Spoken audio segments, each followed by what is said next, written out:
by someone that tomorrow I'll be blind. I draw the face, the sun, till my eyes burn dark. Why should I, the final sight, are things that won't abide? Bittersweet memories are blind. Just one more look at you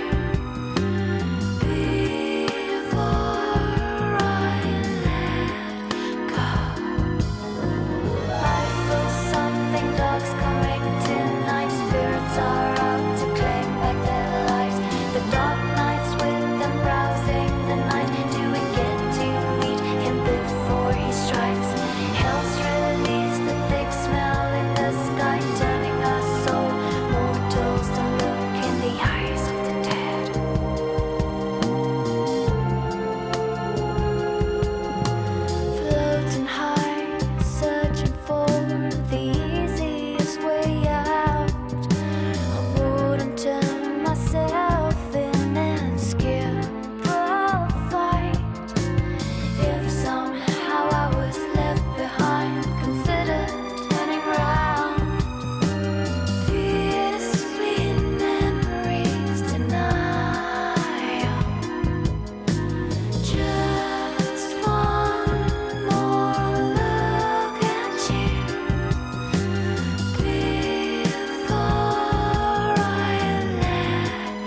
just reminded I can't hold the way that I used to love you. Your mother told me I would never be of any use to you.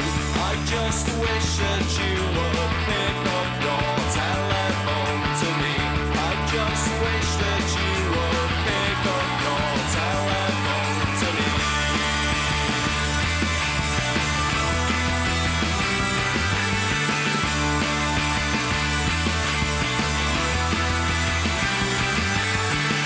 But in the end it all made sense when you said I was always the first. But I don't really care, cause you were always saying those things to me. I just wish that you would pick up your telephone to me.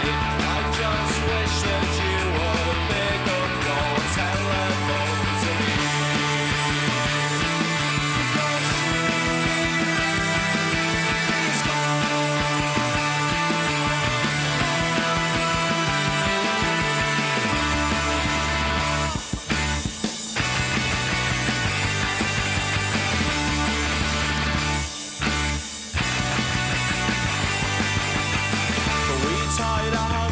It was the first thing that we always decided to do, and I will never hold back when it comes to complimenting you.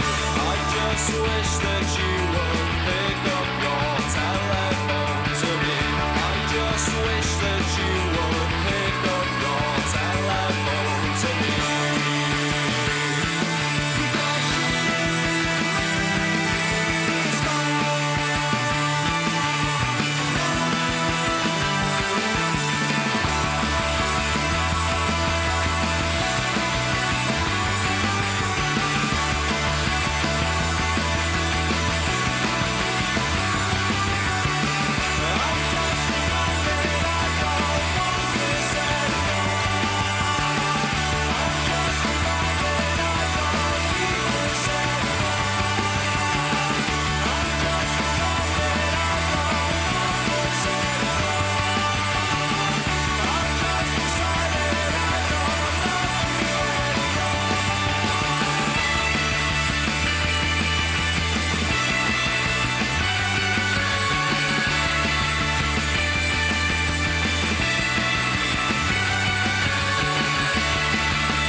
your loving arms around the ones you want tonight.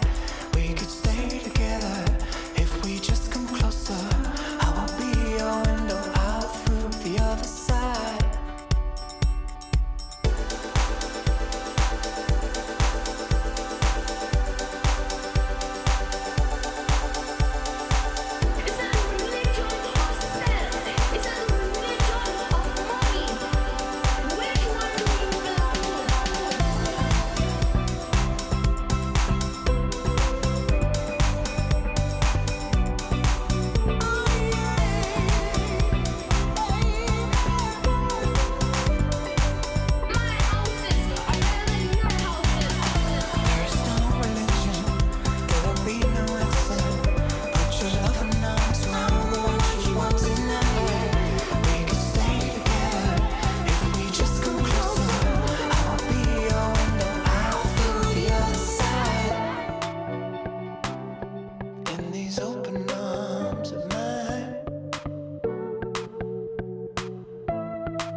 love it, you wear it.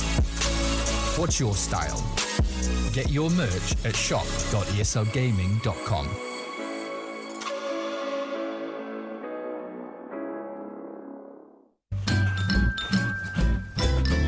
You ready? Huh? Hey, he's a good boy, huh? You ready? Huh?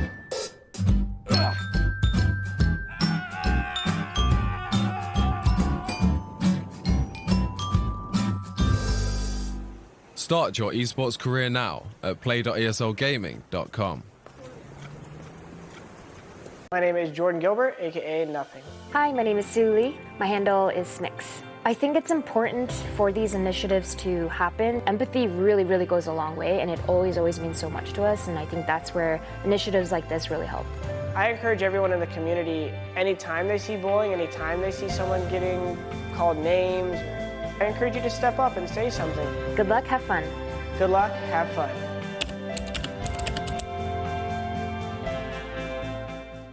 DreamLeague Season 15 Western Europe DPC is brought to you by Intel, DHL, and DreamHack. I am Rasmus, and I play for Helper Smashers. Hello, my name is Aiden, also known as Insania. I am the team captain of Team Liquid. My name is Skylark, and I play for Team Brame. My name is Adrian, my nickname is Fata, and I play for Tundra Esport. My name is Johan Sunstein, people know me as Snowtail, and I play for Team OG. I'm Limp, I play mid for Team Alliance. My name is Xentek, I'm from the United Kingdom. I play position 2 for Into the Bridge for my quick wave. Hello everyone, I'm Milan from Team Ghost Frogs. Hello, my nickname is Sydney and I'm in position 5 for Czech Team Hippomaniac. Hello, I am Daki, I am 21 years old and I play mid for No Bounty Hunt. My name is Miroslav Bichan, you probably know me by my nickname Boom. I play for Team Viking GG and I play mid. Ghost Frogs are ready for the Dream League. Guys, come watch us, let's have fun together. Team Secret is ready for Dream League. Watch us there. And I am ready for Dream League as well. We're ready for day number 2 here at Dream League Season 15. And today we have 2 series in the lower division coming your way. One at the start of the day, one at the end of the day. We're going to kick it off with the Czech team Hippomaniacs taking on No Bounty Hunter. And at the end of the day, we have open qualifier dominating team Ghost Frogs, and they'll go up against Into the Breach. And they are sandwiching our upper division series today. We got Team Liquid and Alliance, a lot of Swedish players in one place, and they're all very familiar with a man called Loda. And we actually sat down with him earlier also to have a little chat. All that and more is coming your way here for Dream League Season 15, powered by Intel.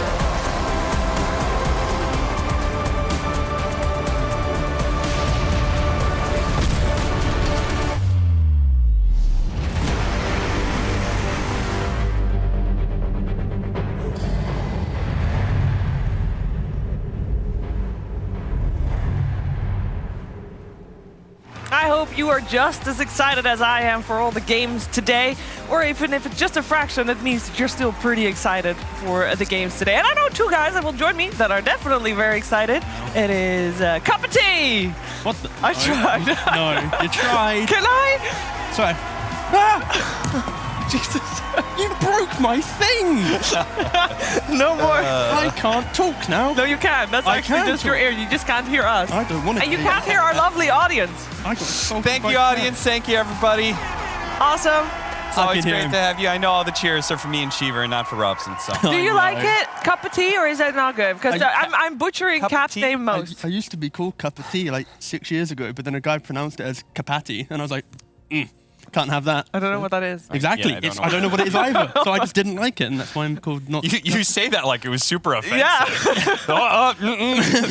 Not me. No, it's like cup of tea. It's tea, and then some guys calling it like not. It's fine. Whatever. It's cap and tea, and I figured we smash it together. So if I mispronounce your name, like you're just gonna change. I change. Yep. Okay. How quickly how the rebranding works. That's how you have to move in the industry. Wow. I mean, we did see a great rebranding yesterday coming out from Anna. Let's talk a little bit about yesterday, actually, because Anna, now called Humble God, for people that don't know, he actually registered with that name on the official DPC website, which means that every time he loads into a game with the team that he's on, OG, his name will automatically show in-game as Humble God for the remainder of the season. So, yeah, we got that. We also had the first day on the patch here in the Western European DPC League T. What do you think? OG looked pretty scary. Yeah. Their new philosophy is if we dive the fountain, we break their spirits, and then we could play a normal game after. It worked. So we should be looking at speed runs. How quickly can they get to the fountain to assert such dominance? Force a buyback, and then, yeah, that alone is pretty scary. They just turn it into turbo mode. Yeah, it's good. It's nice. Refreshing. Yeah, I would look at that and be like, man, I really don't want to lose to OG. I'm either going to plan to GG out early before they can start that shenanigans or prepare to be humiliated, I guess.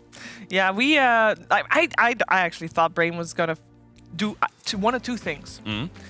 Either call GG right about here. You know, there's a lot of fountain diving that went going on. It was like 10 minutes of fountain diving. The only one hitting buildings was Thompson, and he still had to go through the two there as well. Or give Anna the rampage that he so desperately wanted, didn't get it, and so you're saying this is Brain's fault, right? Because they didn't give the rampage. Yeah. So you have to. Yeah, exactly. What the hell, What is this, Shiva? You deserve this. You didn't do it. You should have given him the rampage if you didn't want to be fountain farm. Yeah, or call GG out. One of the two. Like at that point, isn't the game already over? Also, was that just Anna doing Anna things, or was it a combination of Anna doing Anna things with the PL being buffed? I think the PL was in a pretty good spot, but also that game was one where the Alchemist never got the lead needed, and then the PL was even. So I think OG can, of course, look at their draft and go, guys, we're going to win this. We could do whatever we want because the Alcs already had no game, and that's where the confidence comes from. And the diving, it's more like, we'll dive you so much that even if you want to try and get back onto the map and split lanes, you can't because you're literally in your fountain because we're like forcing you here. It's also a special Phantom Lancer thing. Yes. Ice Frog really needs to fix that. Illusions automatically die inside the fountain? Yeah, something, man. Yeah. Like Split shot. Fountain now has split shot. Sure. One hit and then it splits out against all the other things. Yes. I mean, but he still generates so many illusions. You can't just have it hit 3 different things. And then the evasion kicks in as well. Yeah. No, if you walk into the enemy fountain, auto die. Done. Bang. Removed. Thanks for playing. Like, how many times do you play in an unranked, or you're not even ranked, you're playing your game, right? You're there, chilling, you get absolutely slapped, all right? You're sad, you want to get out. And then this little lad just comes to dive you relentlessly for 20 minutes, remind you about your failures. What if you want to make the play where your enemy team has gotten the gem, put it in their fountain? Oh, my Curry doesn't die. Your neutral item that they picked up that can't disappear into the box, so it's in the fountain, you want it back. Well, or there you're needs going to be a way. You're going for Throne, and the enemy team has a Magnus, and he gets a 5-man RP. He just deserves a rampage? Yes. Well, there's some factors here. You know, you could, like, before you go in, you, like, send an email, like, okay, I'm going to go into the fountain for this very reason. Is that acceptable? Then the guy passes it and goes, yes, you're allowed in. Please enter. You take the gem. See, you can tell he's British. He's very good at dealing with bureaucracy, red tape. Exactly, It's how he was able to get into Sweden. Yep. I mean, it worked out. It worked out. You actually have 2 of your countrymen playing today, by the way. Are you excited for that? Wow. I was expecting a more excited answer there. But there's like a big... So, like, of course, yes, happy UK Dota, yay, we're in the DPC. Yeah. But the way in which they got there is very, like...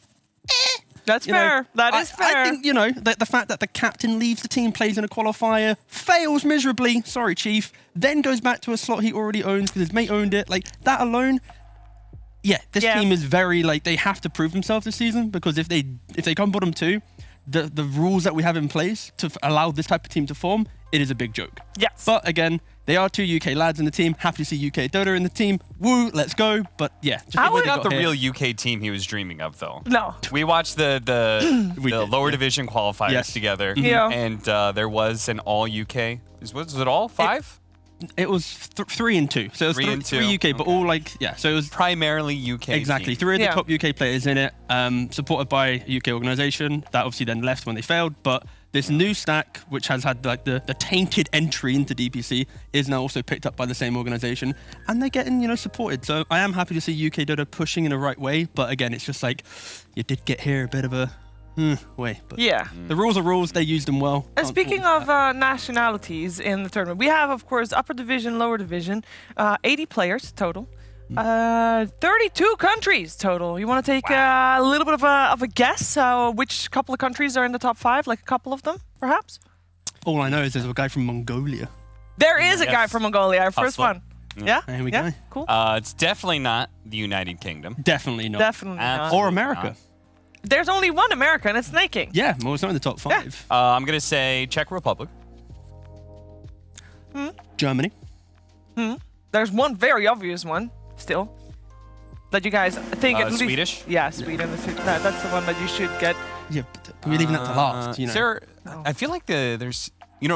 Danes are super good in esports, but yeah, they're a little bit too good to be in the lower division. No, it's both It's divisions. both divisions. It's a combination. But there's only like 3 of them. We are combining them. 80 players, 32 countries. Ace, Rasmus, aka Misery. Are there any other Danish? Maybe Denmark might be in I like don't think 5th. it is. No-Till is Danish. That's 3. Yeah, Denmark. I'm just testing my maths real quick. Sorry, guys. Been not up to scratch. We have actually got the top 5 countries here listed somewhere. Here we go. Here we go. All right, so we got 23% percentages. The Spartan. Yeah. Wait, what? And that is the Danish flag in the 4%. By the way, this translates into 14 Swedish players, 8 German players, and 7 Czech players. Very nice, very nice. Pretty cool. It's a little bit cheating though, just because they have one team that represents 5 players. Yes, they do. They also are. Well, we may not see them in the DPC next season. Let's say. Hey. Ooh. Flame. Actually, fun fact. Did say this to Cap. There is a team. Wait, you can see him. Wait. This team. They are the only team in the entirety of DPC in the world to still be in the DPC league with not winning a single series off their own back. That alone is an amazing record. And I hope that they bounce back this season. They have had the biggest lifeline given to them. Can they prove themselves today? They did take one game of a team. Like, of all the teams they played, they took one game. And that happened to be a certain team that had a coach. This guy. That guy. But we finished first, they finished last. So they took a game of the best of them. There you go. Mean side, I am looking forward to seeing if Hippomaniacs the second time around can do something. Yeah. Because they're in like the same lifeline as like the Into the Breach type team. Where these are the two teams, they have to prove everything because they're the expected ones to be like the weakest and how they got in. Yes. All right, let's take a look at what we are going to see today because we have, of course, a brilliant schedule coming on the side of me. We got Hippomaniacs versus No Bounty Hunter. And then we're going to go to Upper Division with Team Liquid versus Alliance. And we're going to close it off with Ghost Frogs taking on Into the Breach. That is our schedule today. So we're going to hop into our first series straight away. Hippomaniacs versus No Bounty Hunter. We're going to discuss all the things regarding those teams after the break.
rise up and let your heart unfold in time.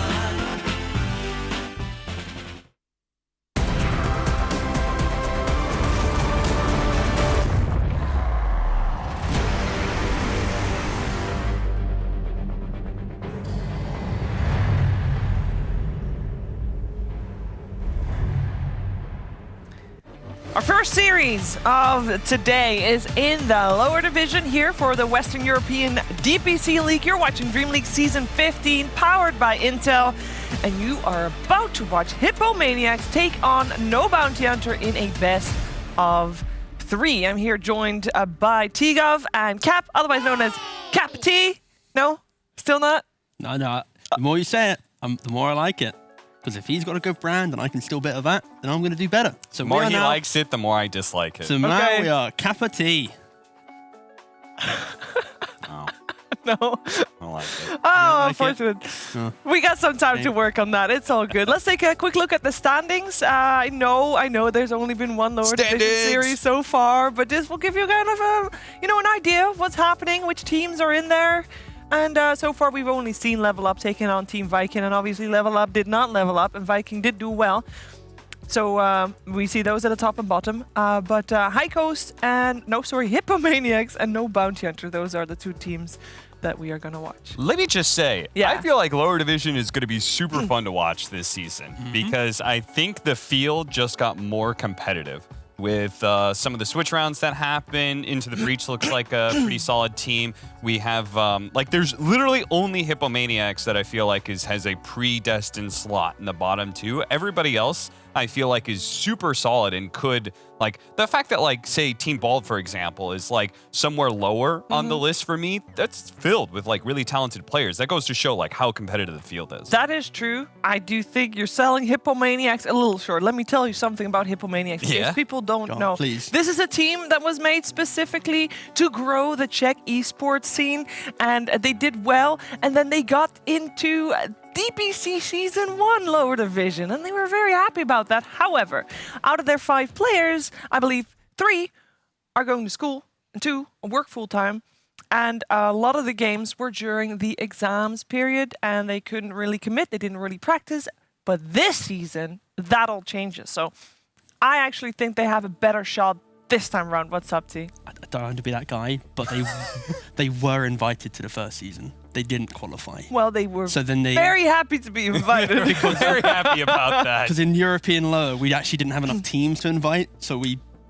but anyway. They were very happy. They're here. It's great. They're good. They're focused. Yes. There's no more studying. This is the time to show it. Yes. We are going to I think we should put them in the bottom position in seed so that when they do start winning games, if they start winning games, we can be excited and, joyous at the rise of the Hippomaniacs. These are all haters. I am, for one, very excited about Hippomaniacs and their attempt to grow the Czech esports scene. For example, Senny has some more to say about the esports scene in Czech Republic. Let's listen to him. Eventually going down here. Echo Slam coming out from Gallagher, though. It's beautiful. The lands over on the back lines, and they're just chewing through. The reason that there are 7 Czech players in the lower division right now is that we have just some try-hard grinders in the Czech Republic these days. It's definitely getting better because 2 or 3 years ago we had almost nobody. The biggest beacon of hope was the Czech team SGC with our very good friend Krajnic and his comrades, but that was 10 years ago. After Dark Ages, Czech Dota is starting to emerge once again. As the side of the Spider Pigs forced to run away. This BKB doing so much work now. LeBron. About esports in the Czech Republic, there are a lot of organizations, but I would say that many of them are semi-professional, but it's definitely on the rise. As for Dota, it isn't that popular in the Czech Republic, but still there are some awesome tournaments. There is the Saska League, which is going on alongside DPC, so it's really awesome that we can also play in some Czech events.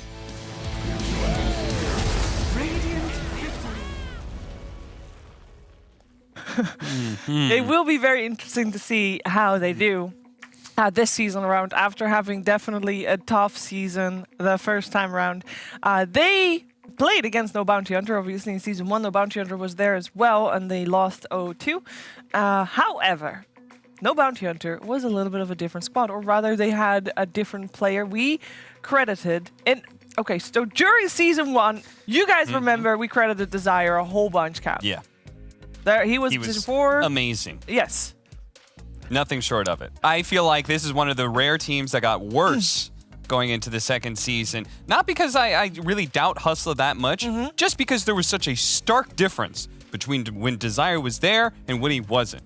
And I feel like we heard in the post-game interviews that he did do some shot calling, and that seemed really important for this team. And I don't know if Hustler is going to be able to fill that same kind of gap. So I'm excited to see Hustler play, because this will be the first time that he plays on in the European division, Western European, because before this, a lot of people will not be familiar with the guy, but you might have seen him already. Last year, DreamLeague Season 13, I think, Leipzig Major. He was actually playing for Reality Rift, a team that came from the Southeast Asian region. They did not do that well, but he's not unfamiliar with the international scene.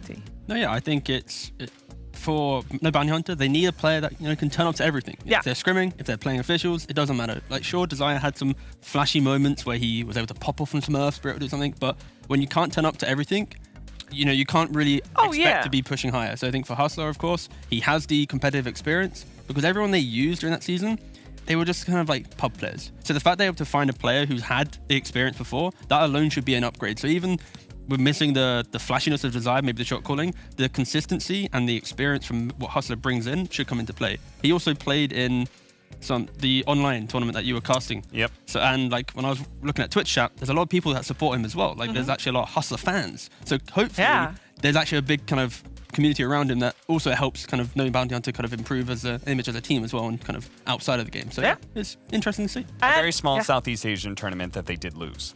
Yeah, but Just put that in. yeah, but like, for example, when Smashers lose a series, everyone loves Gilgit still, Teams have followings now, and this is where Hustler can bring that in. Listen, the DPC is not about who we like, it's about who's going to be doing well. Every Mongolian Dota 2 player is gonna look at Hustler and see him as a big example. It's all about regions today. We also were able to sit down with Ducky as he talks about his region, about his country, and the Dota 2 scene in Greece. What's happening over on the side? They managed to take down Muff. They'll turn back around. That is the reincarnation now. They get the roll off though. Blink hitting all of his spells. Will Kovo get a kill? He gets the experience for it. Curry now left alone with the Ducky. Is not looking great for him.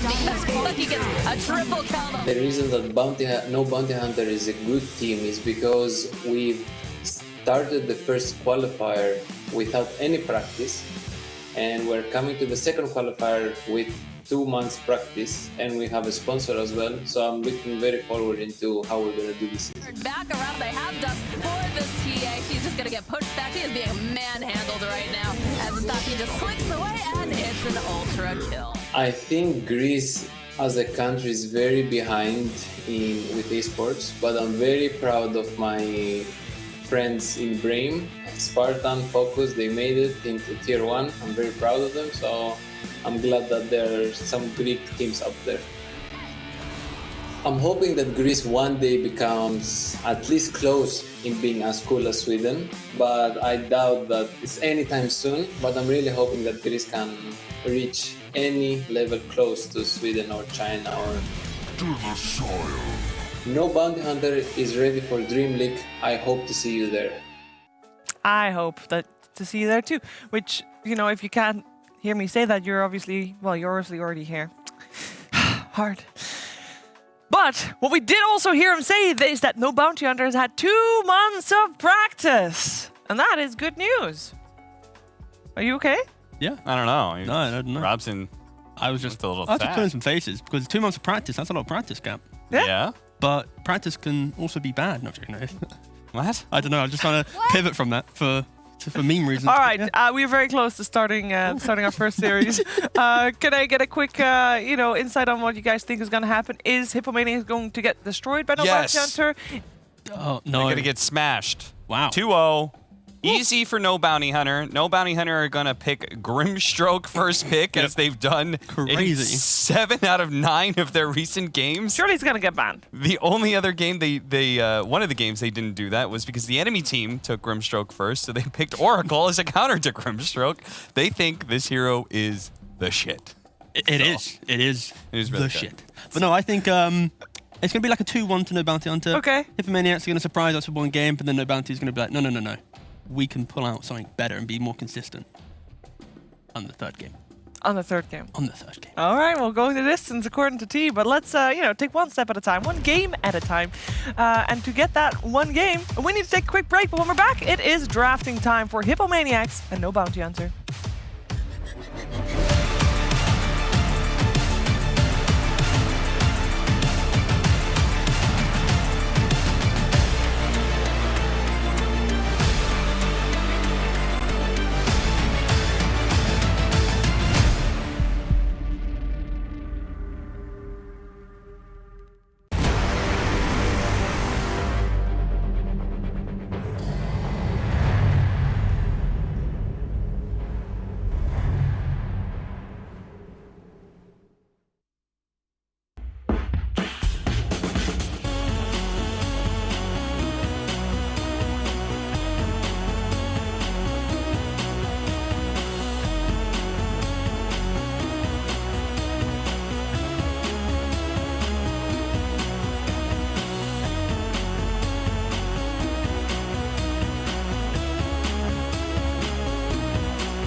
These teams will play their first lower division series match against each other here for season number 2. They're not unfamiliar with each other though, as they have faced before, only one player difference. amongst both teams. We got Hippomaniacs versus No Bounty Hunter, DreamLeague Season 15, powered by Intel. And I'm here with Tikov, I'm here with Capitalist, and did not call them cup of tea this time. Oh, yeah. Cup of tea. I don't know if people will. There we go. Oh, we got a jingle soon. Oh my, yes. Let's get Can we get a jingle? That would I be love how pretty I went funny. from hating it to now loving it. It's been like 20 minutes. That face says it all. Robson's way too happy. Don't talk. He's happy with everything. No, you didn't.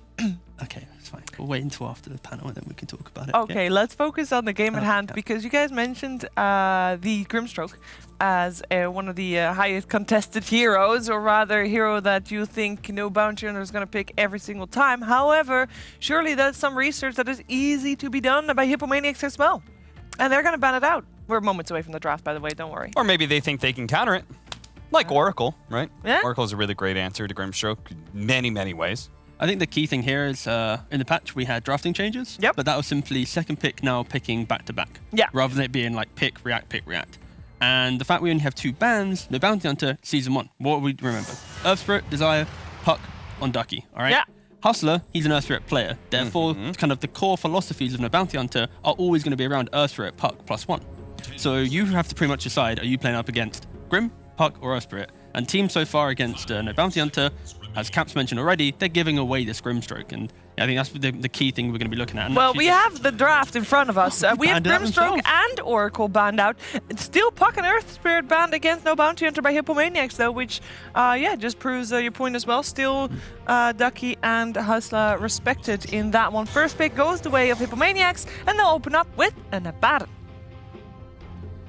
Yeah, this hero is seeing just continued play from last patch into this patch. Abaddon was particularly big in the Chinese DPC. And then obviously China did quite well at the major, a couple times picking it up there.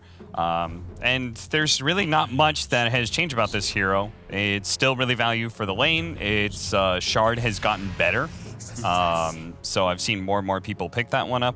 Not the biggest fan of Nyx Assassin, but now Necronomicon's removed. And this actually makes the hero so much better to use in the game. He still just suffers from 5-man lineups. Yeah, I think the interesting thing that we have to look at from the patch is the fact that mid lane has kind of become like this dead space on the map where you will get your bottle, you'll be able to always get the rune. Sure, you can rotate if needed, but side lanes are now just even more heavily looking towards like the 2-1-2 or just basically playing the side lanes. And that's where we can see weaker supports being picked early because you're like, it doesn't really matter. You don't need to have like this rotation potential in your supports because the mid lane is so kind of independent to some degree now. And, yeah. We had a lot of Death Prophet in the previous patch. We saw her banned a couple of times yesterday, but not picked. What are the main differences for the Death Prophet in this patch? Like, why is it not as highly sought after as... Well, I think the move speed got changed, first of all, which obviously reduces the main concept of the hero. The hero is just bonkers at his ability, or her ability, sorry, to kind of just run down away from aggression and heal up. Yeah.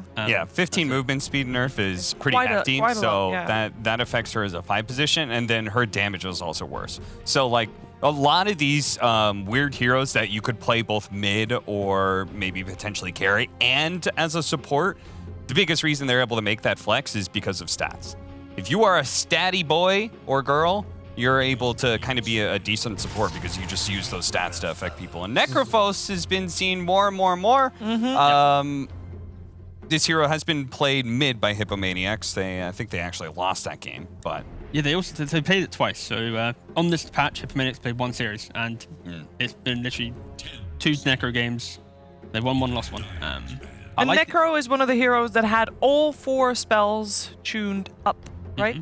He got little buffs here and there. I think got the Centaur treatment, basically. Yeah. The way that I look at the patch in a brief sense is because there is no Necro book and there is no single hero to play around, the idea of now heroes bringing that kind of grouping is going to be kind of higher value. So the ability for like an Abaddon, you play around your Abaddon, you walk down lanes and you hit towers if it's some off lane, for example. If it's a 5, you're enabling your character to do that role. Necrophos has always been the hero where he plays a strong lane against melee heroes, and then with 1 aura, he's like rallying the troops to just basically deathball. And because you don't have this Necro book to do that now, I can see this hero kind of rising in popularity because he kind of replaces that. Yeah, there's still a lot of incentives, right? To being able to take objectives early, being able to take these tier 2s, take over the outposts, like hold that map control. It's maybe harder sometimes to be able to hold some of these jungle areas because of how, I mean, it's clusters of trees everywhere. You don't have that like clear vision The mid lane. anymore. You walk down to like a tier 2, and you're just like inside a forest. Yeah, you're it's a hitting weird little tunnel area. You're like, what's going on? And there's some little juke paths now where like you have to like scout the tree. Oh, it's vile for sieging. Like Beastmaster probably, even though there's no necro, just having the hawk vision is probably gonna be needed for some type of scenarios to actually pressure towers nicely. Yeah, and I think that's another hero that we're going to be seeing a bit more of. It's Night Stalker compared to their previous patch. Another hero that I believe got buffed up some more. I'm still waiting for people to try and use that shard since it's got majorly buffed up now. Yeah, now it works in daytime as well. And the clear vision that is offered by that hero is amazingly good for the current map style. I look forward to the patch where towers give like flying vision. So then it's just like, this is the almighty tower. If you want to take it, we have the trees and the vision. And I mean, to be fair, towers should have flying vision because in theory, you know, you'd post a tower so that you can have someone sitting at the top looking over everything. Why would you build a tower that is not taller than the trees? Exactly. That's just dumb. It's stupid. And in cinematic mode, when I look at the hero, who's smaller than a tree and a tree smaller than a tower, then yeah, logic alone, the game dictates it should give the vision. If you are defending a kingdom and you're going to place a tower on the road to protect your kingdom, you're going to make it so that you can see over everything. It's a bit rude they place it in the middle of the road though. Like they could have maybe offset it a little bit to allow people cleanly Sure, but the carts can still go through. Yeah, they could have. So it's fine. Yes. Now they just you have gotta to remind wave the at people of the military power that is keeping them safe. It's that's it's about the new being neutral able item. to assert soft power over your people. It's the toll gate. You can aggressively apply a toll gate to the enemy creep wave so that they lose gold to send creeps across the river. Wait. Do you lose? Do you get the? Does your team get the gold from the toll gate, or does your enemy farm less gold from the creeps that pass towards the other side? It's a simple payment scheme. You know, if you want your creeps to cross the river, you pay 5 gold a bob. Done. Enemy gets 5 gold per creep. All right, well, the enemy team has a Death Prophet and a Gyrocopter. Lion looking pretty good for me because pew pew, zap zap. I'm assuming this is Gyrocopter that is going to be 5 position, but if it happens to be core, heavy burst damage is really good against that hero. I'm presuming the biggest threat it'll be on is the Death Prophet and trying to blow her up nice and fast. Finger of Death into Reaper Scythe will probably kill anybody here. They don't have a save mechanism. They may have to get one out of their offlane, I guess. Do we Some think heavy pipe hero. Lion is really good right now with the shard? Yeah, it's pretty good. Yeah? That's nice. Yeah, it's good. Yeah. Magic immune? It needs to be with the right heroes, though. Oh. Because I think there are some scenarios where like a Medusa or a Leshrac or some kind of int-driven hero getting mana drained, plus the Lion is like unkillable because he BKB'd. Like there are scenarios where it could be really interesting. Question. Good. There is a little bit of a cast point on things like Spike Carapace and also Finger of Death. Let's say your line, you're gonna Finger of Death, the Nyx Assassin, he's gonna Spike Carapace it, but right after you cast your Finger of Death, you're gonna cast your mana drain with the shard, so your magic immune. Are you still gonna get stunned by the Spike Carapace? So you can fix your own mistakes. Yeah, but does it work? Like, can you be fast enough? This is such an intricate request that you put upon us. I'm gonna assume you're asking like some serious mechanics questions, but there's a 0.3 cast animation. Yeah, the animation of the Lion doing the deed of the suck is probably longer than the return of the damage of the finger. So therefore, yes. You can do it. I would assume that you would just take the damage. Oh. Because I imagine, right, your finger to do, then you got to turn, then you got to, you know, there's so many things you got to do here. But no, you put your head forward. Yeah, you do the same. You do the same. They can't see it, but we're currently thrusting. Like it's you got to do so many actions. Hey, it's a core Gyrocopter and a 5 disrupt. I love that. Yeah. I like the idea of Necroforce is you're tanky, you shroud, you know, you're alive. But Gyrocopters are carried naturally with high levels, with barrage, with your entire skill set bar flak will kill Necroforce. So yeah, no bounty hunter. They've got just strong lanes all out, and they are a second pick team with the last pick flex of DP going to offlane and to mid. Yep. Nyx, Death Prophet, old patch classic combo. So yeah, they've got a really solid draft to deal with the core concept of Hypomaniacs, which is kind of grouping pressure. Yeah, I do remember Ducky playing Death Prophet quite a bit, I believe, last season. I like that Centaur pick.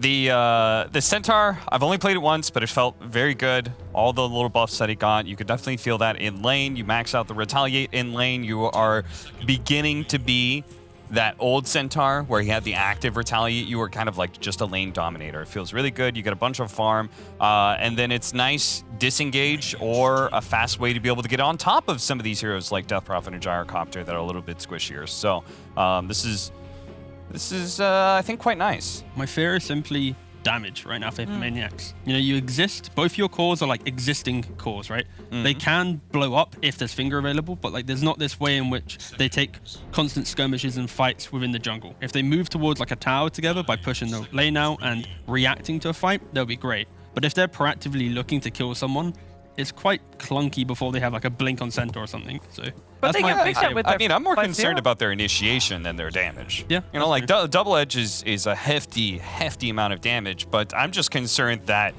okay, think about these heroes, right? You can drop Static Storm near instantly, spike Carapace instantly. You're going to have a Eul's on Death Prophet. Like, how does this Centaur actually get the initiating stun for this team? I think you're way more reliant on the Lion in that regard, which just means that I feel like you're overly reliant on him at this point. What's the carry left? Is like Ursa available or something? They just need a hero that can just rip through them. It's like if he starts to fight, he like controls the fight. I don't want a hero that's too easily kited either.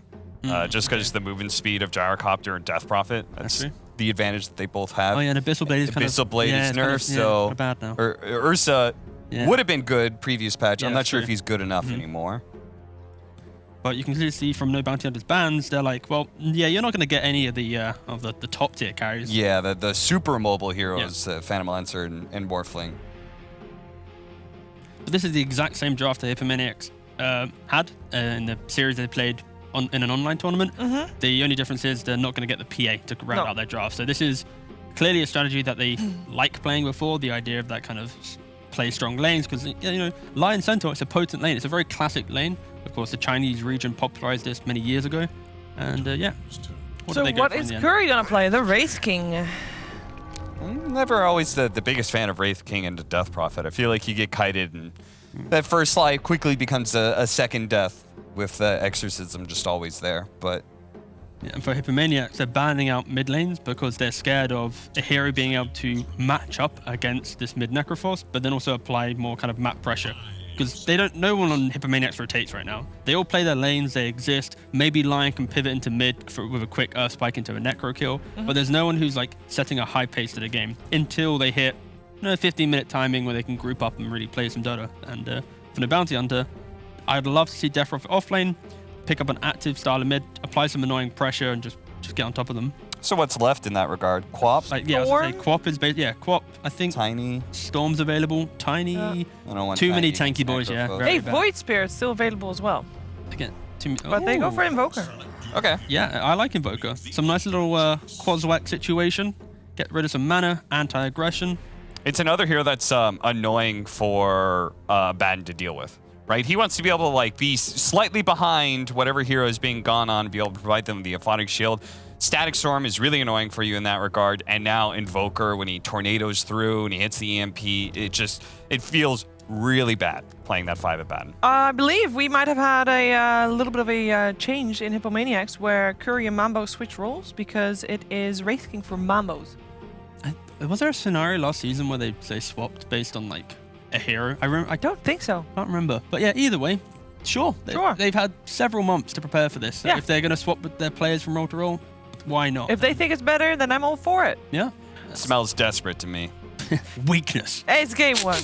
I would like to see you hear you say that also for Team Nigma that switched, Miracle back to mid. No, that was a calculated maneuver by a TI winner. Okay. They showed the weakness at the major. That's fair. They've already shown, unlike this team where they haven't been able to do so. All right. So, who are we thinking? What are we thinking is going to happen? Who's going to take it?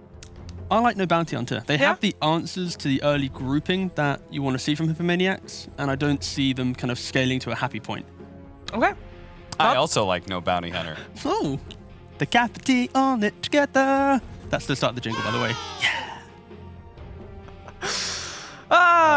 Okay. I almost want to go Hypomaniacs here, but I know that's wrong. Capitalist. So. Day one. Day two. Day two. Well, for me, day one. Okay. But day two for everyone else. All right. I can't wait to be in Shiver's spot and to order you to shut up. All right, well, I will order you both to listen? shut up right now. Thank you very much for all your insights. It is time to head over to our commentary duo for this game. Odie Pixel and Fog, take it away. Thank you very much, Jimmy. Yes, game one of Hippomaniacs and No Bounty Hunter. Fogged, what do you reckon so far here from these two teams? I mean, coming into this, what do you expect, and what are you looking forward to see as we continue to discover some more incredible heroes on this new patch? I'm seeing Necrophos, for example, coming into the game. Oh, I'm raising your sweet, sultry voice. I had you a little low. Oh, now you sounded great. Okay.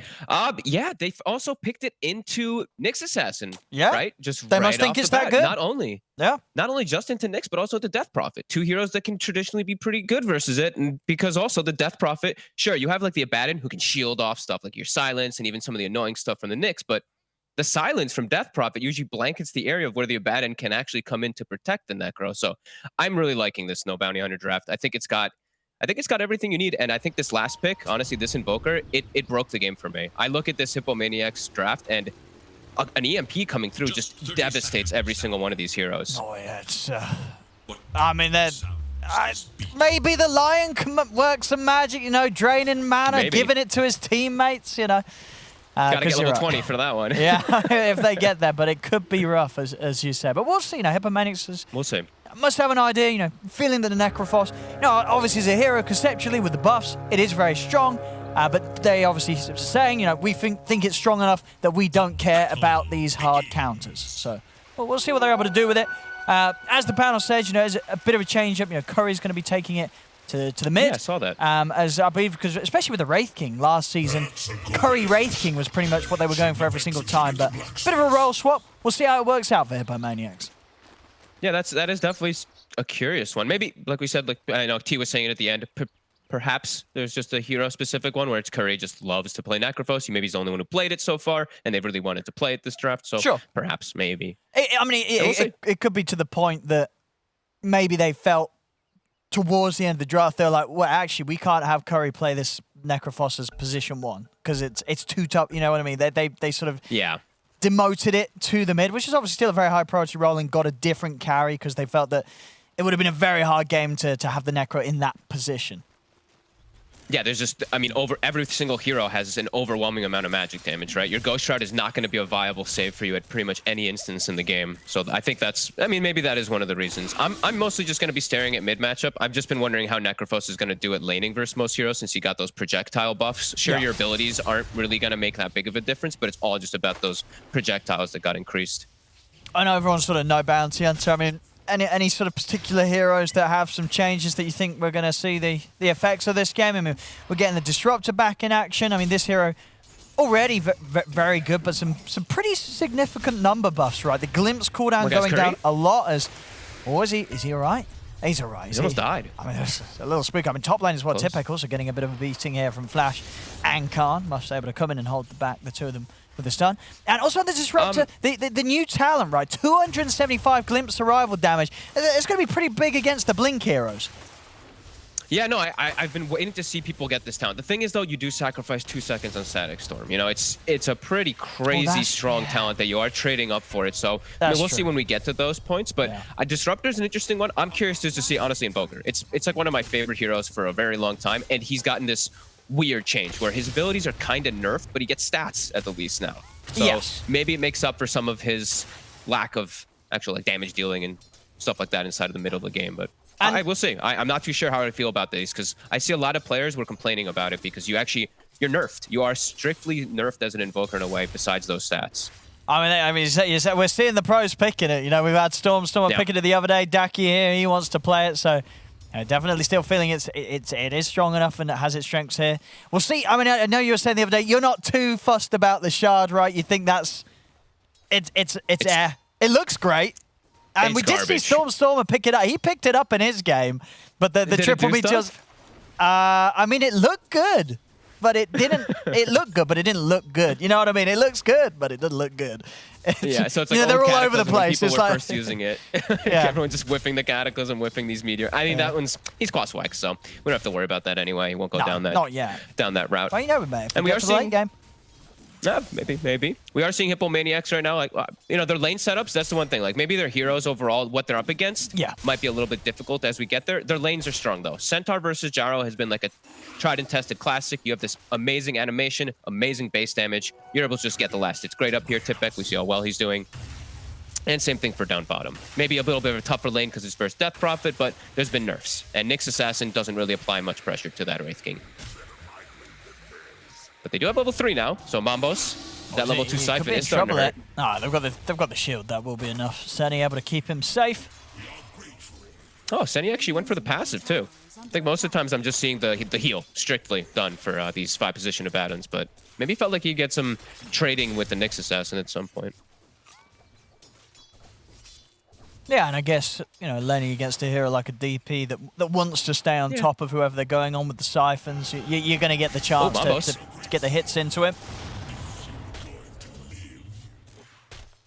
He's going to eat heavy harassment every time that Senny does go for those pulls. But Senny, this time he does get a stacked pull off. So that whole wave is going to get denied. Mambos is going to have a good positioning to farm. And he should just be able to get sustained down here just fine. So yeah, lane setup so far for Hippomaniacs looking pretty solid. We're not seeing a lot of rotations coming out toward this mid lane for these runes. Invoker doesn't go for that bottle, but Curry, he has. So he's going to be a happy Necro. And what's sort of the build on the core Necro now in this patch? Are you tanking up? Are you building any sort of catch? What's the plan as a core Necro, do you think, in this 7.29? That I'm honestly not too sure right now, and especially with what he's up against, I don't know because. But you need a BKB. It's like you might need a BKB. Even though you never want to build that. It looks like such a value BKB game. Yeah. But yeah, you don't really want to get that. I mean, Hood is a very high chance that he does go for something like that. Maybe even to the Eternal Shroud, so he doesn't have to deal with EMP shenanigans. Yeah, the Shroud would be big. Not too sure yet. I'm waiting to see. I honestly have not gotten to see too much of the Necro, and people. I have actually just seen this hero lose so far, so I really want to be impressed.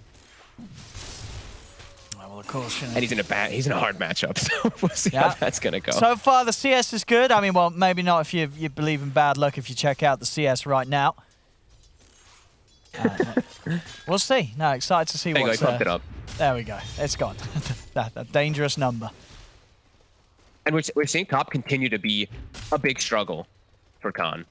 Tipek is continuing to bully the Centaur. This is a hero that I think we're going to see picked a lot more in this patch. Just seems really powerful. Buffing all of his kind of items, like bracers, your vanguards, etc. if you choose to go that route. And all of his abilities buffed. Stampede, I've said this the other day too, Stampede just feels amazing. 90-second cooldown is so frequent. And it's pretty good versus what they're up against, right? This Centaur Stampede versus Exorcism versus an EMP versus a cooldown. If they can actually get the disengage, can be decent as long as they're not trapped in a kinetic. Yeah, I think, you know, there's definitely some decent stuff. A lot of it's going to be down to what sort of moves Disruptor Flash is going to be able to make against that with the glimpses. Punish people trying to run away with the Stampede.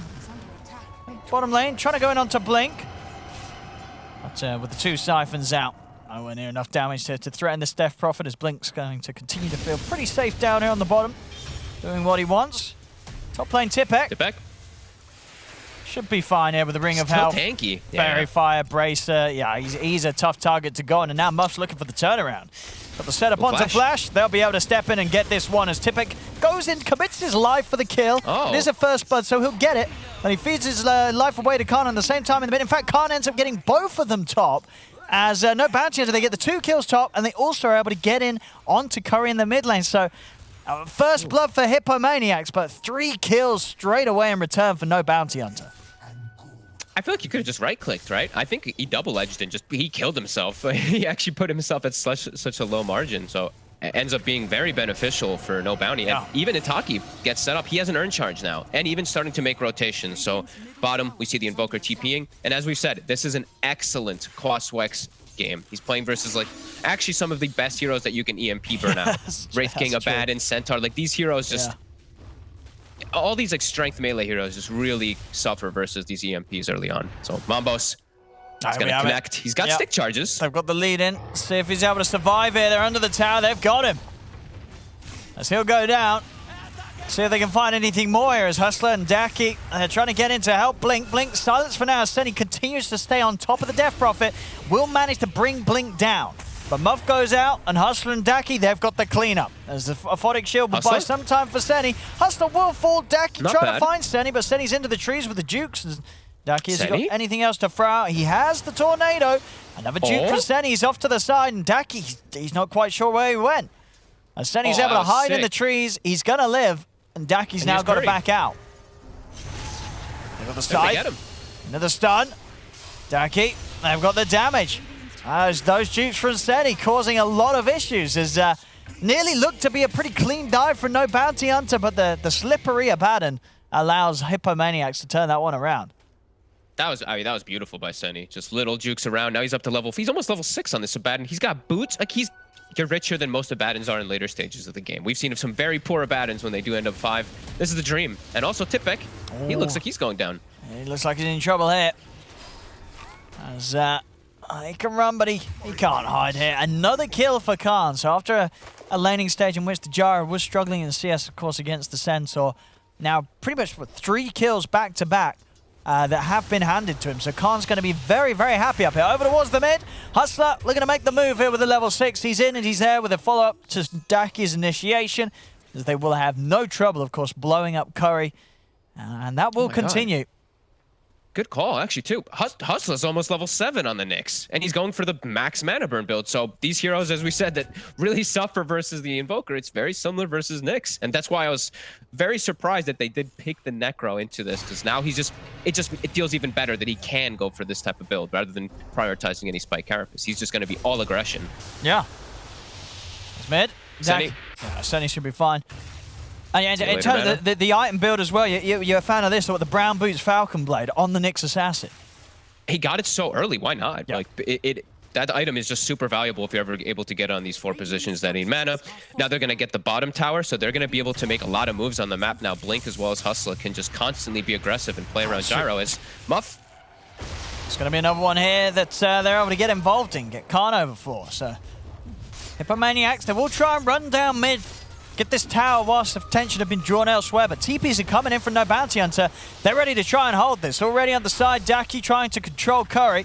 He's out to the side, but the glimpse is there, dragging him straight back into the setup from Hustler, as they'll bring down Curry once again in the mid lane.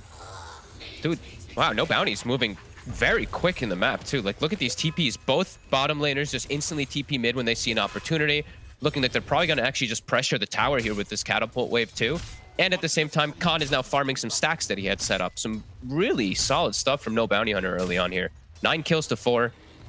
And just, yeah, now applying pressure too. And Hippomaniacs, they have to react. And they don't have the best heroes to just set up to defend towers. They have to throw bodies. 4 heroes from No Bounty Hunter pushing in mid. Tipek gonna put the Stampede. They're trying to set up and blow down the Hustler here. Can they do so? They can't. So tanky. It's not enough damage, even with the burst of everything. They could not blow him up as Hustler's away. The Falcon Blade and the Raindrop pay off immediately. And he's even going to get salved up, and he's just going to stick around in the area. So this could maybe catch them off guard, as Hippomaniacs, they had to use quite a bit there to push him away and don't even get themselves a kill. Look at Hustler. He's looking. I mean, can he? Yeah, they're going to be prepared for this, surely. They know how much focus No Bounty Hunter's putting around this mid lane. They see a few heroes walking up. Flash. There's a Sentry Ward and an Obs. Hustler has not quite gone into the Sentry. Hustler. Oh, he's off the mark, though. Oh, no. That was not the stun they were looking for. It's a good thing you can't miss the level 4 mana burn, though. So that was still hitting. He hit that still was painful, but... a little off with the stun there, unfortunately, for Hustler. So they won't be able to do anything. Mambo's getting good breathing room now, since they're all playing in the mid lane pretty much on the side of No Bounty Hunter. He's able to just farm. See Flash maximizing his time. He's actually going for some stacks while they're also pressuring mid, so his Gyro can be enabled too. Some good stuff from the Disruptor. And Hippomaniacs, they have to, like we said, they have to put bodies in mid. They don't have this deep push like we usually see from a lot of lineups. So they just have to slow it down as best as possible like this, even though it's awkward. Stampede in 2. Oh, Muffy's stepping up. He's stepping right up. They're going to move in on this. They're going to set up with the Tornado, EMP down, Static Storm as well. And suddenly, Tipek and Muff, they're out of mana. Tipek's caught in the Static Storm. He didn't have any chance anyway to offer anything up in return, as No Bounty Hunter just step up, take the kill, take the tower. And now the rest of them have got to be careful. Seni getting glimpsed back into the midst of them all. He has got the borrowed time. So if they're able to take him down after it comes to an end, no, he will be able to live. No Bounty Hunter just bringing a much stronger fight than Hippomaniacs can respond to at the moment with.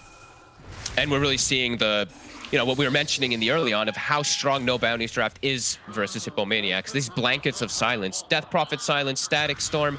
These heroes, they can't actually walk in. And sure, they have Stampede to disengage maybe in some situations, but if they get caught in kinetics like that, they get caught by silences, they're just going to get exploded. And there's such an overwhelming amount of team fight and damage on No Bounty Hunter. Oh, Hustler.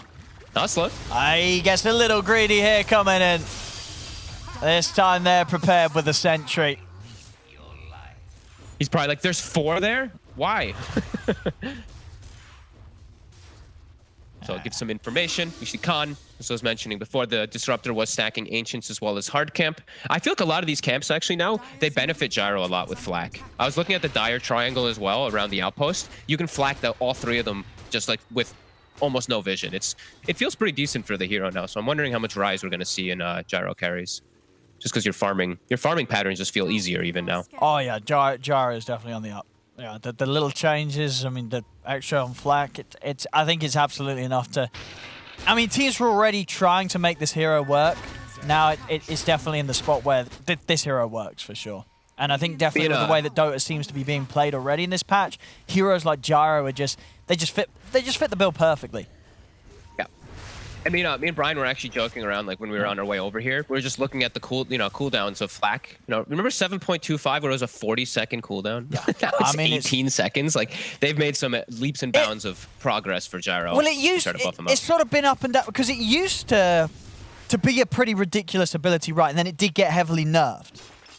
Well, it had crazy duration, but it had also lowish cooldown, and then they upped the cooldown, but kept the duration, and then they changed the amount of charges and stuff like that. Now it's in like a pretty good medium. It's a pretty good in between. Yeah, no, for nice. sure. No, it does feel good. A 3K lead at the moment. Yeah, no Bounty Hunter. They're just now they're just kind of playing this farm game. They don't really have any pressure on their lanes, and they know if Hippomaniac sets up for a fight, they're gonna smash them. Like no Bounty Hunter is going to absolutely smash them in the fight until Tipek gets a blink. So now he does have that. Now they can maybe go for some pickoffs and start at a number advantage on the side of Hippomaniacs, which it really does feel like they need. And they do have good pickoff. Lion with the Centaur, they can probably kill anybody. Throw in a Necro ult, literally anybody will die if they're in the right spot. No Bounty's not giving them that option now though. Yeah, no, Hippomaniac's not really finding the opportunity to make that move. As no Bounty Hunter do just have that better control of the map. Able to get into the jungle and now over to towards the mid. See if they can set things up onto Curry. They'll burn through his mana. TP's come in. Don't have quite enough damage to bring him down, but Tier 2 bottom, they're just killing it. The Gyro and the Death Prophet. Also, Gyro has S and Y, Falcon Blade, and Treads. Like, he's this big. is 2,000 HP. Oh, they're going to get a fight going here. Over to the side. They've got the catch straight away onto Tipek. The cooldown coming down straight on top of the Centaur as Tipek will fall. Glimpse back onto Seni. He's going to try and TP out of it. Have they got any TP cancel? They don't, so Seni will make it out alive. But again, just seeing how easy it is really for No Bounty Hunter to just walk at Hippomaniacs and get a kill without Hippomaniacs able to do too much in response with their lineup. I think we're going to have to get used to that in this game, perhaps. It's started to get pretty out of control pretty fast. Sure, we see Mambos, like, he's still farming, he's got armor, he's going to have Radiance, but he's playing into some counters. Like, these, like, Death Prophet in general, just, it feels pretty hard to play Wraith King in a lot of these situations, and he's so tanky. Like, everyone on No Bounty Hunter is so rich and tanky. Who's Wraith King going to focus fire soon? Gyro has 2k HP, 21 armor. Like, everyone is just, they're buff and prepared now for if Hippomaniacs does get on land. So Hippos, they still just have to, the Centaur has to hide, can't show on the map too much. They have to just try to get these pickoffs, but information is pretty limited. And you like this as well from Blink, you know, on the Death Prophet.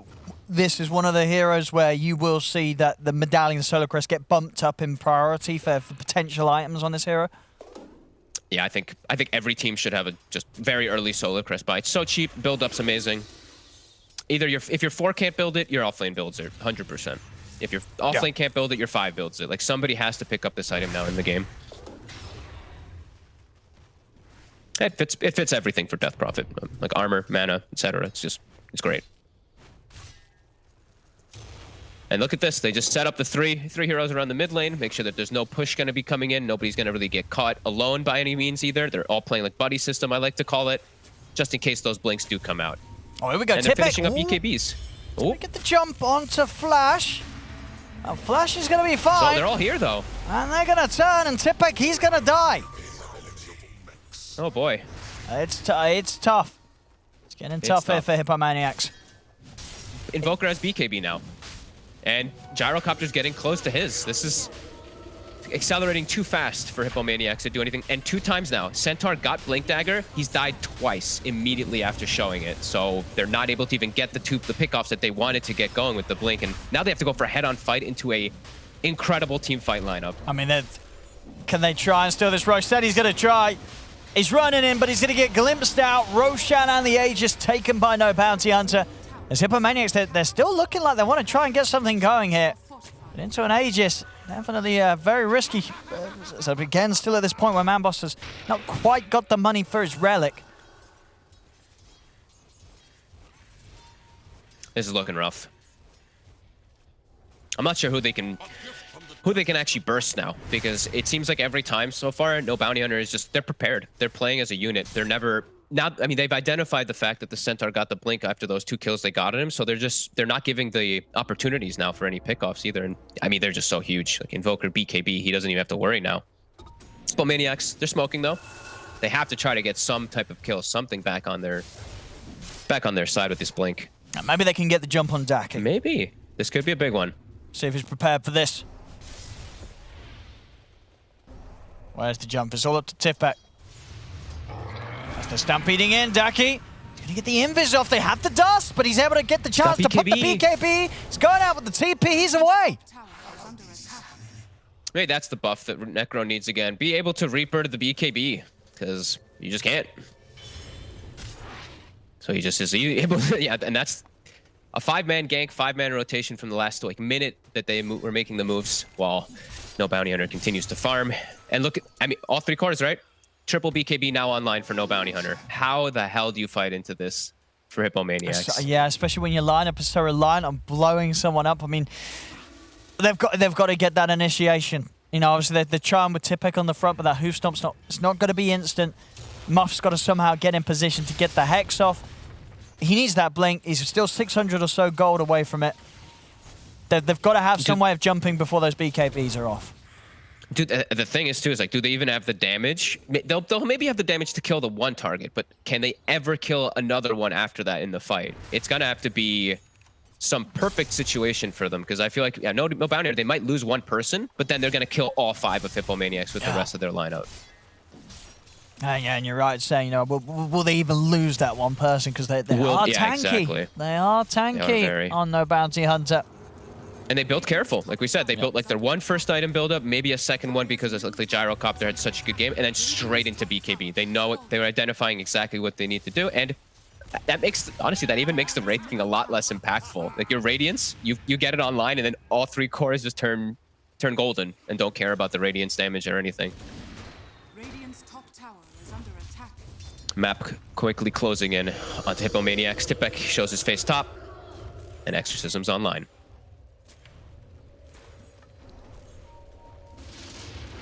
Look at the glimpse. Onto Tipek. It's Khan. He's ready to start setting things up, getting the damage onto the Centaur, and Tipek's gone. Centaur's out. Khan already stepping up to the high ground. He's ready to start the siege here. They just have to watch for now. They got the glyph at least to be able to stop that. They have the Radiance online. Let's see what they can do.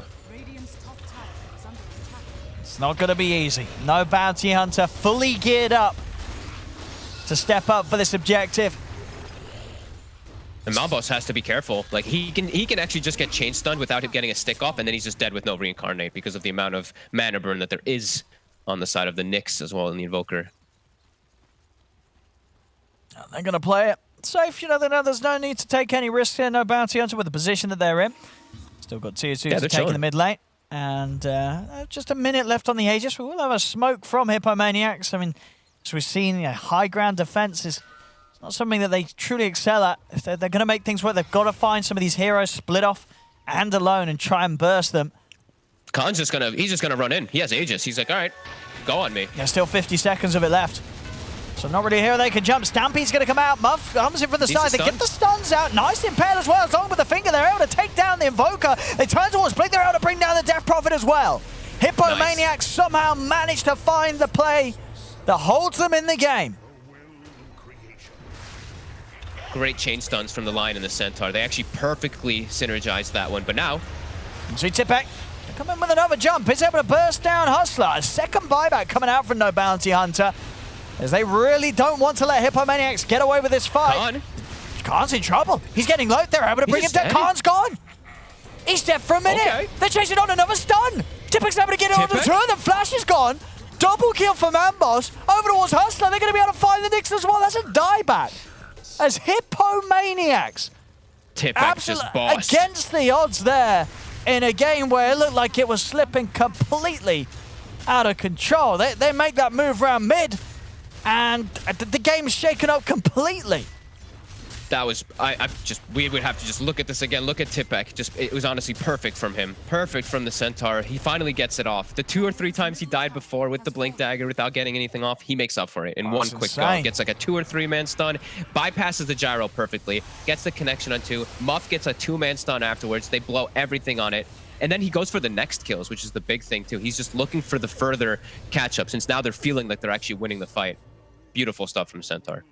Yeah, absolutely. Just chain stunning down both the DP and the Invoker. There's no chance. Getting that beautiful jump. No chance for the early BKBs. And no bounty to even committing these 2 buybacks to try and get the fight going back in their favor. But even that still wasn't enough.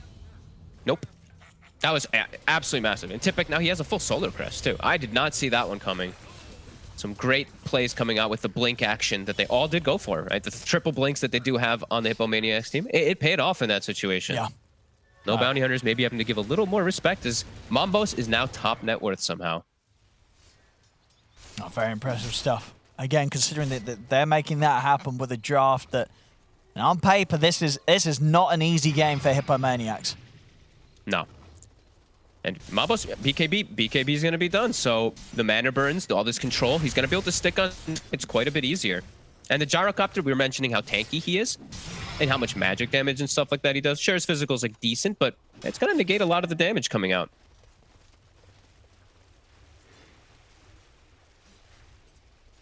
And they've gotten time now to get all their ults back online. The triple blinks with the finger, with the Reaper. And even an Aether Lens too. So an important pickup actually for the Abad in this game. As we mentioned, the silences can be pretty disruptive when you're trying to get any of these type of saves. Now he actually has the range perhaps. Oh, I'll see Hustler. I don't know when Hippomaniacs may have the confidence to go for these tier... Well, sorry, the tier 2 top if they want to. They definitely shook No Bounty Hunter up. Like, look at the way that they're just posturing now. You can see they're much more defensive. Oh, absolutely. As Manboss, he's charging in. That's got the Radiance on, though, so Hustler's able to turn with the Spike Carapace. Blink's going to commit with the BKB and the Siphon onto Manboss, but Manboss, he continues to push on forward with his own BKB. Now he'll start to back off as it does come to an end. See if they can bring him down there twice. As he's into the Static Storm, in fact, he's out of mana. They're able to drain him, so there's no chance for a second life, and over to the side. The Lion also in trouble as Muff tried to get in to help out. Curry goes for a TP, but the Tornado puts a stop to it. There's no bounty hunter able to get themselves back on top and back on with winning the team fights. As Hippomaniacs just a bit too awkward of an attempt there to get something going. There's no bounty hunter. They were playing it safe and defensive, and they were very prepared for that move there, that commitment around the BKB of Manboss's Wraith King. And now quickly it just shifts right back. All 5 heroes die for Hippomaniacs. No bounty or play. Cool. They wait for an overextension. A beautiful glimpse back. And now they're going to start running down the mid. I mean, there's still a decent amount of time here with the team dead, and they've got the pushing power with the Forged Spirits up. That was the Exorcism fight too, though. So we did see, like, without Exorcism, they were quite a bit weaker. With it, it made a whole world of difference if they're able just to have that huge Death Prophet running in and leading the charge. Now, Alacrity Gyro, he doesn't really need right-click damage, actually, because of Alacrity in the Solar. But they're going to try for this. His BKB's down for 3 seconds, but it's back. And no bounty, they're going to back up and They can probably set up for a Roche pretty soon. Exorcism's still down. Well, Hippomaniacs, they're going to go as well. They know that they can't let no bounty hunter get away with the Roshan. Their initiations, they got to get it. They got to get it Muff clean. and Tipek. Got to see some big plays again from the line and the Centaur. They have to. It's like the triple, right? The blink necro, the blink line. They have to just do it all, and they're actually going to be able to maybe start working on the Roche a little bit. Okay. No bounty hunter there. I don't think they expected this. They see a DD bottom, so no bounty hunter. They're going to go for the DD and maybe go for the fight then. But do they know that they're in the pit? They do now. There's a Sunstrike. Okay. Uh-oh. Hippomaniacs, they got to do something special. Yeah, what are they going to do here? And there's the jump. Hustle's going to start, but Tipek's able to get in with a host stomp. The follow-up's going to get from up down on the turn. They're trying to burst through Khan. Khan, he's able to get the BKB off in time, and now he's going to look to turn as the flat cannons are out. Khan holding his position as they bring down Muff, bring down Tipek. Manboss, he's keeping himself alive, looking towards Blink, but Blink with the siphons, it's enough heals to buy extra time for Blink to survive. It won't live longer than the second life of the Wraith King, though. Manboss comes back into action for a second round, turns towards Hustler, is able to cut down the next assassin. He's going to head into the pit. Muff coming in with the buyback, offering up an extra bit of control and another finger to throw out onto Khan. Khan, he's getting down low. Khan, he's still alive, will finally fall, though, to the damage of Curry. So if they could clean up Curry and Muff turns with another Hex. Curry stepping forward as well. Another buyback comes out from Steady. They'll be able to find the stun control onto Flash. Flash also immediately buying back. Neither team wants to concede this Roshan. As Daki and Khan, they'll step back in. 4 up on both sides, but Hippomaniacs are without Manboss's Wraith King. And with that in mind, no bounty hunter, they're able to step in and will manage to finish off Roche for themselves. Chaotic fight. They almost get Khan pre-BKB, but gets the BKB off, has the DD, gets back to the high ground. They're able to reset. Blink, he does go down, but he gets the majority of damage off with his ult. A decent fight from Hippomaniacs when they're at this far behind, but yeah, the Gyro ends up surviving the initial burst. The fight just looks really difficult from there. No, absolutely, a very admirable attempt there to take him down. They were very close. Who got the shard? I think Gyro took it, right? Yeah, Khan took the shard.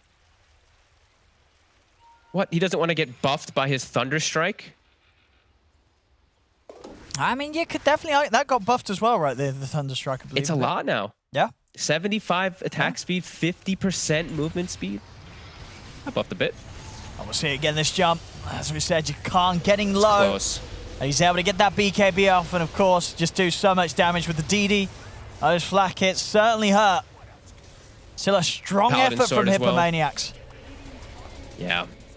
Yeah, they did do some pretty decent fights. Like, Manboss a lot stronger than I felt like he would be in a lot of the fights, but still getting kited out. As soon as BKB ends, there's just an overwhelming amount of control that does come in. These cold snaps, Carapace, etc. He can't control, I mean, he can toggle the Radiance, but it's very hard to do versus Nyx in most games anyway. Yeah, he's still getting controlled up. And tons of buybacks, right? Both sides. No bounty hunter make the executive decision to buy back on the Gyro to get that Aegis and Cheese. As he will have his next item relatively quickly on that Gyro too, and that's going to be one that probably takes him over the edge of being burst in most scenarios. The Satanic. He'll have the strong Dispel too.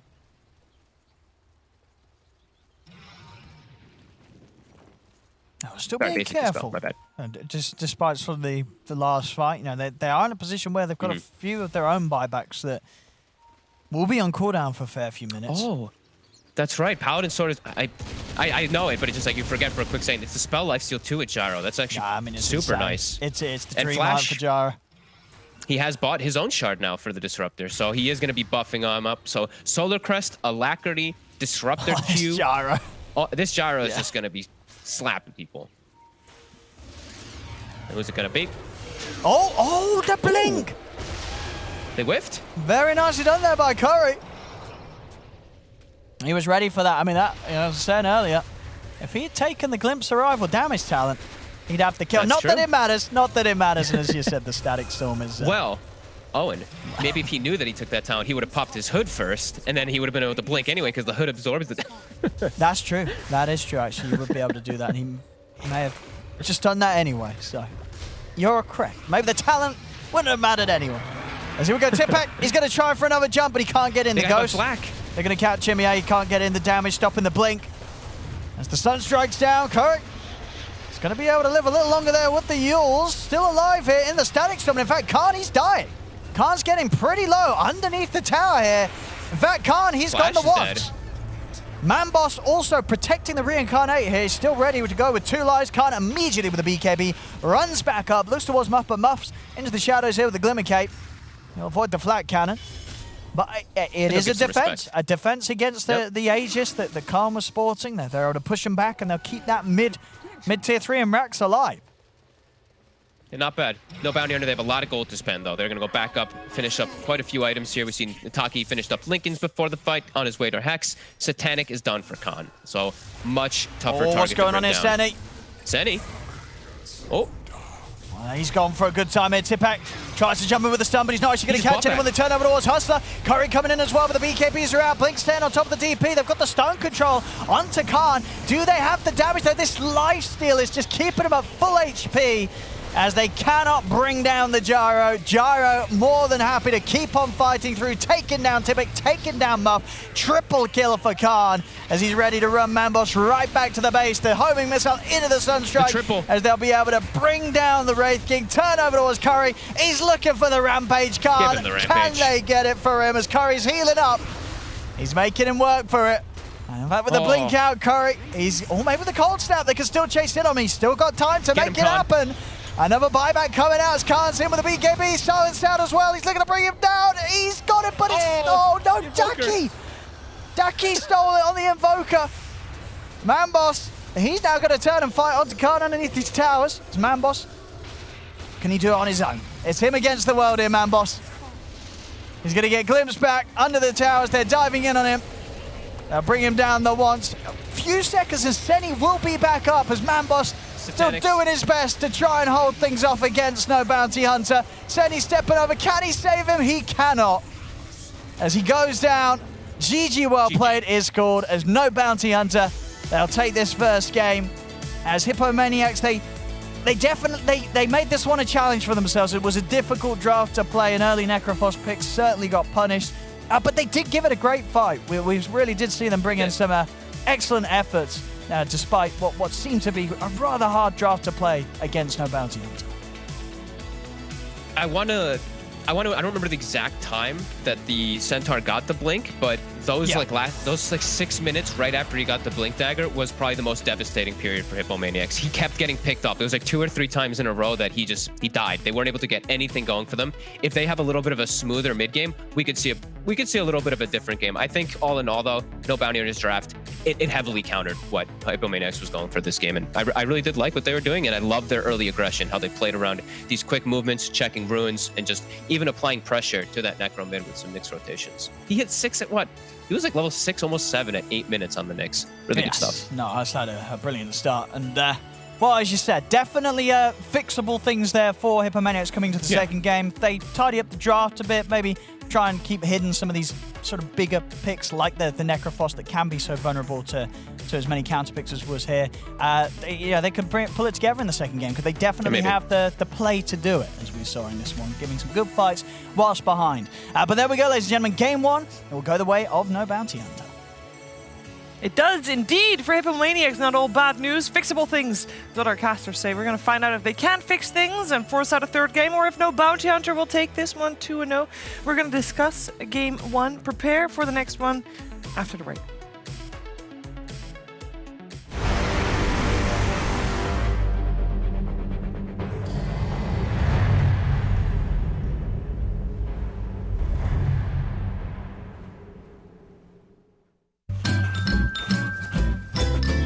You ready? Huh? Hey, easy boy, huh? You ready? Huh?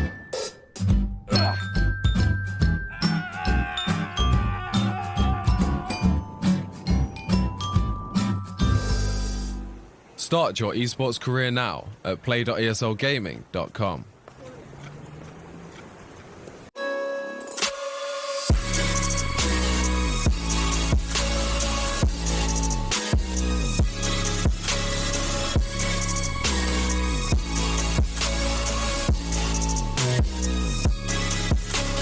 You love it, you wear it. What's your style? Get your merch at shop.eslgaming.com.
game of this best of 3 between Hippomaniacs and No Bounty Hunter goes the way of No Bounty Hunter. They had a strong start to the game, did have some questionable moments here and there, but in the end pulled through and made sure that Hippomaniacs did not have a place in this first game of the series. Of course, they will have their chance in Game 2 to force out a Game 3. We'll see if they take that one. But we're going to discuss this first game first. I'm here with T-Gov, I'm here with Cap, and both of you actually said that it was going to be No Bounty Hunter's game. You guys did not have any doubts they would take this one, T. Yeah, I just, Hippomaniacs lineup, it needed to have strong lanes and then to get the ball rolling. But they didn't really have the damage to do that. And then also, like, they don't have the team fight that when they have a good laning phase, you can't hold an area of confidence. Yeah. Because it's not as if, like, when they walk up, you're like, ha, we're going to kill you now. It's like, we've got Stomp, we've got Earth Spike, and we've got Wraith King. That's it. That's our 2.5 stuns. So that alone, it does allow for some very interesting and, you know, quirky plays at 23 minutes when they hit, like, the perfect Stomp into Earth Spike. But that's it. That is your only way to kill a hero. So, yeah, I think they just lacked a good draft, pretty much. And 2 of those on that list of the 3 are heavily countered by Invoker with Tornado EMP, quick reaction spell, just to be able to stop that initiation. Abaddon Necrophos is also kind of a weird combo. So Abaddon, like, he helps Necrophos, yes, but if you think about the way that where they want to play in a team fight, it's kind of the same area. And what happens when you have this combo specifically is that you're very susceptible to AoE disables. And Disruptor, Static Storm, Tornado EMP, like there was a host of things that were just going to be problematic for this Abaddon. And I'm very curious to hear both of your thoughts on Falcon Blade. We had a lot of those. There was a lot of Falcon Blades. Yeah. I just liked No Bounty Hunter, their approach to the game, in which they just had the goal that they spent is, you know, they're bolstering up their ability to fight and to go. And they understood that their best window to win this game would be before Hippomaniacs gets to some point where 3 or 4 items on every core, right? They have to play for crush them in the counter aggression, get a quick early rote Aegis, own the map and play from that. And every single hero, I think Disruptor had one at some point, Nyx had one. Who was the other one? Gyro, I think. Yeah, Gyro had one as well. Like they just went for like cheap gold, cheap items to take the fight. And it worked well for them. They had an early lead. Like the only point in this game where it looked like they could maybe lose is when they failed their initiation. Like Nyx missed his stun, Invoker then got hit by a stomp, died instantly, brought back. Like that was the one play that was going well for them, Hippomaniacs, and it's because of No Bounty Hunter's mistake. So yeah, I just like the kind of just the management of the game. Yeah, before this game, we talked about, well, we heard actually Ducky talk about the preparation that the team has had. This is the fight that you were talking about, actually. With stun, very good. Centaur, double stun, very, very good. Lion, double stun, doubly good. And then this is like the best situation for Hippomaniacs to win any fight in the game. And they could back away here. Yeah, they lost 2, and they're like, oh, maybe we'll still fight. Look at Khan, he's going back in. They could have run away. Khan goes back in anyway.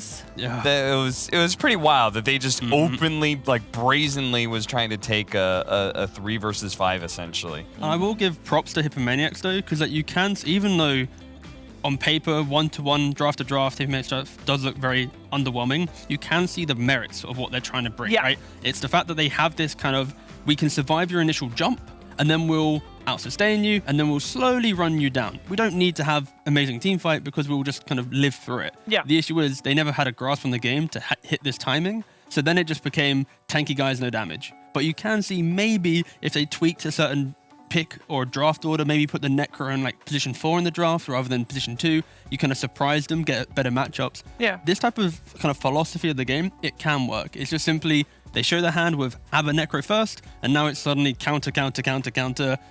Please, you can't really do anything now. This Necro isn't going to have a good game. And we talked about, well, we heard, like I said, we heard Ducky talk about that they practiced 2 months before this tournament, and they take this a lot more serious than the first season.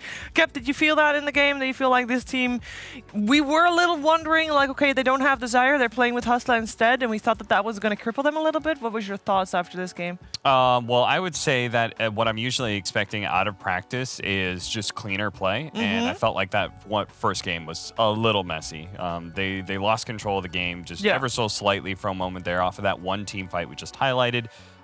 But, you know, it's the first game of the officials, you know. So you give them, we'll see in this game too. Okay. I'll give you a better response then, because we've just seen a lot of people just be shaky. That is a bit of the problem with this whole entire season, right? Is that we're just not getting to play enough Dota, and we're having these long breaks. Yeah. So as a result, teams show up, say, the Major, or when it comes to some of these DPC games or something like that, like their initial matches, they just look rough. I think there is no replacement to officials, right? Would you agree with that, Robson? Like, you can scrim to your hearts out, but you know, ultimately officials are a slightly different beast. Yeah, the issues with scrims is you need your opponent to also treat it the same way that you do. So even if we're trying and you're not, like, it's hard at that point. So yeah, officials forces everyone to play equally as competitively. Yeah, and we did continuously say, we will continuously say, every game here matters. Every series is a playoff series. We're going to find out if Hippomaniacs can step it up in game number 2, which is right around the corner.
Now I'm back to how it felt, and it all feels possible now that you are here. I was running in the night, remembering myself again, moving to my own rhythm, running, just running. I was shaking up the pain, standing in the light again. Some words doesn't mean speak, running, just running.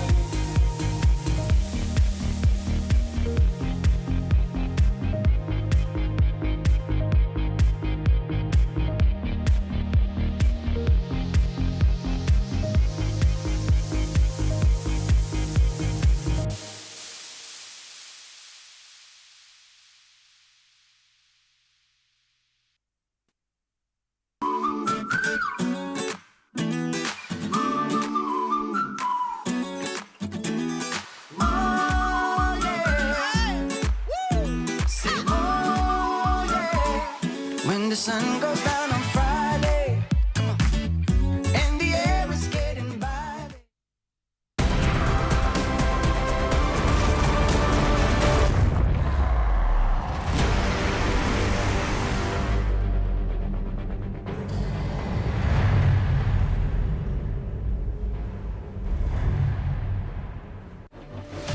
Game 2 of Hippomaniacs versus No Bounty Hunter coming your way here at Dream League Season 15. You're watching the Western European DPC League, and this is the lower division. And I believe we are already ready to show you a draft. I'm here with Tiga, I'm here with Cap, And no Bounty Hunter won game number 1. They definitely looked like the better team, but that might just have been a drafting issue on the side of Hippomaniacs. We're looking forward to seeing if they can show us a little bit more oomph this time around. Oh. And we already have got an opening with a Dazzle Tiny. Shaking things up. I will say, this second pick change with the whole you pick 2 in a row, it does. I don't know if they were trying to like buff second pick or what, because it does feel somewhat better where now your opponent doesn't get a chance to like instantly take away. Because like before in the previous patch, right, you'd have maybe 6 meta heroes, you pick one, I pick one, you decide what's left, you try and counter from there. But the fact that it's now like you first pick a hero and then they get to pick either an open combo or 2 of the best heroes, that, yeah, it feels kind of weird, because I would always say second pick was the better side. So now they have this as well. I just think that, personally, I just think that was just a bad change to drafting. I thought a long time ago when we made it that second pick got to grab 2 heroes in a row, I thought it made drafting much more interesting rather than this back and forth of, okay, you pick that, like, I'm going to be able to counter you. If I have second pick, you show a hero, I'm going to counter that hero, so on and so forth. I think it makes drafting a lot more dynamic from my perspective. Sure, anyway. So that's fair. No. The Dazzle is, I was very surprised to see this hero trending. That was like, wait, but that's a Necrobook hero. What do you mean? How is this hero good? But it did get several buffs. There is this new shard that allows you to actually hex with the poison. He finally got a stun, guys. For every Dazzle player out there, it doesn't matter the length of the stun, where the stun's coming from. He simply has a stun cap. No, yeah, multiples, because it hexes everybody it hits. He's got a It's weak it's a cone stun. Technically a counter to PL and illusion heroes. True. Bang. Boom. Boom. Got him. Cap is like, he's so happy. He's smiling. He's like, wow, that was Cap such a good idea. smiling? That never happens. Well, they can't see, so they don't know. True. Should have just gone with it. You My bad. That's what I was trying to go for. But I like, So in regards to the whole second pick thing, because you now pick 2 in a row, the idea is you have the dynamic approach comes from the fact that you don't have to be picking like the meta. You can just keep it a lot more open. So some Dazzle Tiny, like, is the Tiny mid, the 4? Like, there's a lot of question marks here. I don't mind that. The Bounty Hunter, the auto-responsive Warlock, that's the kind of the first pick play now, where you pretty much don't want to reveal anything because you get to see one more hero before you have to pick another hero. So responding with a 5 pick there is pretty smart. Unlike in the previous series, Hippomaniacs went for a Necro. You then force all your bans to be for this Necro, and they get to react to it. Do you think AoE Shadow Word is finally good? I think it's actually getting there. It's gotten buffed so many times. If you ever take the heal thingy majiggy instead of the I spawn a golem, get out of my game, you know? Like, I want my Warlock to spawn a golem. That is like so good. But now it's attached to the shard. By the way, you didn't level the golem in that game we played together, and you lost us the game in that mid fight when the Void nearly died, but he did. Who? Trent. That's true. And you know Remember what? that- we It's played even that worse. game? It's even worse because he actually, for some miraculous reason, picked up the Aegis. So he could have died twice, could have spawned 2 golems, and he did not level that. I didn't want to say anything, Shiva, but like, that riled me up. Yikes. Trent griefed us hard. The Aegis dropped, and it took a little bit of time for the core to get to the right place. To be fair, there was a lad who came stealing it. Yeah, There's a lot but of he didn't. scenarios. He died. He did, yeah, no. Okay, I was trying to make it sound better for him. No, because he died, and then it was still there. Everyone and was then dead. Trent's like, okay, I'll take it. Yeah. Right as the core came in. Which, by the way, you were playing Tidehunter, you were late. I was it doesn't matter in the past now, but All right. So It we was got good. a lot of bonus time used here for Hippomaniacs. I hope that they have a good plan together with a Dazzle Tiny. We saw Dazzle yesterday, of course, played as a 3 by Rasmus. I think it can also work as a 4. But would you prefer Dazzle as a core or as a support? I prefer it as a core. Yeah, for sure, a 3. Yeah, it's definitely a 3 right now, in my opinion. You wanna read I'm that? sticking to that. No, No, all right. believe me. If there's any team in this entire DPC that I'm willing to go against, I'm gonna go ahead and say Hippomaniacs is wrong, not me. Flame. So I think right now we have to be, there is a scenario that the Dazzle could be 5, Mars offlane, Tiny 4. But I would like to see the Mars mid Tiny 4, the Dazzle offlane, and you just play out a really aggressive lane. I think the only concerns right now for Hypomaniacs with a first pick Dazzle or opening phase Dazzle, you've not got rid of like the easy heroes that like playing into the Dazzle, where like a Jug or a Lightstick that can get rid of the poison, or even like a PL, because these are the key kind of components for, you know, an easy lane to play into a Dazzle, and they've not banned any of them. So that potentially could be an indicator that Dazzle is just simply a 5, because they aren't banning these cores that automatically go, you're not playing off lane. You know, he got a 0.6 intelligence gain increase for Mars. Oh, for Mars? Smart cookie. Yeah. He's a smart boy now. I mean, he needs that intelligence. Yeah. Got all the muscles. Not just a gym buff, you know? Got something going on upstairs too. Working out at both the gym and the library. Yeah. Got him. All right, so no bounty hunter. They got their support duo already. It's time to reveal some cores. What do we want to see? Obviously, they did well in the previous game with the Death Prophet Invoker. This time, though, they'll pick up Blink's Timbersaw first. Yeah, this... Dazzle doesn't do anything to you nothing's as doing. Timbersaw. You're against Mars Tiny. Like, okay. This is kind of like Slark territory or somewhat Ursa territory to get you out of this. These are the only two options I see right now where you can play this lane with confidence. Viper. They can go for their Necrophos again. Necro's banned out yet. But, like, yeah. What do they go for? Oh, we would, yeah, okay. We were just talking about this hero and the fact that it is trending very highly in win rate right now, and my personal read of it is just that it's good against a lot of the heroes that are also being played right now. There's more Winter Wyvern, there's more Necrophos, some Timbersaw is still around. There's like basically a lot of regen heroes in this Ancient Apparition. He got slight buffs, but I think he's also just good against what's being toyed around with right now. Yeah, I actually don't mind this from Hypomaniacs now. What did they go for? Okay, this was before the PL pick. Oh well, let's change that one. I really like the idea of Hypomaniacs just for the fact, can't you? You already said the Dazzle's a counter to the PL. Got him. Oh, so smart. The shot. Okay, you got a good point there. But for Hypomaniacs, they have the nice kind of strong lanes, kind of play out.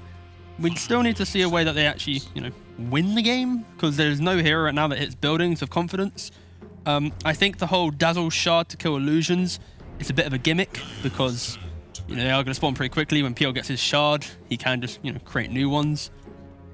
But there is a kind of snowballing philosophy coming from Hypomaniacs. Even in game 1, they had the same thing, right? Abba Necro plus go.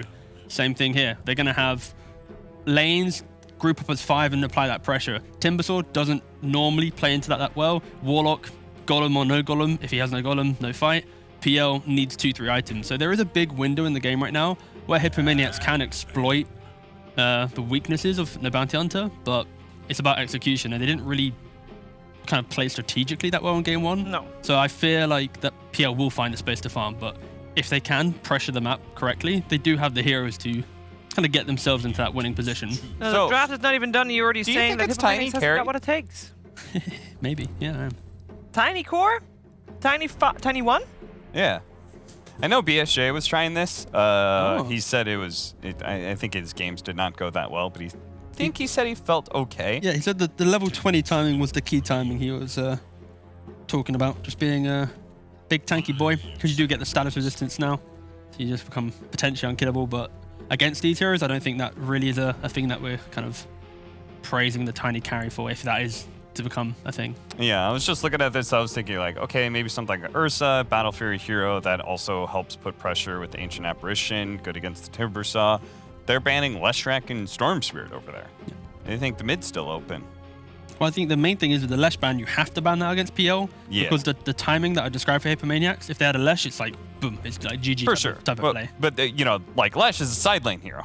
Yes. You can run into that carry. Yeah. But the Storm. Yeah, that's where the Storm pivots, and it's like, okay, yeah, maybe the play.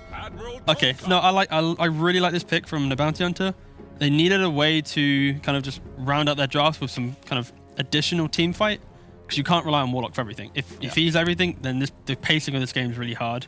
Damage reduction is also kind of funny and quite good against Ancient Apparition, who wants to get you to that point where you're finally going to shatter, but damage reduction, Kunkka's Boat is really good at preventing that. The early damage though from No Bounty Hunter, it's kind of non-existent. They have like big spells, but like there's no real damage there. They are locked into a couple items, or at least Timbersaw with levels and PL and Kunkka to have items. So if this is a game where Hippomaniacs can win, this draft should be able to punish the greed. But yeah, if they can't execute, then No Bounty easily win this with like 25 minutes of farm on their heroes. Honestly, I'm surprised that Troll's still left in there. Troll can actually do pretty decently against Timbersaw in lane. By Javelin. That was something Brian and I were talking about. Brian seems to think that you don't even need the Javelin necessarily. You just like really pressure. You just right click him constantly. Sure. Okay. And I from the Timbersaw side of things, I never feel like that amazing against that matchup. So I could see a play style where you actually can lose that lane. But then it's also a battle for your hero, good against PL. They needed something that just kind of like goes in when they get the Mars initiation. So it's not bad. Better than their last game. Better than their last Is it enough for you to swing their way? Oh. I think the lanes will be better because Warlock being 5 allows Mars to 1v2 the offlane, opening up Dazzle Tiny to kind of play wherever they want, which should be able to pressure this Timber early on. You say Dazzle Tiny, but last game we had Curry play the mid, and this time he is the one playing the Tiny. We do have Mambo's playing Troll. Yes, I saw that. Mambo's playing Troll. Yeah. There you go. And I don't know how they're, if it's a permanent change or not. Just 2 lads to run around the map. Doesn't matter who it is. Okay. Just run around and kill the Timbersaw. Apply pressure. That could give it. But yeah, I think the Bounty Hunter's the better team. Their draft scale is better, so they should be able to find the space in that to do it. Plus, how does that mid lane matchup go? Kunkka versus Tiny, if it is that matchup, right? Kunkka, you have no armor. You don't on Tiny. Bam, Tidebringer. Yeah. Bam, Tidebringer. You need him to have a good start to this game for Hippomaniacs to win. All right, well, all eyes on that middle lane then. Let's head over to our commentary duo of OD Pixel and Fogged for Game 2. Thank you very much, GVS. Game 2 of Hippomaniacs and No Bounty Hunter. Fogg, what do you reckon about the draft? You agree with the panel that Hippomaniacs have got a bit of a better lineup this time round? Or do you see difficulties here again in the second game? Little bit better. One of the things I really don't like to see too often is 2 supports that can't do anything, like can't move from their lane. They're strictly they're locked in their lane. They can't rotate and they have no disables. Sure. When you get Shard, you'll have the little Hex and stuff like that from the Dazzle, but I see Dazzle AA and I'm super concerned because then you're just looking at the Mars and the Tiny. They have to pop off for playmaking. They have to pop off for pretty much every single one of the plays that are happening besides just these strict big team fights. And I'm always really worried when I do see stuff like that. It just becomes, it's too much pressure on your offlaner to be looking for these constant plays. And I also see Dazzle, you can push out lanes, right? AA, you can't really push out lanes till you're 20 either. So who's going to take the space on the map when Hippomaniacs, when Tipek himself is looking for all these ganks and stuff? It just looks a little awkward for me when I look at theirs. Yeah, I mean, sort of Tiny as well as a hero. We're not getting to see the carry Tiny. The BSJ was looking forward to potentially seeing. Will almost certainly be Curry taking it to the mid again.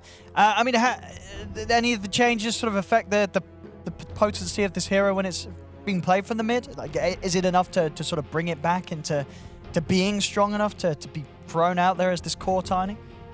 For me, not really. I think the hit that happened to the Avalanche, it's only 2x rather than 3x. Like, Toss has been nerfed. Like, every single one of his spells has gotten nerfed so much because of course, that TI era when it was just picked every single game.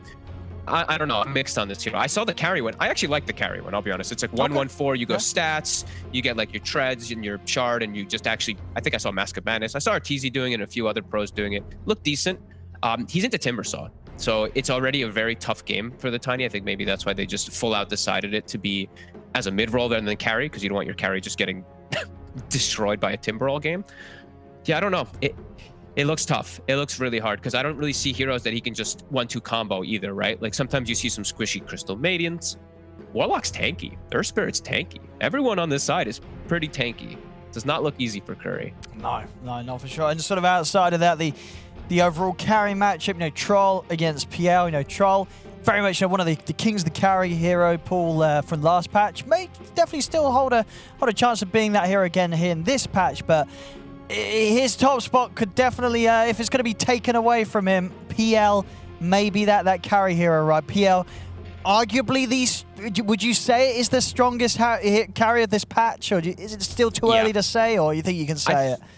I guess okay, sure. Yeah, it's too early to say, but from what I've been seeing, I mean, sure, you know, everyone's got the, you know, the Ana in the back of the mind right now, but I've seen a lot of pubs lately, and this hero is just, it's insane. The fact that you can play a different style now. You don't have to be like in the face of a lot of these fights. Sometimes you can just play from the lance, from the distance, and then start to charge in. There's different play styles. It's really strong, and everything got buffed, right? Diffusal got slightly reworked and changed, but it kind of actually helped. Manta got better for PL because the illusions take less damage. So yeah, I think PL is definitely, if not the best, up there with the top 2 or 3. Yeah, when you look at this game, do you think do they have enough ways to deal with a PL? Like, is a Troll with the Battle Fury, the Maelstrom, maybe even both? Is that going to be enough to sort of go toe-to-toe with a PL in the fights?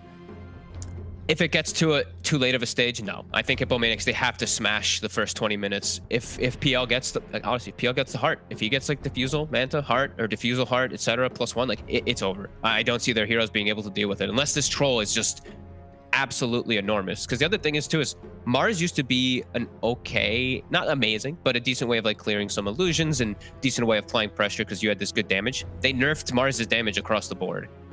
So he doesn't actually have that good of a way to be able to clear it out either as compared to he used to. Yeah, I guess they've at least got sort of the combo plays. You know, the Mars setup's going to allow for easy Ice Blast connections and and obviously hold heroes in range of the Troll, being able to beat down on them with little way to get out. But I say that it is tanky heroes. So tanky heroes across the board. PL in the late game is going to be very hard to deal with. And this Kunkka, Timbersaw being buffed up by the Rum, heals from the Warlock. It's not. It doesn't seem easy. It seems like it really is going to be all eyes on the Tiny. And you know, Curry, he had a tough game last game. You know, he had to really do some magic on the Necrophos, but there wasn't really, you know, it wasn't a game for a Necrophos to pop off. Too many counters to it. And this game, it doesn't look too much easier for him to do much as the Tiny. No, definitely not. And honestly, I'm actually gonna. I don't know the last time I saw a 4-position Ancient Apparition, Owen. I'm trying to think if we've seen been an age. any team do it as a 4. I don't think so. I've seen like maybe some situations. I've seen like a 3 or maybe a 4. Like Secret have done it where they've like relegated and swapped the positions, but it's been a long time. Liquid I know have done it, but that was also, I'm even thinking maybe like 8, 10, 12 months ago. I don't think I've seen a farming-ish AA in a while. This guy, you know, Muffy, but he is a master tier. He's got to say he's master tier AA, so he knows what he's doing. It's strong, but yeah, I don't know. Just feels a little weird. I don't like I never really like when I see 2 supports that just can't make plays by themselves. You need to have like one of your cores has to be involved in a play, otherwise you're never doing anything as these 2. Well, I see Earth Spirit. You know, Earth Spirit can just do anything he wants in the world. Well, keep you informed, ladies and gentlemen, as well. Apparently, we do have a power outage, unfortunately, with one of the lads here ready to play. Khan is currently out at the moment, so hopefully it's going to be something that passes quickly. I mean, I guess you never know with a power outage. I mean, you had one the other day, right? Fault it goes, then it comes back, or it could be gone for a while. Yeah. So hopefully, isn't going to be down for too long. Yeah. Wait a minute. What you got? For I have Muff muted. You got him muted? I got Muff muted on voice and text. Okay, that must have been an accident. What do you mean an accident? You definitely did that because you accidentally mute people. Anyway. No, it's very rare. Yeah. Ladies and gentlemen, we don't know how long this power outage is going to be, so unfortunately we will take a break. Hopefully we are going to be back within seconds, but we just don't know right now. We are going to have to wait and see how this is going to get resolved so we can hopefully get the game on the way. So don't go anywhere. We may be back in literally 5 seconds or 5 minutes, depending on how long this power outage takes to get sorted for one of the players. So don't go anywhere. We'll see you shortly with this game 2 between No Bounty Hunter and Hippomaniacs.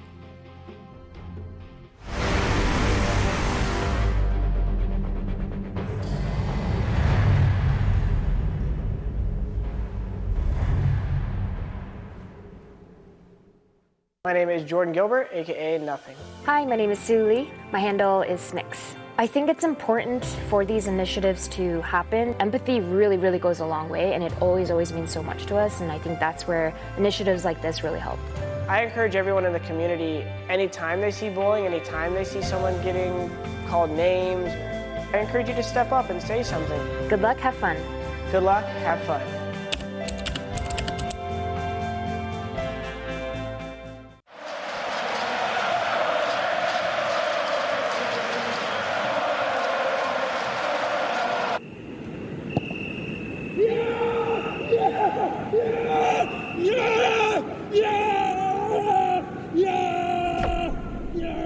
Start your esports career now at play.eslgaming.com.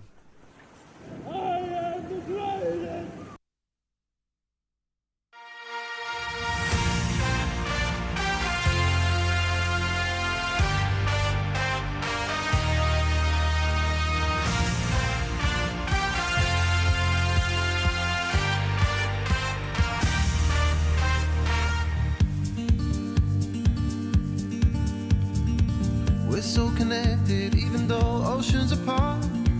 You are the person I call home. Need to be near you to feel closer to your heart. Without you, there's no place to go. I don't know where I end or where you start, because I just want to be one. I need for you to know that from the start you weren't alone, cause you're the one. Give me wings to fly, to lift you up and away, to save us from this pain. Oh, let us both get swept away, swept away. Your wings to fly, no more chasing the day. There's no hiding away, and let us both get swept away. Swept away, swept away. I'll always be there even when you fall apart. I'll always help you find your way. When all the lights are gone, I'll be there in the dark. My love for you is here to stay. And every time I feel I want you by my side, so you can feel it too. I want you to see the things I see, and when you smile, I'm smiling too. Give me wings to fly, to lift you up and away, to save us from this pain. Oh, let us both be swept away, swept away. Your wings to fly, no more chasing the day. There's no hiding away, and let us both get swept away, swept away, swept away.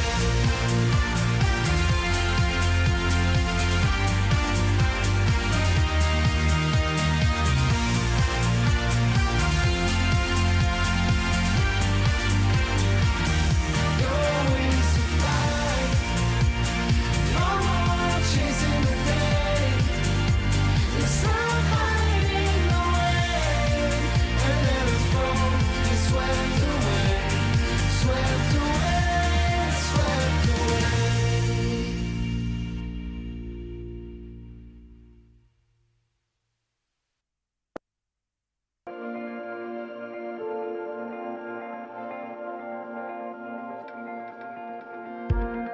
When this is over, I will come to you, come back to you.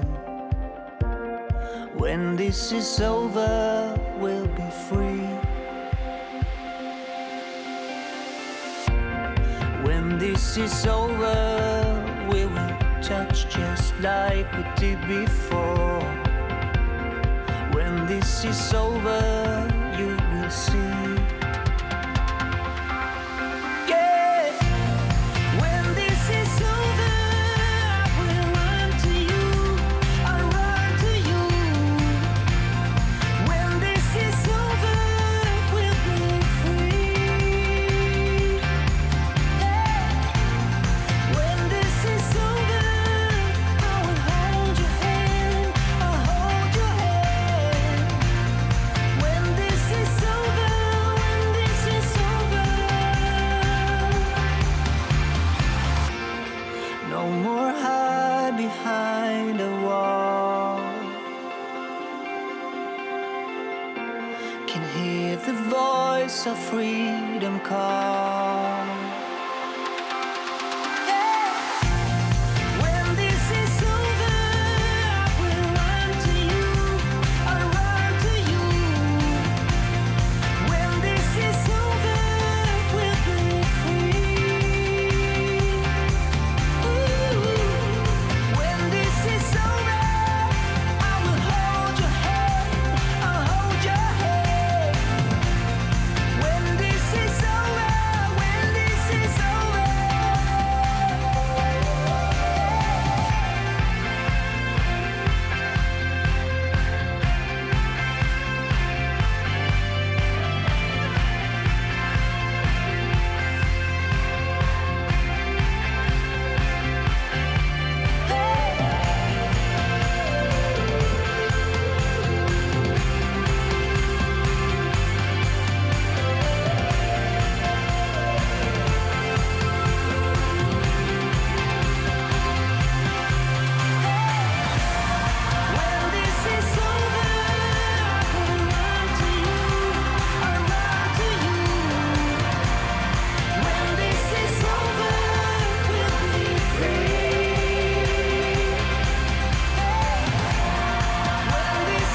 ladies and gentlemen. This is game 2. Just getting ready to go here between Hip Hop Maniacs and No Bounty Hunter. Apologies for the delay. We did have a power outage on one of the players. To give you an update, we're having to get a stand-in for No Bounty Hunter. So that Khan will be sitting this one out whilst hopefully I imagine the power issue gets sorted for the subsequent game. If there is another one, of course, they may take this one. This may be the last game of the series. The game hasn't quite started yet, though. They did remake an all-pick. They were meant to pick the same heroes. Apparently, that's a little too difficult for our Dota 2 players. If someone picked a hero that was not involved in the original draft, so we're having a remake again. We'll get there shortly. But yeah, I don't know who the stand-in is. It's chat's gonna love this. You're gonna love this. The stand-in is called Miracle. But I can assure you it is not Miracle. I know already the whole game is going to be Miracle left so-and-so for this and that. But Miracle is standing in, but it's not Miracle. I don't know who it is. But folks, have you seen the pro? Do you know who this guy is? I'm not. I don't think I'm in the lobby. Are you? Did it go back up? There isn't a lobby. There's no longer a lobby. I can't find his info. We're trying to get into the game here. But yeah, again, to say, you know, it's just down to, unfortunately, one of the players cannot play because of a power issue after the draft. But we are able to still play the game. They're just getting a sub in.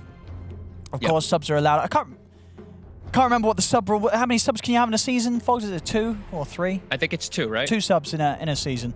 So yeah, they've got Miracle in, who isn't Miracle, but he's called Miracle. And I mean, I'm pretty sure it's definitely not Miracle. It's definitely not. It's he allowed to? The other Miracle. Is he allowed to? It's the lower division, right? So. Oh, he could. Yeah, you can only not stand in for a team that's in the same division, right? So technically, I believe don't know how Miracle that works. could. I don't know. I don't read the rule book. I don't need to. You know, that's not my job. But yeah, we're just waiting for the lobby to come back up. Here we go. We're in the lobby now. Yeah. So okay, I'm gonna do my research. Do your very research quickly. Let's go. To be precise, Miracle 0. If anyone wants to look up some quick Dota buffs, someone do some research because that's not our job. But a last-minute stand-in to fill the spots of Khan. So I imagine we'll be playing the carry position. We'll be playing the PL. I can't view his profile. It's not working. I tried to view his profile in game. Let's have a look at what it. I mean, all we've got to go off is Dota 2 profile. He plays Alchemist, Lycan, Terrorblade. He's a carry player. We know, so that's good. They have got a carry player to stand in. Only level 47 Dota 2 level. That's pretty low. Not a lot of hours played. Only 3,000 hours of Dota 2 play. That's pretty casual. It's really hard. It's really hard to look up players whose names are Miracle as well. Because there's a million Miracle players. Yeah, everybody's a Miracle on when you're looking it up. Yeah. So we don't know who this guy is. He could be. He could be the next Miracle. We'll see. I mean, I'm having a look on Dota. No, I can't find it. Owen, go slot. Yeah. Oh, sorry. Now I'm holding up the game. See what you've done, chat. You're distracting me. Oh, I'm in. I'm holding up the whole DPC. There we go. We're in. Hopefully the game's going to start. As said, it's the same draft. Teams. Hopefully this time they'll be able to pick the same heroes that they picked in the draft. They didn't the last time. Yeah, I saw Void picked last game. Someone really wanted to play Void, I was starting to doubt how stupid I was because I was like, hang on. Was there a Void in the last draft? And I just totally missed that. And then, of course, there wasn't. Someone accidentally picked the Void, I believe.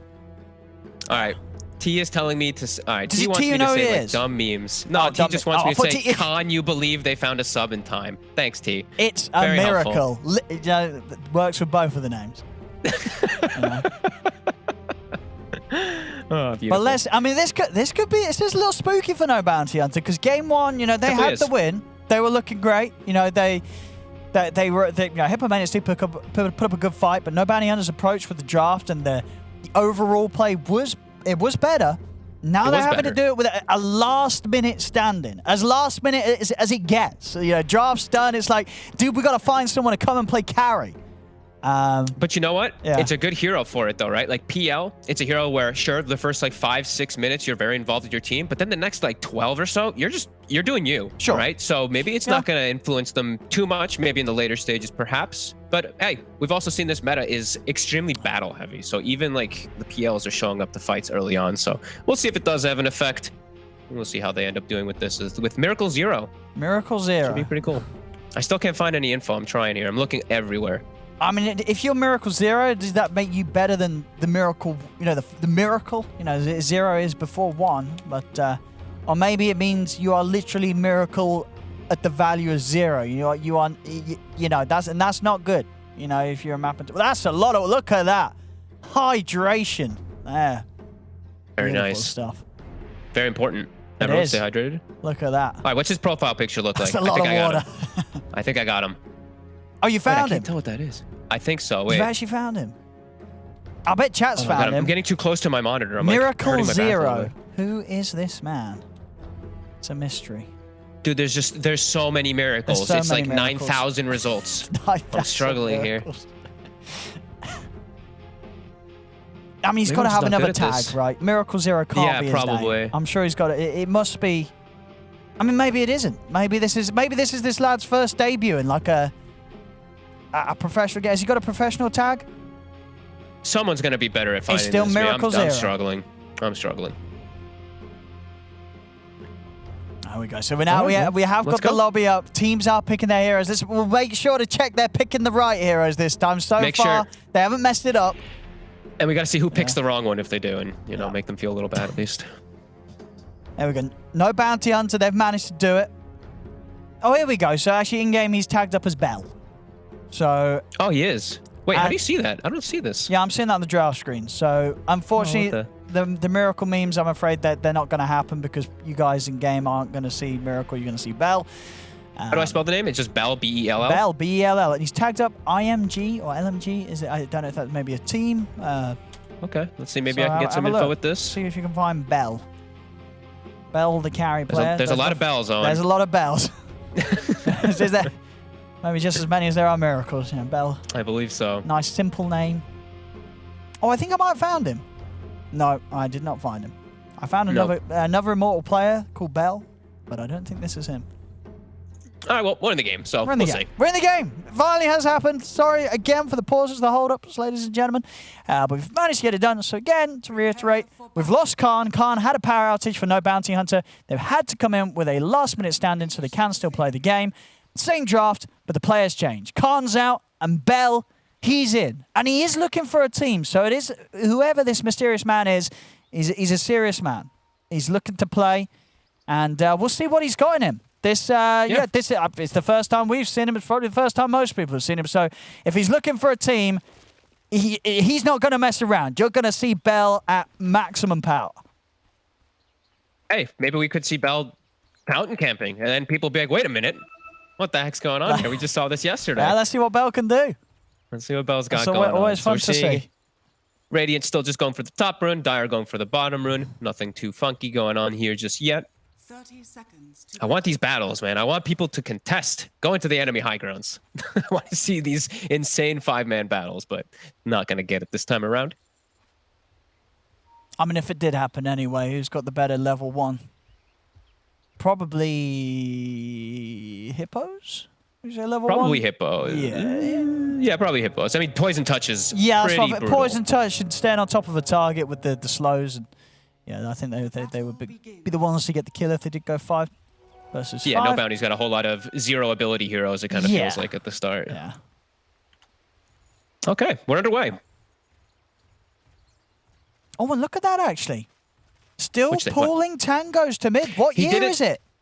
He did it last game, too, because they last, what, 40 seconds, right? So 40 seconds he's got to use he it. walks up. What happens after Yeah. 40? It just disappears. It's just gone. It just disappears. It's gone. Down. I mean, do you get used to having 40 seconds? I mean, yeah. This is He ate it nice. instantly. He hasn't even taken damage. And now he ate it. He knows the Tiebringer's coming anyway. It's So good. I like that. I like that. I mean, the Tiebringer harassment the first few times around. I mean, he's planted the tree in the tango. It's going to protect him against a couple of Tiebringer hits. Keep that damage healed back up. Let's see how top ends up being. I think this is going to be a pretty tough lane for the Timbersaw at the start. They're going to have to actually just start to pull and manipulate the waves for him to get his levels. Dazzle, actually quite good versus the Timber, especially because he has Timber Chain level 1, starting with the Blightstone. These two can actually put some decent harassment for the first few levels versus Blink. Yeah. What, Flash just got a courier snipe, huh? That's great. Great stuff for a Warlock to start out with. Just not careful enough there with the movements, Tipek. And on that bottom lane, is that a lane where the PL is going to farm all right, or is pressure going to amount, or PL can deal with this? PL will deal with all of it, because now Mars's damage has gotten significantly reduced. AA overall, your damage is very telegraphed how it's going to be coming out. Flash, just click Shadow Word, and PL should be able to have a very solid time down here. Even gets the D-ward on the small camp too. Doesn't get the pull, unfortunately, for Flash. Or does he? He does not. So he should still be able to keep the sustain just fine for Bell. He's just going to keep spamming Shadow Word. I see Sani And getting how's Blink? deep under the tower onto Blink, trying to do as much as he can on these early levels against Blink. Mid lane, Ducky having the lead at the moment with CS, as expected. As expected. Yeah, he should have an overall more solid time. Just the 0 armor, the cleaves really do hurt. We even see how the Ring of Protection starting for Curry to try to just slow down the damage that he does take. Bottles are online, at least for Curry. Itaki's went for more of the damage build. He actually started with a little bit more than we've been seeing usual. And the Torrent will connect on Curry, but he does get the Water Rune. Top as well, Sani. A body block on Hustler. Hustler still able to walk away. In fact, Blink trying to turn over towards Sani. Blink starting to slowly recover. Still missing quite a bit of last hits, but once we do see that level 3 come out, should be able to sustain himself pretty fine up here. So the job from Hustler has been done with that pull from behind. And they can definitely set up for some kills. The nice thing about Timber Chain early on is it's quite powerful. Sani. Stepping Blake's forward scared. pretty far here. Oh, they're going to chase him with this Timber Chain. Not quite able to close the gap on Sani though, so Sani's fine. Blink being careful. He got poison touched. He didn't want to jump in and just somehow get like slowed up. Couldn't get on top of it. He knows he's getting away with what he wants now on this Timber Saw up here. So this is just fine. And they're getting good solid farm across the board here. No core is really being too far left behind. Hustler diving in. He's looking for the kill. And with the Timber Chain coming in, they're going to get it. Got him. Nice. And mid. Oh my. I guess he hit the turret. Oh boy. And he did not go for bottle, which I actually quite like on the Kunkka. He's just gone straight stats because Tiny is susceptible to that. He's actually whomping him with these Tidebringers. And he can just X himself and go to base if he needs to. So actually doesn't have to rely on that bottle early on compared to a Tiny. That's a tough lane for Curry now. Yeah. Now it's a 1200 HP Kunkka who you're never going to be able to combo in the game. He's already too tanky for it. Yeah, and as well, I believe what you were saying, you know, when it comes to the supports that he has as well, it's not like he has heroes that can come over and give that extra bit of firepower to punish a Kunkka in the laning stage. Kunkka's going to be fine, completely fine. And now he even has a bottle on top too, so Curry actually has to go get the runes for himself because otherwise Ntaki's just going to be able to fill up too much. And this is going to be a bit tough for Curry for sure to recover, as he cannot get help. And they don't really want to check the runes either is the thing. Like AA and Dazzle, these are stationary heroes. These heroes do not like to leave their lane, even for any type of purpose like that. So it's going to be strictly up to him. Bottom, getting some decent damage onto Bell, but Flash comes in and he's got the heal. They actually slowed down Bell a little bit more than I thought they would have been able to so far. Yeah, Tippett getting the most out of that lane down there. See top actually Hustler, he's coming in for some action around mid. TP's over, looks for the deep dive straight away, rolling in over towards Curry. Curry trying to bottle up, but Daki's in with the Tidebringer hit. Hustler will... He's bottling him? Oh, very nice. Daki continuing to play this mid lane like a boss. Keeping his supports alive there after they make the dive for him. Very nice stuff. I see that Bell actually opted to go for the Gloves of Haste early. A lot of the times on these PLs, I've seen the Band of Elven skin instead of it, because it kind of gives you like the same thing, but more damage resistance. So hurts him a little bit in the lane, but maybe they actually get a kill on the AA anyway. What? And Bell himself is very low. Muff looking for that last bit of a touch, but is he going to go down, Bell? No, he's fine. And Muff, is he going to die? He's okay too. Even the Fatal Bond's not enough damage. But yeah, applying a lot more pressure than I thought was going to come out onto this PL with these two. So Mars still being able to do be careful. Quite nice. They get an X mark into the two of them. Curry's going to go down yet again. He's got to play so cautious around this mid lane. The beauty about having these heroes like Timbersaw, you know, your offlane heroes that can you just leave them alone at some point. You know, you get your decent start and then you're out. Hustler can just make moves all over the place. And we saw him do the same thing last game. On his Nyx, he was incredibly impressive. So far this game, continuing to be a real nuisance, even blocking the stack from Curry that he was trying to do, stealing the bounty rune now. Very nice moves from Hustler. Now he can even, he's going to look to make the aggressive move down bottom too. Very low on Tipek at the moment. Yeah, they're just out of regen, the two of them. They are at the moment, yeah. Nothing to heal Tipek up, so Hustler's going to find him in this very juicy spot.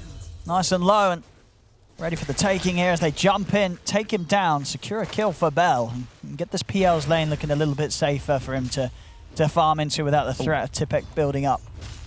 And very nice, too. That's the urn that was just picked up, too, so he's going to be able to heal up the Warlock and continue his movements around as this Earth Spirit. 2K lead already.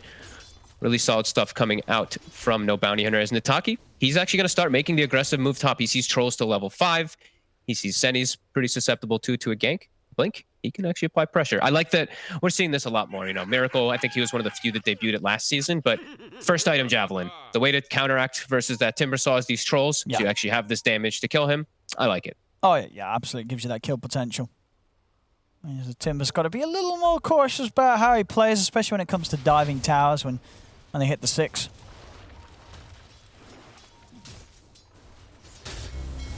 Top lane. He's not 6 yet. Yeah, they're making moves on him. He's now just about to hit it. So they've got the Grave. We'll have the ult as well. Blink is going to try and take him down with the Timber Chain. They're going to bring mass TPs in here to try and keep Manboss safe, but Manboss is stepping up. Daki, he's getting right in on this. Manboss, he is going to get taken down by the Chakram. So they will get the kill on the Troll, but they lose Kunkka for it there. He was trying to line up the Tidebringer. He wanted the kill himself. He just walked right in, yeah. I think he could have actually survived if he just trusted Blink, but ends up paying for his life. Hustler, he likes this, because Hustler gets to just take the mid lane, but nice rotation from Hippomaniacs. Much needed. Yeah, they need to sort out at least one of these lanes. There's no bounty hunter across the map, just having the better impact. And see bottom lane, Manboss actually with this movement, as he comes back into the game, he's able to get involved in some action down bottom. Joins forces with Tipek and takes down Flash. Nice. I like that he's doing this. And it's actually also a double benefit this game that he can go for the Javelin Rush, because he's versus PL. So the Maelstrom Rush, it feels even better this time around. They'll send the PL top. Bell, he'll be able to apply some pressure here. Take the tower too. Let's see if they do set up for any type of defense. I see them going for mid right now for Curry. They don't have the boat just yet. Just is coming back up now. Now they've got the X mark up for it as well. The setup's there. Straight back into the boat. Rolling in. And the cleave. There's the hit. And Tipek too. This is a level 6 Earth Spirit now. Again, 8 minutes and 30 seconds. Somehow Hustler, level 6. He's having a great time. He really is making these moves happen. Bottom lane as well. Manboss ult will come back up just in time here, so he can use it to buy himself some time. But he's going to need backup if they want to have a chance to keep him alive as the ult comes through. And I'll say that actually Blink slow on the mana and no Soul Ring, so won't initially have the burst available. You get the Shadow Word. Got stick charges. Down onto Manboss. That's enough for him to get the Chakram out and take down Manboss yet again. You know, coming from the top lane down to the bottom, Blink able to bring down that Troll twice now. Blink getting to the point where he's absolutely invulnerable as well too with this hood. Hustler, level 6, the Magnetize. There's a lot of damage coming out as well with his Fatal Bonds. And there's Curry. It's going to try and turn, but just not enough in the tank to sort of blow up these heroes like Blink. It's just too much. As Blink with this hood. He's too tanky. Yeah, they can't kill him at this point with the heroes they have unless they find some sort of way. Maybe once the arena's up, they can trap him in range of the Troll. Curry, he's going to get caught out by this wraparound. Daki comes in from the high ground. X marked down. The spear misses. And Curry's gone. Muff as well, trying to run, but Daki's able to get in, take him out. Tipek's trying to fight back, but there's 4 heroes here of no bounty hunter. They roll forward. The Grave comes out by a little bit of time to Tipek, but a lot of damage over time, just ticking him down. He'll be able to push back Blink, but again, Daki finds another angle for another Tidebringer hit. It's 12-2, 6K lead. Oh, they're crushing it here, and impressive to see as well a team that has had to play on with a last-minute stand-in. Yeah, they're not really having to... Yeah, he doesn't have to get involved, right? That's what we were mentioning, is Bell is just going to have to do his own thing in this game. Nataki X's his Earth Spirit, brings the bottle back. They're going to all regen down here to continue the pressure that they can apply down here, and the map is going to start closing really fast, it feels, for Hippomaniacs, because they can't... The thing is, they can't rely on the supports to make any of these plays, as we said, and they're so under-leveled. The Earth Spirit, as we said, level 8 on Hustler, level 5 on Dazzle and AA.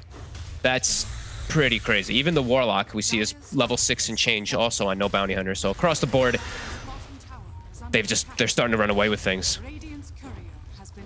Blink, he can't die. There's no AA blast, so he can even run past the tower still at this point. Look at this position as well, hiding behind the trees perfectly. Hustler still waiting. And Flash ready to pounce. Golem at the ready. And Hustler's going to get the angle. Looks towards Tipek, doesn't actually get the stun, but still finds the silence of the slow, sets up for Daki to be able to step in and get the X mark down. The arena will be dropped, it doesn't matter. As they commit on to Tipek, take him out. Tower will fall as well. No bounty onto they them. need. Yeah. They just need Blink Tiny on Hippomaniacs before they really can do anything. As we've said, you know, the supports just, they don't do anything. They just watch. That's kind of what happens in these type of games when you have AA and Dazzle. They have no disables, no way to stop aggression. It feels like it's just free for no bounty hunter to kind of do whatever they want in the game. Like, look at Blink taking Ancients. They're claiming the enemy triangle. PL's doing whatever he wants. Sure, Troll's farming, but your rest of your team is just getting completely smashed. And Curry almost has Blink, but as we mentioned before, who's this Blink gonna impact? It's so hard. Who's it gonna hurt?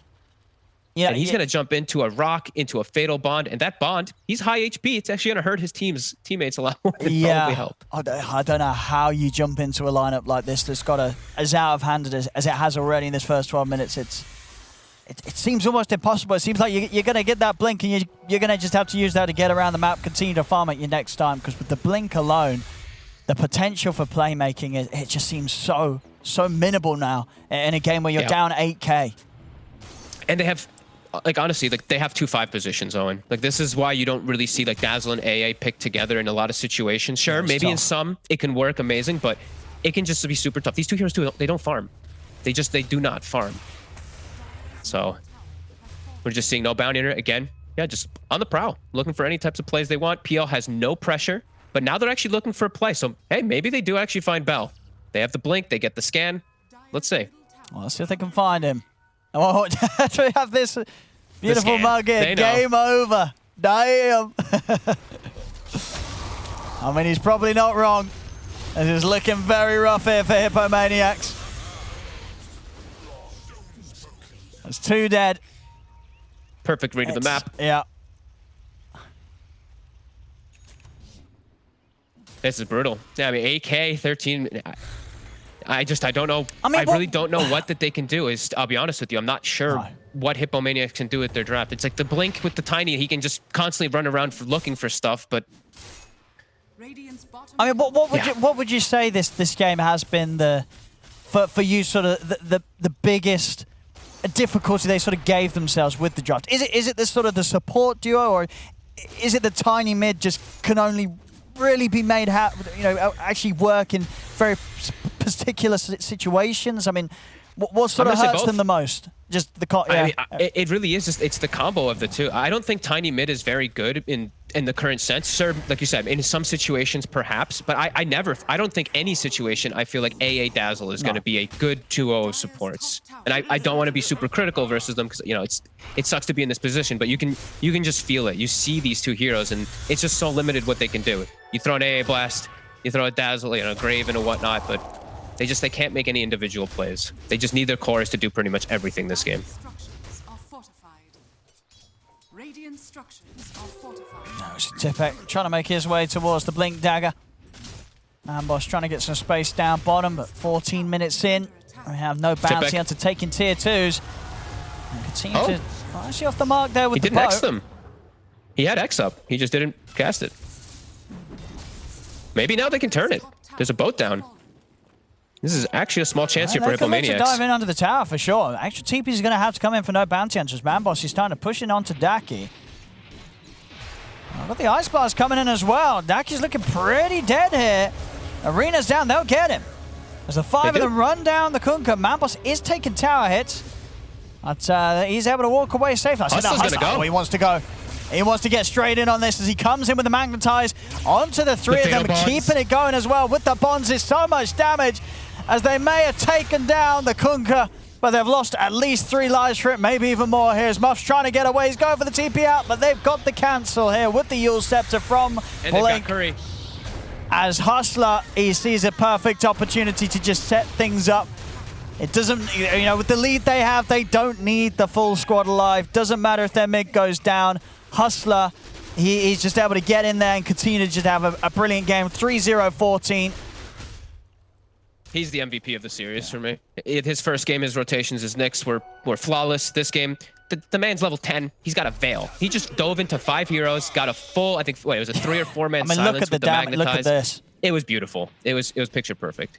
And just the patience. He's not looking to jump in at this moment whilst Daki's in trouble. He knows that Daki's dead. If he's going to turn this round, he's got to find the perfect time to go. I think, ideally he was trying to catch Mambos before Senny comes out with the grave, but Senny very quick with that. And then Hustler's just able to get the damage done. Up to the high ground, there's no chance. They've got to run. The damage is kept going, and they just fall one by one. Oh, it looks so pretty, too. The Fatal Bonds is making, like, the square with the X in the middle. As also in the game, we have another battle kicking off. Bell, he's gotten involved, and he's just going to shred everyone. Yeah, they're falling apart once more. Hippomaniacs, the Tipek. They'll get the arena down, but no sort of combo to follow it up. Double kill for Bell. So they'll be ready to bring in the creep wave down the middle lane. And it pushes on 24-3. And perhaps it's time to bring down the GGs as well. This is irrecoverable. And I don't think you want to stay in these type of games too much longer. This can't feel good for the team. Oh, for sure doesn't. But no, Bounty Hunter, they're probably feeling great. Oh yeah, and again, in a situation where, it's a bit of a nightmare, right, for a team. If you've just come into a game, you've got past the draft, and suddenly your carry player loses internet, he loses power, he can't play. You've got to find a last-minute stand-in, and they did that. And I mean, they're crushing harder than they did in game 1. Yeah, I think this one. This draft just looks so tough. It really does. And all these games, they matter so much. They really do in this the way that the circuit and everything works. Like every game, you have to give it your all. And this, it hurts. It hurts for Hippomaniacs for sure. That's no Bounty Hunter. They're cruising. I see Hustler now building a Meteor Hammer. He's starting to he's getting his fun items online. Shard almost finished up for the Warlock when we hit 20 minutes. And as you said, here we have the lead in here. They found the catch. Hits. They managed to catch Tipek. The silence from Hustler catching the 3 of them. Tipek and Senny are gone. Muffield will throw an ice looking blast. For the next. See if they can maybe bring down Bell in return, but no, Bell's fine. There's no damage to push him under the threshold, and indeed Hustler, he's not letting anyone escape. They'll call it. GG well played here. 18 minutes in. I mean, we're early on in the league, but this potentially could be, probably will be one of the fastest GGs you'll see. As no Bounty Hunter, incredibly impressive showing. As you said, Hustler 5-0-20. Coming in on this, and stepping into the squad, right? Last season round we had, I believe, Desire, right, on No Bounty Hunter. He was really solid, too. He did. He gave us some amazing Earth Spirit plays. This has got to be great for the squad, right? They've got Hustler. He is also apparently a flawless Earth Spirit player. Yeah, he was, both games super impressive. He hit level 6 pre-10 minutes both times around, had an amazing impact, and his team looks pretty good, honestly. I was very impressed with the way that they drafted. That's one of the biggest things that I saw from them, just the way they set themselves up, just these good core matchups, good overall game plan, good ways to fight, just, solid overall stuff, and good movements. I love when I'm seeing teams being super aggressive early on. Look how many kills they got in this game, right? 28 to 318 minutes. They didn't let up at all, so it's good stuff. Impressive stuff, and hats off, of course, to Bell, who did last-minute stand-in after the draft was done, came in and didn't die. So, Bell's gonna, his part in this wasn't the flashiest as a PL, but he's gonna feel pretty good about turning up and not dying and getting the win with the squad here at 18 minutes. And you said for Hippomaniacs, for you, is it the drafting, just you feel that they've not got the right approach here? Yeah, I think. Honestly, it's fully back to the drawing board. When I saw the Necro, even the first series, right? We saw the Necro picked into the Nyx when they have a Batten. I think they have to maybe just talk a little bit more about these things, maybe just get a little bit more of the hang, because both games, it felt they put themselves in such a difficult position to make these plays, especially the second game. They can't do anything. Like, they actually just cannot do anything in this game when they have these two type of supports. If the mid goes bad, which it did, the game is just, as we saw, it's over from minute 6, minute 10. So. Yeah, back to the drawing board a little bit. Yeah, well, there we go, ladies and gentlemen. No Bounty Hunter taking this one pretty confidently. A 2-0 victory for them against Hippomaniacs. Yeah, and that means that the score that you see in your screen is wrong. That's wrong, production. Please, we gotta talk. We gotta talk. It was a 2-0, a very, very convincing 2-0 for No Bounty Hunter there. 18-minute victory in game number 2. We're gonna talk about that game, and we're also gonna talk to the winners after the break.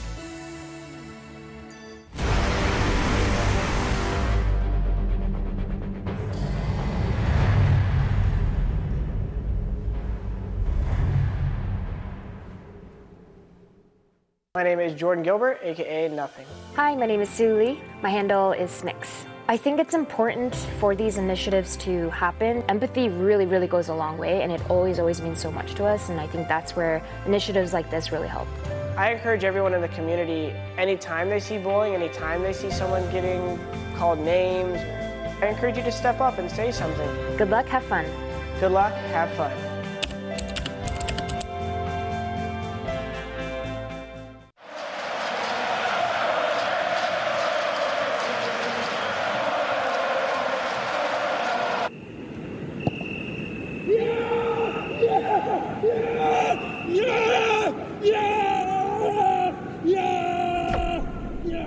Start your esports career now at play.eslgaming.com.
I was not expecting a dog to come out in the highlights, but to be fair, if you have an 18-minute game, there's not much of the gameplay that you can show, because it was a thrashing here. No Bounty Hunter taking game 2 and therefore closing out series 2-0 versus Hippomaniacs here in the lower division of DreamLeague Season 15, powered by Intel.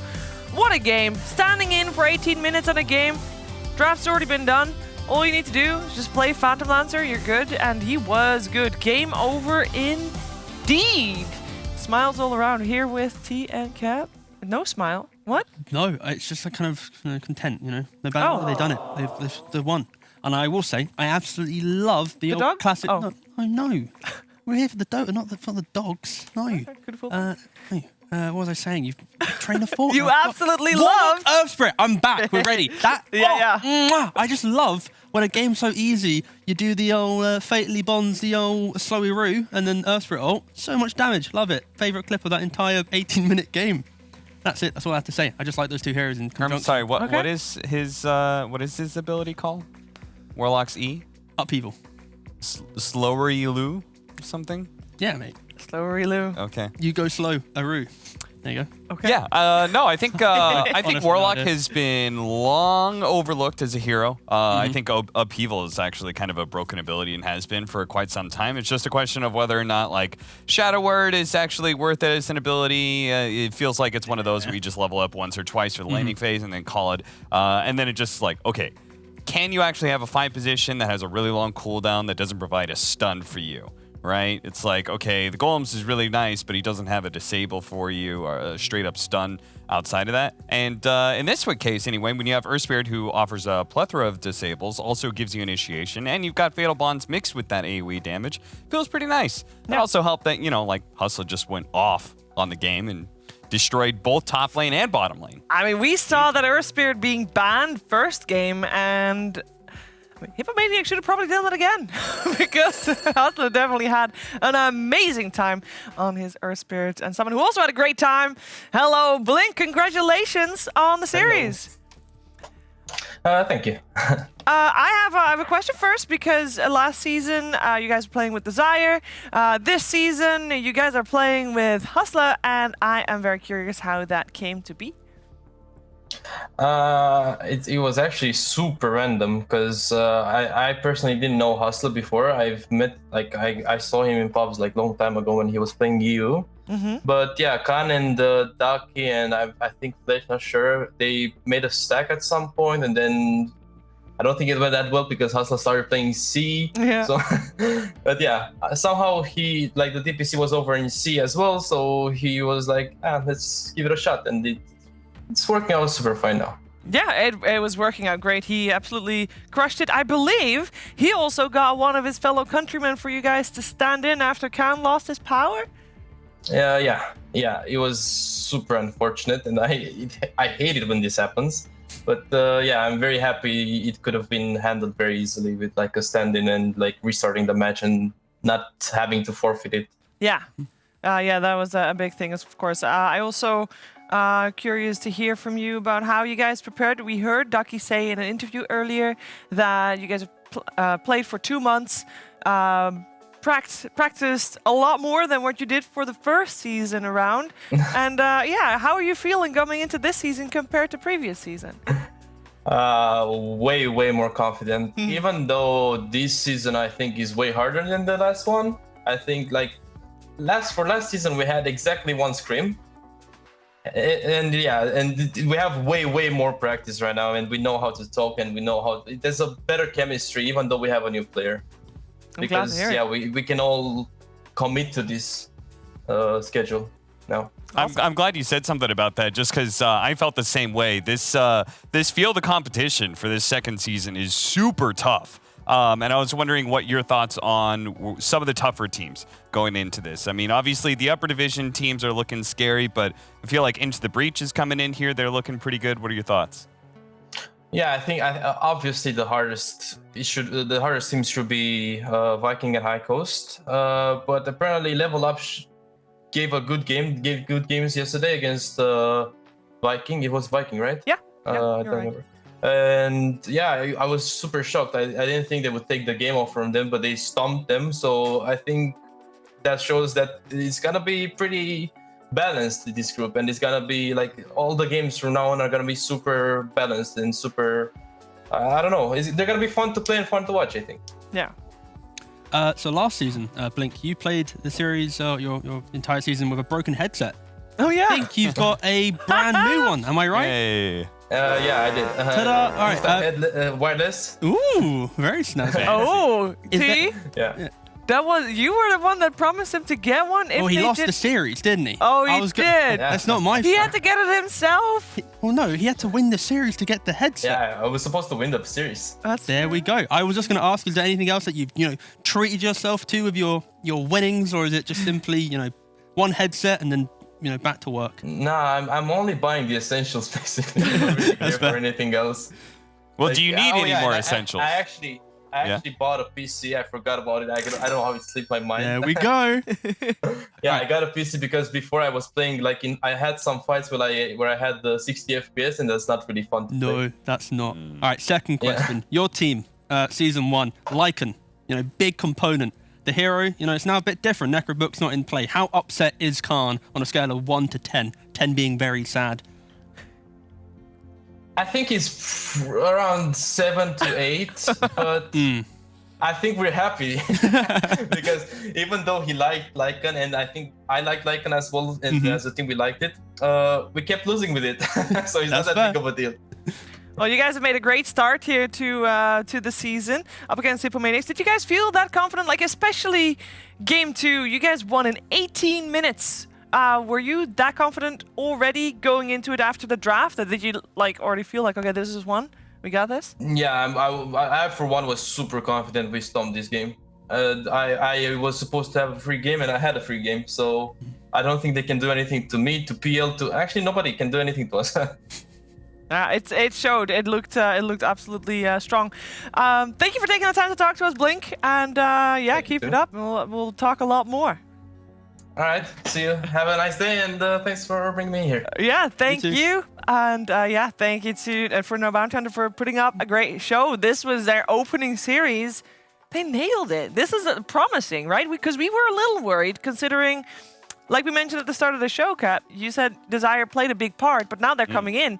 They look better than what they did before. Well, let's just hedge the optimism just a little bit here. I do believe Hippomaniacs is going to be their easiest opponent. The rest of the field is very tough, which he admitted to as well. So I do hope they win, because I personally was a big fan of that interview. Yeah. He's very enjoyable. Nice lad. I like He is super nice. I think... Oh, well, no. You can't say anything about the game. Oh, I know what this means. This means this is a red button, and when I press it, we're going to find out something random, probably. But before we find out, don't lose your head just yet. Before we find out, we're first going to go to a break.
T to be on there. I'm not What is playing this? until they fix it.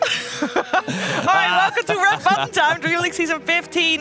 I know a lot of you are waiting for the series that is upcoming with Liquid vs. Alliance. Definitely a big series, but they have set starting times, meaning we have a little bit of time. And I just pressed the red button and we're finding out what happens. And I already know what happens because I broke it. Oh dear. I also fixed it. I have a hat that is also a net. I also have 2 sticks and a basket of balls. And basically, this is going to go on the heads of my panelists one at a time. I'm going to throw the balls, and they're going to try to catch it with their heads. And they're going to make sure that they stand behind the bar, and I'm standing on the other side behind the bar. What's up? Cap has advantage. Why? He has less noise up top. That doesn't matter. This clean-shaven scalp. That is gives actually me a downside. advantage. But on the bright side, there is a look. There's a little bit of a Velcro. Okay. Like you can stick Let's it. get Cap in then. Come on. Who wants to go first? Apparently, Robson wants me to go first. I'd love to watch. Because she's going to try and study the game. And Do you want to do it yourself? Yeah, do it yourself. Sure. It's like a Velcro thing on the back. I'm just going to take the balls. No, I'm the one that's throwing the balls. Why would you have the balls? All right, where am I standing here? Next time you cast TI, can you This have is the that? latest in fashion. This Just is- you this is watch. the vibe. All right, this is the new hot look right here. What? Put it in front of you. All right. And then just we are gonna keep it the same. Can I get a practice? Yes. Well, it's hard to tell how far up it is here. Okay, we're doing 3 practice balls for both of you. This yeah? is your head. This is your net. This is your head. This is your net. Thank you, Robson. I can't feel the net. I hope you realize that, right? Just because it's attached to my head, I got you. doesn't I got you. mean No, that that's I exactly what you needed. magically know where it is. Where do I stand? I hope there's the same amount of red as there is white, because that means I'm just gonna give you all the white balls and I'm gonna give Teal the red balls. I don't know if That they're is the same so amount. attractive, Cap. Continue chatting among yourselves while I count. Okay. All right. 1, 3, 7, 9, 24. Oh, I thought you were doing like bounty rune times, and I thought you'd already messed it up. Oh. No. How many runes are there? It's 6 minutes, Robson. No, wrong. There's 3. I just held up numbers. Why'd you say wrong? You could have said anything He put up there. 2. No, I didn't. And he knew he was wrong, so he was like, I put up 5, 6, 7. The right answer is 3. There are 3. 2 bounty runes and 1 And how power can rune. you get that wrong? Even Kyle had it right. I didn't even look. I heard it in the didn't cast answer. I yesterday. wasn't thinking, Shiva. All right, there's 14 balls of each color, right? Okay. Go I'm on. using 3 balls as practice. Okay. You got red. Okay. Okay, you ready for practice? Yes, I'm ready Don't for practice. accidentally stand on there. You'll actually break your neck. Not good. Wow. That's quite the cause and effect there, G. Let's actually not do that. I think that's All very right. dangerous. All We know where he stands. Just keep your eyes on that tile. Just stand on that square. The force. Sure. That square, yes. I feel like. Yeah, this is good. What is this music? You Wait, guys want me to no. dance to this? Yeah, dude. Booty, Cap. Booty. Okay, catch it. Ooh, that's close. It's close? Okay, I need to go farther down.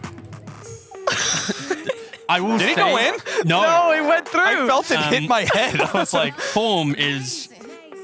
Oh, that went in, but that was the practice one. Those were all the practice balls. That's 1 ball. this is very difficult. Because there's no real, reference to how far up it is and the angle. Is this royalty-free music? Hold it, I got Apparently. Stream's going down, guys. Easy. I don't know why I'm collecting the balls. Okay, get the balls to. You nearly did it. All right. I'm the ball collector. All right, this is for real, okay? Go. This is for real now. Very close. can't tell the Very angle at all. close. It was very close. Oh, even closer. You shouldn't have ducked there. No, yeah, you should have stood still. Ooh, got him. 1. Got him. That's some form. Got him. Cap handling. Ooh, that was Whoa. close. That was close. Got him. Got him. I'm getting really good at this. Cap got a lot of. Oh! Didn't get him.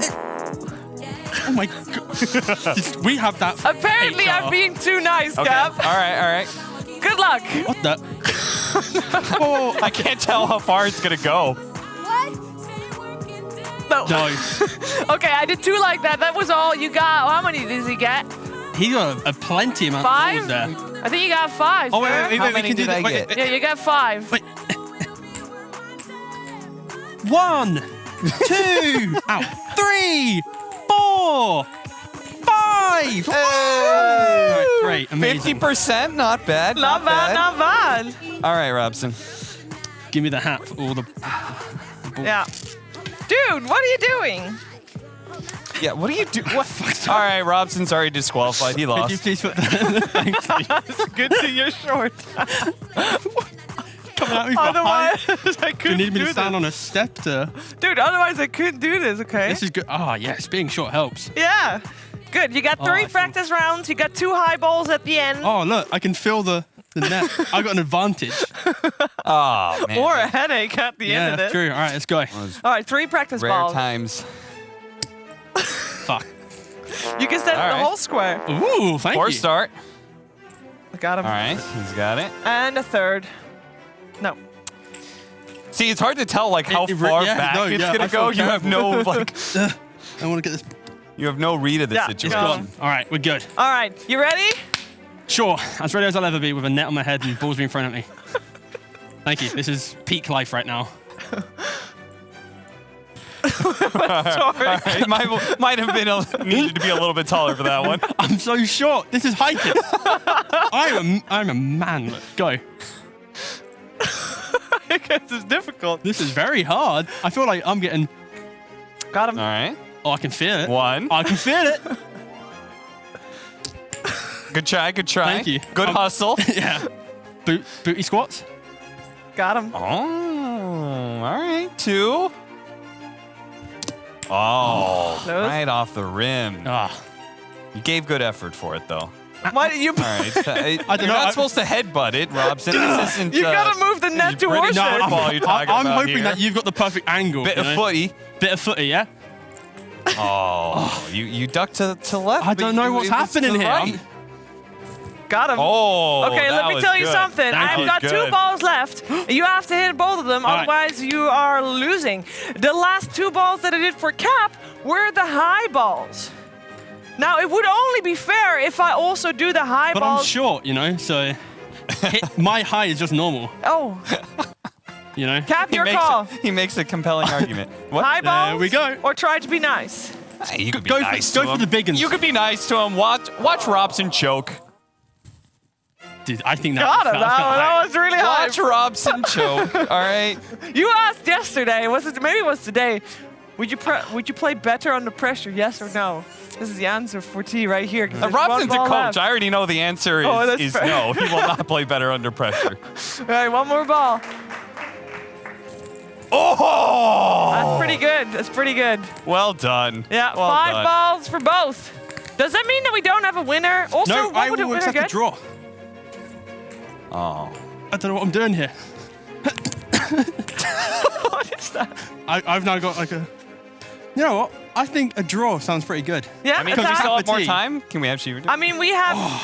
No, because I can't. I can't put that on my head because Oh. my ponytail. Okay, I'll try. Thank Okay, you. there we Here we go. go. Oh no, we now have to do the gathering. Oh, shoot. Oh, shoot. Don't worry, I'm doing the Sorry, gathering. disaster. Gather.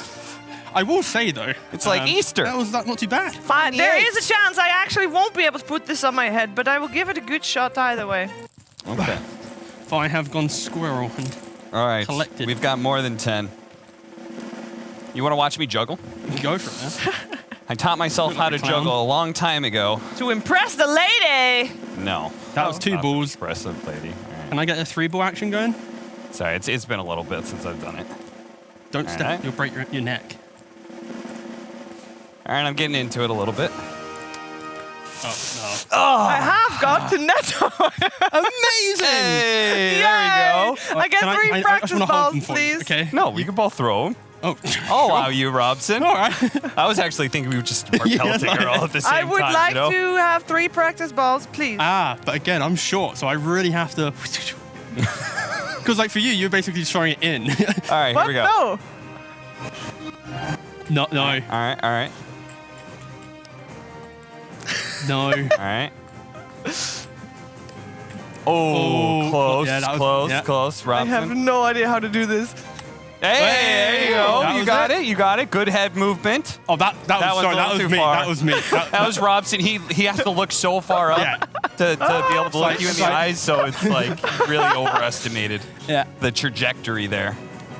A little shy, That's okay. Off the Nah. Jesus, fall right in front sound of him. effects. All right. Added Okay. value. You want to go for a little? Oh, good movement. Yeah. Got him. Great form. She's getting amped up. Jeez. All right, you ready? She's out of control. Bam! Oh, yeah, I'm never gonna make that. What is Yeah, that? she's not that tall, please. Sorry. What? Oh, close. Oh, we close, should do the close. fakey, you know, so Yeah. so like we both do the throw, but the ball Okay. comes randomly from one And of we us. both know who's going to throw.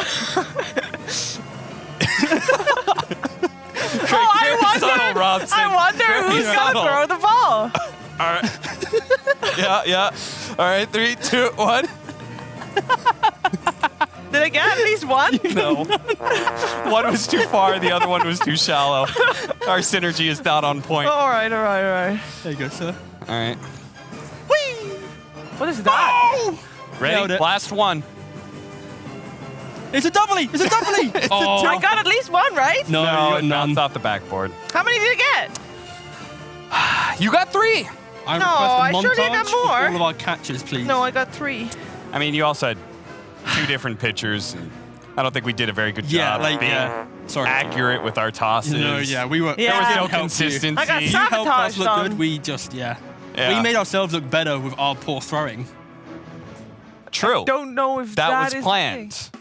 Was it? Robson and I are the That's athletes. What the wink. Ah. Oh, Thank you, Cap. Right. all right. Well, Yes, red button. Another successful red button for Cap. Liquid V Alliance, don't worry. yeah. So we're a little bit out of breath. So good. Wait, what? You really got into that. Oh yeah, I was catching hard.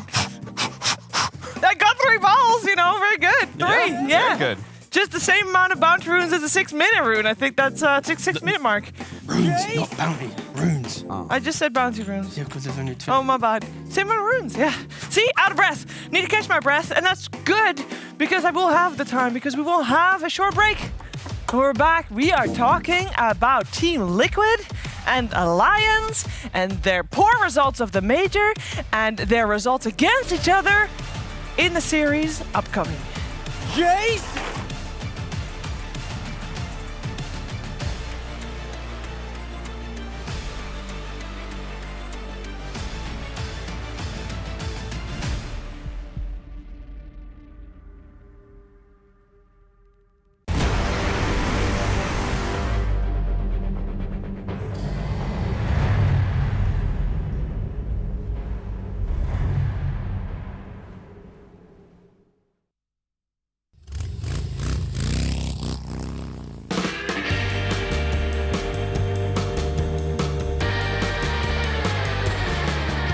Sometimes life puts you in a spot where others try to go, but you don't care for. There's no way out, so you inside out and far away.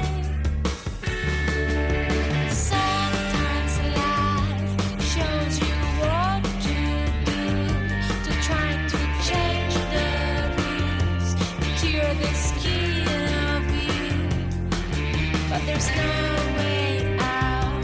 You're feeling like you're breaking down and blue.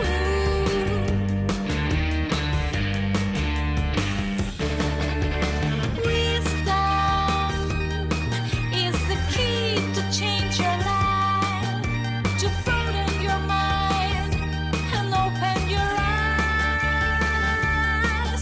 You'll see, no matter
every series is a playoff series. Sure, you can say that, but this series in particular, Team Liquid versus Alliance, now that is a playoff series if I've ever seen one. These teams, this series could very well be a deciding series for which team moves to Major, which team has even a chance of making it to TI. There's a very high chance that Europe will only have 2, perhaps 3 representatives at TI, and they got to step it up. Especially these 2 teams who fell kind of flat at the Major a couple weeks ago, or not even a couple weeks ago, yeah, a week ago. And looking forward to see what they have in store here on the new patch. We're gonna find out as they have one best of 3 against each other. Of course, you're watching DreamLeague Season 15, powered by Intel, and this is Upper Division. I'm here joined by T-Gov and BSJ. Guys, it should be a good one. Who wants to go for it? Brian. There's a lot of moving parts here. They just got off the Major. There's a new patch. They're in the first week of the whole league, but yet it might be one of the most pivotal games. Like, who wins this might end up getting 4th instead of 5th. Like, these 2 teams are right in the middle, I think, in everyone's power rankings going in. So yeah, we could would also quickly show the standings. I know there's only been like 2 series in the upper division, but it gives you a little bit of an idea of what we're looking at here. But T, there is so much at stake for these teams. Yeah, I think the main thing here for Liquid in this series is because of how the Major format works, they weren't kind of given a reward for getting further than Alliance. Yeah. So this kind of series for them, it's like they just come back off the Major, they did better than Alliance, and the fact they get to start the next DPC season playing the team that they, in rankings, feel like they should be higher than. Like, this is kind of for them to kind of show everyone, okay, we are going to right now prove to everyone that we can, continuously be better than Alliance, especially within the last month. But again, Alliance, they played really well. During the previous group stage, they were, a strong second. The question is, they were kind of lackluster moving forward after that. So does Alliance find that rhythm again? And they need to, over this season, just find a way to actually carry that over. If they are to make top 4 in the Major, they need to be able to, actually be able to perform. Yeah, and I mean, they need to perform not just for themselves, but for the rest of the region as well, right? That's true, yeah. The way that this system works is that all teams will root for their own region at the Majors, because it will just help you have a bigger chance of making it to TI yourself, even if you're not doing too hot. But both of these 2 teams didn't do too hot. Let's start with Team Liquid, because they came in, they had to play through the wildcards. Well, first, before that even, Brian, they had to play in tiebreakers to even get to the wildcards, and they looked super hot on the first day of the Major, and then just... It definitely wasn't one of those Hollywood films where you have the underdog go through all the steps to get to the championship and they somehow overcome it. You go through all this crap and then you just end up with 0. They definitely seemed like they had a plan going into the Major. I really called it like the no carry strat. They had like a 1-position Lesh, something like that, a Venomancer. And at first people seemed to be caught off guard, and then they got figured out. I really do feel like Liquid just got figured out. And I really hope coming into this series that I'm seeing like a fresh version of the same thing. They're going to mix it up a little bit, but they're going to stick to their style. I don't think they should crazily adjust or anything like that, but they were a little bit too predictable. People knew you're going to run at us. All we got to do is just survive until like 30 minutes and we're going to win the game. And that's where the new patch might help, because of course with certain heroes coming back in, I think the lack of like Beastmaster falling down in pecking order, Alliance now might be a little bit more upset. Liquid though, I don't think they had too many heroes where like their premium Liquid heroes, some actually got buffed, and there wasn't like heroes that instantly got removed from the game. So like Puck's still pretty good, right? So I think Liquid are going to be happy with this patch, and again, they're going to be pretty strong, I think. Yeah, they should be. But then again, people thought they should be pretty strong at the Major as well. They did make it to the playoffs at least, making it through the group stages to the playoffs. They did lose 0-2 against Vici in the first round, but they made it there. Their opponents, Alliance, did not make it there. They played in those group stages, and only one team was going to get eliminated from those group stages. Yeah, that one team turned out to be the number 2 in the European division. It turned out to be Alliance. If you're talking about disappointing results, I think they are going to be more disappointed than Team Liquid, even though they get more points because they came second in the league, right? Yeah, they're definitely not. It's like when you win a pub after 7 throws and you're like, yeah, I won that game, but I really don't feel like I won that game. I think neither of these teams feel like they won. Neither of them is happy. They're very... there's like a grudge, but I wouldn't. Is it really towards each other though? No. No, I think that. I mean, the whole region was disappointing, right? We came last at every point. We came, last in the wild card, last in the group stage, and last in the playoffs. And then we had Secret, who kind of like waddled off a little bit further. Yeah. So, yeah, we were bad. Yeah, this is like pent up frustration that they get to take out towards other things on each other. And that's the second major, the second time That's around. the one that counts. We're now the underdogs of our regions. If you're watching, just be ready when we come and win it all. Yeah, the sense of disappointment they definitely have in common with each other from the major, though. They have something else in common as well. There's a lot of Swedish players, first of all, in this matchup here on both squads. And one thing they also have in common is that Loda has been a part of their career quite heavily. And we actually were able to sit down with Loda and his career earlier.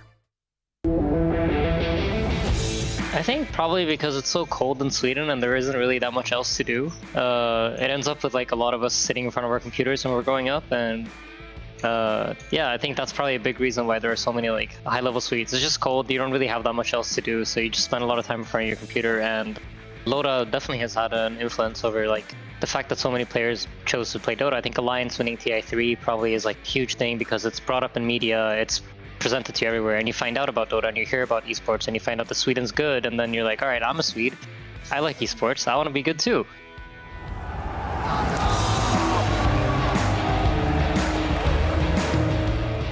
I think he was one of the biggest esport profiles from Sweden, like early on. So I think he put Sweden on the map a bit with just accomplishing what he did. The ground of Swedish Dota is definitely coming from Jonathan, and I think that every player has been playing under the flag of Loda has been influenced by him. So I think he is like definitely one of the most important Dota 2 profiles and players in Sweden. Clear through these illusions. They're going to stop BKB, activated by Loda before the stun can land. And that means a kill onto the Nyx Assassin, and maybe even more. Sing, he's popped his BKB, glowing and... So I would say overall, I feel like the Swedish Dota scene or Dota Pro scene is at a fairly healthy place. I think that we kind of nowadays have a few teams that have a majority of Swedish players. I mean, that was obviously something I worked very hard for back in the day. I think that was part of the reason why I made the old Alliance team with like the currently Liquid team. I felt for a long time that the Swedish players were rather play for international teams, and people were not really motivated to play with the Swedish team. I enjoy working with players, and then I've learned to see when I've had an impact on their career. But it's also always impossible to say how much. How much impact have I had on the Swedish esports scene? I think it's up to someone else to answer that. But I've had an impact. Yeah, I can say that much.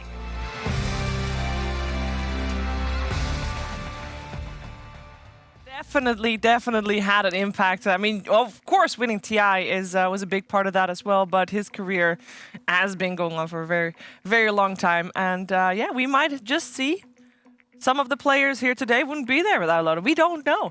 We have got 6 Swedish players in our series. Team Liquid has 3, and Alliance has 3, and we're going to find out which of those teams is the better one at the moment. And it's going to come down to, I think, one thing in particular, because how are the teams going to adapt to the patch? I think that's going to be the biggest question, T. Yeah, like we've had, unlike the kind of low division, where they're forced to play these online tournaments, and there's like some tournaments their patches ain't halfway through. These like tier 1 teams, they just sit back, they play a major, they come back, they rest, they watch everything and play. So we are just going to see 2 tier 1 teams with kind of no previous data and just slug it out and see what happens. Slug it out and see what happens. I mean, It sounds so simple, Brian. Yeah, it's just preliminary impressions of the patch. You have like 4 or 5 days to say, oh, that feels really good. Okay, I'll try that. The thing is, like, if 3 games, a hero can look really good, and then you suddenly the other team sees something that you didn't, and you're back to the drawing board. So, That's smart. That's smart. This series, they could win game 1. They suddenly throw in a new hero game 2. Even Alliance could do this as well. Yeah. All the other teams are going to be looking at this series like, so this is their idea. This is how they're seeing the patch. They could throw a curveball. They could force, a Tundra to start picking some position, whatever, Dazzle or something, some off-lane AA. Yeah, but it has to also work. And with this much on the line... It doesn't. Doesn't matter. Dude, with this much on the line... You get no DPC points for qualifying. You know what? Sometimes when there's a massive group stage, I would be definitely a little sensitive to the idea, okay, you know what? Maybe we'll just pick Lone Druid every game so that it is banned first phase every game. We'll get an extra bit of freedom in the draft. But in this game, no. This could very well be a decider game.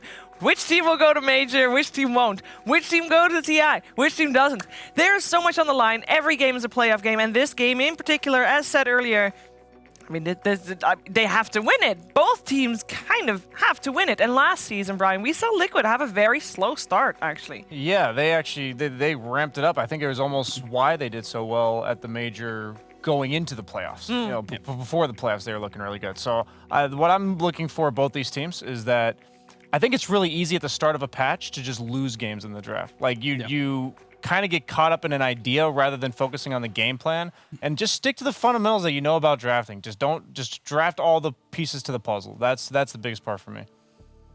Or really crazy. No, we're not. I think Liquid's a team that's pretty kind of solid with their drafts. In theory, and I think the only kind of craziness that will happen is like maybe like Quakever's hero pool. I think realistically, there's nothing going to be too shocking. And I say that with bated breath, hoping something shocking does occur. Now, I know you looked at some of the players in terms of their history over the last couple of days and what they have been playing. Is there anything out of the ordinary that you're like, wow, I really hope this hero will be shown? Unfortunately not. No? The only probably one is like Nika Baby playing Void again. What? And that typical, as a carry player, how dead was Void? He was... I mean, we saw IG pull it out in the grand finals. They might not have won that game. But they didn't win. That game was horrible. That was pretty bad. Okay, yeah, we should forget that even happened. Question mark, etc., etc. But Void, previous patch, pretty bad. The biggest problem with the old patch was the Necrobook push meta. Like Void just can't deal with it. You have a 160-second cooldown Chronosphere. This patch, which though, item is removed? And what's better than watching Alliance when Nika Baby gets Void? Nika Baby gets Wraith King. There we go. So we now have 2 heroes for Alliance. Woohoo! Let's go. Wow, that sounds like a flame a little bit. Not really. They play really well with those. And then Morphling as well. Do you want to list all the heroes? No. Okay, cool. I think any brawler, I think any mid-game, like any 1 fight. or 2 item hero, just ramming down their throats. That's Okay, what and you Baby's all still about. don't want to see Mickey in one of the traditional carries. You want to see him on the pucks and the lashes and stuff. I think if you look at the comparison of carry to carry, Nika Baby is traditionally more farm and kind of relies on the team to make more space to get him into the game. Yeah. So I like the idea of the opposite carry then being more kind of active and punishing that type of timing, but also you can fall victim to not hitting that timing, and now suddenly Alliance has this, Nika Baby 1v9 scenario. So it really is finding the balance, and when you don't have any information because of a new patch, finding that's really hard. So we might want to see Mickey playing a more semi-carry, but with all the kind of variables we're not aware of right now, we might just see him playing just standard heroes just to kind of ease themselves in. Yeah, I was about to say I'd kind of prefer them to do more of the standard. Yes, because this patch, there's just not enough information to know how quickly you can reliably end the game. And I think a lot of teams, their default to make sure they have like a backup plan is just have a strong 5-man. Like just have 2 or 3 R buttons that you can press. And I know that if you're against Liquid and you see this timing push coming, I would not be surprised that Alliance has like a Phoenix Mars or something of the nature. Well, when you're talking about Team Liquid and their standard type draft, Team Liquid actually, in their standard draft,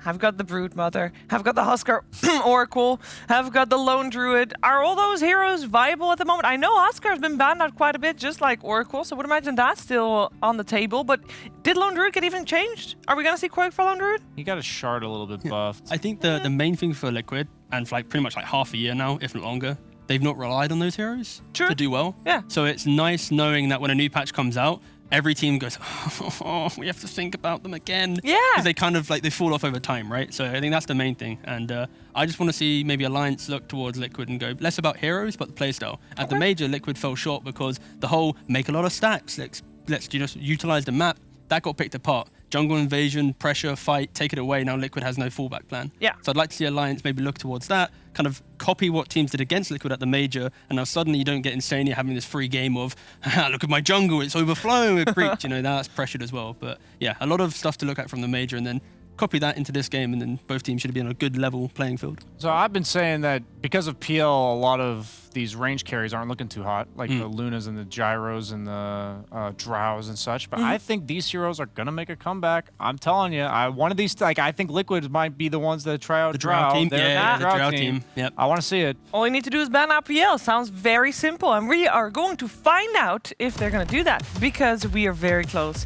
to having the draft ready between Team Liquid and Alliance. So stay tuned. We'll be right back after the break.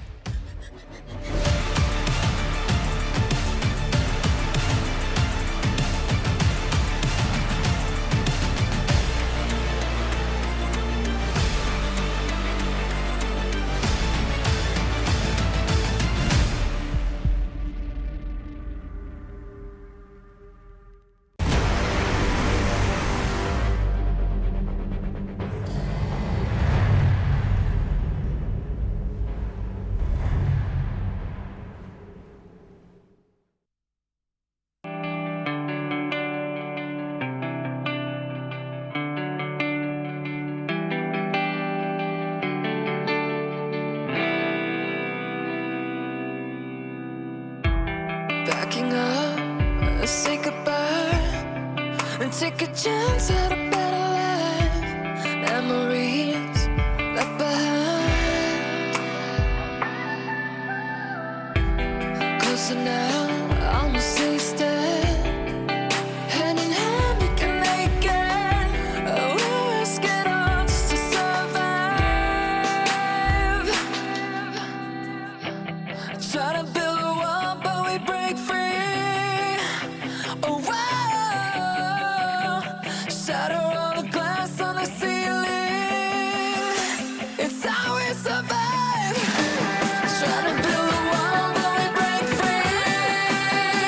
Oh, wow. Shatter all the glass on the ceiling. It's how we survive.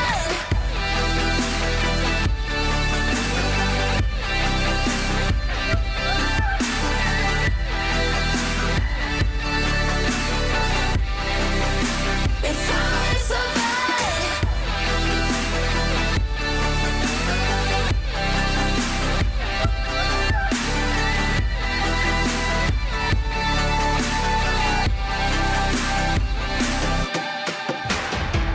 Moving on underground, but our words don't make a sound. Take a shot in the dark.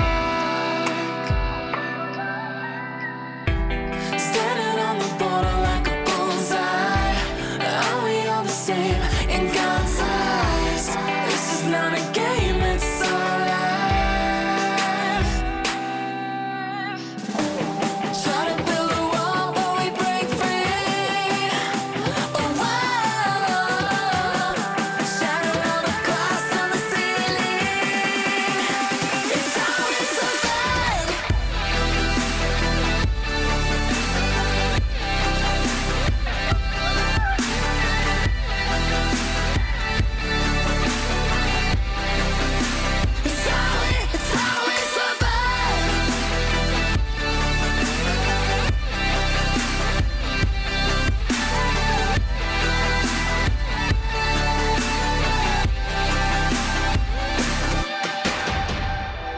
Try to build a wall, but we break free.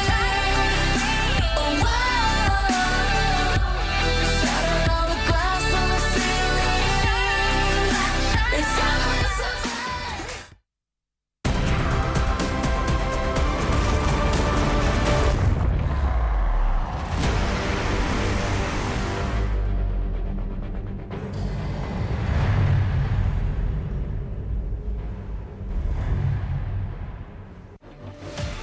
Ooh, I really hope that this series lives up to our expectations, because then we should be in to quite a treat. We have Team Liquid and Alliance. One best of 3. Upper Division, Dream League Season 15. Of course, it is the Western Europe DPC Season 2. And the first game is upon us. So we're going to see which one of these two teams is going to take the series. And to be fair, this is the first game for them as well this season. So it will be an interesting opening to see what kind of form the teams are in, especially after the disappointing loss. It's very important to be able to deal with losses like that, T, right? That's a big thing, because both of these teams also seem to be committed for their roster. Like, this would have been the time where you would have had a change. This is the team that didn't change on both sides, so this is the team that they want to take to TI. Yeah, for sure. I think there's 3 or 4 European teams that wouldn't change their rosters, and of course Liquid and Alliance are most likely them. But yeah, this series is just, you don't know who's going to win it. They're both great teams. I think the key thing is, at international space, they falter. They don't look consistent. Again, we have one tournament to go off, but it isn't the best showing.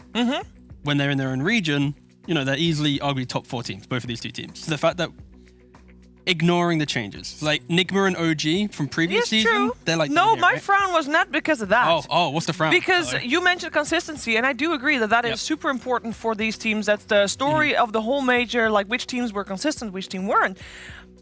Alliance, the reason that they came second in the division, upper division previous season, is because they were consistent during the season. That's true. Team Liquid was not. They had to play tiebreakers, Brian. They were not consistent. It was just a rough start that they got off to, and you just can't afford to do that. I think they've done that even in the leagues prior to DPC throughout the course of COVID last year.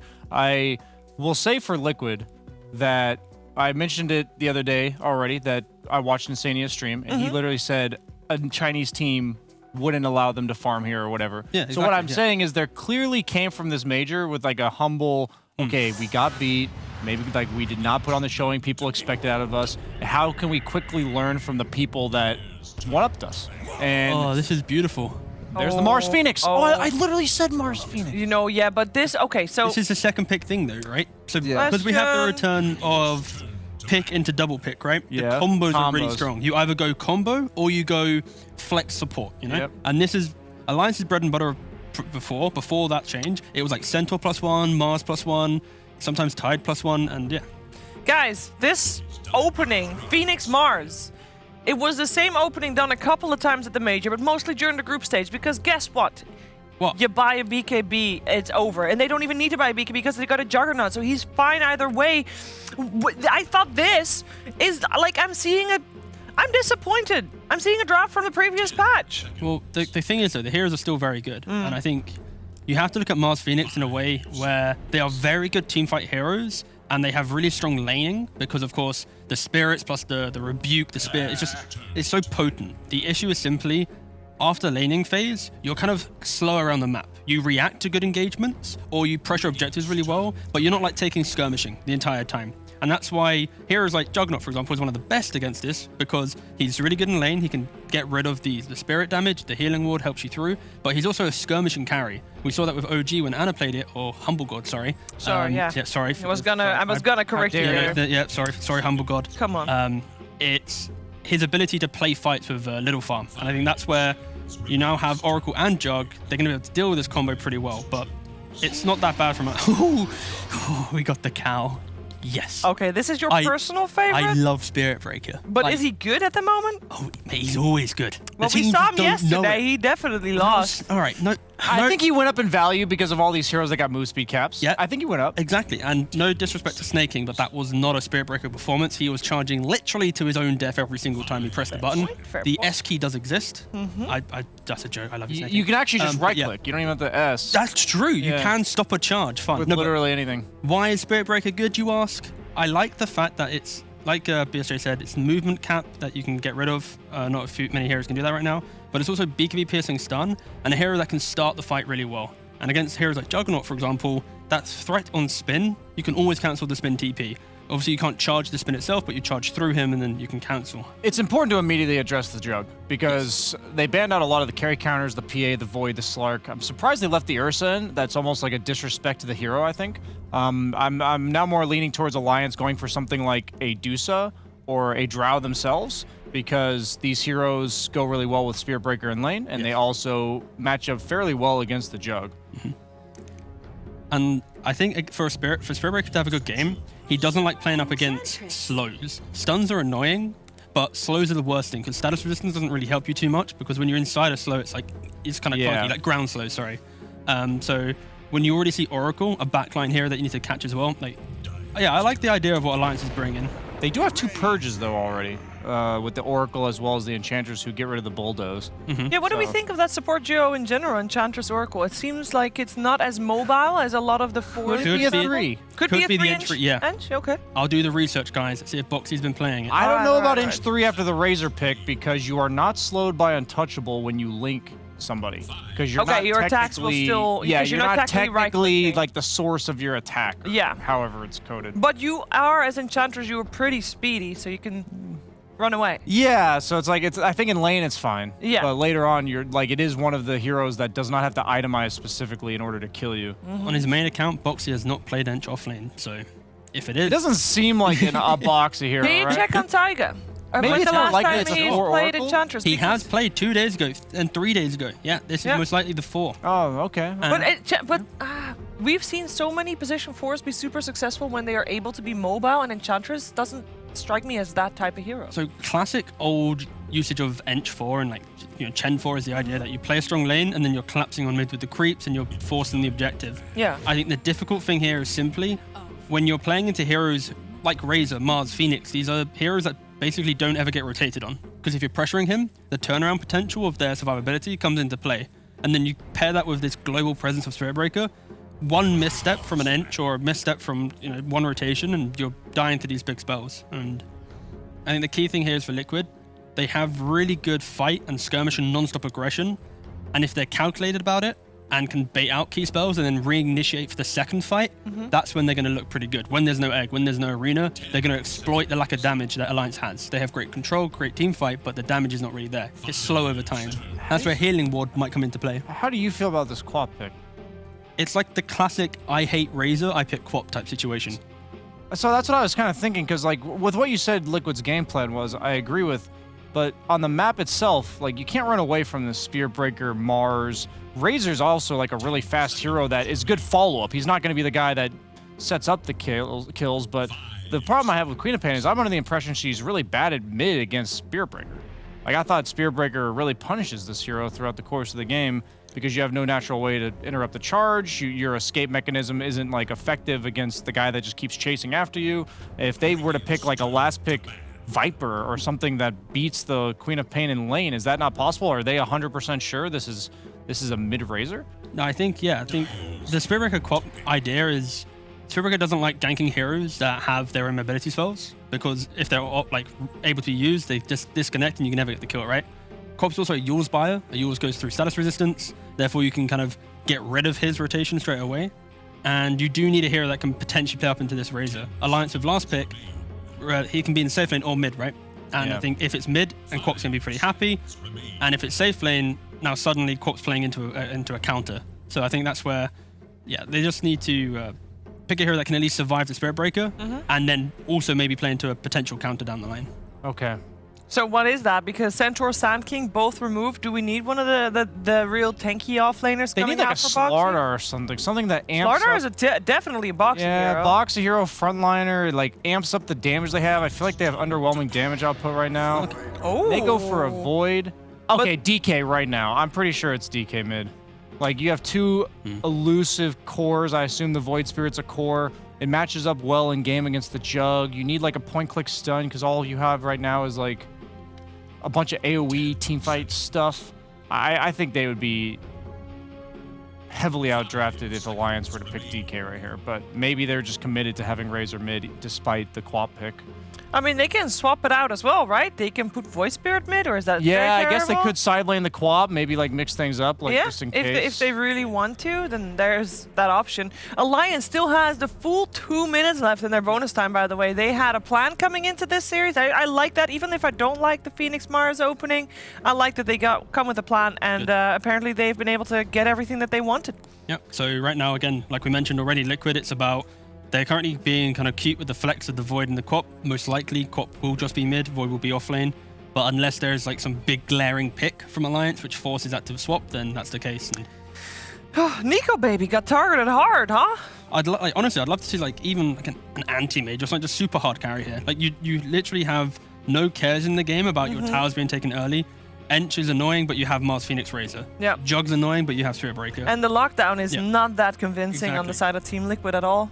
I'm just concerned that if Alliance were to pick another lane pressure hero, they just go. They go for why the all end all. Sneaky LPL just all the way to I'm the not end. gonna lie to you. I think Jug's one of the best carries in the entire game against PL. Like I think he's like top 3, if not honestly the best right now. I think that because of the Shard Battle Fury interaction? So you just spin and then just you run him spin down. on top of like all the PLs, and you're not only doing like the 290 damage a second or whatever, but you're also cleaving. So I'm not a huge fan of the PL because against Quap Jug it doesn't match up amazingly, but they have 4 heroes that are pretty much meant to run at you, and PL is one of the best heroes in the game to capitalize on it, so they have a very clear game plan. I don't think it's like a terrible pick by any means, but I'm actually going to go with Liquid because I think they've got what it takes to close the gap. I and don't close the map. know if you guys saw, but it will be a Mars mid and a Razor off lane. S4 will be playing the Razor, and Mars will be played by Limp.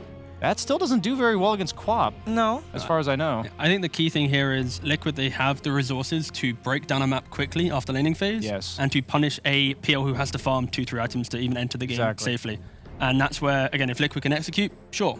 But the lack of tower damage kind of puts me in a fearful point where a high ground egg demolishes them. You know, a high ground arena, especially now it's mid with a good game. Razor versus Jug, if Razor has a good game. So yeah, I think I'm going to favor Alliance just because of the overwhelming team fight and scaling, and on a new patch, the insecurities of ending quickly is kind of hard. So yeah. Okay. I just think they have serious mid-game damage issues on Alliance. So if they can get PL's like third item, they're good. All right, well, we're going to find out if Nico Baby can walk away with that game on the PL or if he'll be stopped by Team Liquid. It is time to watch the game together with our commentary team of Cap and Kyle. One of the best rivalries in Dota 2 right now. Team Liquid versus Alliance. These two have gone back and forth so many times, Kyle. And I think what's really interesting is just the recent series. It has literally gone back and forth. Liquid winning one, then Alliance.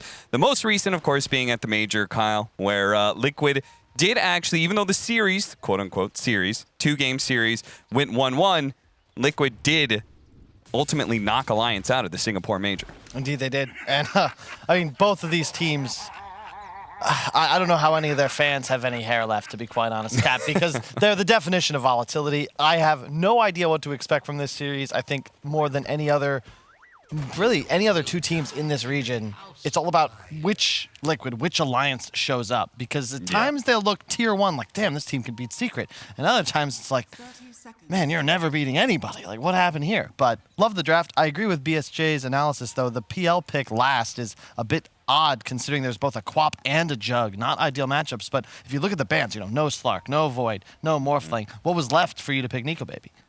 Yeah, I love the fact that you describe the inconsistency sometimes in performance of these two teams, because I feel like DPC into Singapore Major is a great example of that. Alliance and DPC looked unstoppable. Second place, easy for them. Go in, totally just bomb out of the group stage. Meanwhile, Liquid, a little bit rougher DPC, but they managed to be all the way through the wild card, all the way through the groups, and managed to end up being the second best European team at that event. So it is very interesting, and S4 is going to be playing up to top. This is something that I'm expecting Liquid to be doing right now. They're not going to dual lane mid, are they? Yeah, they are. Is this a thing? Oh my God! Of all the games I get to cast, this is the Han special. You know, the whole meta was 2-2-1. There was not a single game you wouldn't dual lane middle. I haven't seen it in Dota in years, but maybe this is a new thing. Again, this is exactly what you would expect out of a team like Liquid, to be the first in this patch to be doing something that is just not what you would expect. So I've talked with Aiden about this like at length for years.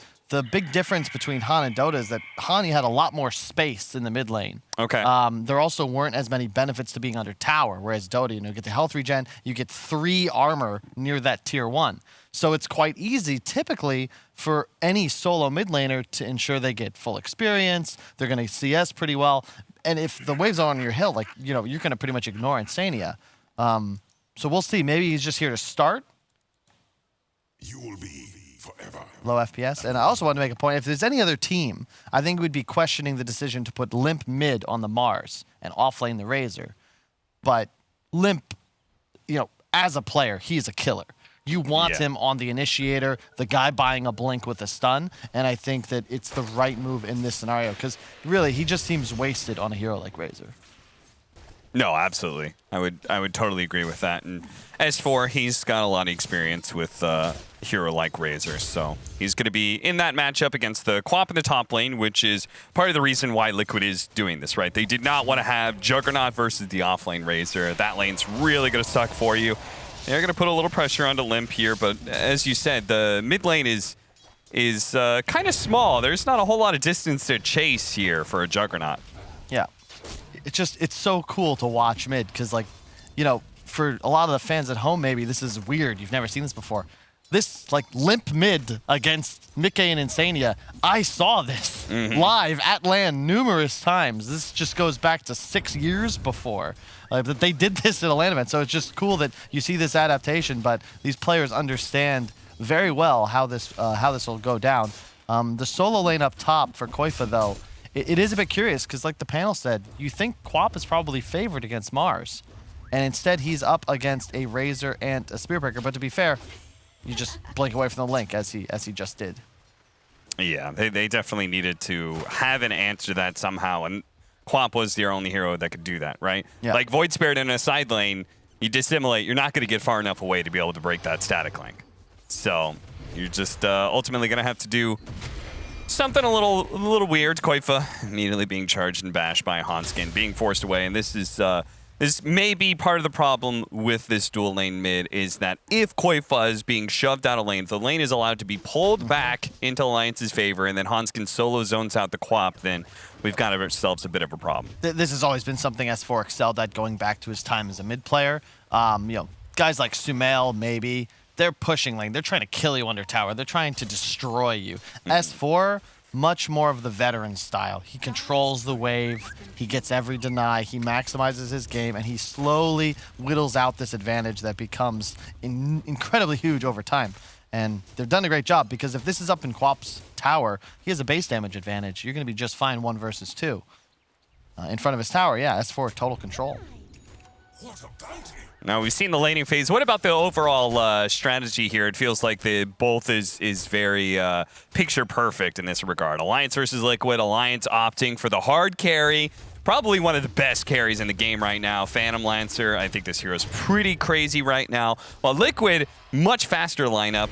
They may have the Juggernaut, but it feels like they're going to be the ones trying to take the pace to Alliance, something that they tried a lot at the Singapore Major, but in some ways it felt like they kind of got figured out. Yeah, I don't know if I like the lanes, in truth. And again, this goes all the way back to Han. Big part of why dual laning mid was so successful, or rather, I guess, having the right hero against a dual lane, is that typically you're going to do better as a solo hero in the mid lane in comparison to a solo hero against 2 in a side lane. Yeah. So you can even see this in the CS. Koifa is 4-1. Meanwhile, Limp, mid versus 2, he's 20-2. He's having a fine time. This is no different from his CS if this was a true 1 versus 1.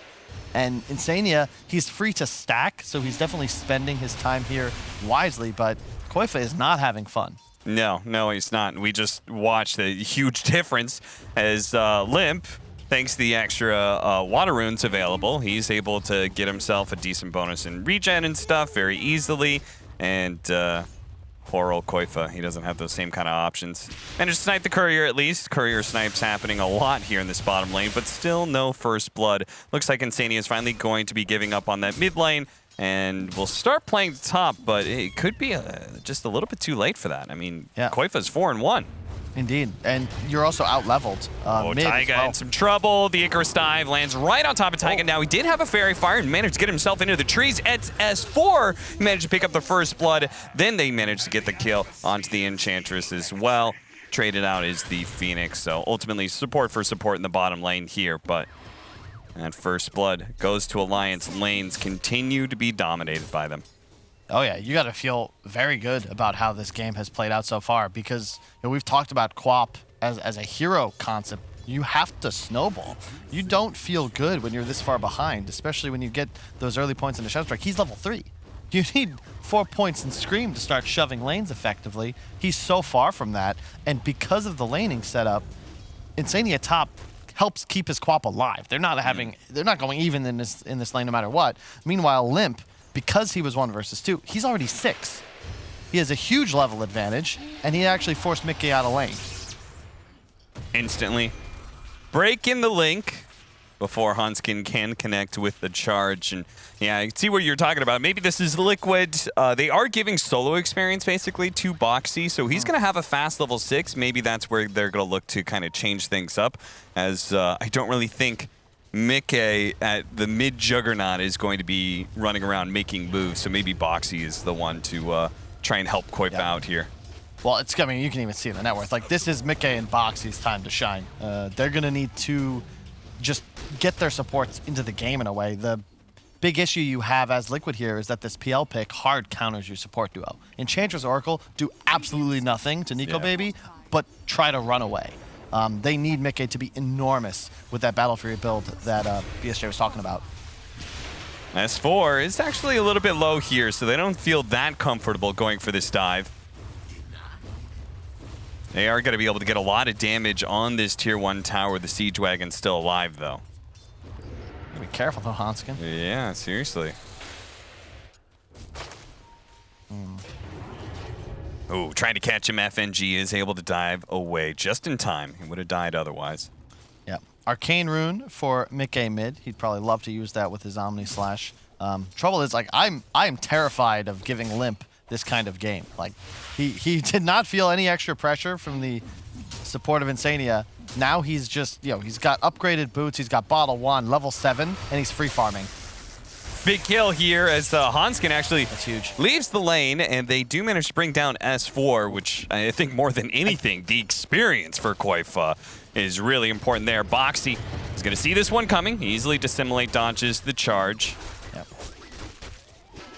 It is tough for Hanskin. They pick up this Spirit Breaker. It's one of the better supports against Jug. I think that ward didn't quite see him, but he's charging a Void Spirit. Yeah, there's super easy. Until he's got way more levels, you're going to juke that every time as Boxy.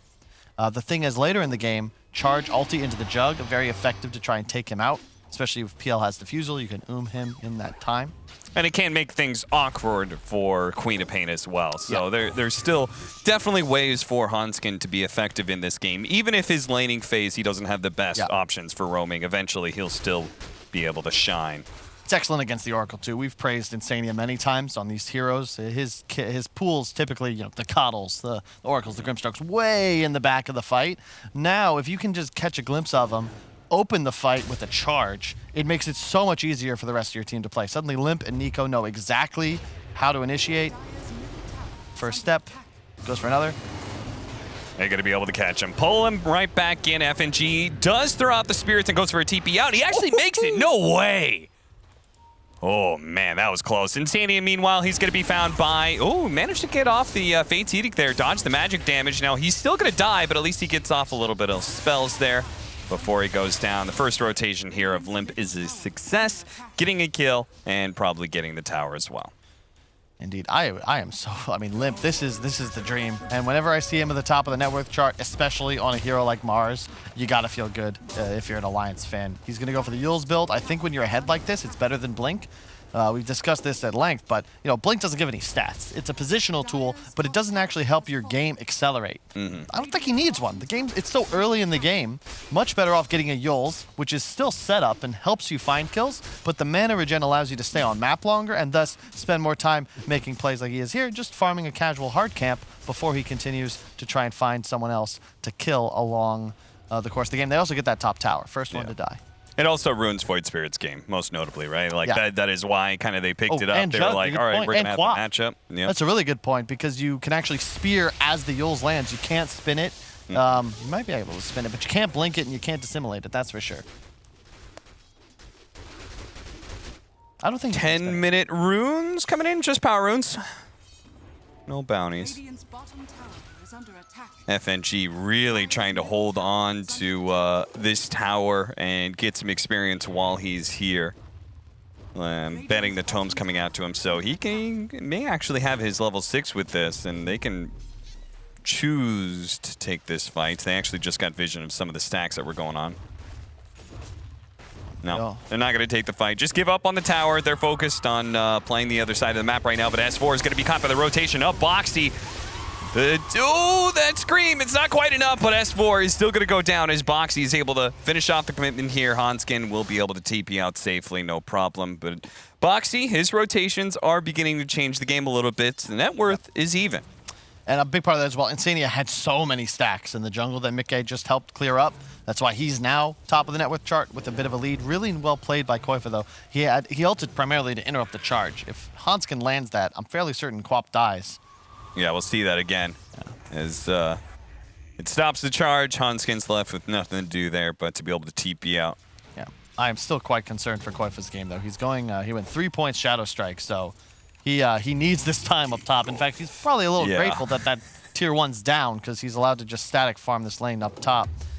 Bottom, FNG trying to soak up level 6. Taiga's already hit his. Scuts him out with the creep, forces the dive. FNG just not being allowed to get his level 6, and Boxy wants to make sure that stays that way. The Dissimulate will manage to land, even if the other spells do not. FNG tries to go off the map with the Sunray, but he doesn't manage to get away in time. FNG, so they must have given away the tome to Hanskin, and yeah, he's level 6 now, but unfortunately they don't have that big team fight mechanism, and Liquid have sniffed that out. They're making sure FNG doesn't get it anytime soon. Actually doing a great job. I mean, it felt like Liquid was in a much worse spot after the laning phase, but, maybe the weakness of Alliance's draft, they can't collapse mid, right? They took the tier 1 top. A lot of times with different drafts, maybe, you know, if Limp's on a Death Prophet as an example, you're going to take that mid tier 1, which is arguably much more important. But Liquid have been allowed to just kind of stabilize. Quap's farming top, Jug mid, Boxy bottom. They got a tower trade. And because Alliance have this last pick PL, you know, Nico Baby doesn't want to get involved. He needs a lot more time before he's able to start helping his squad pressure objectives. He will be rushing Defusal. Maybe he'll get involved right after that. But you know, Liquid with more stacking have just neutralized any laning disadvantage. Game is even and not in their favor at this point. One of the things I've noticed about teams who stack a lot, one of the big advantages that I think isn't really talked about is the fact that you get to play around your mid lane so much, right? You are very short distance away from the mid lane, so if something happens, the enemy team tries to make some sort of move, you can quickly respond, and you're off map as well. So you're just able to like keep up your net worth, keep your economy going. Boxy is not really in trouble, as we talked about. He always has an answer to Hanskin as long as Dissimilate is up, and he is maxing it second. That's a good choice. Just, again, shoving lanes. I think Liquid don't really feel any pressure. I think Alliance's item builds they demonstrate, like a Defusal Rush. You typically don't see this at a Nico. Almost always a Yasha at least first, but I think they sense they've got to get more. Jug, pretty good matchup against the PL. Quap's recovered. Yeah, Quamp especially being a big one, right? Like all three of their cores have some softer answers to Phantom Lancer. And if all three of your cores can do that, then, you know, as long as the timing before Heart, you're going to feel pretty good. They're actually going to try and use a combo here, and they're going to be able to catch you a little bit, but Boxy quick to retreat there. He just kind of pokes his head in and then immediately jumps back out. It's enough to force Alliance away, and the pressure on this tier 1 tower will evaporate. They have a lot of threat, though. Precasting the Oracle Q, just trying to clear the wave. A Battle Fury already up on Mickey, just 14 minutes into the game. Got to be feeling good, and this will pay dividends if the game continues at this slower pace, because Nico's in for a fight, and Mickey is very content to just accelerate his game. Limp. Ooh, whoa.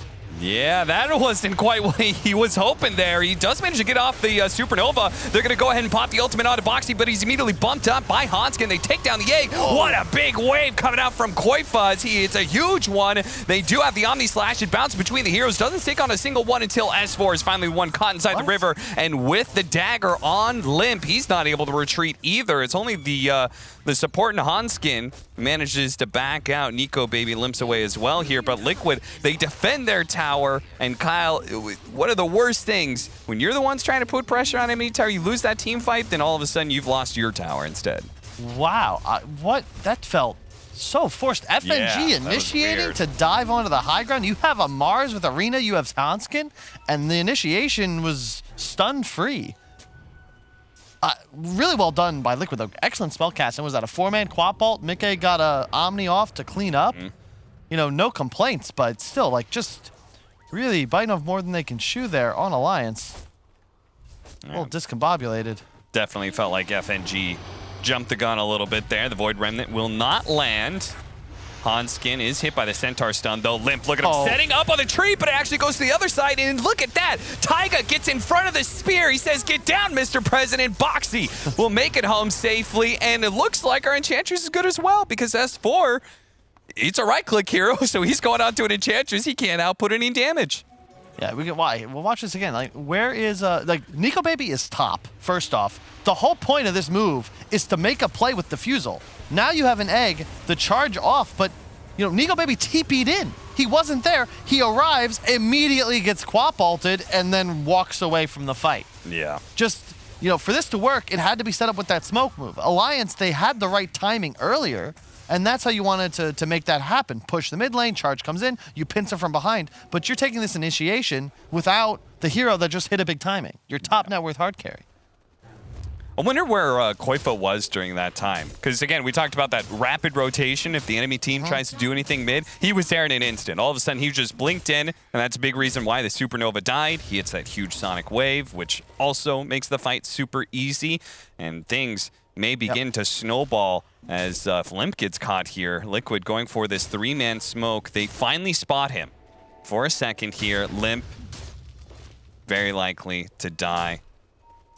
Foxy shows himself, misses the Void Remnant, but I don't think it really matters too much. Limp, he's going to need to be able to land the spear, but he doesn't get it off in time. The Centaur stuns him first, sidestepped. Actually, it's Koifa. Not quite what he expected, but Koifa, will be fine, and is closing in on an Orchid, so he almost has that now. Yeah, I mean, credit to...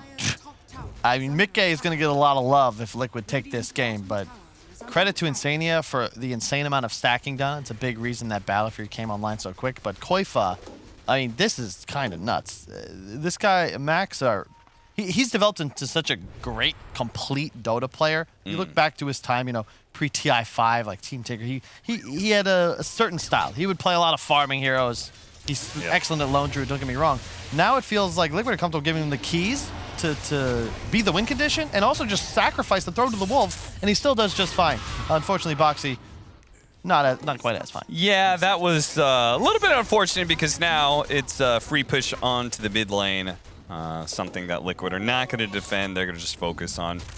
Look at them. 4 different parts of the map, all farming right now. Nico Baby grabbing a haste rune, and he's going to look for some of those stacks.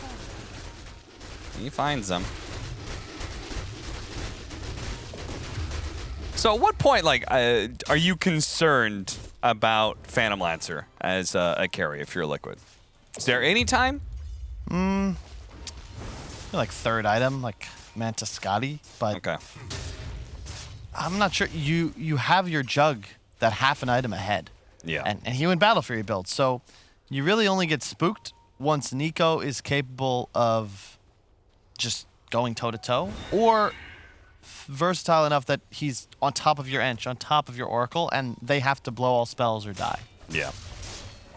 Let's see, that's an interesting stat. He's gotten 1,400 more gold out of lane creeps, and then still gotten pretty much an equal amount thanks to neutrals and ancients. So he's able to spend more time in lane hitting those creeps, and still able to get the same out of the jungle thanks to the stacks like you talked about. Now he has an S and Y, so targeting him at all is going to be very difficult. Yep. And the Battle Fury is just a better tool and use of gold in comparison to a Diffusal. That increases Jug's farming speed. Now, I'm making up numbers, but let's say it's like 60%. A Diffusal for PL, it's like 20. It's just not in the same sphere in terms of impact on your ability to kill creeps ASAP. And now Mickey, he might find S4 is just hiding up here. He's in some big trouble if he pops out. Boxy's looking for him, still smoked. Yeah, on the other side of things, Mickey may be super farmed, but the other 2 cores are quite less so. They are a little bit more poor. That's because they're just mostly looking around for kills, and if they could find somebody like S4, S4 is currently setting up for a team fight right now. They want to be able to take this. Oh, they spotted him for a second. Oh no, S4! Now you're completely isolated, my friend, and he's dead. Hanskin's gonna join him in that suicide run.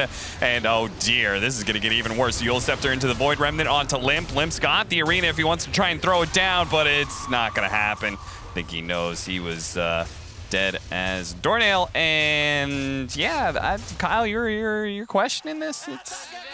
I'm questioning it too. Alliance. That's 2 team fights now that it feels like it was just poorly set up. In theory, it's a cool idea, You're going to maybe show up to the fight early, give Hanskin vision. Now you find Insania. Did he have TP? He did have TP. So it wasn't just, oh god, I have to hide in the side trees. Okay, I'm going to make the best of this to try and set up here. He could have TP'd to the tier 2. The Omni Slash goes off and actually bounces over to Hanskin, so he's also dead. Yeah. So the idea they're going for there is to scout with illusions. They're going to kill off the healing ward, find Oracle, get the charge. Yeah. FNG's TP'd. Okay, now you can just straight up murder Insania at the start of the fight. He won't expect a Razor to be there as well. But again, Liquid find him. This fight doesn't go Alliance's way, and much like that engagement middle, it's 5 seconds too early. Yeah. You lose 3. You lose a tower. Just not getting... that was the timing. The Manta just finished on the PL. They're happy with that fight, but it's got to be on their terms. This is the big downside, in a way, of the Spirit Breaker. Your initiation isn't exactly reliable, and it takes too much time to be output. Meanwhile, Boxy can just be in. Yeah. As he is right here. In, catches FNG, they get the Orchid. And it all starts with one person being maybe not even out of position, but a bold position to hold. And it turns into 4 deaths in total. Liquid thought maybe they were going to try and hold this triangle for a bit while the Phoenix was down, but no, they're going to back away. The Koifa is a little bit low right now. I mean, this game just got, it's just so much easier for them. I'd say it's still anybody's, but Liquid got gifted, what, 6 kills so far? 3 each from those 2, we'll just call them strange initiations? Awkward? Awkward. It is definitely awkward. Yeah. Now, one thing about the carry matchup, right? Juggernaut versus Phantom Lancer, this matchup has gone for a very, very long time in Dota 2's history. The upside of Phantom Lancer is he's got Doppelganger, so he doesn't have to worry about Omnislash as much. But now, Juggernaut has a new tool in his toolkit, a shiny new thing he gets to play around with, and that's with the Aghanim Scepter. He's got a mini Omnislash, so now he can Swift Slash whenever he sees the Phantom Lancer, and if he goes ahead and Doppelgangers, then that's just kind of free reign for him to throw down the Omnislash afterwards. I think more importantly is the Shard, because not only is it that you're attacking, with the Battle Fury procs, as you spin near PL, you get 100 move speed. So, yeah, you doppled, but I'm going to keep up with you. No problem, especially with an SNY, and Boxy finds another. Hanskin's just dead. He's just alone here. They saw Limp farming in his own jungle. They know they have a really cool lane ward placed after that push top to see anybody coming up into the lane. So they know S4 is in the vicinity, but they don't fear a Razor who... Falcon Blade Yasha, this doesn't bother me. No, certainly not. He needs the completed BKB if he wants to be a threat. And that's, I think, what Alliance are going to have to play for is a timing that is 5, 6, 7 minutes in the future. I don't know if they can have the heart in that time for Nico Baby, but if they get a heart, BKB, I'm not even sure what Limp's going to be going for next as his item. Probably another BKB if I had to guess, but that's kind of your best time in a fight there. Well, I just can't believe how good Koifa's game is right now. He is somehow 3rd place in net worth. He'll have a BKB about the same time Alliance's cores get theirs, and his game was ruined. Yeah. He had, what, 14 CS when his tier 1 died? Yeah. I think in the first, like, 5, 6 minutes, he was like 4-1 or something like that. It was rough out there. Yep. Hasn't died? BKB for Mars. I like his build, too. He went for the damage and attack speed talent, so very much a right-clicker in this game. Oh, Boxy. Very, very smart. Sees Hanskin coming, goes ahead and throws the Yules on him while they finish off S4. They're not going to get greedy or anything either. They didn't try and chase down Hanskin. They knew that Alliance was very likely making a heavy rotation, so they just kind of hang out for a second, reset. Now if they group up, they can invade the triangle if they want to. Maybe take one of those boundary runes for themselves. Yeah. Liquid they seem to be playing this game so casually, you know? Just everywhere they go on the map, they take ownership. Ag's now complete on Mickey, and yeah, immediately the Shard is queued up. BKB might be the choice. They have Healing Ward. They have a BKB completed now on Koifa. That's a very nice timing.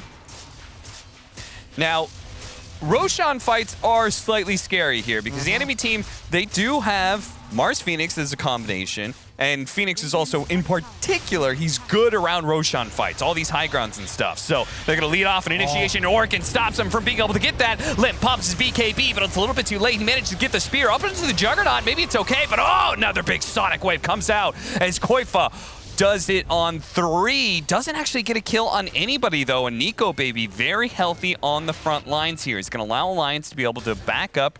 They still have the Supernova, even if they don't have the Arena. So they could try and contest this Roshan still, but it's not looking great. They're just going to give it up to Liquid. That's going to be an Aegis for Mickey. They're just playing this game so well, Cap. Well done by Boxy. So he gets Yules. The initiation, though, delayed. Much like with the Spearbreaker charge, they need time to wind up the spear on his drop down.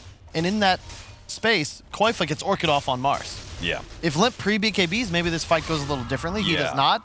If you miss that combo, well, now Boxy's going to step forwards, re-initiate on you, force the BKBs, and the Quap ulti really just does enough damage to force Alliance off. There's no damage in the arena if PL isn't inside. He was distracted again by Boxy. Then you just walk into Roche and take it for free. I do have to wonder what that fight would look like if he did pre-BKB. Because you know they're in Roshan. You know they're not going to let you just get a free initiation like that. So if he does manage to get a pin on the Void Spirit, arena up and everything, they pop Supernova to make sure they win that fight. Like, what does that look like? Would Alliance actually be able to turn this game around? Instead, it's Liquid getting farther and farther ahead, and look at Insania. He has been particularly elusive this game. He's made sure that the Spirit Breaker doesn't really get on top of him. He hasn't been hunted down by Nico Baby too many times. Now he's got a Blink Dagger, so he's going to be even harder to chase. He is, he's just not going to die, it seems. You know, he fed a couple times in the laning phase, but if anything, that helped Koifa. One time, he brought him his bottle and some regen, and the next time, he refilled it. You know, this is the life of a 5. Stack camps, fill bottles, enable your team. Yeah, look at all those camps stacked. Yep. Mickey doing it for himself just as many times. Now an Aghanim Scepter complete for the Void Spirit. So a big increase in AoE damage coming out from him against that Phantom Lancer. You've got the level 15 talent, the 80 pulse damage. Now that's doubled up with the charges. Now they're going to look to take that final tier 2. Somebody grab the outpost and Insania, don't forget, it matters every minute now, not just every 10. Limp's in trouble top box, he's hunting. They found him. He does have BKB, so he's going to be forced into that. And once again, like many Alliance games in the past and many more in the future, this game comes down to Nico Baby. Can he actually find enough farm and give us a performance that allows him to pretty much 1v5 Liquid? It's not looking great for him right now, but he does have a heart coming in soon. That is a big game changer. Maybe it's enough to be able to limit some of this. They try and get the initiation on to Koifa. They do manage to bring him down, overwhelm him very quickly. A nice fast execution by them, and now it's Liquid, who may be stumbling into mistake after mistake. Taiga barely manages to survive through all this one. Nico Baby just cannot finish him off through that shield that she's got. The heal is just way too much. They are going to throw down the Swift Slash to be able to catch up here. Mickey is going to stick on top of Limp. Limp's got nowhere to run to. 2 kills for Liquid. A buyback is what was used there from Koifa. They're going to make sure they actually win that fight. What are they going to get out of that? Are they actually going to poke at the high ground here? Well, they got Healing Ward, Omni Slash still available, and the Aegis. Love the buyback from Koifa. Maybe it wasn't necessary, but it ensures that Liquid win the fight, to your point.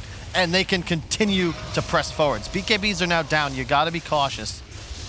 They do have Supernova. If they can somehow challenge Liquid, pull them back into the base a little bit, and then get off that Supernova, then maybe they can defend this. 25 seconds for Limp. Liquid, seems like they're not going to go high ground any further with Mickey using his spin like that. Spider Legs try and get away from the link here. Hanskin popping outside of the pit now. Quick on the retreat though, and there comes that Omni Slash. They've already taken note. Swift Slash only. Mickey, he's going to get burned out of his first life. No, Insania actually bails him out there. I thought they would maybe willingly give that up. But Mickey not going to go down just yet. Another 45 seconds. They could use that Aegis. That's not necessary. And so the thing you said, Nico Baby, can he do this for Alliance? Most of the time, you say yes, but with the heart. This helps with your illusion survivability, and at times can be a win condition if the enemy team doesn't have a carry that's scaling to deal with them. And in this case, Liquid have that.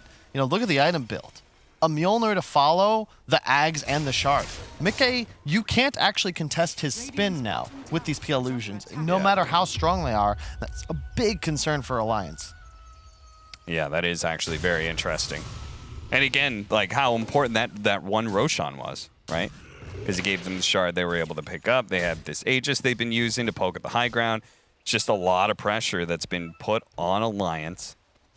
Now down 10,000 net worth. Look at Taiga's farm, man. He's got a Lotus Orb, Helm, Solar Crest.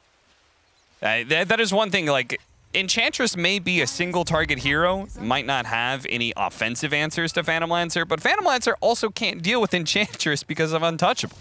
Yep. Used to be a lot easier, but nowadays it just seems nigh impossible. Taiga also has the hood, the Lotus Orb for the armor. I do have to say this just out loud because I know BSJ is probably screaming at the television set backstage. No shard just yet on the Phantom Lancer. And that may be something they may want to think about just because it is a significant upgrade and particularly good when it comes to defending high ground. Yep. Oh, make it. Oh, a nice blink initiation. They are going to be bailed out. Insania there with the blink. Now, Insania is caught inside the arena, so very likely to die here, especially with the Supernova Liquid. Going to try and get out of that AoE, but Hanskin's going to pull Taiga right back into it here. It's going to take a long time to kill him. Do they have any more stuns? Oh, no way. Serious? He just did that. Right in front of all of Alliance. He just TP'd out like that, huh? They only lose Insania. That is wild.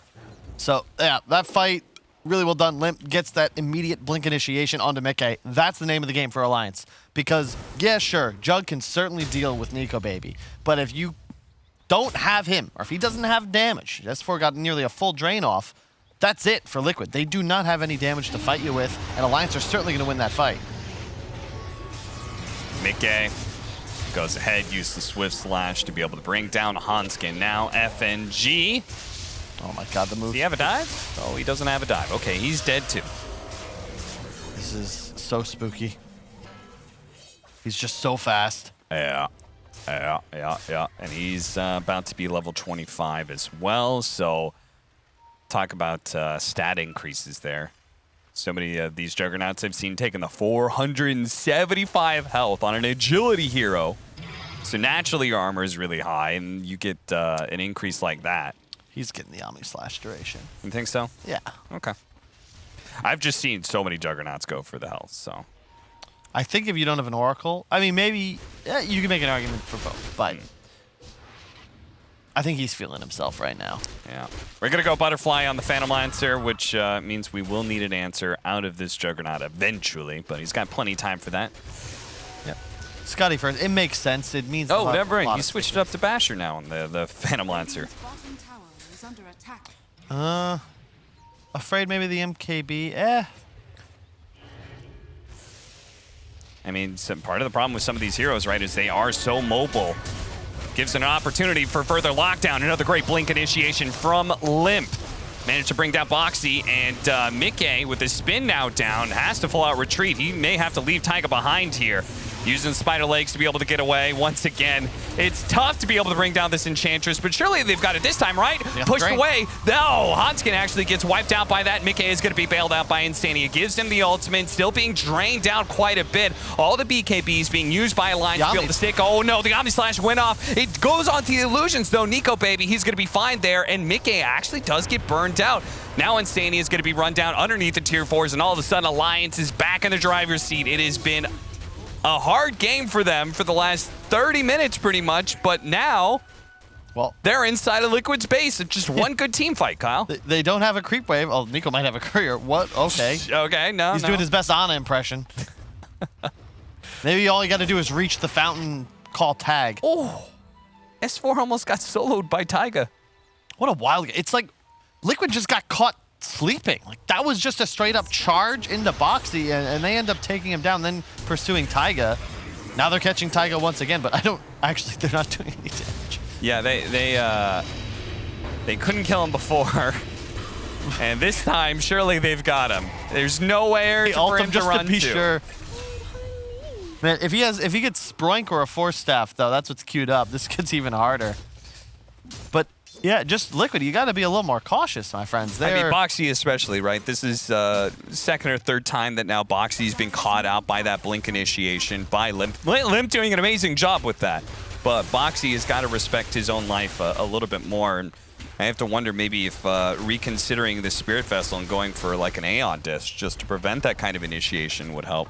Yeah, the Vessel's just so nice. Like, you're playing against the PL with Heart, the Phoenix Sunray, a lot of tankiness on both the Razor and the Mars to boot, but that's probably a reason why they went Shivas, right? On the Queen of Pain, they're trying to limit all of that regen. And you've got Scotty queued up by Mickey, so you will remove almost all of that health regen, the combination of these three items, but the second Aegis going towards this Alliance squad. Maybe BSJ will be smiling because there will be a shard that drops. You can almost be certain that it will go to Nico Baby. Or not. Hold up. Gets a couple of pulses down, but the Swiss Slash already onto S4, but he's got to break this link. Unfortunately, that's what Koifa is there with the Sonic Wave to be able to push him back. They're going to reset things a little bit here and re-smoke it up. Boxy is going to get inside that pit again, trying to get some information, but once again, Limp is there with the Blink Spear. This time, though, they're not going to focus down Boxy. They need to be able to get this Roshan finished. Supernova explodes just in time to stop Boxy from getting inside the pit. Mickey going to make a deep dive in with the spin. They're going to go for S4. S4 being targeted by Koifa, brought down. The Aegis, life number 1 gone. Omni Slash bouncing around, sticking on Illusions, and now it's on to Nico Baby. Nico Baby doesn't have the extra life. He's dead. The carry of Alliance is down. Is he going to buy back to try and bail out this fight? It doesn't look like it. They're going to give up on it. Alliance, they've lost the fight outside of the Roshan pit. They may have claimed the big bounty of Aegis, Cheese, and Shard, but ultimately, it may not be worth it. They blew Egg and Arena to zone, but then you don't have those spells for the fight, Cap. Yeah, and I mean, also grabbing the Aegis on S4 meant that Nico Baby was just one Omni Slash away from death. Yeah. No, I don't know. Just Omni Slash just killed S4 once and then got Nico Baby to almost dead, then was finished off. Really nice Orchid post Manta to ensure the kill, and now they're going for base. Spear back, that's gonna miss. Swiss Slash doing a ton of work on a Nico Baby, already down to half health. Limp, he's gonna be forced to pop his BKB and get out the charge though. They wanna keep Liquid inside of this base. Taiga is healing up so much, damn! Look at this guy go. Limp is gonna be blown up. They've got plenty of damage still left in the tank on the side of Liquid. He is dead for 80 seconds, but does have a buyback. Liquid, after taking the 1 lane of barracks, is gonna retreat, reset, and say, okay, let's not push this too much. They've got a big old lead when it comes to net worth, 17,000. It's on Alliance to try and catch us right now, and that's exactly what Nico Baby's up to. They're gonna try, but this is just getting spooky now. That was a buyback on Nico Baby, but it doesn't defend the racks. Plus, they lose Limp once again. DD is spawned bottom. That could be huge for them. Yeah, need something to give them a bit of an edge. I would say, you know, normally, probably just chill out until Omni Slash is back up. This double damage may offer an opportunity. Do something here. They know they're up in the triangle. They're going to make this fast move while Limp is still down, but Alliance did not stay there for long. They took the Ancients and got out. Every time Liquid, it's really just the team that makes the move seems to lose the engagement. You know, Alliance, they force Roche. I feel like they just hold their spells, maybe take a fight in the pit. Perhaps this goes better, but we're going to watch the replay.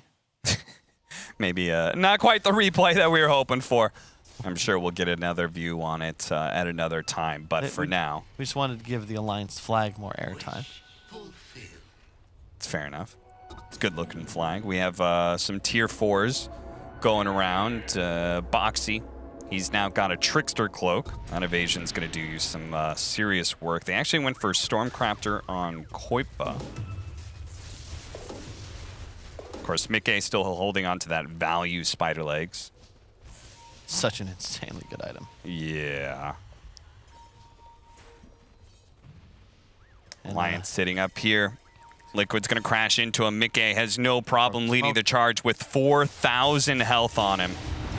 They're going to charge through. They do manage to get the pin onto Boxy, but he's going to be bailed out. There is Insania with that blink tag, with the save. Already managed to get it off Mickey. Swiss Slash down into the river, away from the explosion, the supernova here. Once again, Taiga is going to be one left behind, but it takes them so long to kill him, and Boxy wants back in here. A big entrance by him with a huge amount of AoE damage. Silence up. Koifa's going to follow that with a silence onto Limp. They're going to blow him up with a sonic wave. He's going to take out from the Orchid. Surely he's dead. No buyback now. Alliance pushed against the ropes, looking to hold their high ground in a 4 versus 5, or else be down 2 lanes of barracks, and I think that's what they're going to have to accept. I love the way Liquid's playing Dota. I don't want to say that it's not as if they're playing poorly, but it is not elegant. They're just straight up spamming spells. Oh, you stun Boxy? Immediate ult from Insania to free him. He then reinitiates later on in the engagement. That was a 5-man silence from that pulse, and Mickey, he gets linked by S4, but Swift slashes to the low ground, and then they're just free to reset. Just using their spells, nobody died. Taiga's just standing in the middle of everybody, tanking everything. He is not targetable. They need a break mechanic. I actually think if they don't buy a silver edge on somebody, Taiga will not die this game until he's the last one left standing on Liquid's team. Now, Limp does have a buyback now. Looks like he didn't have it before because of gold. So Liquid are trying to force it out of him right now. They're going to make the initiation on an S4, and surely this is where it's going to come. He's going to buy back, see if they can actually catch Liquid before they straight out retreat. And Arena, a spear onto the Void Spirit. This time around, Insania will not be there to be able to bail out the offlaner of Liquid. They're going to chase for a little bit more. Mickey. He was the recipient of the save. He's the man they're trying to get out of here, and he does have an Omni Slash. They need to be able to keep him chain stunned if possible. The spear doesn't actually land. It hits onto Insania on the side, but he wanted to be able to take down the carry. Alliance missing their opportunity. No, they have to retreat here. Hanskin and everybody else will be fine, but Alliance left inside their base against 2 lanes down. Liquid full control of the map. Itemization, a big... click on Hanskin if you don't mind. What he has queued up is necessary. That Aghanim Shard allows his ultimate to apply a break mechanic. But it's 42 minutes in. You could have grabbed that at 20, and suddenly Taiga goes from indestructible tank to just straight up dead with PL auto attacks. It's a significant help. And the drums BKB, it's nice. It means his charge isn't interruptible, sure, but when you're behind like this, you typically won't have vision to actually get that good initiation off to start a fight. Out of curiosity, why do you think it is important to kill Taiga? Because maybe it's hard to kill him, but can't they just ignore him? In theory, but you see him. His clicks hurt. He's got the Orb of Destruction, Solar Crest. He's going offensive, trying to find somebody in the back, but more importantly, he's providing vision. He makes it so much easier for Liquid to rotate around this fight, and for Boxy and Mickey and Koifa, all of whom don't really want to just run straight in necessarily, but rather pick their spots. If Taiga's going to continuously stand in the middle of 5 heroes, you need to be able to kill him. Yeah.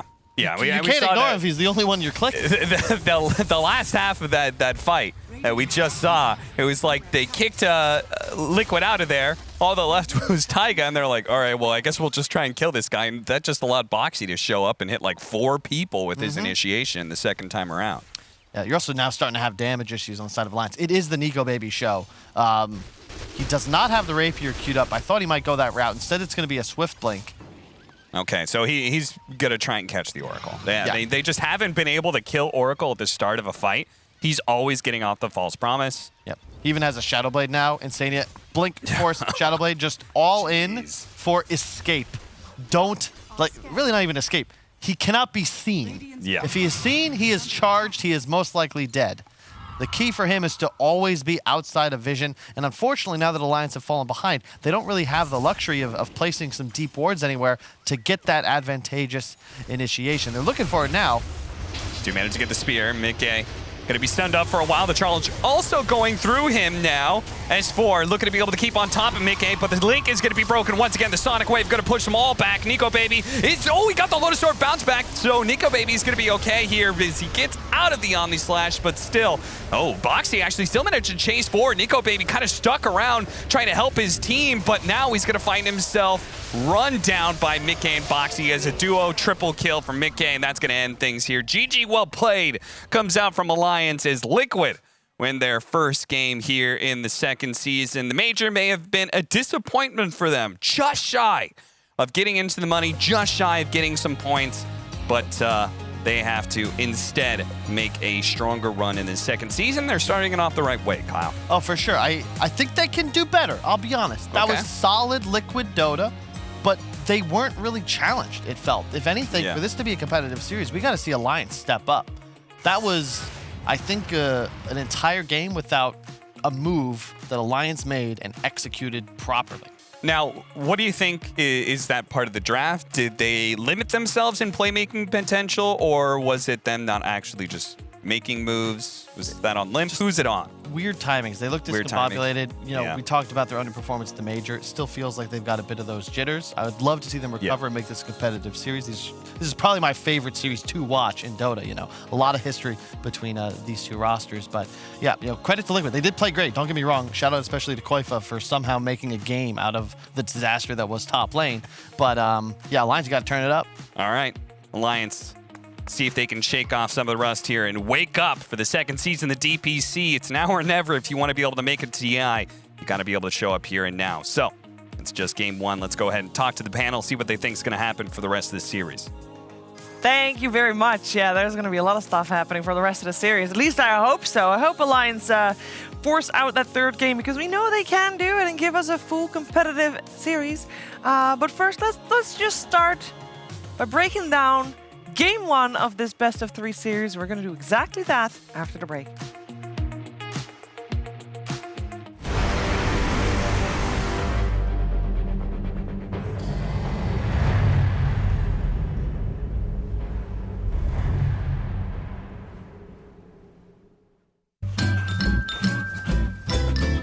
You ready? Huh? Hey, easy boy, huh? You ready? Huh?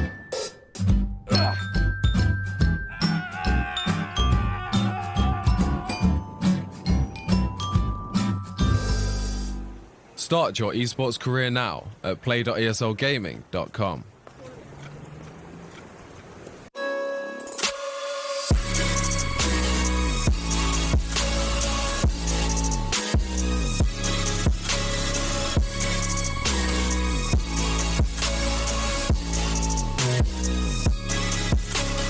You love it, you wear it. What's your style? Get your merch at shop.eslgaming.com.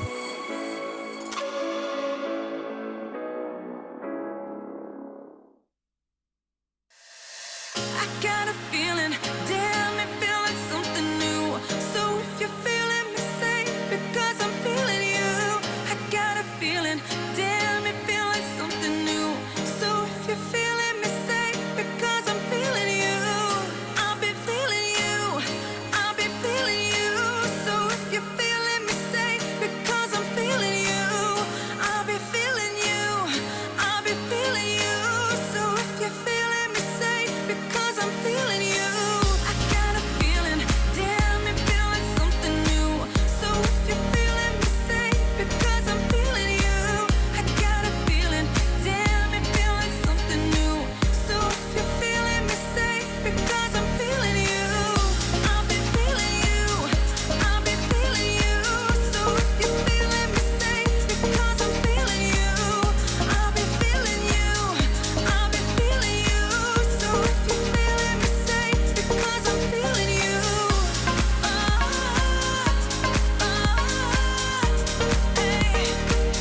Because I'm feeling you.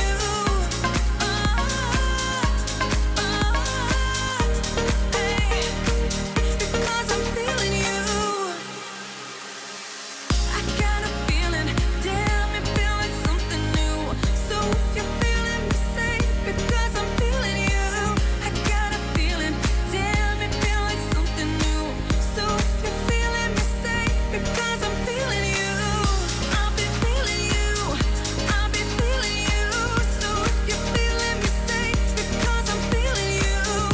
I'll be feeling you, I'll be feeling you. So if you're feeling me, say, because I'm feeling you.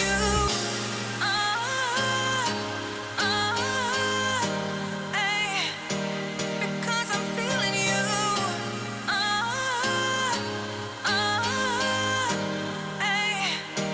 Because I'm feeling you.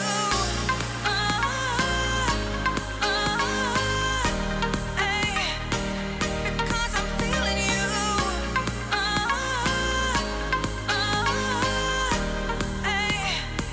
Because I'm feeling you. I got a feeling, damn it, feeling something new. So if you're feeling me, say, because I'm feeling you. I got a feeling, damn it, feeling something new. So if you're feeling me, say, because I'm feeling you. I'll be feeling you, I'll be feeling you. So if you're feeling me, say, because I'm feeling you. I'll be feeling you, I'll be feeling you. So if you're feeling me, say, because I'm feeling you.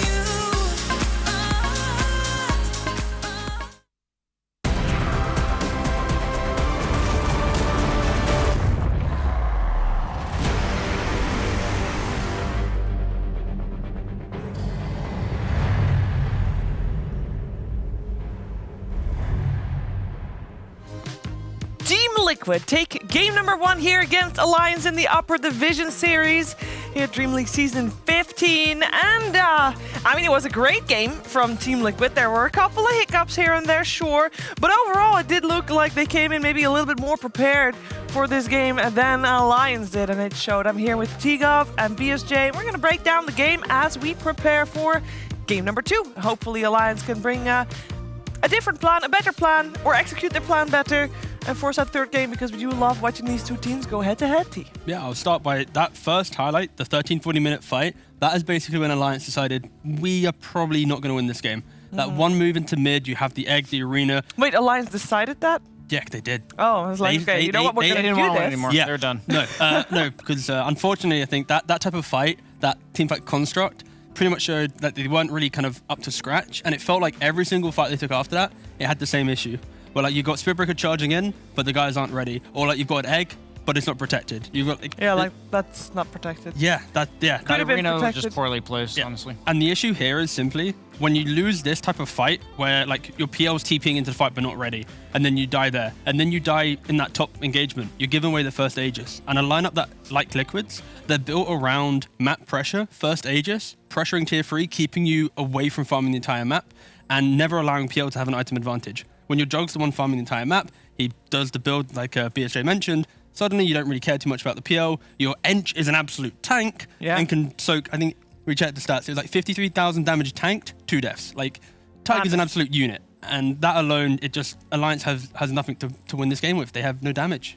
I just emphasize the vision that Liquid has on the map specifically. You see the team fight from Alliance, but you already talked about how they farm the map, but you have the survivable guy in the Void Spear rotate the top. He plays the super dangerous area against the Razor, who's meant to like control that area. And then you actually have your 4 position.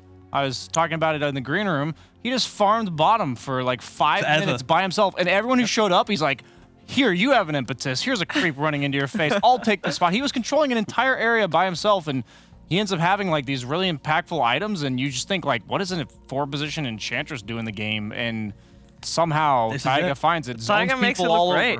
Yeah, a very, very good game from Taiga in particular.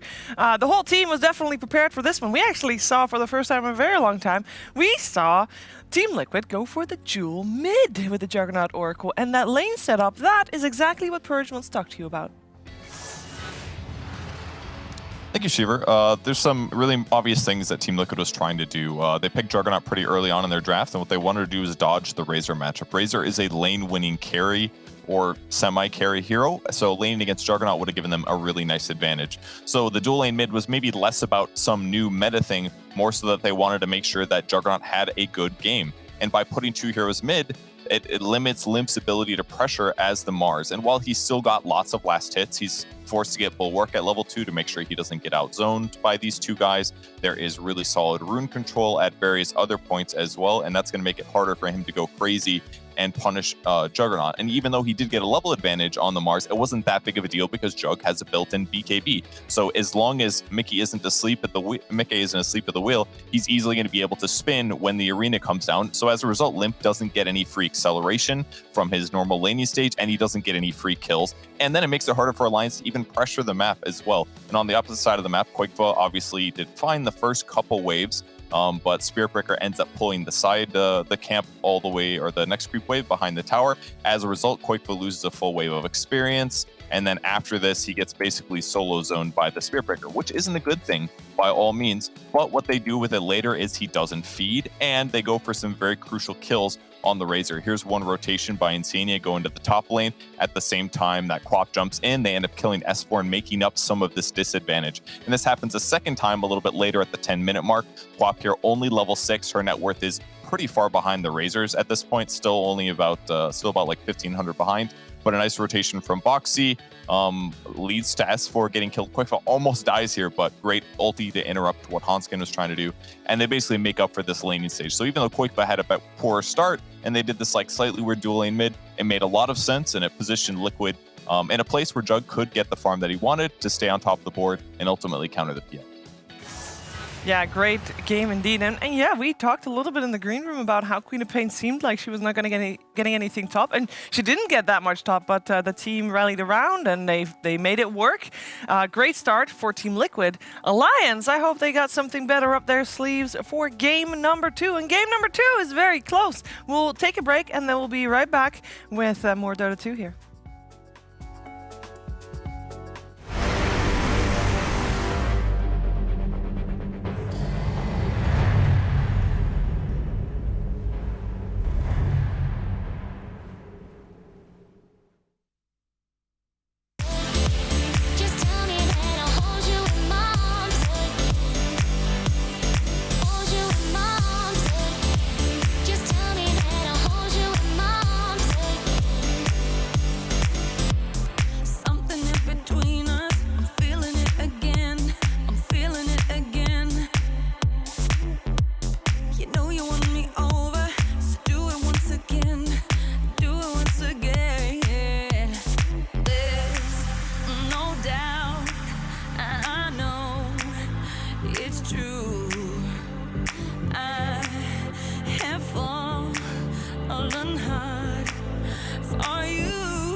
Game number 2 between Team Liquid and Alliance. We're gonna need to see a little bit more of Alliance if they wanna impress us here. Team Liquid definitely made a great start to the season by taking that first game, but can Alliance match that and tie the series? That's what we're here to find out as we're heading into game 2 of this upper division series. It is Western European DPC time, DreamLeague Season 15, here with BSJ, here with T-Gov, and we're ready for the draft. We saw Alliance open with the Phoenix Mars. I'm curious if that was, was that the problem? What was the problem? I if really you were to think Liquid just played cleaner. They just played cleaner? I think they actually just played cleaner. I think if they had executed it... So what Liquid's draft was like 5 individual heroes that kind of do their own thing. Yeah, like Oracle saves some people, but they don't have any fancy team fight. They don't have any, they have a very non-traditional lineup, and they just played the map very uniquely in a way that you could tell, even though it's not traditional, they knew exactly what they want to do with their heroes. On the other hand, you have Mars Phoenix. You're meant to just push some R buttons and get a couple kills off of it. You know, you're not going to win the game off of it, but it's going to give you some momentum. It's going to make some space for the PL. Yeah. And they just straight up botched the R buttons. That's Well, really yeah, nice to it. that's the key thing. Alliance, you know, if they have spells, they get kills. If they don't have spells, they don't do anything. Liquid, they have multiple ways to take different types of skirmishes and engagements, and it just showed that it felt like as a team, Liquid was just performing that little bit better than Alliance, especially in game one, because they had the lineup that if they get the right fights, they can get that ball rolling. And for Alliance, like when you draft yourselves kind of like heroes that can fight or can't fight with that simple kind of timings,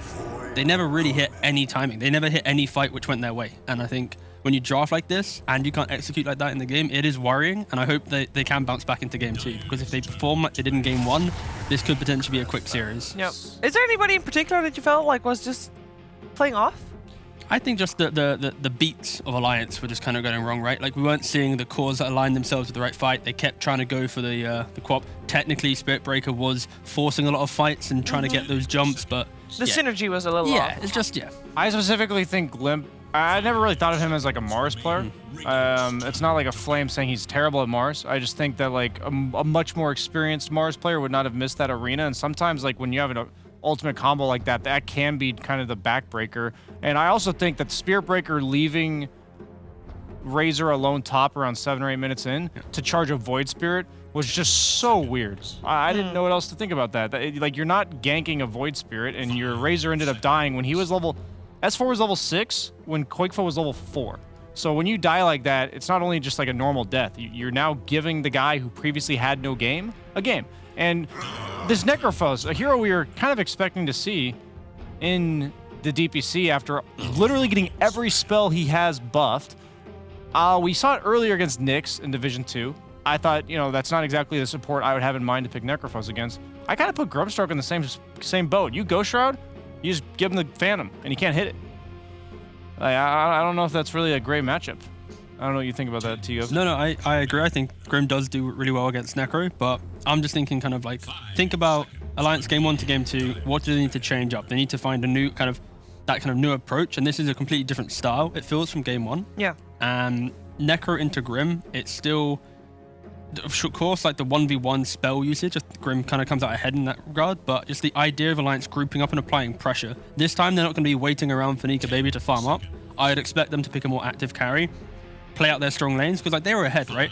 And at 13, 14 minutes, they threw the game away, and basically every fight after that, they failed. So this kind of feels like the same philosophy of we'll win our lanes, but this time we're collectively grouping around a hero that can kind of keep that pressure being applied. That's fair. So even if kind of, I just love Grim Voice for as an opening. I think if you're second pick, this double opening is super strong, and we'll probably be seeing this a lot more as well.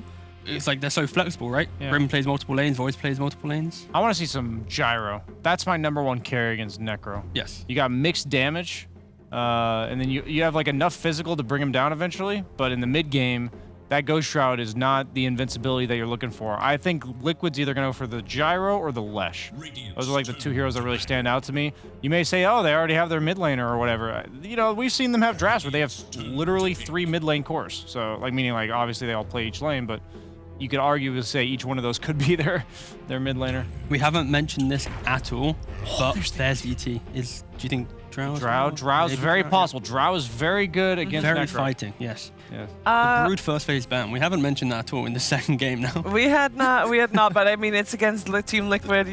Old news. Old news. No, but if Lions win the series, for example, the question is this because you've seen Quackova play the Brood, or is it you have no idea how Brood operates within like a competitive environment? You're not willing to find out exactly. now. So you're like, we don't want to go near this. I don't blame him. I actually think it's more likely to be that. Yeah. The hero's very different now. The timings and lane matchups and...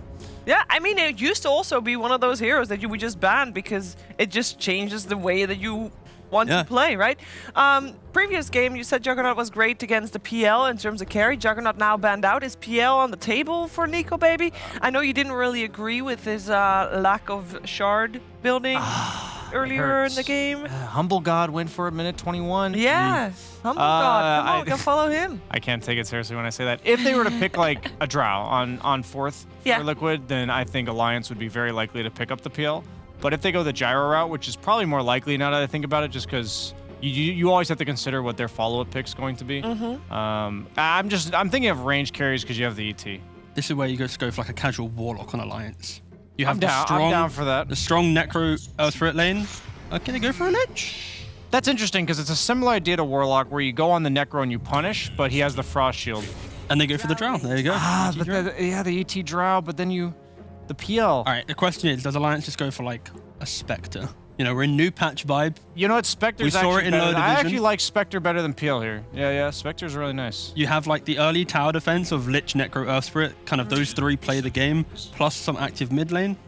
I kind of see like a resurgence of Spectre here, only because of the Drow. Like any other carry here, we're talking about a completely different hero pool for that. But you need someone to play with the Earth Spirit. Lich and Necro, they do not get to the backlines. So you need a core who can also kind of marry up with that kind of backline catch Earth Spirit has. It has to be PL or Spectre. I don't see another option. Yeah. Slark, maybe. For a lot of people that might be tuning in after a while of watching Dota, can you guys summarize why Drow now actually would work? I'm a firm believer that the Manta cooldown is like a huge boost to Drow Luna. What they did was that the Manta used to have a 45-second cooldown on the ranged heroes as opposed to the 30 seconds on melee, and they just said, let's just make them all the same. You know, we're not going to discriminate just because you fire from a long distance. So now they get the 30-second cooldown Manta. You use it to push out extra lanes. You're not afraid to use it to farm because in the past, if you used it to farm, most of the time you get caught out during the cooldown and die. So in this case, like Sven, it's nice because you have the Warcry. Not only is it good against Drow for the plus armor, but it's also good against ET for the plus armor. I legit think they're going to survive for a while, but they can't get on top of this Drow. Like, that's what I'm concerned about. You do not have the ability. How about Superman Sven? Wait, the Sven Ag still applies to Superman, right? Yes, it does. And it doesn't dispel anymore. That's now tied into the shard, right? It's now the shard, yes. So the shard, so I'm looking here. So the shard is CD reduction and dispel and range, right? Yes. Okay. They basically made it the 20 talent and the 15 talent back when Sven was broke. Sure. Because, Sven is still very good here. It's the whole idea of the catch, right? Like we mentioned, like PL and Spectre, but this is just like the old style. You just buy an Alex and Sven, and now you pair up stun into stun, and then some heroes will die. There isn't really saves other than ET with the sleep, so I don't mind it. I think the key thing here is there just isn't really anything to do for Alliance outside of the early enable Necro rotations. Like Sven hits creeps, they need a mid laner who's like super active. He needs to be able to like connect the dots right now because they just... I agree. Last game they really did lack that. Like Mars is like okay for that, but man, I don't think the age of mobile heroes in the mid lane is over by any means just because of all the reworks to runes and stuff. I don't think that changed the way the map gets played despite random terrain changes. I think you need that guy like the Void Spirit from Boxy last game. It came from the off lane, sure. But the fact that this Razor, who is having such a good start, just gets ganked by this Void Spirit, you just didn't see the same thing coming out from Alliance. I think you have to have one core that can do that. I think from these bans, though, I think Necro is most likely mid here, and they're going to be going for a last pick offlane, because like Pugner into Necro mid, Pugner just wins that, I think. And then, of course, you have just Timbersaw threat into Sven, so it's kind of a casual ban into a kind of cover on Necro ban. I think the power of Liquid here, when you're second pick with Void Spirit here, it's like it's so easy to draft, right? Is it your offlane? Is it your mid? We get to choose at the very end. Yeah. And Alliance, they tried doing like this soft flex with this Necro, but they now have to reveal something. Unless they pick some offlane that can also mid and kind of surprise Liquid, but... Ban the Centaur, Liquid. You got rid of the Mars. Oh, Darkseer? I think it's Centaur. It's the only hero that makes his entire team get on top of you. It is a lot of beefy boys with no real damage outside of Earthspirit ult and Lich ult. For like 20 minutes. I just feel like no matter how much damage they have, if they can't get the Drow... Yeah, that's true. Drow's just... If you're on top of her, she does literally nothing. If you can't catch her, she kills you. That's kind of just Drow. Is this where you go for like the beast mid for the Hawk vision? Yeah, what happened you to that? still That need was to getting get on first top pick. of Drow, though. You can see her, but then what? I guess Earth Spirit runs She's in. killing and, us. Oh no. You know, Earth Spirit can run in. Maybe they think Earth Spirit is enough to deal with the Drow. They Give go him the for lash. the Dragonite. This is the flex though, you know? They did pick up a hero that S4 can play in offlane and mid. Just give him Lash, dude. Yeah. Lash is so good here. Because it's good against both of them. It's good against Necro and DK.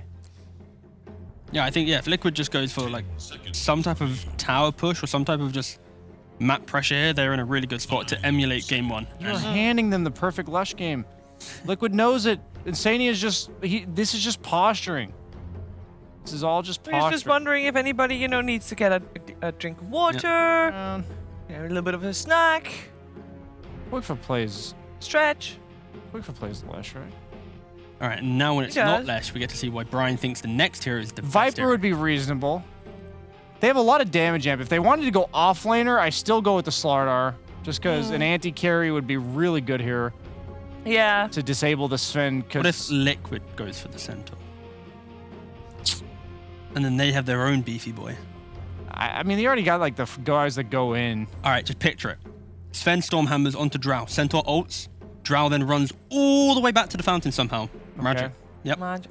And a Hurricane Pike. And 5 4-stars. Suddenly the fountain. Yeah, everyone, right when Sven got that new Ags, we all did it once. Yeah, you were at the tier 3s, you were sieging, and you're like, that guy's coming up, and you stun him, and you just, there we go. All right, they end up going back for that. They understood who the carry was last game. Oh, yes. My bad.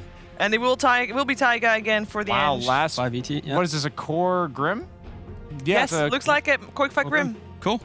Yeah, they needed a mixed damage magic hero, or like just a heavy magic damage nuker to give them the mixed damage, because you have the Drow, immense amount of physical.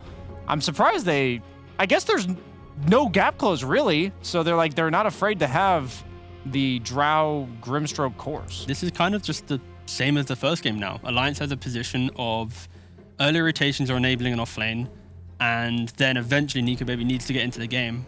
But the early pressure and just the 5-man potential of Liquid's going to come into play, and just the team fight execution and just the synergy, Liquid was just better in game 1. And I think if they have that going for them again game 2, they have the draft to have the same tankiness, the same kind of punishment. And yeah, I'm concerned for Alliance. So you're hoping that in the break they were able to just have a pep talk and that this game they will be in sync. Yeah, I just want to see them make one move as a team where they get a kill and then they can move forward. That shouldn't be too much to ask. They didn't do it in the first game.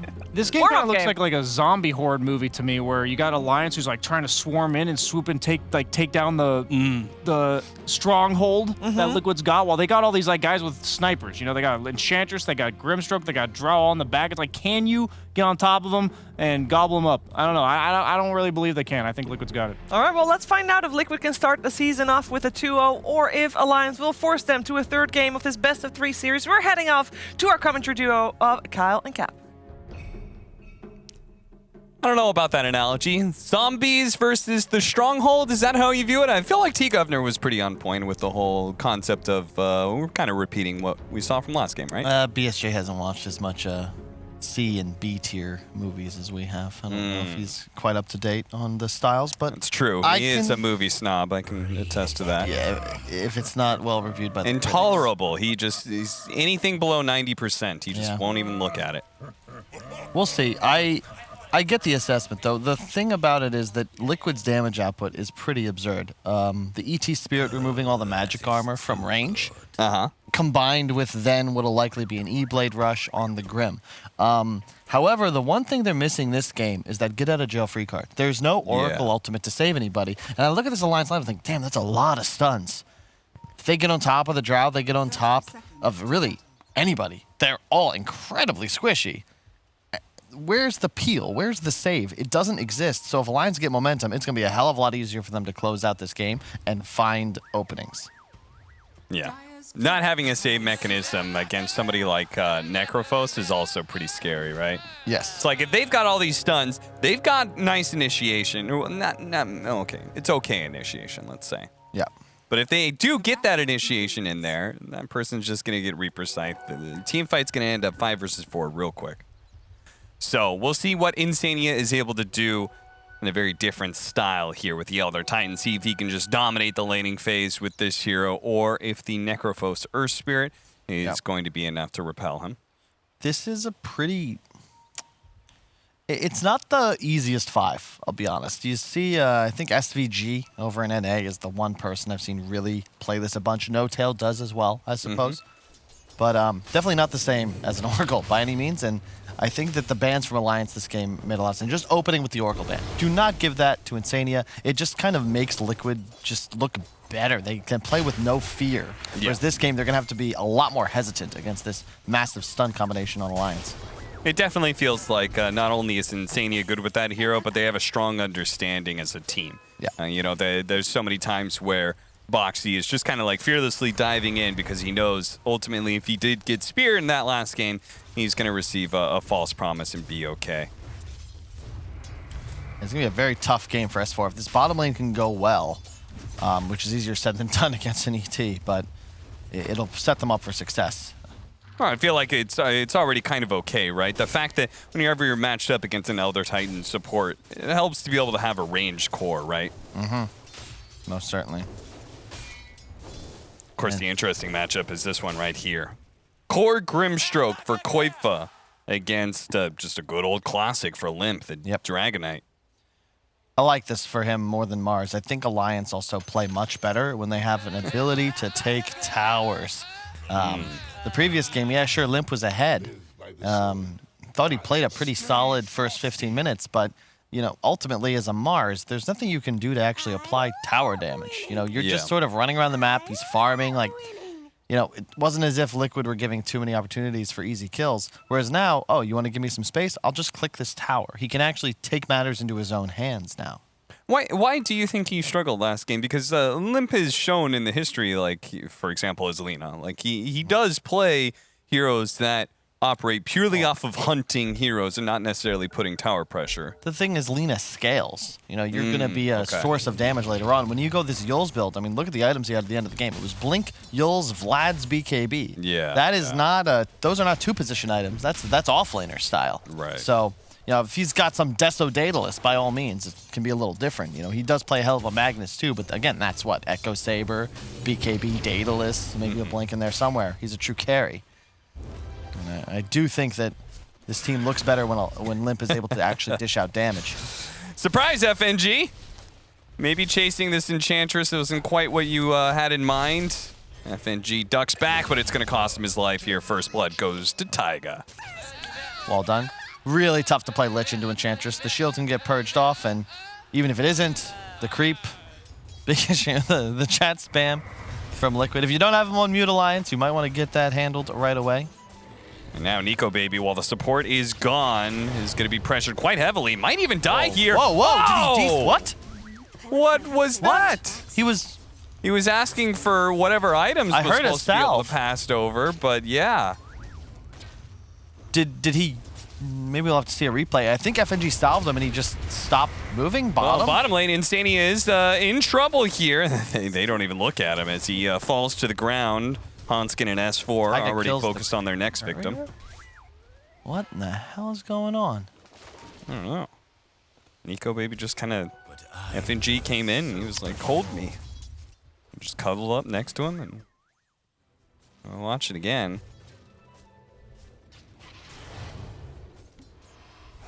Yeah, he was getting salved. That was very odd. Maybe they're getting got on again here in this top lane, so it's maybe not looking so hot as There goes FNG dead again. Yeah, sorry, we couldn't even catch it. Happens too fast, just too easy. Quick Remnant into a Centaur stun, and yeah, that's just a dead Lich. At this point, this is a very different game now from game one. Oh, the Urn Charge too. They are just dominating this laning phase. If they kill Nico Baby again. Oh, they get in front of him. Nicely done by Boxy with the Urn Charge. It's not quite enough. Nico Baby ticking, but doesn't actually tick out here. Hiding away into the trees. Liquid are going to take a lot of damage here as they get out of this tower range. They're still trying to chase for him on the other side of the map, though. They do manage to get both of the kills at bottom lane without giving up anybody here. Kyle, these lanes are turning into a disaster. What? It looks like just a really timely silence from Mickey, but there wasn't even a Shroud skilled, so it might not have been necessary, but I love the build, actually, from Mickey. He just went 2 points arrows, 1 point gust. Very effective. You don't need multi-shot. Doesn't help you in that lane. And now the Tornado, man, as you said, it's a disaster. This is just 3 lanes, 3 wins so far for Liquid. And it doesn't really get easier. The trouble for Alliance, I like their draft a lot more this game, but Sven needs some time to come online. Whereas Necro and DK, they kind of prosper when they have that advantageous laning phase, and then they're free to shove and take control. And now Nico's just standing in a cyclone. He's dead again. Oh, Taiga, he had a Fairy Fire left in his back pocket. And that means with the body blocking from Boxy, They do a lot of damage to FNG. They won't be able to kill him, but still, they get the kill on the carry, and they don't actually trade anybody for it. Silence going out. Necrophos does take a lot of damage there. They do manage to successfully prevent the hard cam from being pulled over. They'll get some more experience for their Necrophos. Slowed down. Boxy's already thrown out the Remnant, but FNG, he's looking pretty toast here. The nuke is going to come out. One more hit. Taiga is dominating already. 5.5 minutes in. Top lane is a massacre. I don't want to look at it anymore. Click the Drow. This is something I haven't seen in 8 years. Wait, level 5, only 4 points? He's got a point in stats. A point in the throwback. You know, it was a big part of the game way back in the day. Drow was one of those heroes you would potentially skip active abilities for stats. Haven't seen it in half a decade. I get my first chance here today. Mickey, I actually kind of like he's going to hit 6. So, you know, you just need the stats on Drow. 3 points. Frost Arrows all in for the laning phase. Don't need to farm with multi-shot because you have no plans on leaving this lane for some time. Kicked back. All right, Alliance Day. Damn. This laning phase, it sucks. Let's change things up. FNG TP's down to the bottom lane. They get a fast kill onto Mickey. Meanwhile, mid lane, Limp. He's gonna, oh god, he's gonna be on the receiving end of a big bad Centaur. God. That magic damage, it's ripping him apart here, and he's not getting away from this. Not anymore. Wow. Limp, he tipped Koifa earlier, and I know Liquid is gonna tip him right back. Insania doesn't have to worry about the Reaper's Sight just yet. Taiga's already here. Jesus, he was just mid. Now he's already bottom. And they're going to need it too because they are actually diving Mickey right now underneath the tower. He just TP'd in. He cannot afford a death here. That's why the reinforcements are here. Right into the stomp. Silence actually comes out from the Earth Spirit, but S4, he still cannot get away. FNG looks like this dive underneath the tier 1 tower was ill-advised for Alliance. I was a little overeager there, but they just feel pressure to do so. Liquid abandoned the top lane, absolutely dominating it, but they're just like, nope, bottom needs our help. This Taiga Enchantress, 502, might have to be a ban in future games. This has looked very strong in his hands, and the synergy with Koifa on the Grimstroke too. You get the Centaur Stomp, and then it's a perfect target that can actively use the Inkswell, ensure it lands on the DK. You know, Limp that's a Treads Bracer DK. Going for the Inkswell, he is just outside of range, so Limp won't take that damage. Good thing, too, because he was getting dangerously low. Boxy is going to be able to make a jump away, and the heals come out from Taiga. He'll be fine. So, a decent attempt. Doesn't really cost Liquid too much there. Forces some rotations. Now, all in all, 10-2 looks fearsome, but, you know, kills aren't worth as much as they used to be. It's still anybody's game. Now just 1,000 and change.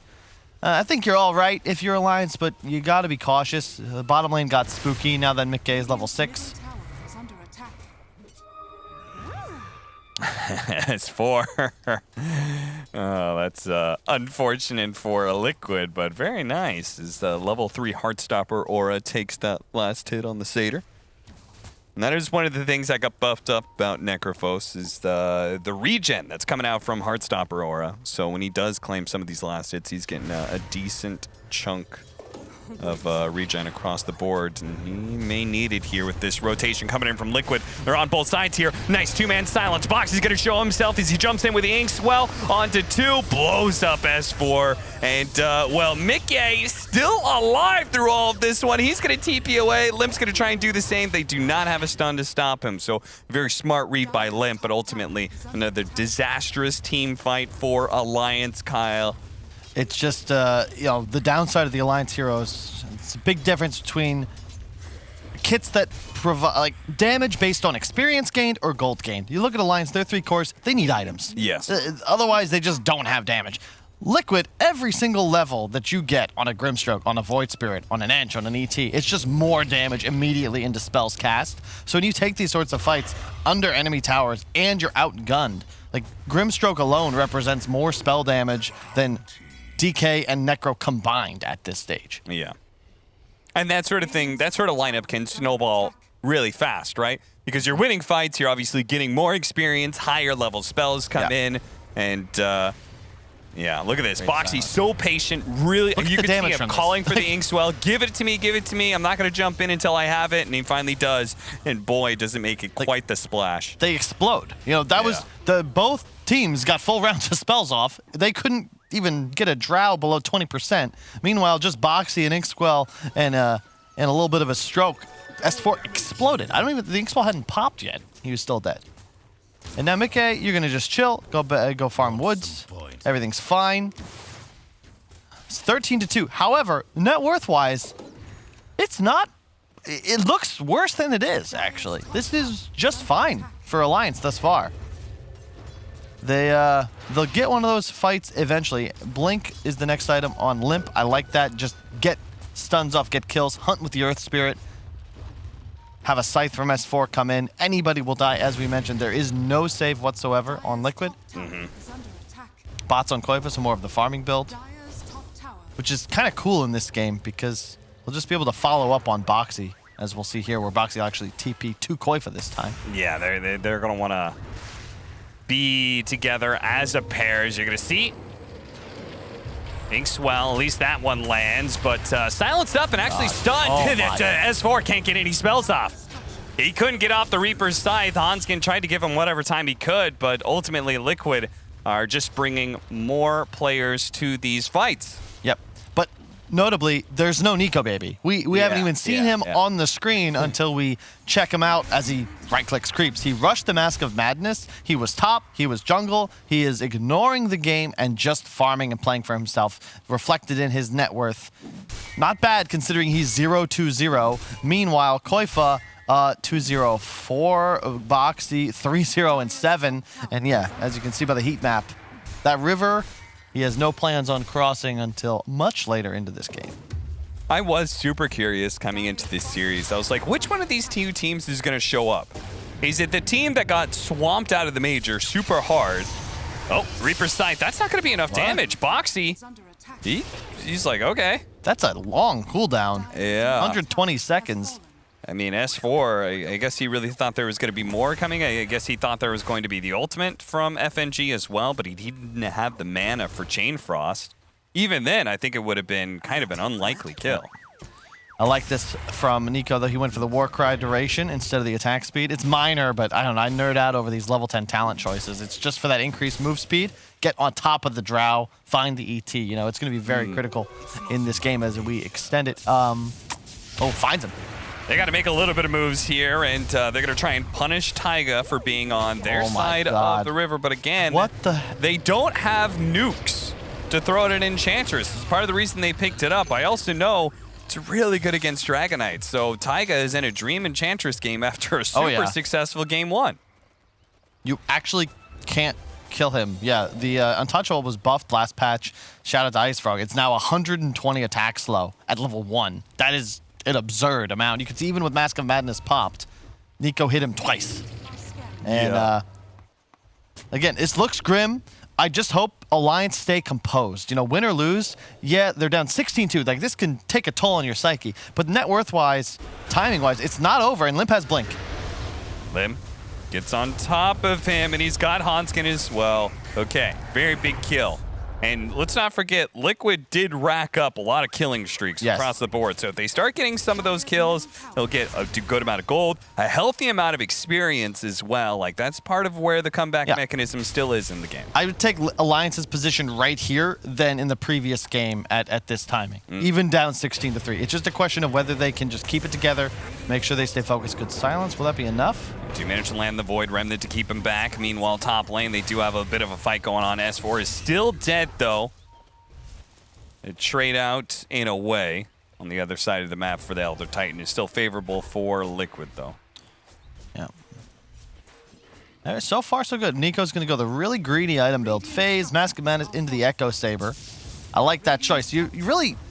You know, if you're going to win this game, it's going to come much later. You know you need a BKB to fight as well. So just take your time, outscale. The one downside of Drow, especially when you go the build that Mickey chose, you know, 1 point in multi-shot, 3 points already in +2 to all attributes. He's looking to fight. He's looking to be a battler, and he went Dragonlance first. Compare that to the acceleration a hero with built-in cleave gets from Mask Echo. So he's going to be generating gold much faster than this Drow as we continue. Wants to exploit as much of this lull as possible just to get up that item. That's the key. BKB. I think Echo's on Courier. Indeed it is. That is very interesting. I'm looking at the way that multi-shot scales. It just scales on slow duration, and then the arrow base damage bonus. But, you know, because of his levels and stats, his arrows are hitting pretty hard as is. Boxy, once again with that combination given to him by Koifa. If he hits a Void Remnant, they're just chain stun, and it ends up being so much damage. And let's not forget, Koifa is very likely going to be looking at a shard at some point in time, so Inkswell's going to do even more. 50% increase on damage in that one. Get somebody E-bladed as well before all that magic damage happens. Nobody on the side of Alliance is safe, not even the tanky Sven or Dragonite. Yeah. The E-Blade on Koifa is going to be a huge timing, not just for the, really for the offensive purposes, right? You put that on DK Sven, they don't do damage, and they start to get popped, and Taiga's just under tower alone. Yeah, Taiga's in very, very deep, and he does manage to flush out a kill onto FNG. Hanskin's going to be able to get a pretty good ultimate here, but sadly he's on his own. The rest of Alliance, they were chased away, so it's just the supports left to hold the bag here, and Liquid will finally get this Tier 1 offlane tower that they've been looking at for a while. All the Tier 1 towers are down. What? I just... 420 is the score, and I gotta wonder what Alliance are even smoking as they continue to take 4-on-5s. Nico Baby's not there. He doesn't need you to throw your lives away. Yeah. Just exist. Just chill. Let me hit some more creeps, but... understandably, Alliance, they want to take their fate into their own hands a little bit here, and they've got to find a kill somewhere in this. Silence pushback, Mickey limping away, but eventually he's going to be caught here. Surely this is finally the kill they can get, and they get the Reaper Scythe kill as well. So the extra timer is there. 57 seconds is what he's on for. That is what you like to see. It's the TPs that get forced. Nico says, guys, they're on me. Now go make that play. Go get the initiation off, find some kills. But you don't need to get greedy. I don't think there's any scenario you're actually able to take a 4-on-5 as Alliance. You just don't have the damage. We keep repeating ourselves, but you know, how many times does the Void Spirit Grimstroke combo have to explode 2 heroes in a moment, whereas Alliance damage, it just takes so much longer. They need more time. Yeah. The damage is like Earth Spirit is this damage over time, right? A lot of his damage comes in from his ultimate. Lich doesn't offer the most damage as a 5 position unless you get this really good Chain Frost. And that's who you're hoping to put in enough damage to be able to get a successful Reaper Scythe. It just is so unlikely that they're going to be able to do a whole lot unless they get very specific opportunities like that last one. No, but I will say, again, it's 20 to 5. It's not really that grim, no pun intended. No, Alliance are still doing all right here. They're going to lose Hanskin most likely, however. Oh. This is a very big kill. If they can get it, they are swinging, and they got him. Another kill streak down. They do manage to kill Hanskin, but Alliance is saying it's well worth it. In fact, with the core down, a little bit of damage into the back line with the Chain Frost. I am wondering if Alliance is going to go for it. Look at them. They're like, all right, fool me once, Taiga. Shame on you. We're not going to go for that kill again, no matter how much you hang on our low ground. All right, we know. You're tanky. You're cool. He's just testing fate now. He's just, how deep can I go? Yeah. Tier 1 was not enough to be a challenge. Tier 2, perhaps? But that was Liquid's turn to take a fight without their carry. Mickey was farming ancients in that time. Now they're going to look to Roche. A bit later than perhaps they could have gone for it, but they're feeling confident. They know Sven ulti is now on cooldown. So they feel a lot more confident in the event that Alliance were to engage. Yeah, Taiga's saying, fine, if you don't want to target me, you don't want to attack me, if you're not going to fight, we're going to do Roshan. You're either going to be forced to fight over here, or we're going to get a free kill. Ench seems really strong, Cap. Yeah, he does. I guess the level 12 timing, so they got the 160 instead of the 120 attacks, though. And yeah, you're telling me this hero doesn't die, wins you lane, and gives you Roche? That's not bad. Hey, BSJ has been preaching about Dragonlance, and it is a hero that builds that item, so. Just because of the 2 stats? Yeah. Huh. All right. Something about free stats. Free stats are nice. When you do not have a whole lot of armor, and you've got no magic armor. I guess it's only level 1 natural. Oh, no, you're right. Yeah, Dragonlance went back to like the most stat-efficient item because it just, you basically get more than the cost of the components plus that little bit of a bonus. Yep. So if the range is free and you get extra 4 agility and 2 strength. Yep. I dig it. I approve, Brian. Wow. You hear that, Brian? You excited? You got the Kyle seal of approval. He's still not getting a sub, but I'll give him credit for that.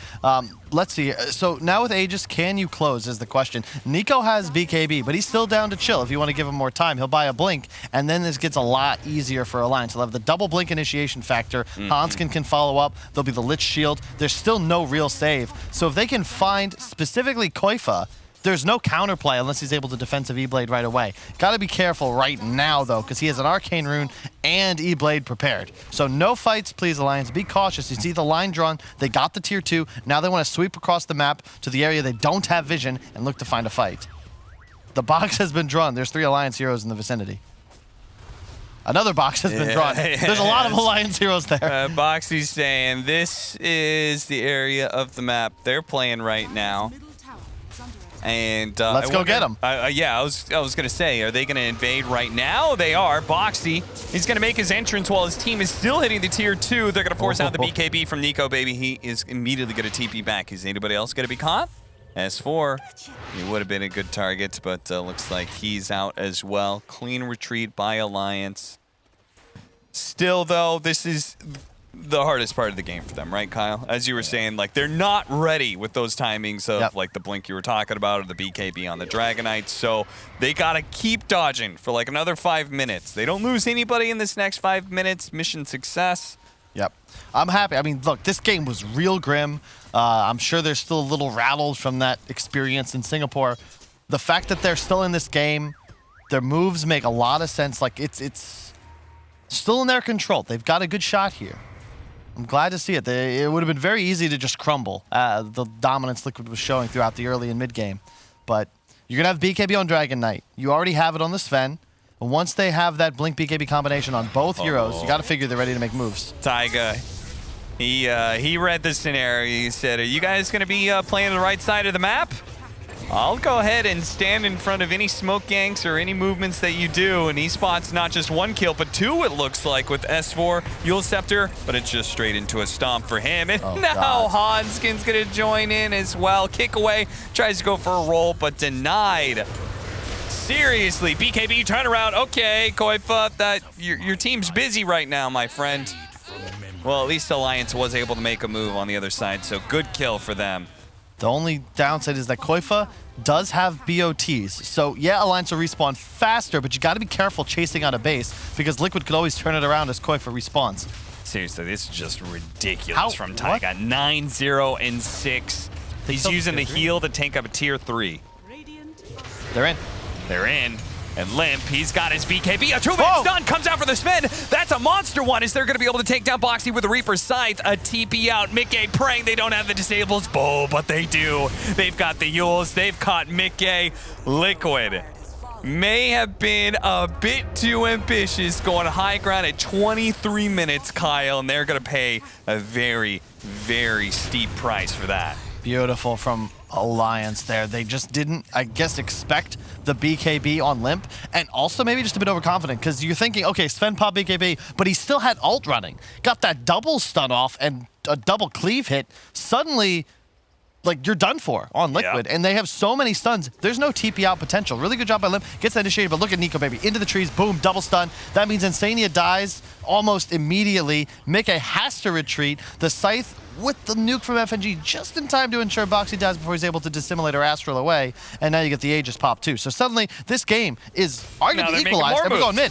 They're going to try and blow up Taiga. Okay, no. That's a hard kill. That's back up. Oh, no. Soulbind, 2-man silence with the Inkswell on top of him. This is going to be a lot of magic damage. He hits the Dissimulate. Not quite enough to be able to blow up S4, though. Gets him quite low, but now a Blink initiation from Limp gets on top of Moxie. Chain stun. They manage to get the gaze on a Boxy, stopping him from being able to jump away in time. But look at Taiga. He is laying into Nico, baby. He's got to get out of here. They just want to fight right outside the tier 1, but they can't take it because of Taiga. This hero is busted, man. Oh my god. There's all of his spells just seem too good. First off, the heal plus the untouchable make him unkillable. This enchant slow, 55% for 6 seconds. Plus he's able to take over creeps. And then you saw right there, the pure damage impetus just beating into the Sven. Do you guys have a stat for damage taken by chance? because Taiga's doing it all right now. Fair enough. He's doing it all, right? He's outputting the damage. He's healing everybody. He's tanking for them. He's able to front line. It's not about the damage taken, though. That's not necessarily telling the story, because it's damage he isn't taking because the attack speed's low. Very good, Kyle. 0 deaths on him. Insane. He's going to have an Aghanim Scepter soon. That Aghanim Scepter, let me just say, it was very bad when they first put it in. But it has been buffed incrementally. Maybe it's finally time for it to be good. Personally, I think it needs to prioritize heroes, but, you know, that's just me. Limp. Oh, they got him again. Dragon Tail into Reaper's Scythe. That'll do it. And with Boxy gone, oh, this kill is massive. They can get it. That spree gets given to Nico, baby. 648 gold for that one. Alliance. I mean, it feels like they're home free, Kyle. Oh, yeah. I don't care if the gold disadvantage is still not in their favor. They're winning this game right now. Yeah. And you look at the itemization upcoming, like Limp's AC, that's going to make a huge difference. Nico Baby also has AC queued up, actually, so let's make sure we get that right, folks. But what is Mickey going to get that's really going to change the scope of this game? Lincoln's is what's queued up. That item doesn't make him do more damage. It's not going to help him win this game. Meanwhile, Alliance, like, you're just churning right now. You're feeling real good. Tier 1 mid dies, now just go straight top. The benefit of these cores is that they're all just so damn tanky. Yeah, Liquid, your spell damage was able to get you all these kills in the early mid game, but that doesn't help now. Now is when you need your gold to be making a difference in the DPS you're outputting, and that's just not there. Grimstroke, your whole hero is denied by BKBs. Alliance are soon going to have 3 of them. It also feels like Liquid isn't showing the kind of clean front they were doing for the first 20 minutes of the game. It feels like that slip up in bottom lane, pushing the tier 3, just led into a spiral of mispositioning and getting caught. Now they are completely giving up the advantage that they fought so hard for 20 straight minutes. Yep. And Sven just gets scarier and scarier, man. These talents, he has the bonus cleave damage plus the 10 Warcry armor. That is so strong.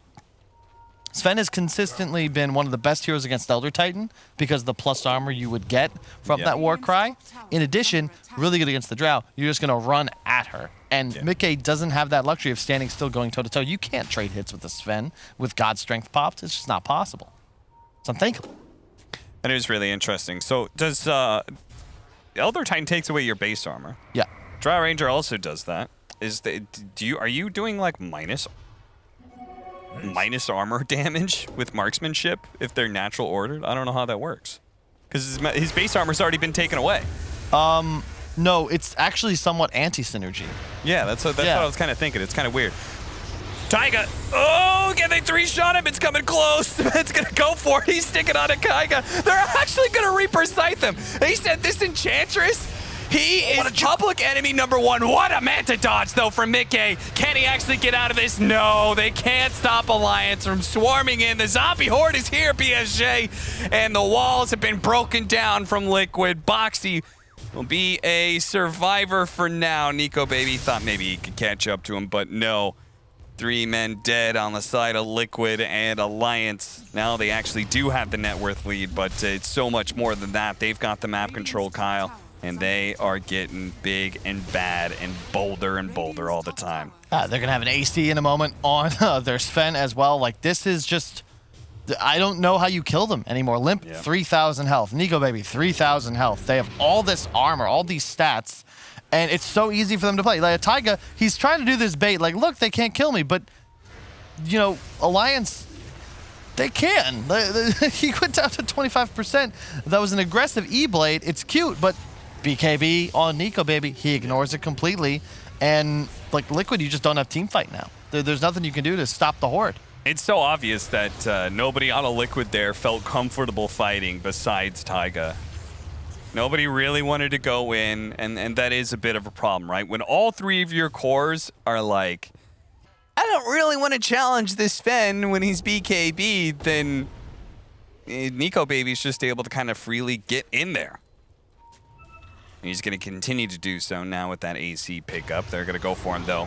He doesn't have his he does have his BKB back up, so they can try and make this work on the side of Alliance. A nice stomp onto 2, stops the initiation of Hanskin. They're actually going to try and blow him up with the Soulbind, limiting where he moves. He's going to drop Insanity at half. Holy crap, he's back up to half health. Taiga's laying the damage onto Hanskin as well. Boxy's getting chained up. Oh, but look at Limp. That's where all the damage went. Limp got right on top of the Drow Ranger, and she's just not a part of the fight anymore. Reaper's Scythe gone for 90 seconds, and hey, Boxy, he's dead. They may finally kill Hanskin. Sure, you got the supports, but Alliance, it is all them in this second half of the game too, and it's looking like, Kyle, I think you're absolutely right. Liquid just doesn't have what it takes to bring down Alliance anymore. No, I don't think so either. For Insania, not only did he get 2-shot, but Nico Baby with the Paladin Sword and the Mask of Madness, he healed for almost 900 health. Just hitting him in the mouth. Yeah. He doesn't die, and that 100-0 is so tough to execute. He has the luxury of holding that BKB and just eating all that damage because he has 2,800 HP, the Warcry armor talent, the AC of Limp. You just simply don't have the damage anymore. Alliance, you know, credit to them. I'm sure I can't see it when I'm casting, but I can feel Twitch chat calling them washed, telling them that their performance last season was a fluke, all during this early game, but they didn't panic. They stayed chill, one good fight, they've been in the driver's seat since. And that is something that Alliance have given themselves somewhat in Game 1, especially Game 2, though. A lot more forgiveness in their draft when it comes to the things. Definitely. Liquid with their classic, very high execution. If we play this correctly and cleanly enough, we can take them out, but you know, you can only afford 1 or 2 mistakes, and Liquid, I think, made 1 too many. Yeah, one being just really one. Yeah, it was just one massive mistake, right? Going for that high ground push at bottom lane. They may have had the Aegis, but they were missing Koifa and his core Grimstroke. A lot of people have tried to make this work, and it looked good for the start, but I haven't really seen it do too much. Past 15 minutes. Now, he does have a Scythe of Ice, so this could be a very big difference. If you get the Soulbind, double Scythe, maybe this is a window for something. Alliance, they're the ones now who have to be careful as they approach high ground. Hey, just maybe Liquid in the future, they'd look to press their advantage earlier, you know, before the BKBs came out, because that's the item that Alliance was really able to equalize this game with. The fight bottom was a miscue for sure. In fact, oh, Mickey, you're in trouble. They see you. Yeah. Manta dodges are not going to get you out of this one. Now, they are going to try and force out a BKB, or maybe actually take away that Aegis. Yeah, the natural order with that kind of magic damage, they can certainly 100-0 the Sven pretty quickly. Now, you did have that Aegis, so. Got a question. I think if you were to, in the replay review, they might press Koifa to not go for the mobility items as fast, like the Blink and the bots, because that Hex is really the answer to the BKB timing. Without it, they just simply don't have that ability to 100-0 in Alliance 0. They don't have any hard save either, but their stuns cannot be chained properly into BKBs unless the Hex is available. And maybe Alliance now, I mean, it is 4-on-5. They don't have Aegis anymore, but there is a buyback on Mickey. They got to be cautious. He bought out. He's going to trust that his team can hold this, and it's not looking good. It's now a 3-on-5. He had one. He had one when he died. No, he bought out the Perseverance. Okay. They used the Soulbind. They used the double Scythe. They may be able to pull Hanskin back into his death. He actually has a BKB, so he pops that. He's good, and they know where Boxy's hiding. They found him. Nico Baby and Limp both jump right in. He got Elena Barracks free. They're going to go for another. Nico still has God Strength for a few more seconds. Fortunately for Liquid, that tier 2 bottom lane is still up, but it's going to be a long, hard fight. Okay, Koifa gets a little bit too close. Immediately stunned. Boxy, he tries to TP in to bail it out. Just ignoring Taiga. He's just like, guys, stop dying. I'm trying my best. Maybe this is the anti-enchantress. Just ignore the damage. Yeah, I do think it's something that Alliance maybe overlooked last game, which is maybe we could just ignore her. He's dead. Oh, Okay, Mickey's just dead. That's it. Just it. That's it. Liquid have totally crumbled, and wow. In the space of just, I think, less than 15 minutes, it was probably about 11 minutes, I think, or so, we went from pushing a bottom tier 3 from Liquid, going high ground around 23 minutes, and then 10 minutes later, the game's over and the Lions has won. It was 4:20, and the game ends at 28-28. That's a comeback, and credit to Alliance, just staying cool, really. It's tough. Like this series and its importance cannot be understated. I know it's the first time we've seen these teams this season, but realistically, if either of these teams wants an invite to TI, they should probably be top 2 in the league, and they're going to have to make waves at the major as well. Like, they're both on the bubble. Like, OG's got Ana back. Secret's still in this league. You've got Nigma as well. This is a tough division. What's the difference between Game 1 and Game 2 for you? What did Alliance change that made them look a lot better in this? They had the late game. They had a timing where they could actually take fights that made sense naturally. Limp was on a hero that could apply tower pressure, and Nico Baby was on an actual carry that was the strongest in the game. It did not feel that way when he was on PL. All right, all important to be able to give Nico that be-all, end-all late game hero, at least in this series, it seems. We'll see what happened, though. It's going into Game 3. Back to our panel. Yes, back to us, and I love it that we go to a third game. I know Liquid fans might be a little unhappy to see them lose here Game 2, but more Dota, isn't that what we all want? We're going to break down game number 2 and prepare for game number 3 after this.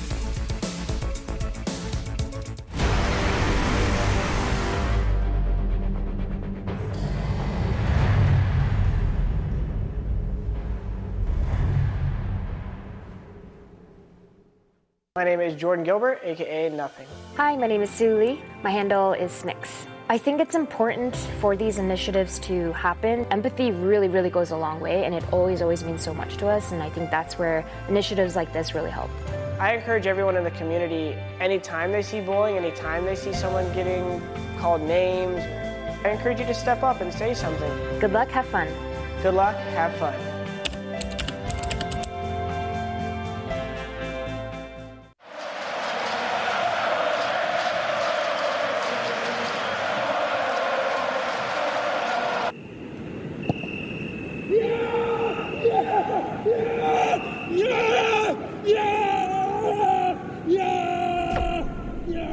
Start your esports career now at play.eslgaming.com.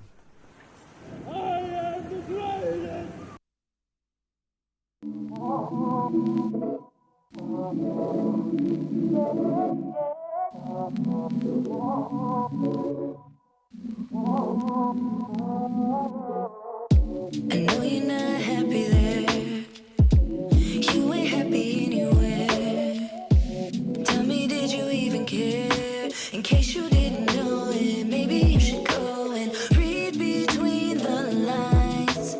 I'm doing just fine without you in my life. The way you did me, baby, is right. What you give is what you get. You ain't gave me no respect. Tell me, what did you expect? I had to keep my heart in check. I can be ruthless. Careful what you do when you do it. Playing all these games, I might lose it. Now I'm through with it, so I'm chucking up the deuces. So I'm chucking up the bye-bye. So I'm chucking up the deuces. So I'm chucking up the bye-bye. So I'm chucking up the deuces. You disrespect my name. There just can't be no way. You love her the same way you love me. You must be insane. What you give is what you get. You ain't gave me no respect. Tell me, what did you expect? Had to keep my heart in check. Karma can be ruthless. Careful what you do when you do it. Playing all these games, I might lose it. Now I'm through with it, so I'm chucking up the deuces. So I'm chucking up the bye-bye. So I'm chucking up the deuces. So I'm chucking up the bye-bye. So I'm chucking up the deuces. baby, no more. No more time, baby, no more. No more crying, baby, no more. No more. Come and kill me ruthless. Careful what you do when you do it. Playing all these games, I'ma lose it. Now I'm through it, so I'm chucking up the deuces. So I'm chucking up the bye-bye. So I'm chucking up the deuces. So I'm chucking up the bye-bye. So I'm chucking up the deuces.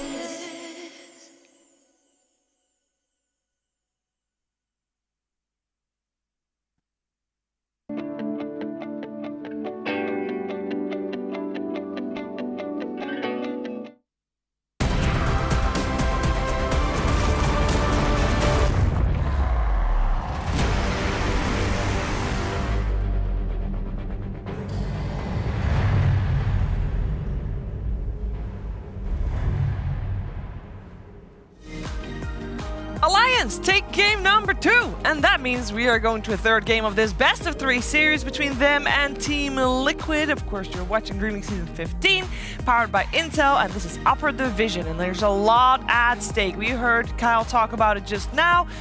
Both of these teams could be on the bubble, as he calls it. This could be a deciding series later down the road that decides who goes to Major. Perhaps that will decide who goes to TI. And the start of this game, I want to start with that here with T-Gov and BSJ. And the start of this game looked super convincing for Team Liquid, and then they couldn't close it. Yeah, so Nika Baby died quite a lot in the safe lane as a Sven. And then he used that wonderful resource that Brian's probably well aware of, the jungle. And free TP scrolls. And free TP scrolls. Sure, every little helps. And yeah, they just kind of came back to it. I think, yeah, sure, Liquid, they had a very strong early lead. And they were, applying that pressure and killing them. But Sven was always just kind of top net worth the entire time. Like, after laning phase, it was like, oh, we don't stop him from farming. We can move as a kind of a unit around the map. But then Nika Baby was kind of dodging that the entire time.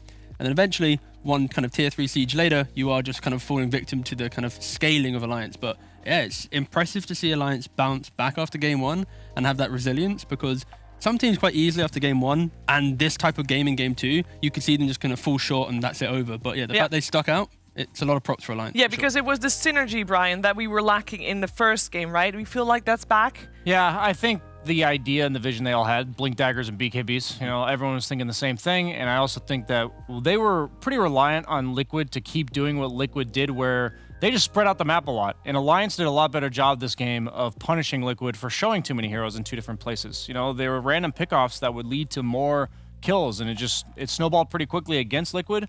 And I really give hats off to Alliance for they were very snappy. They saw the opening and they took it. They did. It looked super strong. They made the Necro, of course, work as well for S4, and I believe Purge is going to talk to us more about that. Thanks, Trevor. Yeah, I'm not the hugest fan of Necro at the moment. I think he has a lot of weaknesses, very low movement speed.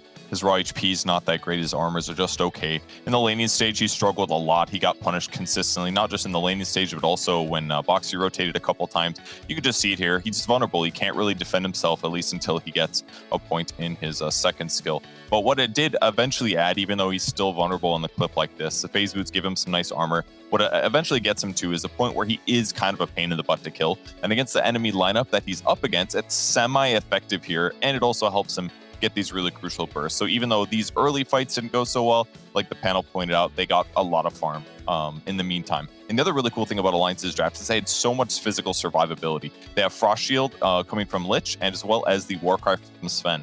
Up against things like minus armor like Elder Titan, this is a great solution. You're covering the weaknesses, or you're at least covering some of the strengths that the opponent's lineup has. And it made these early mid-game fights just feel way less effective. And then ultimately, a Blink Dagger comes out on Necrophos. He ends up feeling a lot more available. As soon as one disable comes out with a Blink, stun, and a little bit of nuke, they get a crucial pickoff. And Boxy's huge in this lineup because the rest of their lineup, despite being very good at laning stage, they aren't as good at mid-game pickoffs. They don't have like jump disables. That's one of the weaknesses of Grimstroke. Once people get BKBs, he's not as effective unless he also has a Hex at about the same time. So this kind of just started happening over and over again. Every time that Alliance had Reaper Scythe up, they pop a smoke, they go look for a fight, and almost always they executed it pretty well here. Another ulti again from Quakefoot trying to get some stuff done, but ultimately doesn't do enough. They kill support on the side, they kill the second support, and now it's just a rundown game with all their Blink Daggers. So Alliance held it together despite being massively behind, and they ultimately take the win with a really, really strong mid-game time. You love to see it. And that means that we are going to a third game of this series. We've had one game where Team Liquid was able to take the win, one game where Alliance was able to take the win, and therefore we have a lot of lessons learned in the first 2 games. What kind of lessons are we going to see implemented in game number 3, T? I'd like to see Alliance have laning phase presence that pivots into them making the first moves with success. Game 1, they had good lanes, but failed in the early rotations. Game 2, they fail laning phase, but then recover. So we're yet to see kind of an entry to the game where they kind of allow their draft to kind of take the lead. Of course, some drafts you can't really do that, but I just don't want to see them be so behind, or at least kind of handicap their start to the game with how they approach it. But well, that seems like there's a very easy solution for that. When right, lanes... you just ban out Enchantress? I don't know. I feel like they kind of learned about it last game. I think they lost respect for Liquid in the sense that we see you and we think you're alone. You are alone. We're gonna assume you're alone because last game, the first game, Liquid got away with playing the map separate the whole time. And I think Liquid has to be much more careful game 3. Like you said, what Alliance needs to do. I'm very concerned that Liquid kind of repeated the same idea, like of a strategy of how they play the map and everything in game 2 as they did in game 1. And Alliance really seemed onto them. And I want to make sure they don't just do the same thing and Alliance just picks it apart again. So. That'd be kind of lame, I would say, if I were to do that in Game 3. Like, the key difference for me, I think Carl mentioned at the very end of the cast, was the whole idea of what Nika Baby's playing, right? Like, in the draft, he's picking his carry knowing what Liquid's playing as their carry. He's got a point where if the game goes rough, he scales and he can control the game at some point. In the PL game, he's scaling to a point of an unfavorable matchup in the big essence of the game, right? And here in a Sven game, he eventually will be the carry to take control. And that's maybe the key difference between 1 and 2 at least. Alliance is maybe not so kind of clean in the entry to the game, but the fact that Nika Baby has a hero that kind of just wins them the game outright, that's a real key thing as well. So maybe in draft, Alliance is kind of critical at enabling Nika Baby a little bit more. And maybe having Limp on heroes that aren't Mars. I mean, that was definitely something that I was going to mention because we love seeing Limp on DK. It's one of his traditional strong heroes. Yeah, it worked out really well. Do want to also talk about his counterpart because we talk a lot about Grimstroke being very strong, right? We saw it mid. I want to hear you guys' thoughts on it. I think he didn't really have the best enablers. I talked about how they didn't have the best gap close on the side of Alliance in the draft, so I thought the Grim Drow could work. Yeah. But turns out it doesn't really matter what your heroes do if you just buy 3 Blink Daggers. You can always get on top of everybody. You got it eventually. You can itemize to deal with that. So I do think the Grimstroke has potential. If he has a carry like a Slark or anything like that that just creates havoc in the fight, draws attention to itself. But you saw what was happening in the late game fights. You had Drow getting chased one way, you had Grimstroke getting gone on the other side, and it just kind of dismantled Team Liquid's ability to play around the ET's damage out amping and all that kind of stuff. So like the fights in Vision worked well when they could soulbind the Sven to someone and play from there. But when you had the blinks come online and everyone was suddenly making the fight very messy, it's like dispersed. Yeah, you can't run away. Once you start running, you lost the fight, right? Yeah. So it will be very interesting to see what both teams take away from these first 2 games that we've seen because we're going to have a third and deciding game to this series. Draft is ready for us after the break.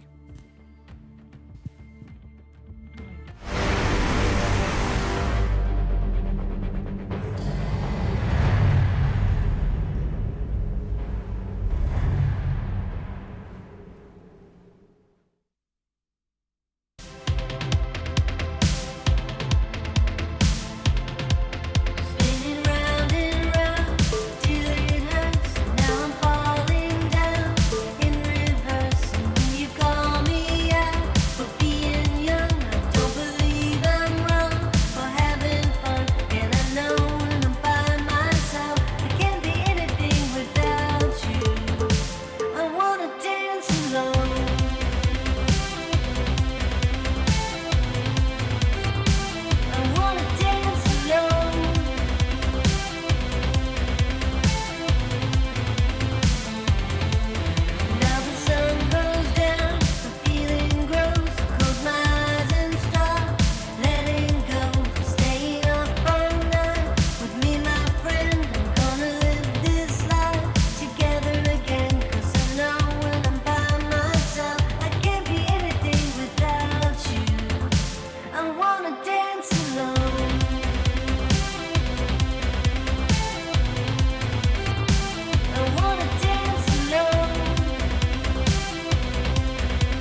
Waves don't carry away my feeling about you. Trains don't go to the place I'm feeling without you. Days fly by and the more I'm thinking that I don't wanna be alone.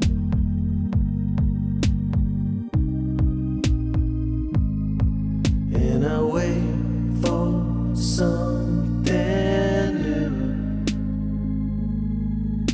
I wait for something new. Hey, I really want you. I want you again. Hey, I really want you. I want you.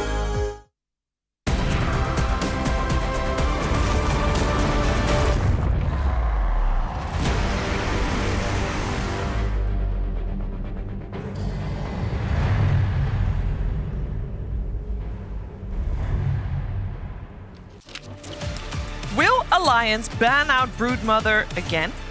Will Team Liquid ban Puck again? What will we see in Game 3? We're here to find out. It's Game 3. It's Team Liquid and Alliance. A best of 3 to decide which one of these teams is the best at the moment. And I think there's definitely a lot to prove, especially as most of the teams are kind of poor performance at the Singapore Major.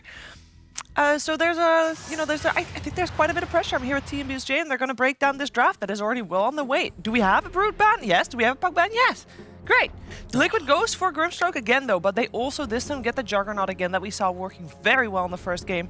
Necrophos once again for Alliance. I just wanted to see the Brood not banned, just for fun of it. But I guess after you've slugged your way through 2 pretty hard games already, let's maybe not change it just up. lose Game 3. Yeah, I know, to a Brood, yeah. I think what I see so far is that last game, Necrophos got picked on S4 just in the early laning stage. And Jug is similar to Drow in the sense that you represent some sort of kill threat on the Necro, but I would really like to see that Taiga, like Earth Spirit. Like the hero that's going to TP into that lane and get that crucial first kill, which makes it much easier to get the second and third kill because Jug gets that 1 or 2 level advantage. And I think Grimstroke Jug alone, you're gonna get shoved away as Jug a lot. Like you're gonna have to go through a lot of your own regen and sustain, and it's gonna be hard to get past that critical threshold this time around since they have the stun to protect them and everything. It's funny to see Nyx come back. Like I think we've seen like 3 or 4 Nyxes already, and the hero got nerfed a lot last patch. I guess the Necrobook meta was good against him. Get rid of Necro and suddenly, I feel like this is a random Carl style number here. Like 70% of supports you can't play into Necrobooks. Yeah. And now Bane. Bane. The list goes on. I'm not mentioning It's just every support that is not like 70%, right? having a built-in movement. Let's just coin that number. Thanks, I mean, Carl. that's more than 70%. Well, that depends. You can play every hero as support if you really want to. Not into a Necrobook. You can play Spectre Nope. 5. You were talking about Baden into it. Spectre 5 will be fine. Yeah, you were talking about that. That's a drown counter. Yeah, they banned the Earth Spirit. There we go. Very smart. But yeah, basically any hero that can rotate in. And also, I guess a nice thing about Necro is the prominence of Tusk recently. You kind of remove that with some casual offlane Necro. That Tusk can never really TP that safe lane. Sure, you can with some like Shards play, but the simplicity of removing tag team with Ghost Shroud on Necro. Yeah, true. It's very easy to play that concept. I didn't even notice the Tiny first round ban. The next hero that came to mind for me was Tiny, and then I looked up and I see that he's first round banned by Team Liquid. So, is there another 4 position that would do that job? I really think they need it. Oh yeah, Clock would be nice. Oh, Clockwork now looks now. good. Yeah, Clock's dope now. That vibes. Why? It's just so annoying for Snapfire. But why is it annoying, Brian? Because you just get right in front of, like, up in her face in the mid game. Like in the laning stage, the battery assault's super annoying. Like even though Snapfire has Cookie to get out of cogs and everything, she really can't handle somebody being right up in her grill. It's simply the engagement. If you ever get on top, you then have to disengage, then re-engage in that window of time removes you completely from the game. Yeah. Would then Taiga be the one playing the Clock, or would you want it 5 on Insania? I'd say I'd probably. I think I want the Grimstroke 5. I think Grimstroke Jug is like way too strong of a lane pairing to. You don't think they're gonna have Koifa play the Grim again? We have Willow, and that's most likely gonna be Taiga's hero. So last game they picked Drow carry, and you're just never gonna do like a Drow Grim lane. That just doesn't sound But you're like, oh, I'm going to ink swell the drow. No, it doesn't really sound good. But I think with Jug, I think you'd be wasting a really strong potential duo for... I don't really see like a reason why you would. But theoretically, if they were to pick like Lich Grim, you know, the classic combo, they could put the Lich 5 and the Grim 2 or 3. Willow, does Willow ulti go through Ghost Shroud? Yeah. It does. Because it's not. Is it not considered like an attack? What? Willow's ulti? I'm saying the damage. Bedlam? Yeah, Bedlam. That's part of her ult. Yeah. Bedlam goes through. Yeah. Yeah, that does extra damage. It's great. Oh, I wasn't sure because I thought it might be considered an attack. No. it's You're magic literally damage. just standing next to the Rips you target, through, yeah. and Okay. then. That's the sound effect. Don't worry, I got What's you. her name? What's her name? I just did the sound effect. No, but No, what's it's the just name the of sound the? What's the name of the spirit fairy? It is Jix, I think. Jix. Yeah. There we go. Jix will then go. Yeah, do that. Do it again. Yeah, thank you. We'll do that around. Perfect. Thank you. Yeah. Sorry. Jix is the name of the fairy. It's a fairy that does it. I had no idea what you're on about. Sorry. Look, she's holding the lamp that has the Yeah, I fairy. know, but, like, Why that's do you just Dark think Willow. you can't use to terrorize while you're having your bedlam active? It's because your fairy is already busy doing something else. I know about that mechanic, but now I just know the name. So thank you, Shiva. You're welcome. That's what we need in a true site. Sorry, my is it Jinx or Jix? Jix. My Jix is out right now. Give me a second. It's coming back. That's the comms in true site. 100%. Yeah, that is definitely. You've taken it, you know, you took crossed it the line. Yeah, it's you getting took it a too little far. late, but it's not that late yet. Yeah, I think it that's had to be fine, a third game of the last series of the day. Maybe that's a reasonable comment to make. I like the idea of Snapfire though into a Grim Jug because you have this cookie to disconnect from the laning phase. So potentially, if it is some Snap plus Necro lane, that's gonna be pretty strong. I like this a lot. It's very annoying. That enables the Jug to actually kill the DK. That's the biggest part for me there. Is you lane well against him, but Jug, you would otherwise have to go like Maelstrom or something, you know? Like But who lanes mid though? Like DK doesn't want to go into Viper. Oh, you're Necro, saying yeah, what does for Alliance, Alliance, do? yeah. I don't think they have a good option. That's kind of what I was thinking. It's like such a good pick. So realistically, like, do they have to just put like Necro into mid because he has his own heal to some degree? Put DK into off lane. You could do that. Necro would do a lot better because he doesn't have, like, I guess you probably break the passive for Necro too, right? The passive. Yeah, the Heartstopper. Heartstopper, thank you. That's what he gets for regen. So would he not regen off creeps? I actually don't know that interaction. Like, do you regen off Necro's such a last... dead hero. We're gonna have to give it a couple We days legit have before- not seen Necro in like a year and a half. Isn't the heal tied into his Q now as well? Or is it not? No, it's in his E. Is it in that his was E the still? nerf they gave him. It used to be that you get the heal. because he and needed the nerfing, right? Yeah, all right. Well, that was back like TI8 where they changed Yeah. that because that Good old hero was Matumba, man. picked every single game. Thank you, Matumba, man. I like. Yeah, I probably appreciate it. That hero's Yeah, pretty annoying. I do like the fact that Alliance, they have given Nico Baby last pick in the draft. That is kind of fundamental for their success. There's so many bans already, though. Yeah, I think Morphling, though, still kind of Okay. rises up there in terms of, you know, you come Viper, get your own break, you can play into it, but yeah, Liquid again, just, they have the pacing. It's like their philosophy is very clear in all three games of the draft so far, of the series so far, sorry. Yeah, I don't really see them stopping now. I feel like Boxy's has to be some Void Spirit again. Just some do-shitter mobile. Doesn't exactly synergize with the other heroes, but they haven't really been doing these combos, right? Like they haven't been doing the Mars Willow that got banned Because out. of Willow, they can now pretty much pick any offlaner and have a good lane. Because Willow is like the most aggressive. I hate for. Willow, man. Yeah, like the Brambles is like bonkers. The Shard is like stupid. She's so good. The range, why is that? Why? I put the Shard in my top 5. I don't know. patch. Like, it was already good previous patch. I don't know why she They just made better. They just make it better. Yeah, so that's just don't play her. No, don't play her. It's gonna get nerfed otherwise. Don't want to have that. But Bramble is good. probably my least favorite spell to play against. That's not like an ultimate. Like it's just a low cooldown, annoying. Are you bad at stuff. like weaving in and out of it? It's yes. Just yes. Yeah. So there's the combo. We now have Sanking Willow. Very Yeah, strong. Very strong. And Grimstroke has a lot of nice Inkswell targets here. And by a lot, I mean 2, but that's good enough. Yep.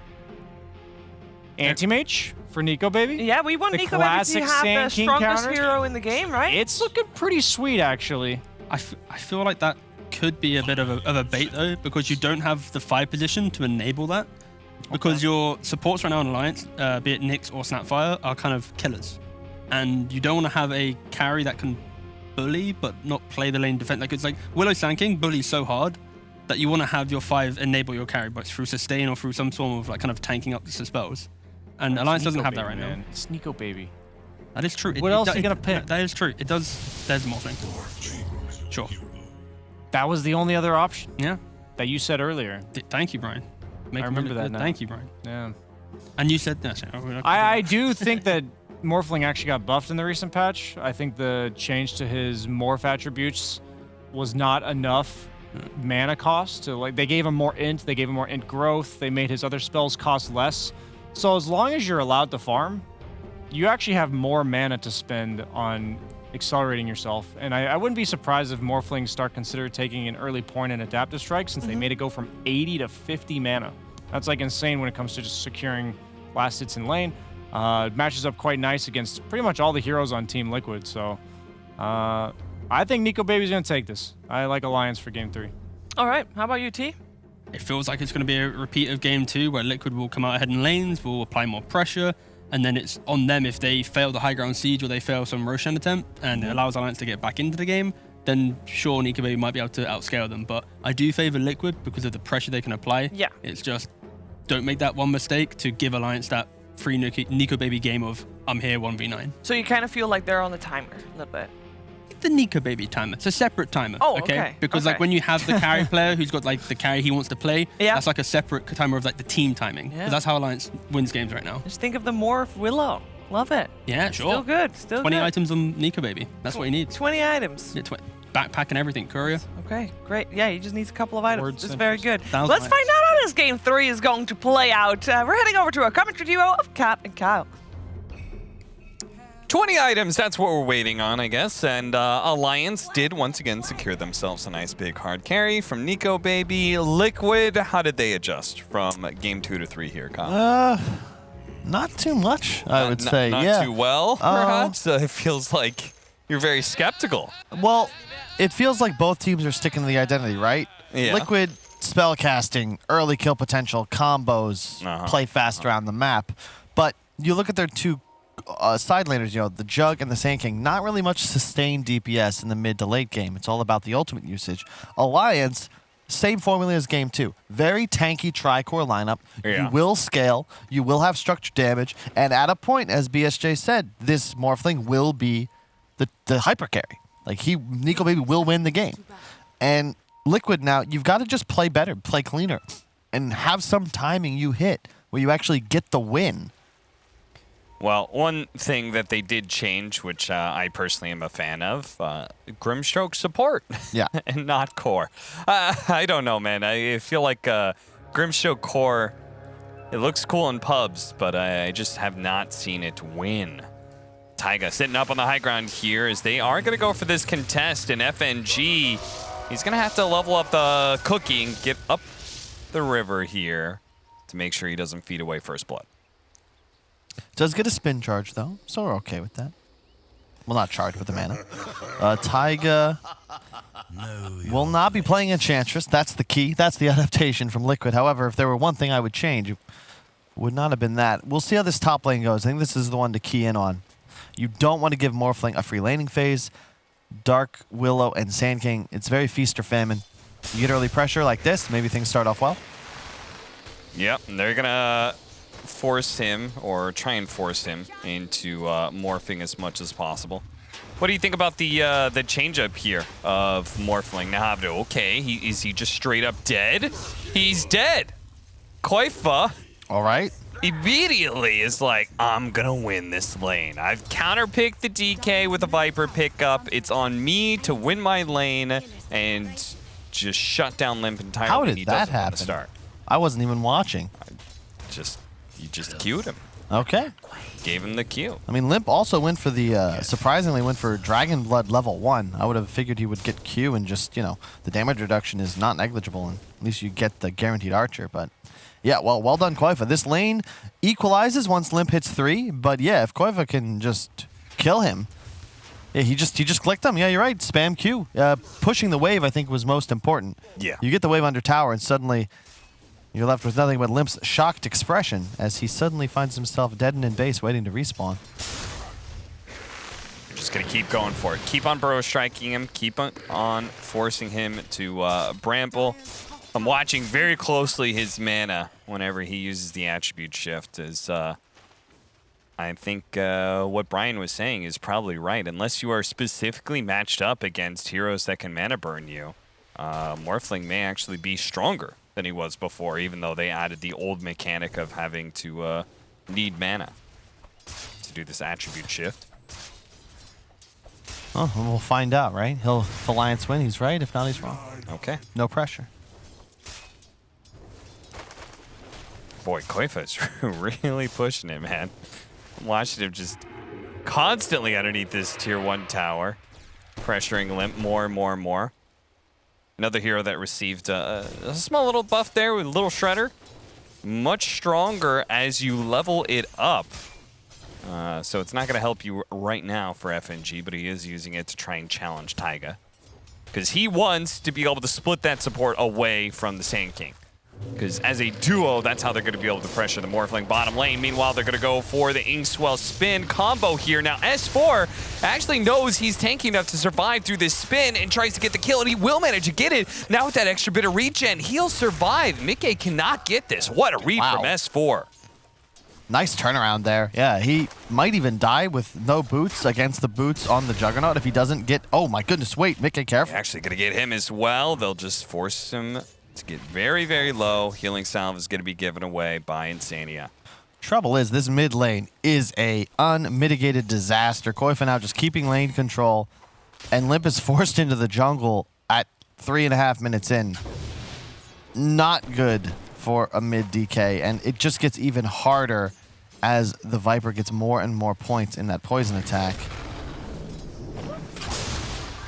First strike in. They've already done a lot of damage here. FNG, he's going to die. Taiga still has the Shadow Realm, so he'll be good. They also secure the last hit on all of the hard camp creeps as well, so this lane is going all right.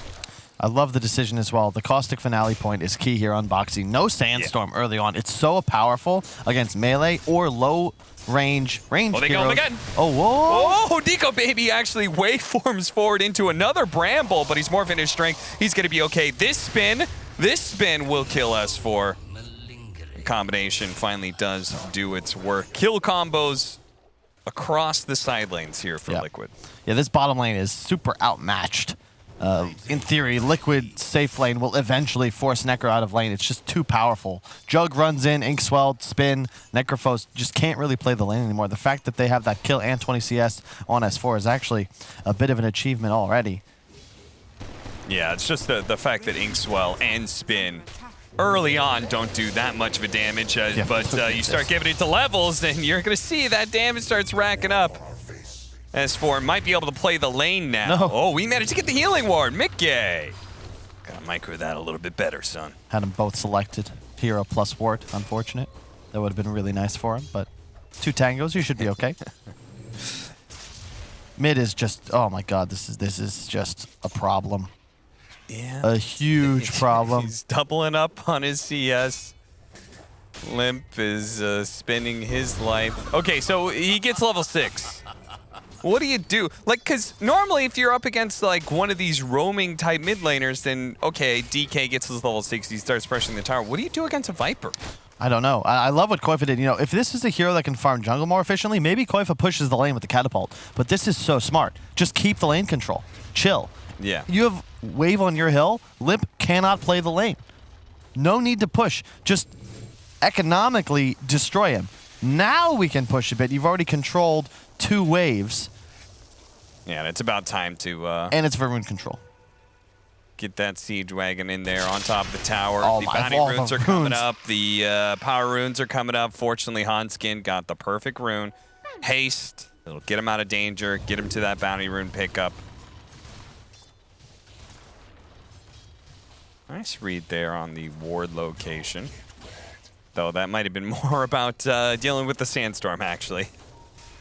It's actually unfortunate for Koifa. Like, I say all that, and then he just pushes the wave. Limp immediately shows up, gets 2 creep waves, and now has level 6. So. Well, I mean, it would have been okay, right? Your idea was still correct. If he gets the power rune, then true, he's yeah, able he to use that power rune to threaten Limp as the creep wave's pushing in. But great play by Hanskin coming over, making sure that doesn't go over there. Boxy Bro strikes over and whoa, will be Nico, denied. Jesus. Nico, baby, jeez, man. I thought he was gonna just, yeah, whoa, my. The way you're clutching at your chest there, Kyle, he really almost gave you a heart attack. You can't morph like that in standing in a sandstorm. I like this one, though. When you're behind like this, you can see no point stun, but 3 points in the queue. Still saving the point just in case he wants to stun something. But get the Soul Ring as well. Invest in that early mana, because otherwise you just fall off. You're not really going to be farming woods by last hitting. You need to be spamming Q, and Soul Ring allows for that. Yeah. Still not able to use that dragon form to hit any towers, though. That's Koifa has 10 CS a minute already. Yeah, that's pretty good. Pretty good. Does Koifa at some point, do you feel like he should try and go somewhere in one of these side lanes, or are the side lanes already going well enough that it's kind of pointless? You can't really do that as a Viper here, I don't think. Maybe if you were going the Atos build, but it looks like Dragonlance will be the item of choice. And I mean, you could argue he could go do something to the Necro, but I think you're more valuable middle. Yeah. There's a rune he picks up. He's making it really difficult for Limp to play the lane. Any rotation and the DK almost certainly goes down. Taiga TPing bottom. This damage, it's not going to be quite enough to blow up S4. Oh, like S4 doesn't have Ghost Shroud skilled. He's playing like he does. Yeah, he really is. Whew. Close call there as the maxed out Shadow Realm. I mean, if Mickey realized that, you know, he just pops Omni and S4 is done for, but yeah, no way he would think that that would be the case. Yeah, sometimes you just kind of gotta bluff, right? Yeah. That's what I think we were talking about the major. Some of the South American players do so well, right? Is just being able to bluff, act like you're really strong to be able to force somebody out of lane. Something that you kind of have to be able to do in Dota nowadays. S4 clears the stack just in time to get another. Boxy back laning. Can't really contest the morph too well, but you can try to outfarm him by dragging his wave around. Maxed out Sandstorm. Strange build. Yeah, and see if it gets him out of this. No, he's just chain stunned for so long. Meanwhile, bottom lane, S4, he is going to die this time to the Omni Slash. Looks like they finally went ahead and pulled that trigger. Hanskin ticking out. Oh, he barely lives. Sub 30 HP. But Tranquil Boots, he'll be just fine in a few moments. That's true. And Limp, I'm not sure what he popped his dragon form for. I think he just was farming some neutrals or something. But yeah, I guess at that top lane, he needed the range stun. Stacks on stacks on stacks here from Taiga. There's always someone on Liquid who's doing it. Will they get this? No way, this gets another. Yeah, no, this got the hard blocked cap, up though. way too much. If you cut those two trees, maybe you can make it. Yeah, you can always, it used to be you go the opposite direction, right? You go from the bottom if you want to stack it more by cutting trees. Oh, he's got to get out of vision, but Limp's on the other side of things to make sure that Pincer bring down the star support of Liquid. Another Siege Wagon push opportunity is going to come up here. We'll see what either one of these teams does. That's pretty cool. I didn't realize, yeah, Boxy's just farming Ancients with Sandstorm. Okay. So that explains it a bit. I mean, gets his Blink Dagger plus a little it's more. such a Liquid move. Radiant structures are fortified. It's like, why did he max that if he's rushing Blink? Oh, because you're going to get almost 2 levels from the 4-stack Ancients that you take for free. Go, be careful, Boxy. Oh, they're going to pop the Spike Carapace into the cookie, but they already have the Sentry out there, so just a Vendetta hit is good enough. He got all the creeps, though, and bought a Blink, so could certainly be worse. But the downside of making a move like that is you're effectively just giving away your top tower. So an easy move lands a kill in the off lane, and then it's like, oh, well, okay, there's just... Because it's not just that they're pushing it now, it's that for the last minute, Morph's been free to hit creeps in tower because the Sand King was busy sticking invisible under his own neutral camp. Yeah, and this support already got picked off, so there wasn't anybody to drag creeps away or anything like that. Yeah, that is a bit of a problem. Liquid, who started off with such a promising laning phase, Some of that's gone, but we'll see how the Blink Dagger comes into action now. So they're going to be able to blow up the Dragon Knight, and this epicenter damage, it's building up, guys. You did not want to walk into that one. What? This is a repeat of Game 1 Alliance. It's like, guys, just, it appears they were ready for that move, but this is, as soon as Sand King blinks in, you gotta assume he's just dead, especially once you recognize there's an Ink Swell. Yeah. But man, that was a gift. You lose Limp for that move. A 4-man smoke, blink reveal, okay, we'll take it. But to TP your entire offlane in as well. Good. And Koifa using his Dragonlance to poke at the tower outside of range. Mickey just... Watch that again as we see. Okay, like, there's no hope at this point. He's so dead. They must... Oh, you know why? They don't see the epicenter channel. Yeah. He gets it off inside a Sandstorm for sure, but, I mean, still, I feel like you kind of know he's going to blow Epicenter, right? And they're all going to all in for a Dragon Knight kill. He's tanky. You're not going to underestimate that. Yeah. The thing is, CS is a bit deceiving. Koifa has 30 up on Nico Baby, but the net worth is very close. Yeah, it is. And the other thing is that Jug, while he has a good matchup against PL, Morph traditionally has always matched up quite well. The Omni is disjointable, tank throughable, and later on in the game, you just smack him in the face with the Scotty and a bunch of items. The E-Blade also will work wonders against a hero like Grimstroke, and Sandy will have a tough time surviving against the combo. Although I'm not even sure if that is the item build. Yeah, I thought it might be this. Nico's going to go for the Lincolns. Might be the traditional Lincoln Z-Blade, but, of all the heroes that got buffed, as Brian was saying, in regards to the ranged heroes using Manta, that has always been a Morphling item, and now it's significantly better on him. So my question is, even if the Morphling, okay, he is going to outscale Liquid, is the drop-off as severe as it was in Game 2, or do you feel like Liquid, they've got a little bit more leeway? Oh, hang on. I hear an epi. Yeah, he's pump faking it. He's thinking about it. He's gonna go for it. Yeah, they're finally gonna take down S4 and see if they can take this mid-tier 1 tower, which they will. Alliance this time around are gonna say, okay, fair play, Liquid. You gotta pick off. We're gonna let you take this. I'm so happy you can cancel Epicenter now.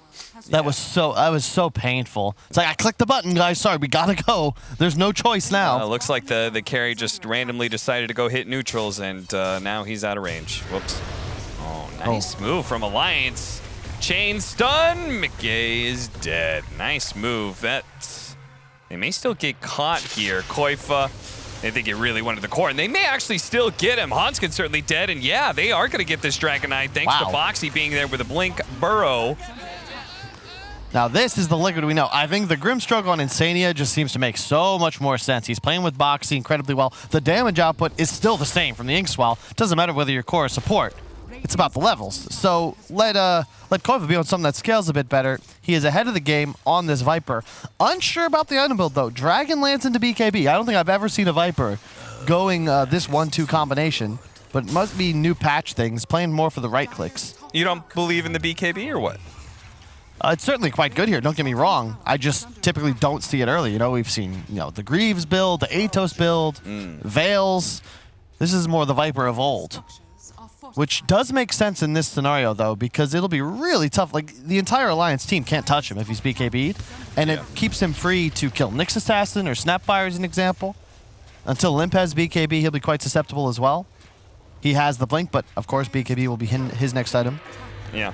And I do think the right-click, like, being able to focus on right-clicking as a Viper is more valuable than it used to be because of the stacking of poison attack. Yeah. Right, lowering that magic resistance. That's very significant. That is a lot. Yeah. So instead of just being a walking Viper strike like many Vipers in the past used to be, now there's a lot more value to lasting. You get the shard, and suddenly it affects armor as well, and it can also hit buildings. We'll maybe see that later. Be careful here, though, Mickey. They fooled him once with the initiation into the Nyx pop-up. Don't think he'll fall for it again. I wonder if they clicked on the Viper fast enough to see this BKB. Surely they've done it now, though. So that has been very likely revealed. And Alliance are going to be very wary of taking any fights near Koifa. And probably best to do what they're doing right now very nicely. Nico Baby split pushing out the bottom lane, feeling very comfortable with his Linken's that he'll be able to deal with any kind of assault.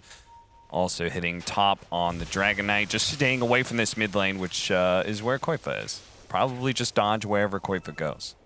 He's like a timber saw at this point in that regard. Yep. Yeah, I love his item build. BKB into Sanj and Yasha. He's just going to be a right-click machine. It's going to cover the damage disparity they'll have between the Jug and the Morph as the game continues. Limp also going for this initiation style. You know, they're all in on Nico Baby and his damage output. Even S4 itemizing completely defensively. Hood into Yules is the choice. Anybody's game though. 11-6, 2K gold lead. Don't need to talk more about the stakes. I know it's only the first match of this European League, but both of these teams need this win. Perennially... Oh, hold up. Got him out immediately with a burrow strike. The Terrorize trying to get up, but the spike carapace happens first. Now they're going to be chain stun right under the assault of the Snapfire. They're both going to go down. The TP out successful for Boxy. He managed to get the kill onto Hanskin, but still, that was a rough one for Liquid. The danger of initiating onto an Nyx Assassin, right? He gets the carapace off. Well, that means you're now double stunned on top of each other. Easy follow-up with the DK. Heads up move from FNG, though, to immediately go into the ultimate.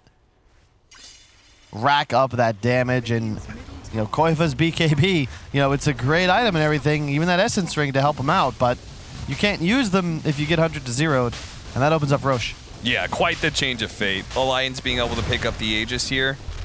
I think almost more importantly, denying it away from Liquid is really important, who could have used that momentum that is presented by having an extra life. We'll see if they're able to utilize the Aegis effectively on the side of Alliance, though. I'm not sure if they're really going to be confident about taking 5-on-5 still. Yeah, exactly. I think that you're just going to relax. You know, just chill. You've got the late game advantage. You have Nico Baby Morphling. Just... It's a farming Aegis, right? Yeah. Immediately, Liquid. As soon as everybody's back up, they smoke, they look to make a play. Only catching FNG, not that big of a kill.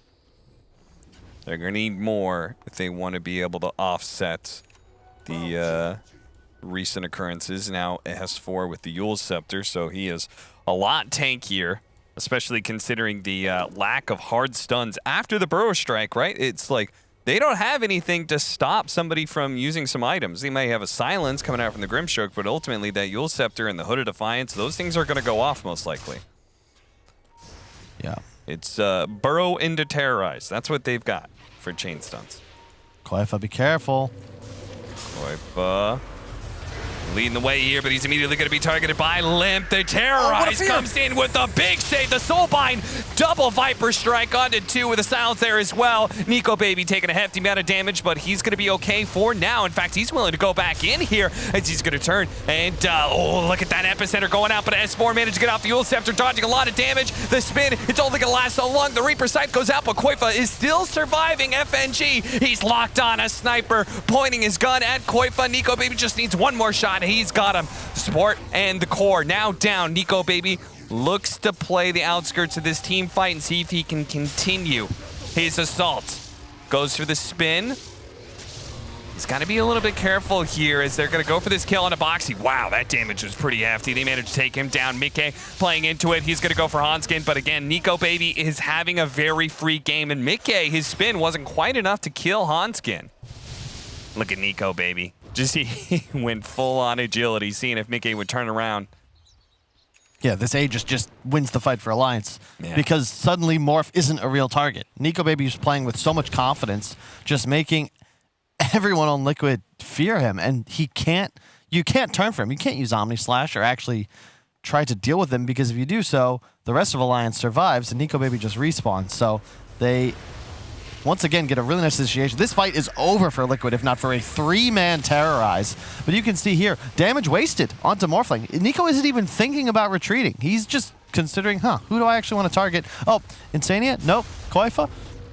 And if they finish off the Necro here, maybe things go a little differently, but instead, Ghost Shroud, Wand, heal, gets the ult off just for that little bit of bonus damage. Yeah, I mean, just like 200, 300 damage means Koifa does die to this last hit from Nico Baby before he gets into the trees. Yep, and otherwise he can juke a little bit. He had Essence Ring up in 4 or 5 more seconds. Changes everything if you just get that spell off. Yeah, this would have been a 4 versus 3 at this point, with a Viper still alive, potentially able to reset. Instead, Nico Baby's just able to continue his assault. Yeah.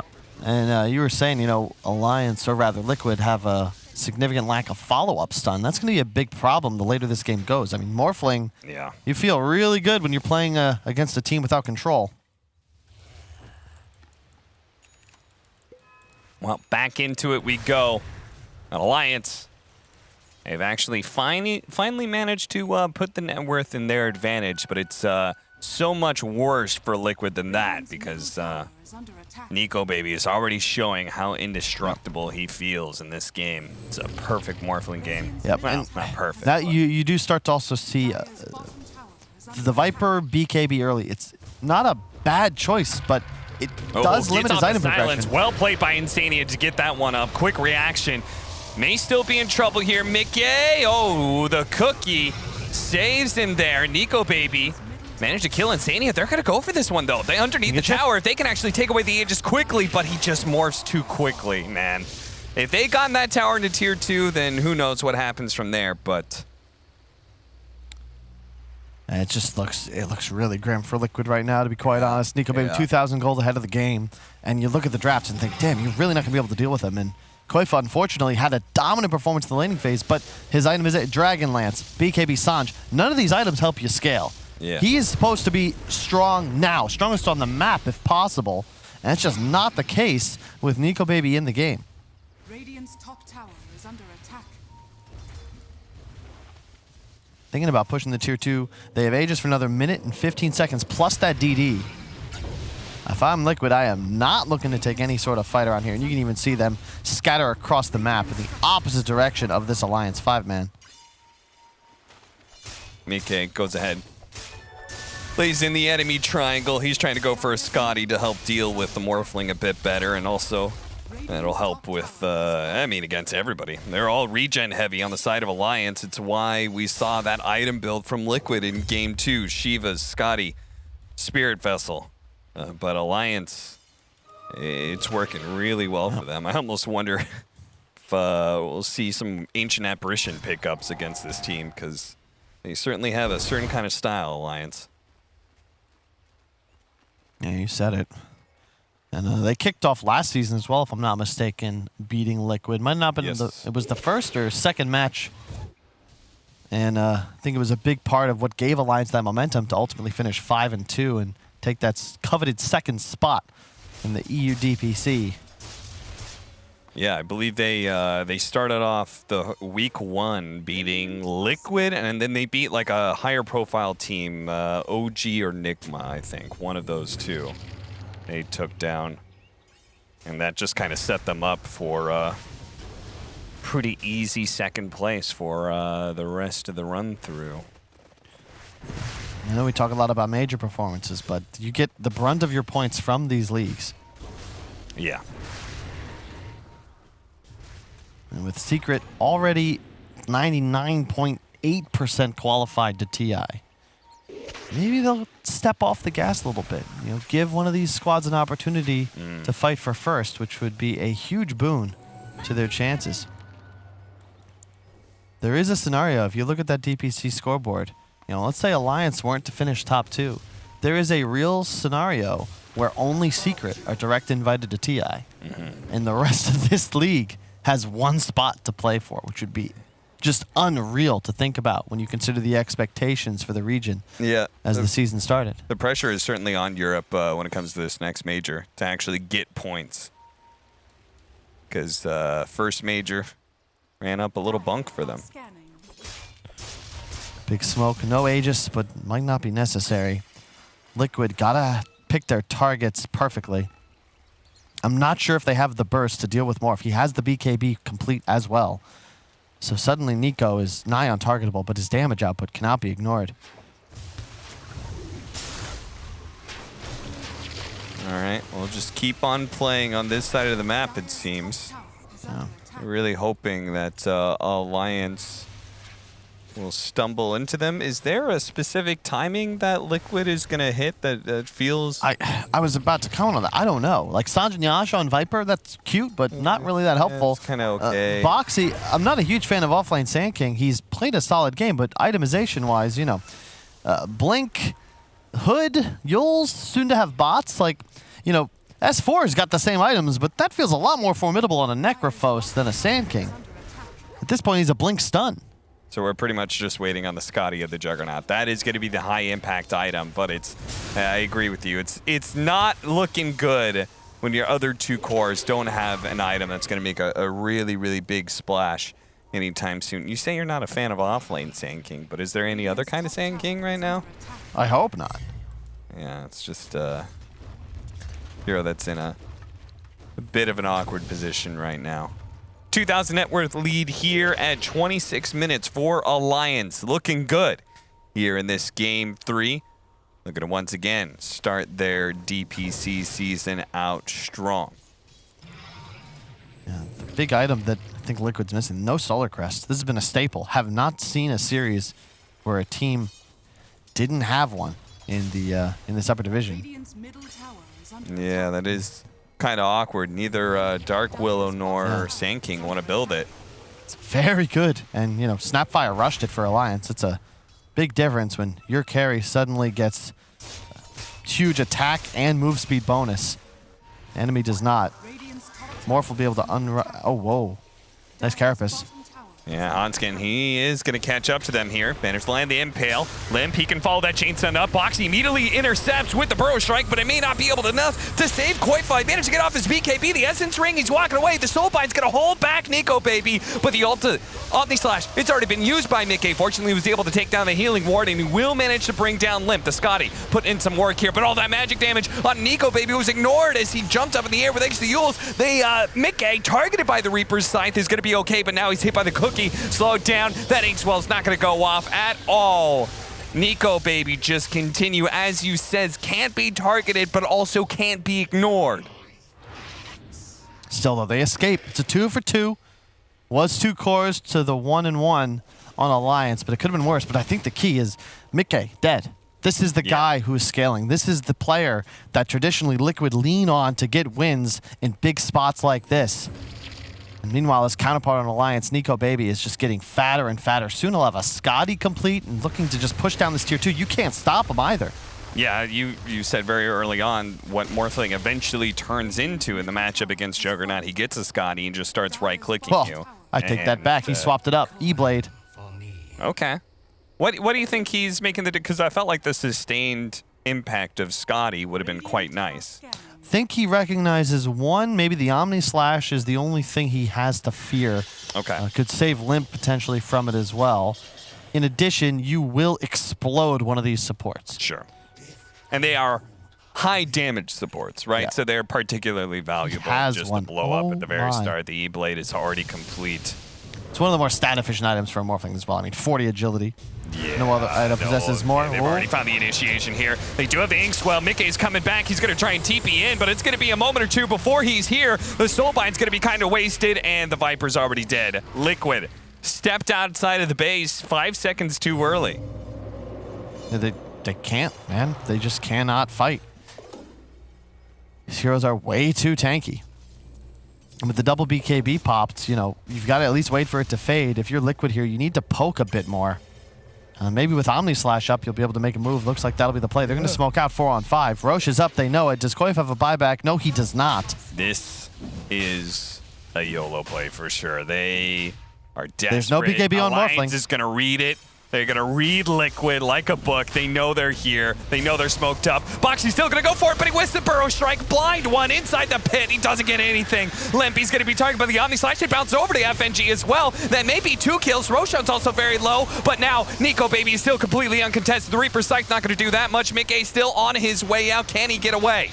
He's got a spin coming up in a second here. Oh. Healing Ward in another one. He's out. He's okay. Shadow Realm TP out. Nope, that's going to be denied by the Impale. All things considered, Liquid, I think, got away with highway robbery there, but they will not get away with robbing the Roshan from Alliance. That was, that could have been so much worse. Really nice footwork there from Mickey. playing around the Roche Pit vision and escaping with just enough time to get spin off. Limp diebacks, so his damage output, look at his net worth, I mean, falls behind S4. It is now the Nico Baby show. Concern is, Liquid not really in the greatest position because they're boxy, 6th place, net worth, 7th. I'm getting better at numbers. And Koifa still falling off. This is just getting harder and harder. The spin TP available. Mickey still has to be a little safe. They're going to try and pop him. The linkage goes through. No, Nico, he's in the base. He shrugs off those disables so quickly thanks to the Sange part. That status resistance, letting him get off the BKB pretty quickly. Can't stop him from TPing away. He keeps the Aegis. And keep in mind, Mickey went for the Blade Fury DPS. I believe that transmits over to the Morph as well, right? Or is it a... No, talents don't count. Yeah, okay. I was testing you. Good test, Kyle. Look at the damage Boxy, here. So, it looks silly, but he's totally blind there. It's more on Alliance, the fact that they had the successful scan, read that Liquid was coming, everybody jumped outside of the pit except for Nico Baby. look at this movement, though. He's so close to dead here. The Impale coming out, or rather the DK stun. Yeah. Not enough. Then the Inkswell gives him enough move speed to get the hell out of dodge. They have the Aegis, though. 9k gold lead for Alliance. Mickey, can they hit this Impale? Is he going to be fast enough? No, the Dragon Tail comes first. They're going to make sure there is no chance of Mickey surviving. DD on the Morph. They're going to force the buyback.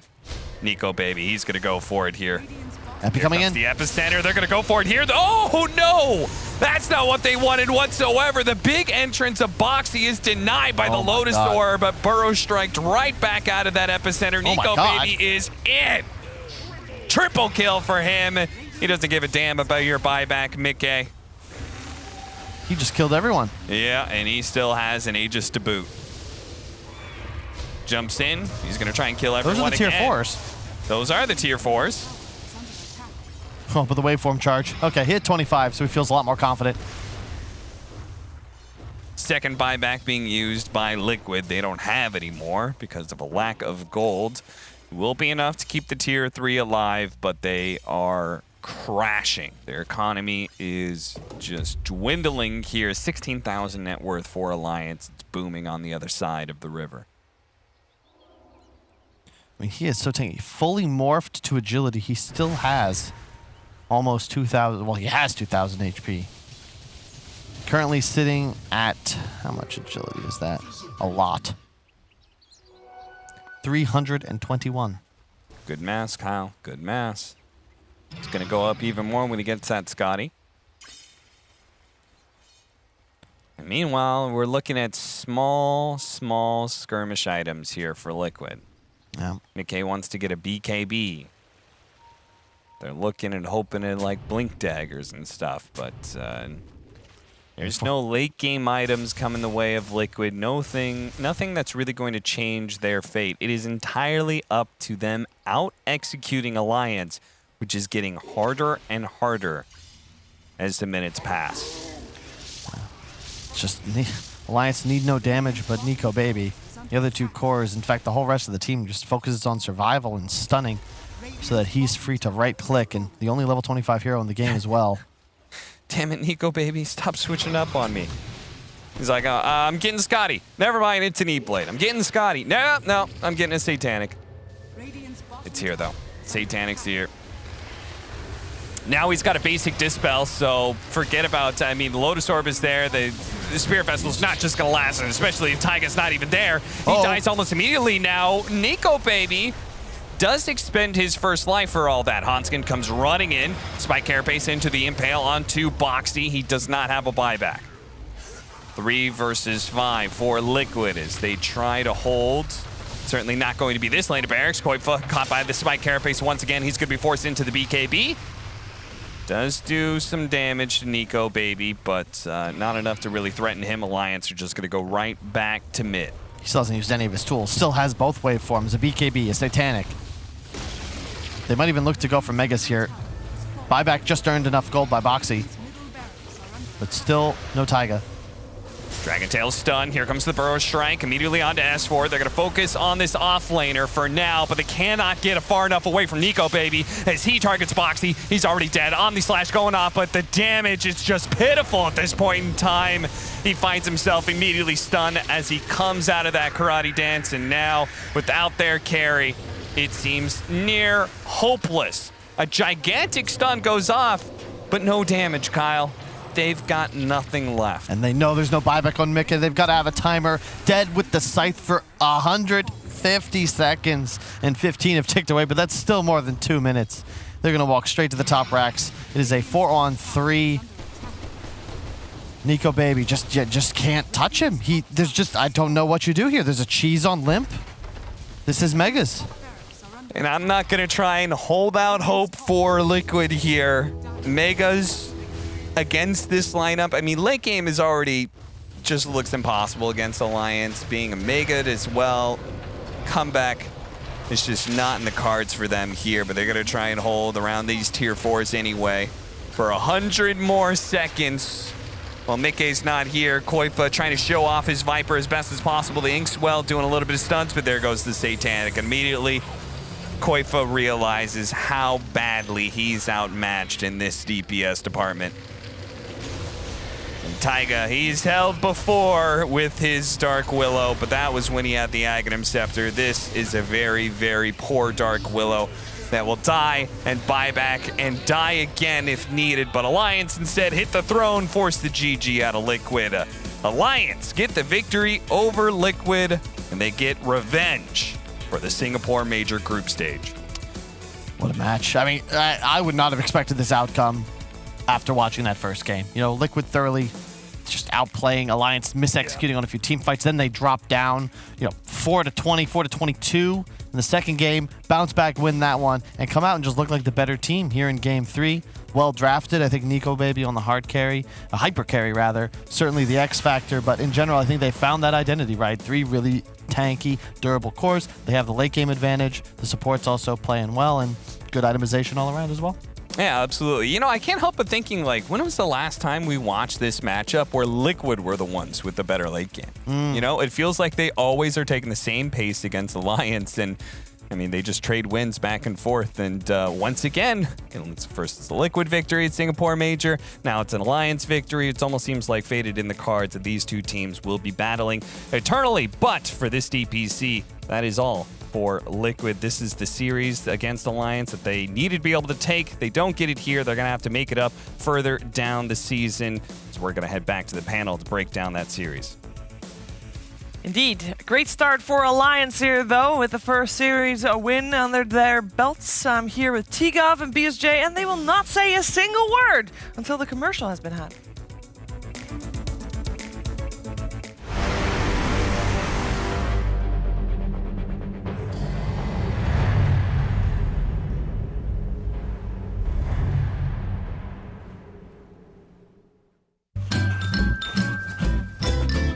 You ready? Huh? Hey, easy boy, huh? You ready? Huh?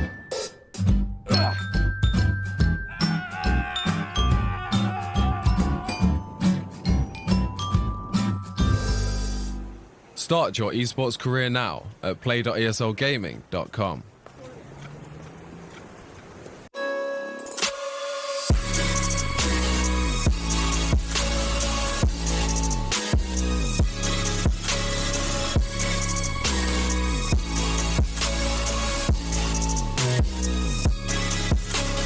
You love it, you wear it.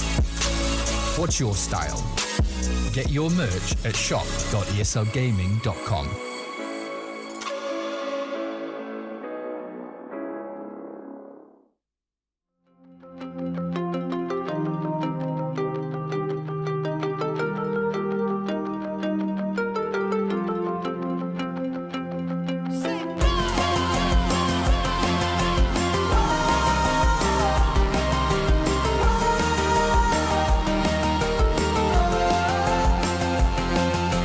Touch the light of one.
3, and this series taken by Alliance over Team Liquid here in a best of 3 series in the upper division of DreamLeague Season 15, powered by Intel, of course, upper division DPC League, and this series meant so much. I know it's just their first series, but both of these teams are like in a little bit of a make or break type of scenario potentially with the other teams in the region, and the region is so stacked that this win, it means a lot. Here to talk about the game, the series, and how much this actually means indeed, T Governor and BSJ. T, it means the world. Yeah, because these are two teams that, obviously got to the major, and they're the ones with the DPC points. Yep. So if they can Alliances anyway. Yeah, true. It's true.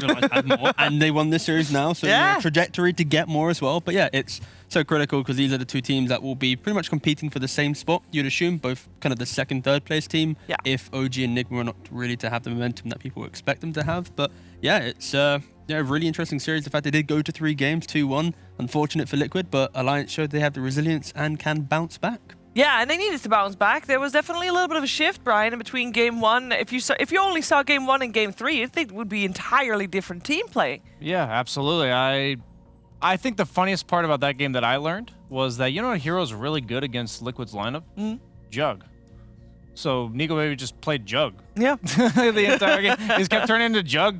The healing warding, spinning. What a hack, actually, yeah. I wish more. Yeah, I was watching that. I was like, wow, they can't pick Jug, so just pick a hero that turns into Jug. I actually learned a lot there about that matchup because it's like Morph is usually good against Jug in a nutshell too. But I was like, wow, as the game played out, you really see like when Nico Baby is given the hero that can take over the game, he's going to do it. And he will. I loved watching it.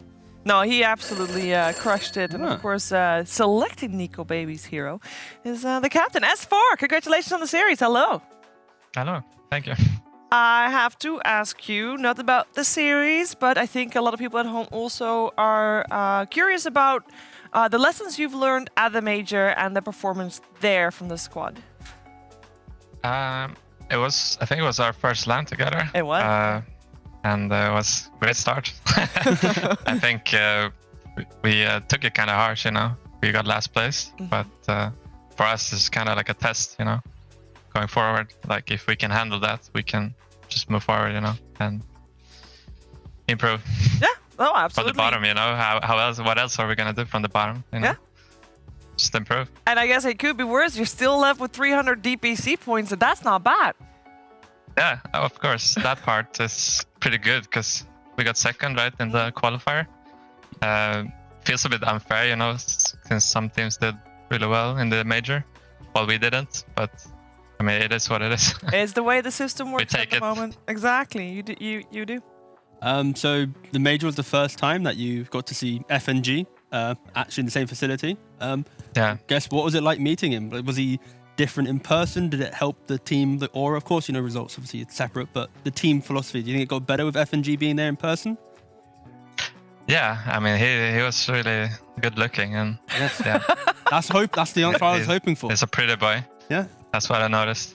All right, and then serious question, I guess, is then, what's your opinion on the Necrobook being removed? Are you happy or you sad? I'm actually pretty happy because it's not a fun. Even when you're playing Necro, it's not really fun. It's kind of abusing. You're strong every cooldown, and then you have to wait, and then you're strong. Like nobody can touch you. In a way, it's like it was kind of breaking the game. Like we were too strong for people to handle, so they had to wait like 15 minutes until they can actually fight these small minions. That's true. So I'm kind of happy. It's a bit more fun to play without it. Nice. So from my perspective in Game 2, it looked like the laning stage, you guys were, like, some nerves were getting to you. I saw some uncharacteristic mistakes for you guys. You were down like 20-4 in kills or something. And I just want to know, what was the communication between you guys that, allowed you to center yourselves and make such a strong comeback? I think we kind of followed our game plan a bit. That's kind of why we kind of broke the game open a bit.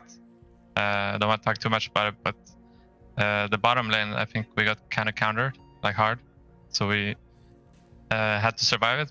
And the other lanes, I guess there were some individual fuck-ups, but I need to watch the replay what actually happened. But they didn't attack the Sven so much that game, which was super good for us since we hit our timing a bit faster than we could have with this laning. I see behind you the T-shirt and then FNG's head on the You see T-shirt. that? I know Yeah, he's there not in here. spirit, and last season he couldn't make it. Very good looking. Yeah, That's for yeah. Gotta have his picture on the wall, of course. That's good hair. What's the bootcamp plans for this season around? Because last season, you know, all 4 apart from FNG were on bootcamp. I saw Limp walking behind you just now as well. What's the plans? Yeah. Well, to be honest, the last qualifier was kind of the best Dota that we've been playing. So we're just gonna go back and do this, like do the same. Maybe go for the top 1 slot. Yeah. This time around, like beat Secret. I know it's gonna be tough, but I feel like we play the best when we're here, and the next major we're gonna have to improve. You know. Yeah, well, the first series is already a great start for making it to the top with the big W. S4, thank you for taking the time to talk to us, and congratulations, of course, once again on the great opening.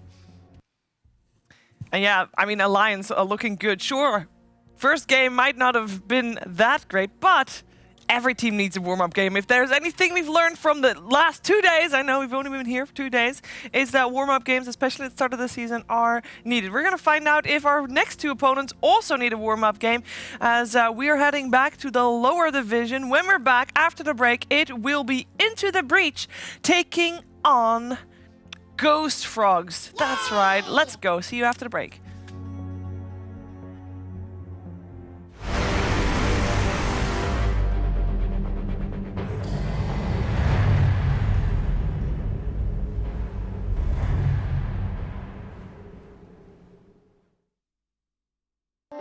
By someone that tomorrow I'll be blind. I draw the face, the sun, till my eyes burn dark. Why should I, the final sight, are things that won't abide? Bittersweet memories abide.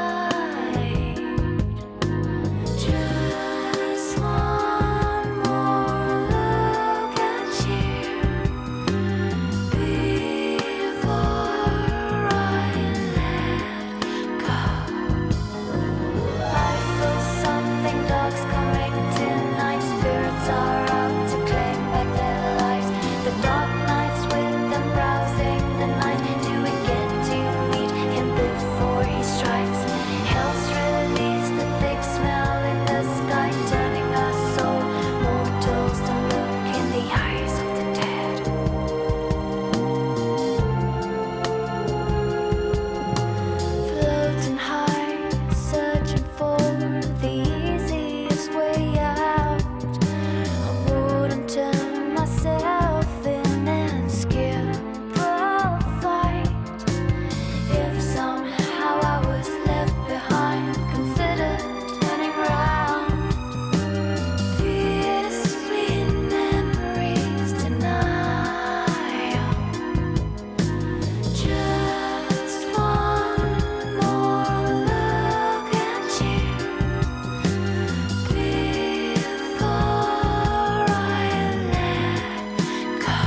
Division time here, Dream League Season 15, powered by Intel, and we're ready for some Ghost Frog action.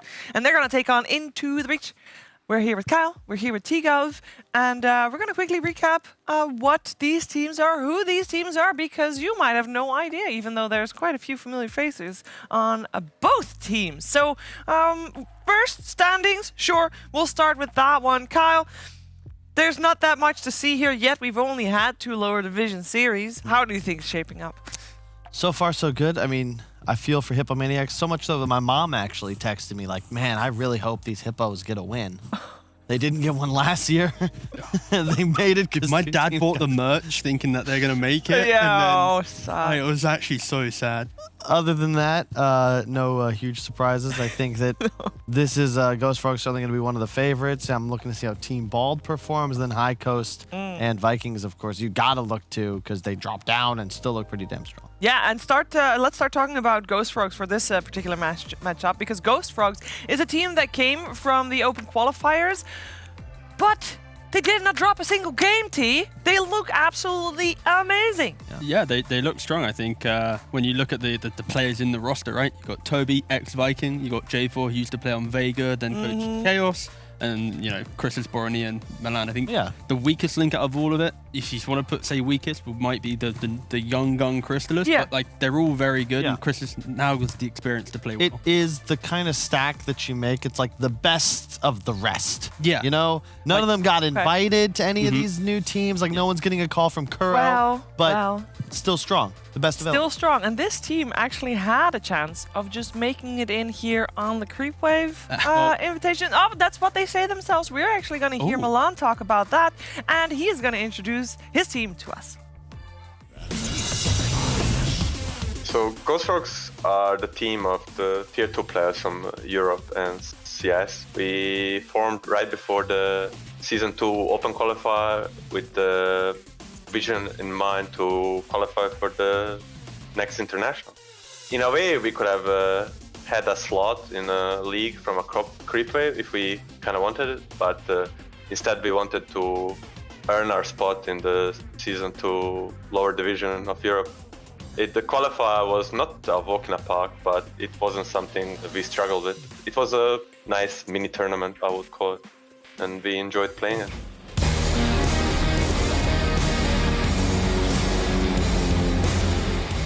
Our team has players from 5 different countries, but I wouldn't say we're so much different. I think Crystallis and Toby, they're somewhat similar. They're Dutch and Austrian.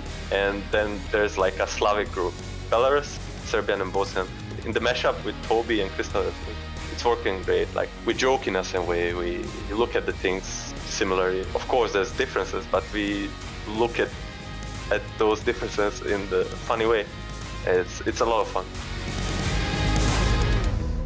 You gotta have fun when you're playing Dota, especially when you're having a fresh team, fresh squad, and they're having fun, they're winning. We'll see how they do here in the lower division. Now, we heard Milan quickly mention that they could have had a slot with the Creepwave slot, because Crystallis used to be in Creepwave. Creepwave itself, the team, there's a little bit of a wonky story there, because the team actually just disbanded after Season 1. And I'm gonna let T-Gov explain the rest of what actually went down, because I don't want to blame anybody. I don't know if this is 100% accurate, but the assumption is, just going to put it out there, Fishman owned the spot. Yes. Fishman transferred ownership to a lad. Okay, let me first... So for people that don't know, on the registration page of the DPC, there's only one person that is in charge of adding people and removing people off the roster. Exactly. So, for example, I own Hellbear Smashers right now. So technically, if anyone right now, after their loss... Actually, it's too late, but you get the point. It's very weird how one dude owns it all. Yes. Especially for upper division, sure, orgs own it, but for low division, when it's like player driven, it's very weird because Fishman owned it. He then potentially gave it away to someone else, played in the open qualifiers, failed, then basically re-got his ownership of the team and just invited 4 dudes to join him. Yeah, and they also tried to play in the open qualifiers, and they also failed. Actually, we started the day talking about a lot of the nationalities of the players and, you know, having some pride. There's 2 UK dudes in that. Yeah, there are. Yeah, there are. Sorry, Kyle, you're confused. So this match is basically the self-made versus the inherited. Yes. Yeah. Old money versus new old money. Exactly. Yeah. Yes, that's literally it. Literally it. Is this what the system working is intended? Like you get to No. play No, opens it's and a then gray area. But it's simply because the way that the open qualifiers worked, there wasn't just like a complete unison of every open qualifiers during these times across the entire regions. It was like Europe, you play now. NA, you play now. Yeah. And because the set DPC rules are one date, as it staggered through, like SEA got hit hard, you know? Yes. But Europe, they got to do whatever. So if we delayed all qualifiers to be on the same time, then this would not have happened. This team wouldn't be here. And you probably also heard the drum of the NA side as well that had some problems with that roster lock timing as well. Hey so Carl, yeah, I got a couple $100, mate. You wanna buy my team real good? There you go. It's Cheers. definitely Thanks, not fully worked out yet, but we're here to learn about these teams. We're here to learn about former Creepwave and now sponsored by Into the Breach. So let's hear from Fishman. Get this kill on Lena. This will be great. There it is. There's Ray 5. Oh, with the jump forward coming out from low below. Does he immediately? No, it's not enough. Amar, the links forward gets the kill on the Lena, but it's not looking so hot here. Beautiful play coming out from Creepwave. Yeah, teams changed a lot from last season. It's a completely new team because only me from last roster. He's got the blink, or rather the BKB. He can't do anything to egg off on the side. So I'm pretty motivated to show what I can do in this one because last season we weren't able to make it in, so this will be the first DPC season that I get to play, and I hope we do well. He's got to be careful now, Skylark. They are looking at Christmas, but he's able to get out of the Stars with the Manta Star. It's 3 dead on Brame. Over towards Wish they go. We started prepare to the season 10 days ago. Patch just come out and we trying to find our best strategies to win. And I think we have pretty good chances. It just wasn't enough here from Brave. It's a full cleanup from Creepwave. So our goal and expectation of this season is to win and go to the upper division. I think we have pretty good chances. Zantic thinks he has good chances, and that made Tiga burst out in laughter, and that is kind of mean. Let me tell you that. I know Zantic well, all right? Okay. We're mates, we've played on some UK teams, whatever. But this man's got to be realistic. You basically scammazed your way into the tournament. Survive this season, all right? Get through, don't be bottom 2. What? They beat we lost the open qualifiers, but we're Sorry, I can't. That's crazy. Okay, get your head screwed on right. It's been a long day. Let's take a look at the draft because we're actually already in, and we don't even need to take a break to show you guys because we are well in. We have the first 2 picks as we have Ghost Frogs on the Radiant side. Creepwave still tagged up as Creepwave because you remember from previous season when a new sponsor comes around, it takes quite a while for their name to be updated, so they can't play this game unless they're playing under the Creepwave tag because that's the one that's registered. Yeah, and it's tough. Like, it's not as if you could just go into the mainframe and change anything. There's Kyle, a lot of teams to manage. Don't be crazy. You can't do that. You can't. All right, wow, this is amazing. It's day 2. We've already bust out the savagery. Why not? We have to just highlight the truths here and there. You know, we're not. Yeah. I guess to be fair, we buttered up the EU. We gotta abide by. We were playing up season 1 the whole time. Man, this is the best region. This is one of the most competitive places for Dota 2. Say it, Kyle. Yeah. Got Preach the viewers, the most active Reddit threads. This is where Dota lives. Then we go to Singapore and get worked. You sent the wrong teams. That was the issue. Yeah, well, I'm not sure about that. I'm not sure about that. We sent the online teams, not the LAN teams. That's true. Fair. The wrong Arsenal. Oh well. Yeah, that's true. Actually, that is so accurate. I kind of memed it, but that is no so offense accurate. to the teams, OG and Team Nigma with their full roster. Yeah. I mean, that's they have an excuse. We found it. Europe's still the best region, guys. There we go. go. The wrong teams. Got him. Please talk to me about the draft unfolding before us, though. So starting from Creepwave, aka Into the Breach, Atlantic and Tanner, the 2 UK guys I know best. Tanner, obviously you know him from Ninjas in Pajamas. He was Tanner from high school, mid laner. Since leaving NIP back in a year or so back. Yeah, getting kicked, whatever you want to call it, doesn't matter. Just clarifying. Yeah, I don't know. He transitioned to basically playing a bit of offlane, bit of 4, bit of that. And for this team, he just got picked up to continue playing 4. and he's only been playing it properly for a couple months now. His issue within the open qualifier was his hero pool. He played like 2.5 heroes, and hopefully within the month or two that they've had since then, they've maybe expanded that pool. In terms of Xantic, a very active style in mid lane. He likes to play Pugna, Ember, Kunkka, Invoker, Timbersaw, basically just annoying in lane and then just have these aggressive timings. Kind of like a budget UK Topson. That's how I look at Xantic. Wow. Wow. Yeah. A budget. I mean, that's still a compliment. So we're talking about like a space creating, active, fresh takes. No. But I mean, like when we think budget, are we thinking like coffee shop versus upscale, or are we thinking legitimate? I mean, like Topson's like a Rolex versus the one you buy on the street. Topson's like a gourmet meal, like a 3, 4, 5-star dining, whatever, and then like Xantic's like a nice pretzel. Yeah, like a McDonald's, mate. What? That is no longer a compliment. McDonald's. He's from the UK, though, isn't it? A Witherspoon? Sorry, none of you can say here and go like. A Nando's is pretty good, though. All right, yeah, done. True. He's a Nando's. There we go. Like, it's a bit expensive, but it does the job. Yeah. It's pretty cheeky. Sure, British. Done. There you go.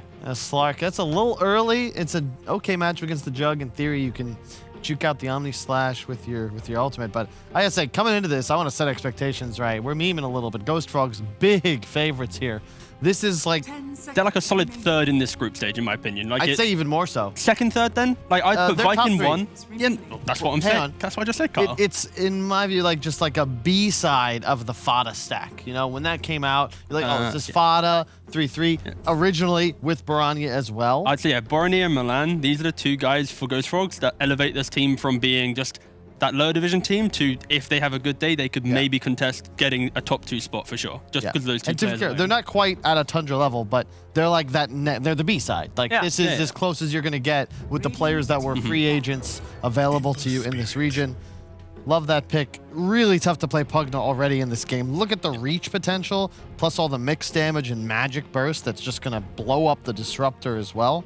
Creep Wave really needs some team fight. You hate playing Pugna into any kind of reach and catch, like Kyle just said. So for sure, I think if you're Creep Wave right now, you have to be looking at maybe flexing this Pugna to a different role. I'd love to see like maybe even like an off-lane Pugna. You then have this Tiny being maybe the mid or the 4, and then you get to play from there, because Xantic will happily play Tiny or Pugna. And I think Malik as well, he probably will happily play the Pugna, and because they have last pick, some flexibility is needed here. Playing Pugna top against Grimstroke Jug seems... This is what happens when you first pick a hero that isn't like pretty default in the lane, right? When it's a little bit quirkier, you're going to get countered. They also lost the flexibility, assuming this will be a Tiny 4, as we've become used to. But, I mean, I've watched a lot of BSJ stream. Make sure to subscribe, everybody at home. And Tiny carry is like his go-to. Well, I hope they're not picking Slark and Tiny to do the same thing. That's a good point, but it could be Tiny mid. 5 seconds remaining. Yes, Carl. Could be. It's pretty good. Pretty all right. Jump. Pretty cool. We'll see. We'll see. We will see. I'm biased towards Earth Spirit, though. I think Earth Spirit Grimstroke just looks like such an absurdly strong combination. It's clean. Of supports in this game. Does everything you need. Yep. And that's why Ghost Frogs, like, they are technically the better team on paper in terms of kind of experience and everything, pretty much all departments. And they have this active lineup where they're not locked into cooldowns. They're not playing into this like innate push, so they are going to be able to play their lanes, collapse the map, and apply pressure. They can constantly clear. Yeah, they got everything going for them right now. Look at that. Crystallis is in the same guild as Fishman, as Xantic and Tenor. It's the Boom Guild. It's the Boom Guild. That's basically built around the Viking. Boom. I mean, Crystallis is going up against his former squad in name, anyway. Yeah. Oh my goodness. And they ended up with an Enigma. That's the Slark answer. Plus great tempo with the Jug. We saw this all the way back Kobe to TI1 classic. even. Yep. Indeed. Very strong. Now you have tower push. You've got the team fight item buyer. Ember Jug are going to get you through the mid game. The support duo is plenty active to give you the short-term lockdown. In addition, Slark cannot itemize against Enigma. Pure damage, pierces, Dark Pact, BKB, what have you. Not Dark Pact, the ulti spell, whatever it's called. Shadowdowns? Yeah. Okay. Did you guys notice that Ghost Frog has used all of their bonus time? Like, they have 3 seconds left, while Creep Wave Did you also notice? have everything left, and you guys are definitely more happy with Ghost Frog's lineup. It seems to be more thought out. Do you feel like Creep Wave is rushing their decisions? No. Or do they have something an in idea. mind and they want to just execute what they It's came simply with? because they're first pick, which means in the second phase they need to react twice, so it's more kind of thinking time required, especially. Yeah, think of it as like, if you were ever to watch Picasso paint, it's time consuming. It's a process. Meanwhile, when I babysit my little brothers and they got into the finger paints, they'd be they'd be finished with their art. You know, 5 Kyle, minutes. this reminds me very much of the first panel we had yesterday. It was Level Up versus Viking, I think. Yeah. You were flaming Level Up's draft. I was. Oh, that was the game that they won, right? The bounty hunter. Very hard. Yeah. And then they crushed it. So please try to moderate it a little bit. The thing is, though, I'll defend Kyle here. He was talking about the series Exantic Timbersaw. Bang. This time I'm right, however, because we just last picked Timbersaw. Malik plays as well, of course. Okay. Last pick Timbersaw into insane amounts of magic damage. Creep Wave, you got a shot. You need to dominate these lanes. Yeah. Tanner is mid on Tiny. In theory, decent matchup against the Ember Spirit, but good luck, have fun. I think they need to do some lane shenanigans here, where like they put the Timber into the Enigma lane, sack that off, and then actually apply some pressure. If they just put Slark into Enigma, this game's pretty much over straight away. So it's all about laning setup right now. The XP hit for Slark is unrecoverable. You might win the lane. You can't kill Eidolons. You just kind of you exist. But with one less creep per wave. It's just the worst scenario for a Slark to be in. I totally agree. The lanes have to be ideal for creep wave. Match the Timber to the Enigma. The rest can be as you wish. I think Slark mid also could be okay. We saw Beast Coast do that back at TI. Slark for Semper. Somewhat Slark favored. I mean, Slark could be made. Thug has he Xantic played mid? won't do that. Nah. This player, he is hard stuck in the mid lane. If Okay. you want to flex it out, he's like, no, sorry, Chief, I only play mid. So, okay. Yeah, I think Xantic's draft, Creep Wave's draft, Into Breach's draft, it's very like high skill kind of. If they play out the lanes, they're gonna play this high tempo. But if they ever fail some objective siege, the Ember, the Earth Spirit, they cut in deep. Suddenly, Jug with 2 items farming behind comes in. So I think, I'm gonna go Ghost Frogs. It's a 99 to 1 out draft. Wow. Let's find out. Game 2 if coming we're up. gonna have Into the Breach execute their draft, or maybe Ghost Frog is gonna take this first game of the best of 3 series. We're heading over to a commentary duo of Odie Pixel and Fog. Thank you very much, Chief. Yes, 99 to 1 on the draft, Fog. Would you say you agree with that, or do you think you see this one being a little closer? I gotta agree, honestly. I think they've just put themselves in such a good place. I love, like, you just look at it, right? Earth Spirit with Enigma. We've seen that one even tested all last patch, right? solid. Enigma, sure, has hit some nerfs. Same thing with Earth Spirit, but it's great, the concept, right? Enigma gets left alone, Earth Spirit gets freedom, moves around, has great lanes to gank too. Great versus Pugna, great versus actually every single one of these heroes. It does feel like the Slark, the Pugna, and the Timbersaw, those 3 in particular, do get punished pretty hard by these silences and all this magic damage that just hits the floor specifically. And yeah, I love Ghost Frog's draft. Honestly, it ticks all the boxes for me. And what it's Into the Breach. Sorry, I almost said Creep Wave. I'm gonna say that probably like 10 times because they have creep in front of their name. The Creep Wave is Into the Breach, viewers, if you're tuning in or you just joined there. Of course, we're just waiting for the system to be able to tag them up properly. Will hopefully happen by the next series. But yeah, Creep Wave, Into the Breach, same thing. I think they've just put themselves in a much harder to play game. Like their heroes they're gonna have to do some like dancing inside of fights. They're gonna have to do some crazy stuff. Maybe just dominate the lane somehow, which I can't really see them dominating lanes versus Enigma and Jug Grimstroke. So we'll see. This could be a decent start here. Maybe getting a first blood. There we go. In with the toss onto J4. They'll be able to get it. Tanner takes down the first kill of the game and see if they're all able to get out of there. They're trying to run down Milan as well. He's going to be fine, but there we have it. First blood is found there with that wraparound coming in from the high ground. That was interesting. I thought Crystal would just spin and at least get the trade kill on the Disruptor, but he just didn't immediately. He just stopped and just immediately started running toward bottom. Guess he's just happy having his 5 stick charges for free, and he just wants to get to his lane on time, not waste any mana. Wants to have the spin available maybe for the initial kill down here. Not sure. Yeah, I guess, yeah. No, you're right, yeah. Maybe missed opportunity to get some damage done or maybe even find the kill. We'll see. I think he wanted to get the initial kill on the Timber. Like, I'm seeing the way that Milan's playing down here. Like, they're doing a tri-lane. I think he really wanted to hold the spin, kill the Timber, make it so Timber can't lane so that he has this big advantage. Because Malik, this is a very talented Timbersaw player. We saw him last season. He carried games that we didn't think a Timbersaw would be good in. And I mean, is this the lane where we're going to see Tanner stick down there with him for the most part? I mean, does Tanner need to be down there? Is there something that can be done with the 2 of them in this lane? Oh, God. I mean, he has to be. I think he's going to have to start just going for creep pulling. Like, he's got boots and windlays, so he's really speedy on this Tiny. So I think he just has to do that. They cannot allow these 2 to zone him away. So Tanner, see what his option is going to be. He's just going to toss and try to get at least some secured range creeps in the meantime. But, yeah, this is a problem definitely for the Timbersaw. Yeah, I mean, it seems like a very scary lane. These 3 members of Ghost Frogs, absolute killers. So Tanner and Malik are going to have to be very careful on these early few levels. Yeah, as soon as the level 2 comes out, there's a high chance that either of them do die. I'm curious to see why we're getting so much of these tiny picks. I saw it in SEA as well. I was talking about the cost. There's a lot of tiny just 4 position when I don't think this hero got buffed like pretty much at all. He actually just doesn't really feel that great. I think what it is a lot of 4 they like playing tiny. So you know when it's the drafting phase and the captain of the draft is like, hey, what's good? And they're like, yeah, tiny, yeah, got buffed. He's like, you did it? And you're like, yeah, pick me tiny. It's gonna be great. And then they get to play tiny. Yeah, I'm always thinking like maybe they're picking it as a flex pick. Maybe they want to try to make it a carry at some points. But then every time I've seen so far, it's been relegated either the mid or 4 position. And I don't think I've seen it win. I feel like I'm seeing it lose every single one. Is Milan?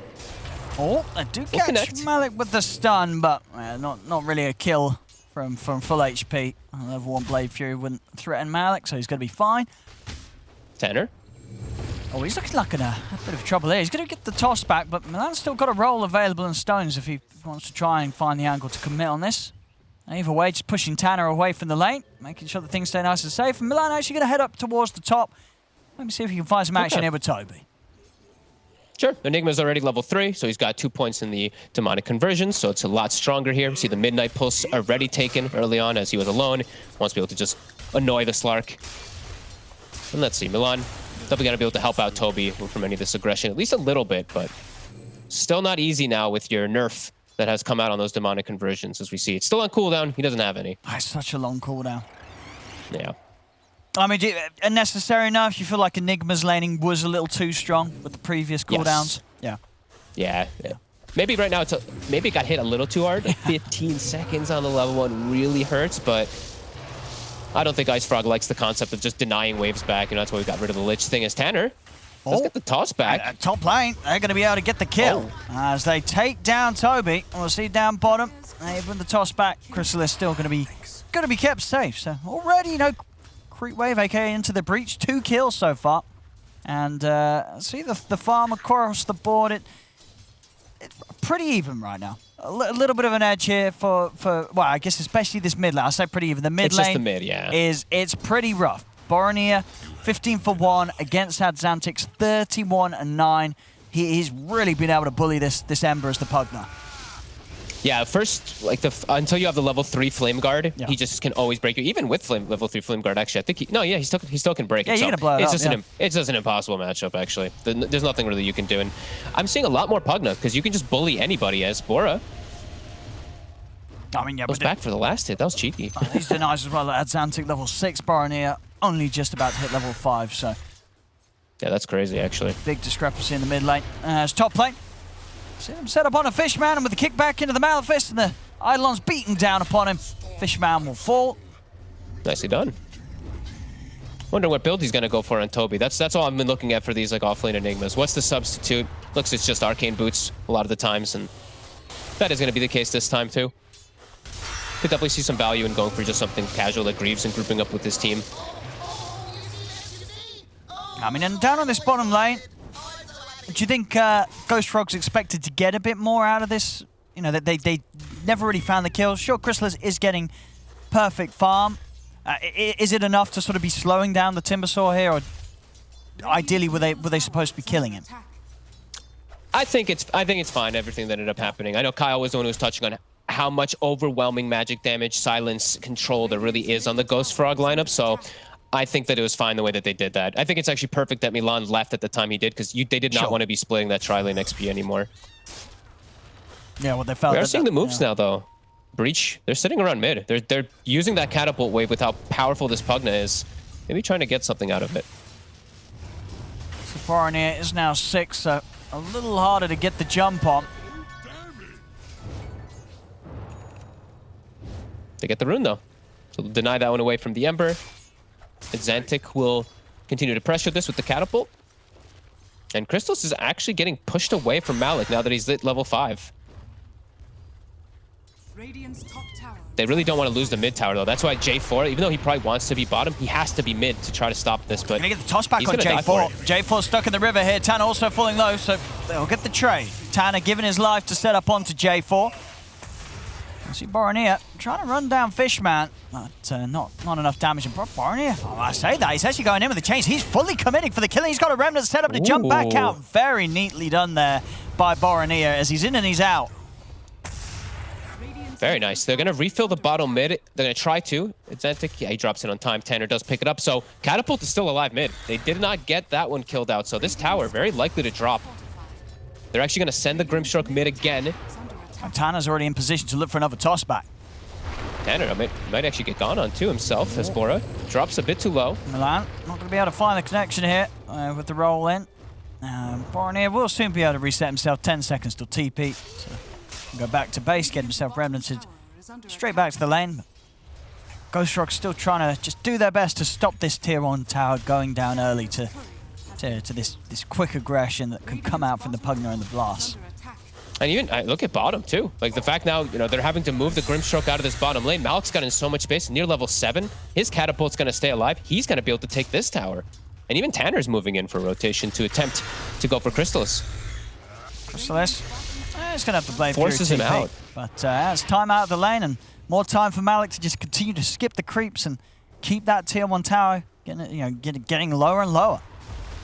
Yeah, he's the one I'm really watching this game in particular. Malik he just impressed me so much last season with his Timber Saw, and there's some fun changes to Timber if you are able to get away with lanes. Flamethrower, just a crazy potential what you can have with it. So yeah, I'm looking forward to see what they can do with this good start here. As mid tower continuing to get worked on, it's gonna die. Bottom dead as well too. Great start. As Tagito can now go to the jungle, get his farm started. Gonna try and punish Zantic as he steps forward to take down the tower. As he's actually able to hold his ground. He's going to be fine. They turn things around. They take down Milan, and now they look to run towards Boronier. He's got a Remnant out, so will manage to jump away after being dragged back by the Glimpse. But the tower's gone. Into the breach, get the objective, and straight up to top Malik. He's going to look to try and stop Ghost Frogs themselves from getting any early tier 1 towers. Perfect rotations coming out so far from Into the Breach. Just this movement from the Timber, the 2 supports sitting around mid for the last 4 or 5 minutes or so, it feels like. And now they're just swinging toward top 2. Okay, we're going to have Toby holding his ground with the Black Hole. The Healing Ward down as well. Thagito getting low, but he's actually finally going to get taken down there. The Omni Slash will claim his life. Now Crystallis has committed all his spells. Malik and Tanner, they've got the control. They toss him up. The Healing Ward's still keeping him alive, but he finally falls. Boronier jumps in. Has a nice 6-well stun onto the 4, then comes back in over towards that Zantic. Will bring down the Pugna. Looking towards Malik. Malik, Tanner, Fishman try to back off Boronier and Milan if they got any further chase. Tanner turns with another combo over on a Boronier. Malik gets back in. J4 cleans up the 2 of them there with a stroke of the fate. Beautiful. Nice battle being brought from both sides. Everyone bringing, 10 heroes to the top lane. And the trades do come out. And Toby, he does make it back in time, so they will be able to transition into a push. Let's see if Into the Breach decides to continue battling. They're going to send Pugna mid. Let's see if they do bring that Timber. He's still tanky, but as we said, lots of damage up here. Yeah, this is a big push. So they'll have to let this one go. As Ghost Frogs get the objective. Malik still TPing over. Yeah, actually still TPing. But nothing to defend now. As it is gone. And we'll see the build for Toby rushing the Blink this game. We'll look for those Black Hole opportunities. Still, there's a fair few ways. Disruptor's always going to be a bit of an issue if he's going to look for those jumps, as there will be the chance to quickly cancel the Black Hole. I'll take that. Gives them at least a secondary form of initiation. Like if Milan, and like they already have what's tertiary? Tertiary? Is that the third? Yeah, whatever. The third instance of them being able to... Tertiary, right? Tertiary, yeah. So 3 ways of initiating if they have that Blink Dagger. Yeah, so they will have the Ember, the Earth Spirit, and then a nice follow-up for the Enigma, because they're going to start focusing that Ember and Earth Spirit. So it could set up for some good Black Holes. Fishman keeps it cool. Yeah, it drops the Static Storm. Tanner comes in with a combo. If they got enough for Magical Burst, they don't. Zantic not quite able to get close enough to commit with the Drain. But so quick moves there from Fishman. Will keep him alive. Into the Breach doing a lot better than I think people had expected from the way that the draft had sounded like. Like, they're top 3 net worth right now, applying pressure. Slark has no pressure on him whatsoever throughout this game, and they're the ones kind of dictating what's going on right now with this Timber Saw, with this Pugna. They have to keep it up, though. Keep applying pressure on these towers. Don't let yourself get split up. I want them to stay together, too, because as we know, Ghost Frog, they have great fighters. Ember, Grimstroke, Earth Spirit, these heroes, they want to try to look for these frequent battles, but if Creep Wave's just together, they're just stronger because of their overall actual team fight at the moment. They do have that advantage. Down bottom, Thugito casually running Boronier out of the lane. But, of course, no chance of catching him. In fact, well, okay, they were prepared. Oh, they were set up by his Remnant. Oh, he gets a nasty surprise there as he Remnants back to what he was planning on being safety. It wasn't, as they were ready for him. If they just keep putting attention onto Boranya too, it's going to be problematic for Ghost Frogs. They're going for the Battle Fury on the Jug. They have an Enigma. So who are they going to play around then if the Ember starts getting shut down too much? They have to start really babysitting Boranya to have this good game and just making these aggressive plays with him. Top. Taking the runs to Thugito. They're going to drop the Black Hole as well. Have they got enough damage to take him down? He was quick with the Shadow Dance, but it doesn't matter. Have the AoE damage and the way to bring him down as it comes to an end. They will lose J4 in return, and now Malik and Tana, they're going to try and chase on, find something in trade, but Chrysalis does still have the Omni Slash good to go. They get a glimpse back onto Toby. They bring down the Enigma. Milan gets right in the center of it all, drops the Magnetize. Not enough damage on his own, though, to bring them down, as now he himself, he's got to try and escape, but Malik, he's staying on top of the Earth Spirit. Milan, another roll away. He will manage to get out of reach of the Timber Chain. As Milan, he's out and he's away. So they bring down the Slark. They'll lose a couple of heroes for it, though, and actually maybe even more. The Static Storm's down. They've got the Avalanche follow, but they've got enough to lock him down. Another Remnant off. Boronier continue to try and jump back to safety.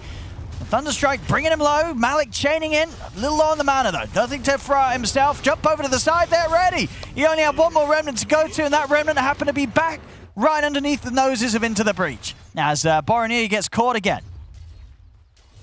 Uh-oh. Problematic stuff for Ghost Frogs at the moment now. Malik is at unkillable levels. Chip Vest with his hood. He's even got close to his Yule Scepter too. They do not have, even if they throw every spell on him right now, they can't kill him. If he gets that hood active up, he's not going to die. This is a big concern. They do get the Slark at the very least, but they had to throw so much to just kill Thugito. Yeah, for sure. Using, the big ultimate, using the Black Hole, and then just not being able to successfully get out of there. And even with killing him, still up there, the top two spots, Thugito, the Slark's farm has just not been slowed down enough. And he has some fun ways to be able to control the backlines in this game, right? Like even versus Ember Spirit, you can get tripped up a lot. You get hit by a pounce. It's annoying. Air Spirit, same thing with Grimstroke. Slark has good access into backlines if he does go for Ags, and he is. That's Milan. Gets pushed away, and Malik just continuing to be a boss with his two supports by him. That's what I'm loving to see right now from Into the Breach. Tana. It's always the Tiny and the Disruptor with that Timber Saw.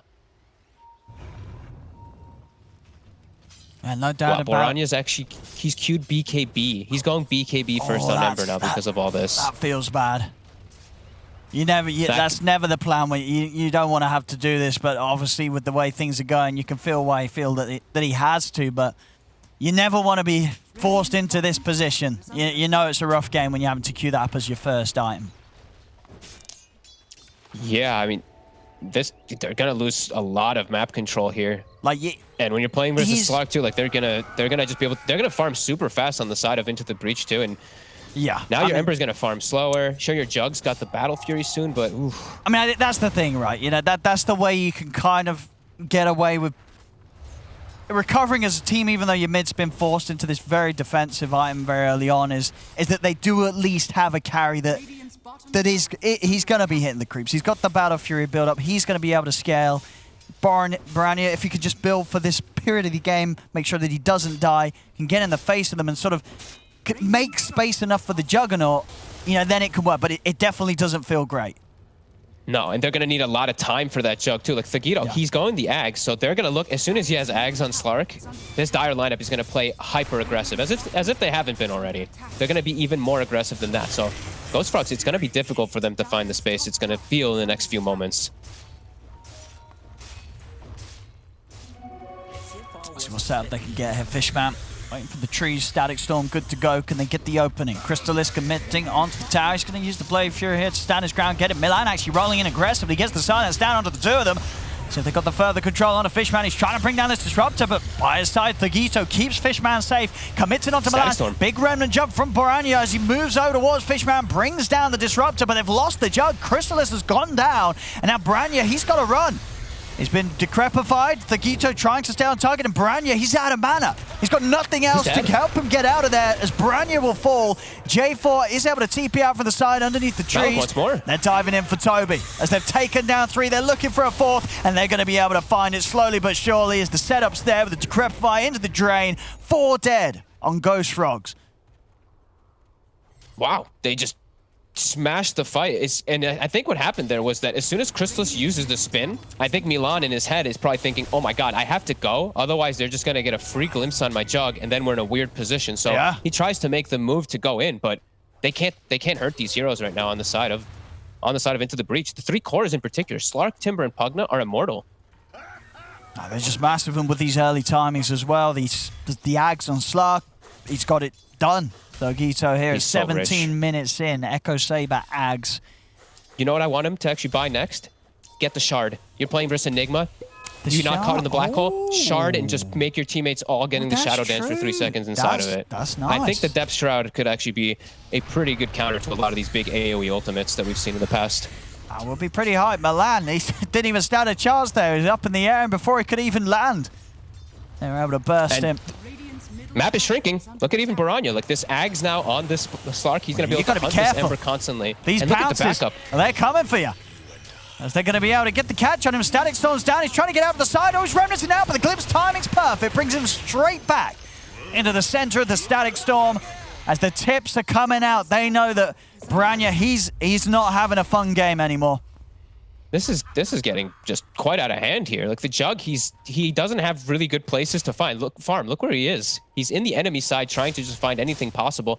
His triangle is being farmed by his Enigma, and they're just getting ran at. They're not even able to make any type of aggressive moves from the way that Into the Breach is playing. They know he's up here. Crystallis, they see him for a second. He's going to be able to play it safe. So we'll see how greedy if he sticks around for another cut of the creep waves. And actually, they won't continue to sweep that deep from there. Assume that he's already out. So they'll turn their attention back over towards mid. So they can get the quick jump onto J4. They can. There's Tanner with the setup and the toss back. J4's gone.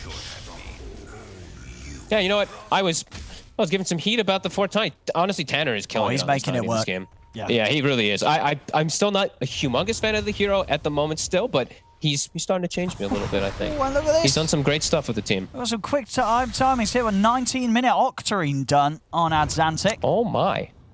And I like that he went for the little glimmer. I think this is a huge pickup actually versus this lineup he's playing against. It's like all magic. He actually can reset and play so well around this. And yeah, this is the second time we've seen the Octarine, right? We saw it from Thompson yesterday too. So very nice. And he's got Arcane Rune and a Fairy Trinket. Yeah, he's got all the lovely little things coming together here for a Pugna at this 19-minute. Look at this scan. They know Crystallis is farming in some very bizarre places. They're trying to find catch him. It's hard with the Blade night vision. TP. He'll always have around their night vision. Oh, it's spooky. And they get it. Oh, he's out. He's good. He's away. Nothing to be done about Malik, can they actually get any type of catch here off of that Ghost Frogs? Can they benefit anything from pulling the whole team to the right side? Doesn't look like. Even though it's the Timber and the Pugna alone here, they still can't actually punish either of them. You see Malik, he's locking the hood with the pipe, so he's going for the double barrier play, which I like. I always like seeing these advanced little techniques to make you just a little bit tankier. Either the locked Aeon Disc or the locked hood. Branya does have the BKB done now, so will be hard to kill. That's for sure. We see Milan. He's going to try and initiate here on the backlines. They're going to get a good opening straight away onto Adzantic. The Static Storm's down. Black Hole popped by Toby. He'll be able to control Adzantic and Fishman. They take down the two of them. As Milan finds a perfect way to start off the action. Thagito, though, even with 2 teammates down, he's thinking about getting in here with Malik as Malik gets over towards Toby, but the healing ward is still out from Crystallis, keeping Ghost Frogs at full HP. A nice move there as Milan doing his best to try and break them apart. Malik's still just too buff. They can't really go for him at all. Tanner, thinking about attempting to go back in because they still have the Slark alive in the backlines, but unable to reset. And there's the double BKB timing. It ends up doing decent damage. They push them away. They do get the big kill on the Pugna. Unable to get the Slark just yet, though. Thagito. Thagito, he still wants to fight. Jumping in over towards J4. Quickly taking off the Embrace, and now he's going to get the second pounce over towards the Ember. And now with the BKB still on cooldown, Piranha's got to be careful. He's not going to be able to get out in time. Piranha goes down. Thagito goes straight over towards Chrysalis. Chrysalis Blade Furying and backing away. Now he's got to be cautious with that on cooldown. The Glimpse controlling Toby, getting him back in the middle of the kinetic field. Thagito goes back forward, takes down another with the help of Malik. That's going to come to an end. Not enough damage to get any kills. There's Chrysalis. He's in trouble with the Blade Fury. He's up in a second. Will manage to actually get saved as the time is brought for him to step out. That Inkswell heal. I think Chrysalis might have actually died if it wasn't for that. He got healed up a lot. And Milan. Ooh, Tanner giving his life there to block the roll away. I won't set up for a kill, but shows the confidence there for Tanner. And I actually forgot about that mechanic too. Kinetic field stops the Phantom from actually connecting to the target, so they can actually kill the Phantom. It does? Oh, yeah, wow. they can kill the Phantom outside that kinetic before it actually connects onto the Tiny as well too. And Into the Breach continuing to just apply this pressure, and now they know that the BKB and the Black Hole was down in particular, so that's why they're being so overzealous. But this is exactly how they should be playing this game. Just don't let up at all now. When you have this Aghanims, don't give this Juggernaut any space to be able to farm up his next big items, because this Jug he still has potential to carry the game with an Enigma. It's just going to take him a lot more time still. Here on the replay, that's a cheeky attempt there from Tanner to get in and have another little poke.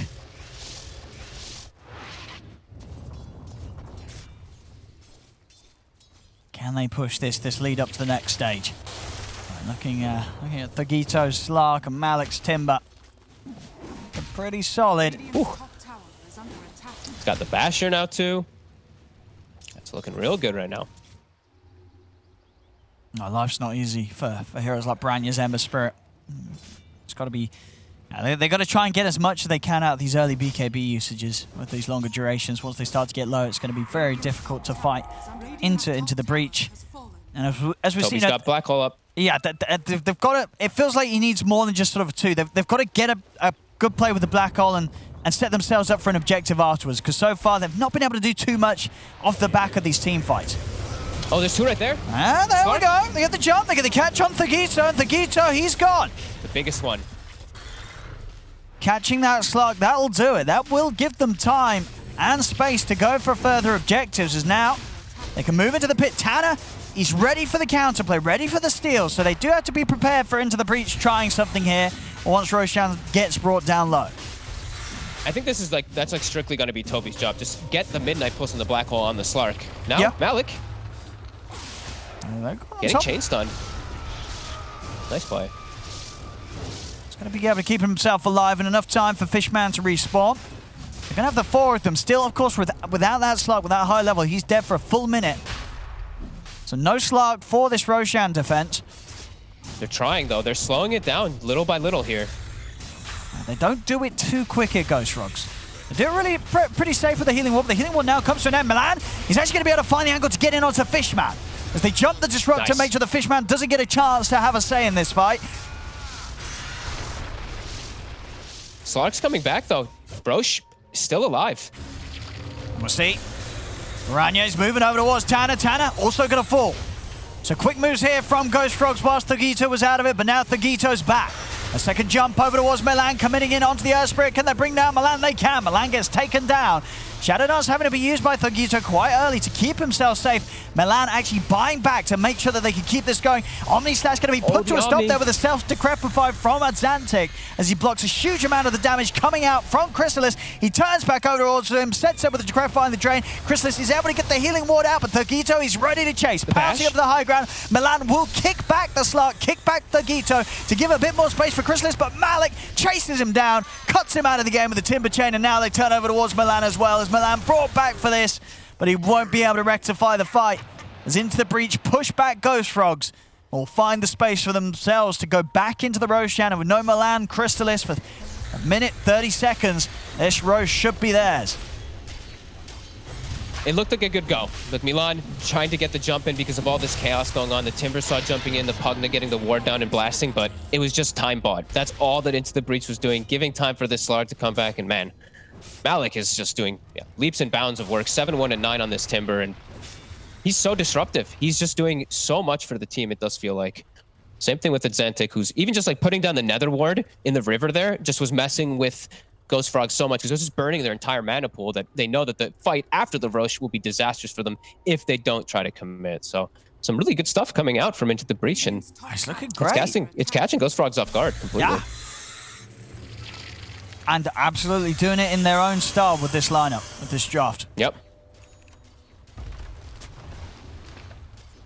Now, something that we've seen already, you know, so far in the series we've had here, in the upper and lower leagues, you know, some of the teams trying things that, you know, very much it's their sort of style, their sort of approach to the patch, and it's just fallen flat. But in this first showing here from Into the Breach, got a pretty solid understanding of what works by the looks of it, and what works for them specifically. And I think this is like the third game or so today of Grimstroke where Grim is just losing. Surprising, with as many buffs as it has. It is surprising. It got banned in the first couple series as well. The first understandable. two, a lot of the time. You would think, but no, not looking too hot here. J4, he's dead. They'll find him instant buyback. Oh, the toss! He lands on the toss. No! Oh no! He might still live though. As a good stun comes out, Toby's able to actually get in with a black hole on the back of them, catch Fishman and Malik. Now bring down Fishman. I see the jump over the Thagito as he moves back over towards Toby. Should be able to bring him down. No, actually, Malefist giving him some time. Doesn't matter. The toss from Tanner gets the Gito in onto him. They take down the Enigma. They turn over towards Milan and Chrysalis. As Milan will fall, Chrysalis trying to Blade Fury away, but he can't run from these four. And the Decrepify Avalanche is back out. 4 down on Ghost Frogs. They're going to call it. It's over. GG, well played as Into the Breach. I mean, what a game one from them. What a game one. They enjoyed that one. Understandable. They came in with a lineup that's a little bit different. Maybe something that we're going to see a bit more, especially from them. But Tanner on the 4 Tiny. It's Xantic crushing them at 10-2-12 on his Pugna. I mean, Boranya was able to pick it up a little bit after the rough laning stage, but then it was all downhill. He was just completely broken by Xantic's performance in that 1v1. And level 6 Pugna versus the level 4 Ember Spirit, and then his supports. I think this is the biggest thing that I actually noticed about the side round Into the Breach was the movements. The movements from the supports. They recognized at some point, sure, Enigma was getting a lot up top, but we can just ditch the Slark at some point. Slark just goes jungle. We bring the 2 supports mid, and then not only is our Pugna dominating, but we are heavily forcing reactions. Malik gets space to even push the Jug out of lane bottom. This was just really hot stuff from them, and I think that all of their early rotations just worked out perfectly. Malik goes top, defends, like all these little movements just caused this to spiral out of control and them to just get too far ahead for the Ghost Frogs lineup to actually have any damage. And poor Baranya, he just could do nothing. Had to go for BKB. Yeah, rough game. Rough game for him indeed, as just was not able to do much at all from the mid-game onwards. They've got to clean it up a little bit coming into Game 2. Ghost Frogs is looking just a little all over the place as Into the Breach very much in their comfort zone with the heroes that they had here. Very strong showing in Game 1 as Into the Breach will take Game 1 against Ghost Frogs. They do indeed, and in a great fashion as well. That was a very action-packed, fun game, fun first game to watch. I don't know if you guys can see it, but please, if we could zoom in a little bit of the little piece of paper. Come on in. A little bit further. A little bit further, yeah. A little bit further. It's literally invisible. Wait. No, it is. It's 99 to 1. Now we're the odds. This way, this way, Yeah, this way, this way. Hey! UK Dota, #1. Wait, that means from Kyle's logic, UK Dota is #1. Sorry. Woo! Boom. All right. Thanks, Kyle. We're going to break down the game and prepare for Game 2 after the break.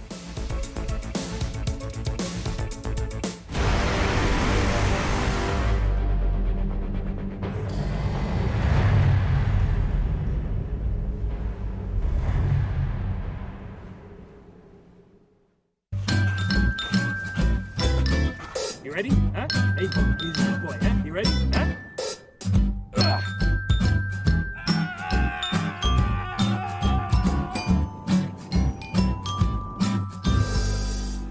Start your esports career now at play.eslgaming.com.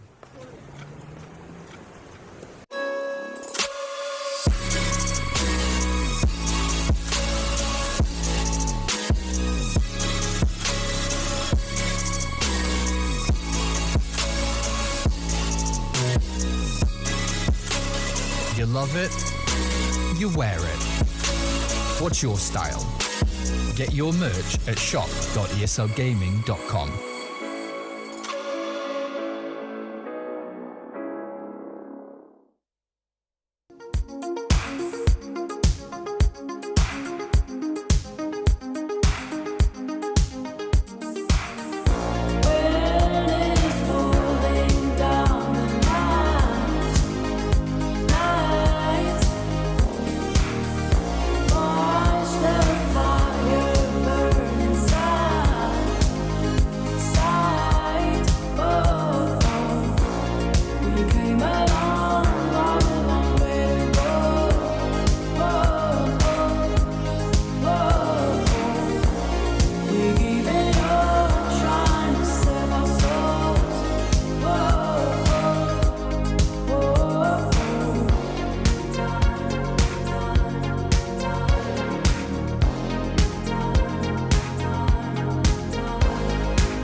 first game of this best of 3 series, we heard Kyle say that Into the Breach only had a 1 to 99 chance to win. They were the one, and they played like the one. Absolutely top tier plays. I want to highlight Adzantic, and I'm sure that T-Gov wants to highlight him as well, because he didn't just win his lane, he crushed his lane. Yeah. I think my man Adzantic, he did an absolute solid on the mid lane. Boromir, he was the star of before, you know, but now Adzantic, he is turning it up, and he played so well, we actually got a guest star come in to praise Adzantic. Look. Can we zoom in on the phone? Zoom on in. He was so happy. He was with so Adzantic. happy with Adzantic's performance that... Is that he's waving, he's hey! waving. It's Rich! That's Adzantic's And his mullet! Yeah. Oh. Look at the mullet. He's so His excited. He's like, yay! Okay, we can hang up on him. Oh, who wants to hang up on Rich? I feel that's mean. He's gonna take over the entire segment. No, he's not. He is just very happy about Adzantic's performance, looking and good. so are we, He's looking because clean. He's crushed looking it. good. All right, but anyway, as much as we love Actually, you know you, what? That's a good idea. We don't need to focus on the storyline of the previous. Well, but we discussion. do. We can just get into that. I'm sorry for Rich here, but this is, we gotta, I laughed Into the Breach and Adzantic saying that they could win. Yeah, they win whole the thing. region. Win- Yeah, well, or the lower division. Yeah. But after that performance and how dominant they were, winning all 3 lanes, and especially I think the key thing here is Adzantic being the star. They first pick his hero, and he crushes what is a counter to some degree in the game. Maybe not the lane, but the game. The way he crushed it, that alone gives me some small faith. That was And I shocked. will rescind my laugh. That they can at least come top 3 now. But you can laugh him respectfully. Yes. Yeah, top 3. I think that's what they can do. Maybe like a top 4. Not that type of laugh. That's just mean. What's up, Kyle? That was a traditional laugh. I was just making fun of him because he just calls this discount tops, and I was thinking this was like 80% off, but that was actually pretty damn dominant. I don't think that matchup's super Pugna favored, but he crushed it. He doubled his CS. Yeah, he was very good. Octarine, it's not bad. Not bad at all. And it wasn't just the laning, though. It was also the fighting. And Purge is going to talk to us about the Roche fight. Yeah, this is probably the most impactful part of the game, other than the laning stage here. The Radiant team finally got a great team fight, utilizing Enigma's Black Hole BKB. They grabbed the Slark, and this seems to be like the big grab for them, because with this kill, they feel like they can definitely take Roshan. But the downside is that they do not have very much single target damage. Enigma is not a very high single target damage hero. Juggernaut is okay, but he has Battle Fury S and Y phase, so his raw damage is really not that high yet. They have a support Grimstroke, that's not that much. Earth Spirit, it's basically just like one mediocre guy for slapping Roshan. And everybody on the creep wave side did such a good job in delaying things. Most importantly, Pugna gets this Arcane Rune. That's a 18-second Nether Ward that he can put down, and he keeps putting it outside the pit so his opponents can see it, for the benefit of ensuring that they're going to want to go after it and pressure it every single time. Eventually, they do go for some kills. Nether Ward does a huge amount of damage in a couple of these fights here. And Crystallis feels the need to leave the pit to kill the Nether Ward, because if he doesn't do it, somebody else does. But then his team's completely out of mana as a result. And watch, they just kill one, another one gets placed down. Keep an eye on the Grimstroke here in this example. He gets decrepified, blasted, ultied, and watch. It looks like he's gonna be fine. Then the Nether Ward zaps him for a huge amount of damage. So Adzantic, amazing performance in this team fight circumstance. Constantly, look at this, tanks an entire Omni Slash by himself, puts a second Nether Ward down as well. Good luck casting spells, guys. It's not going to do you any good. And as a result, they end up eventually winning this team fight, killing Crystallis. They end up clearing up the Enigma as well. Just amazing Roche performance there from the Dire team. Amazing Roche performance, amazing game performance. Can they replicate their results? That is the main question. We're looking for stability in a lot of these teams. Let's see if Into the Breach can be stable in wins, or maybe we're gonna have Ghost Frogs take the next game, of course, the third game out in the series. We're gonna find out after the break.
just reminded I can't hold the way that I used to love you. Your mother told me I would never be of any use to you. I just wish that you would pick up your telephone to me. I just wish that you would pick up your telephone to me.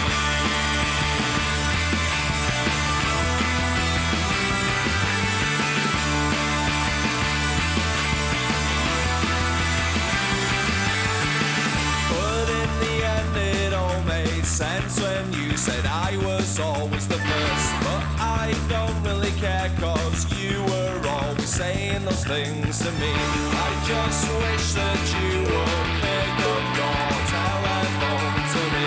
I just wish that you would pick up your telephone to me.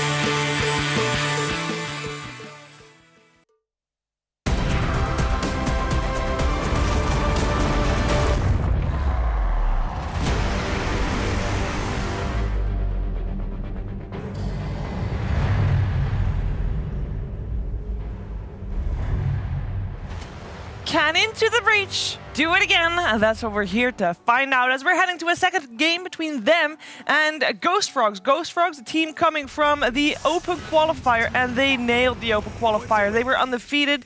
They're coming in here. They've proven to be here. While on the other side, listed as Creep Wave, but now into the breach is a team that had already gotten a slot. Like, they didn't need to fight their way here. They just got invited by Fishman into this team, and I think he is chosen very wisely based on that first result. They open up again with the Tiny. We saw Tanner have great rotations with that.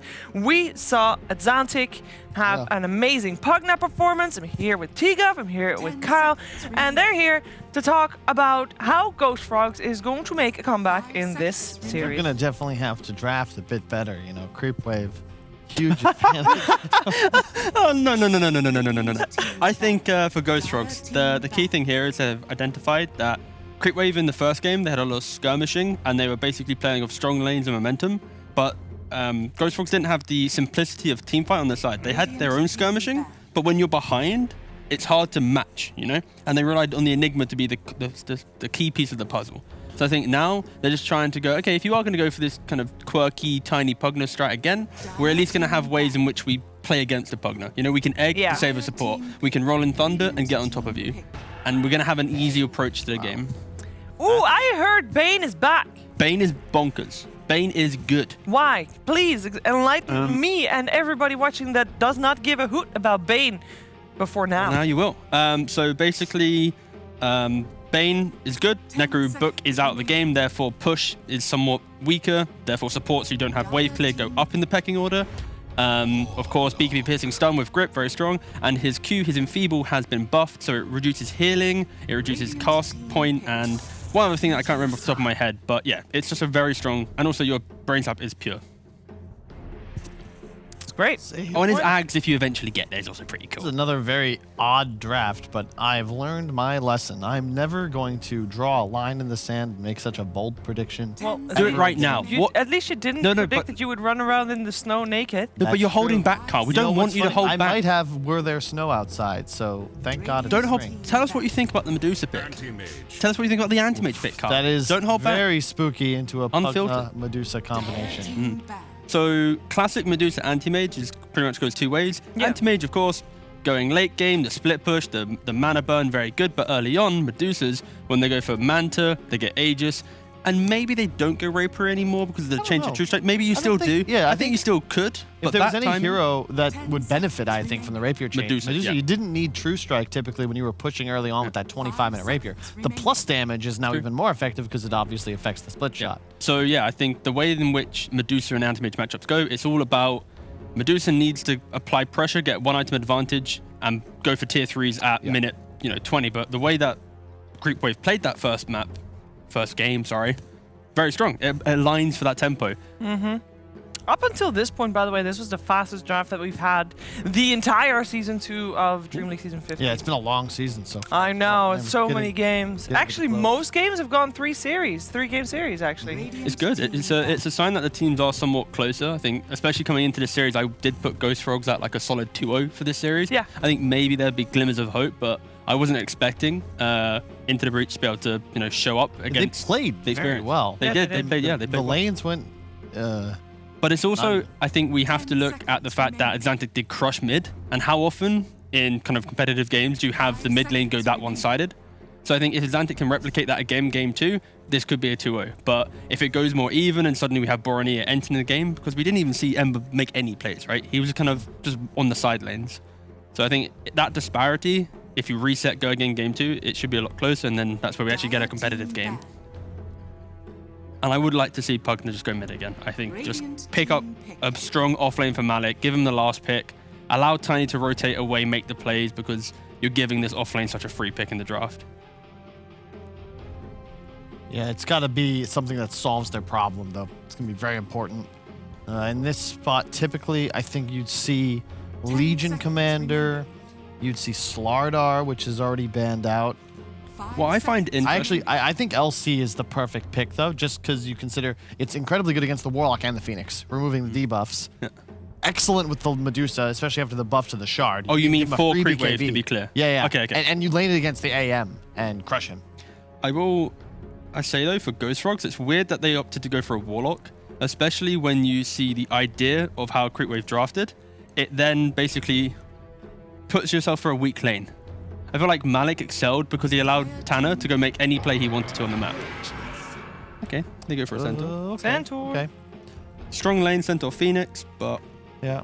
It's just, they don't really have much actual stun initiation. It's Pango v the world right now. Yeah. Like every early move is Pango connecting into lanes, and there's the Legion. That's, I actually, dare I say, like Into the Breach's draft, aka Creep Wave, aka Into the Breach. Yeah, more. It's solid. I agree with you, simply because of the Warlock doesn't really provide much in terms of the lane, and it unlocks Legion's Plague Dota. If there's any other 5 here, I'd probably disagree with the idea of Legion v Anti-Mage, because Legion can fall off quite quickly. But because of the Warlock, yeah, sure, this is a good Legion game. The Dusa can just get so strong so quickly. I think we're going to see a lot of good rotations from the Tiny. A big point, though, is Malik has to itemize and skill properly. I want to see 1 point, 2 points Q max, couple points in the counterattack. What? You're doing well. You got it. There you go. Done. I love when Carl looks at me for a spell name and I don't say a word, and he just goes, "The one that does this. The one that does this." We're supposed to be a team. Yeah, we are. I know you ditched your last one, but you joined this one. You're supposed to help us. I didn't ditch them. I politely left to pursue my chase of being able to watch these guys. So Into the Breach, great adjustments, and I love. Pursue your chase. It's a good thing you chose a professional which you need to speak properly. Mate, words are hard, you know. Who really Oh, cares? I know. Don't worry. Can we just focus on the important thing here? Is that at Xantic, game 2, Pugna again. Get the Pugna again. Tanner, game 2. Get the Tiny again. Okay, I need to know, is this game going to be as active from them, mostly from Tanner's Tiny, as we saw in game 1? Yeah, it's going to rip him to shreds. Rip him to shreds. Why not? I laughed at him in the pre-show, and now I'm just going to support him game 2 because now I have to. Blind faith, national pride. So, yay. Okay, we're going. You can see we're already in the game. Let's find out what's going to happen in this game 2. We're heading over to Only Pixel and Fog. Yeah, thank you very much, Steve. Yes, let's see what happens in this one. Indeed, as team's pointing out, we're getting the Pugna again from Xantic. It gets through the Tanner Tiny once more. What do you expect? Are we going to see Ghost Frogs put up a bit of a better fight this time around? I hope so. It does look like they put themselves in a little bit of a similar kind of style. They put Baranya, his super comfortable hero, but he's in versus Pugna again. That doesn't feel too easy versus Pugna as a Pango, and I feel like we could have something similar kind of happen in this game where like the moves that I feel like Ghost Frogs now in this game, they're actually super limited, right? Their playmaking abilities is quite lackluster. It's going to heavily rely on Boranya just like the last game. But this time they don't even really have Milan on that big playmaker, which concerns me. So, I mean, we'll see how it all ends up because they did end up with this AM, which if it gets to a point later on in the game, like very late game, this AM will win. But is he going to get to that point? Like this draft, I actually quite like it from Into the Breach as well. I said that also last game for Ghost Frogs, but it makes sense. This press the attack, very good to be able to buff up that Medusa. They even have life drain. You can even pump mana back into your Medusa with a Pugna, in case people forget about that. This is a really strong combo that they've got going on. There we have it. See if anyone's going to get caught out. Tanner, he's able to get the toss back on to J4. J4. He's got the heal going, and that might just be enough for him to get out safely. It is. They can't fight through the heal. All right. Well, let's see. Let's see how this goes. Gonna be watching Tanner. Definitely watching bottom. Malik. I haven't actually seen him on the Legion Commander. I know I mentioned a lot about his Timber the last game because I actually got to see it a couple times last season. I'm looking forward to see this because he seems like he's this type of player where he plays these very niche heroes that can just do so much inside of the game. So, see how he can do down here. Yeah, and I mean, which carries do you think is going to have the tougher time this game? Thagito on the Deucer or Chrysalis on the Anti-Mage? I think Chrysalis will. I think Legion Commander gets to a point where he starts bullying AM. I don't really see too many time periods where Centaur Phoenix can bully Deucer, especially with a Bane behind. Bane, like one of the strongest supports. Sure, he's going to change a lot with the way Brain Saps work, but we're back to pure. Yeah, I mean, that should be pretty good. How would you sort of rate Bane as a support coming out of this patch? Are we going to see a lot more Banes now? Untapped potential. I think this Enfeeble buff is ridiculous. Yeah. It's 45% level 1 on 2 different things. Your health restoration, your attack damage. Like, that's crazy for me. Sure, the cast speed reduction, whatever. Who cares about that so much? What's going on here? Look at these supports this battle top. Oh! Stick and Fairy Fire versus Stick and Fairy Fire. Both of them actually just going to end up walking away from one another. Very low HP. As one saw that was going on, CS-wise for Thagito and Toby. What are we seeing? Thagito still holding his own up here, whilst the supports fight each other. As Thagito is getting the better share of the farm. AM's still doing just fine. Yeah, he's actually... I mean, the first few levels, AM will do fine. It's once the level 3 and level 4 comes out for the Legion, that's when he's actually able to just start... You just start hitting back versus the AM. Sure, there's J4 there, which will at least counteract a decent amount of it, but we'll see what Tanner decides to do with some of his moves. Because Warlock, you're pretty immobile. You're quite slow, so very high opportunities of getting tossed out of position. And much better time in the mid lane. I mean, infinitely. He's actually gone for 2 points in shield crash to be able to guarantee himself these last hits versus Pugna. Yeah. I mean, it's just working much better than it did last time round. And in terms of what he's going to be able to do this game, it's sort of in the mid-game, it feels like the Pango's got more potential to be annoying for a Xantic in these fights. You know, sure, with the Ember you get it with the chains, but with the Pango, the Rolling Thunder, that's always going to be something that the Pugna's never going to be happy to sort of play around as not really having the toolkit to do so. You are speedy, though. That's the one thing. Pugna's very fast. The Rolling Thunder did get slightly nerfed with the speed, so there's some little sidestep thing possibilities, but yeah, definitely. Ember is a hero that can really just, if you get shut down that hard, you have no recovery points. Pango, I feel like he'll always have a point in the game where it's just like, damn, he got connected with like 3 heroes with bam, bam, bam, you know? Absolutely. Ember is going to be a lot more precise. No, we'll see. Out on these side lanes, both carries having no struggle right now. Nope. No problems. Thought maybe the AM would have a little bit more trouble, but not the case just yet. Malik, now he does have 2 points in passive, but he's getting put pretty low all the time. Oh, close landing stage so far. Still yet to see anybody fall. Tips coming out here from Chrysalis, feeling confident. I mean, he's going to be feeling how little Malik's been able to do to slow him down so far. He's going to be very happy with the way that the lane is going. Orb Corrosion now picked up, though. So Malik, quite a bit stronger, at least just in the punchback. Sitting very low on HP. And Crystal's has actually gone for battle items. That's actually pretty interesting. Rather than just going for like your straight ring health, double Wraith Band so that maybe he can try to fight back. But look at Malik. Whew. He got like 3 procs in a row. Yeah, we'll see if RNG continues to work in his favor, or Chrysalis will find opportunity to beat him down here with these early stats. He needs a salve or something. He needs something to top him off. I don't like how low Malik is sitting. I mean, he can't actually he apply believes in the pressure like RNG, this. you know. He's like, well, as long as I get procs like that, who cares how low HP I sit? Yeah, but then he can't play the lane the same way. Like, Sure. He needs this salve so that he can just like right-click the AM and push him out when he's got 0 mana. So I want to see. I think he's got one coming out. Hopefully, he really. Yeah, he does. Okay, he really needs it. You just feel just letting this AM free farm it's never going to feel good. No, I mean I like that Chrysalis has gone for the approach of going for that double Wraith Band. I was looking to see if he would go points and stats this game. He actually took the counter spell. Which I'm a little disappointed. I thought he would get points and stats on AM, but.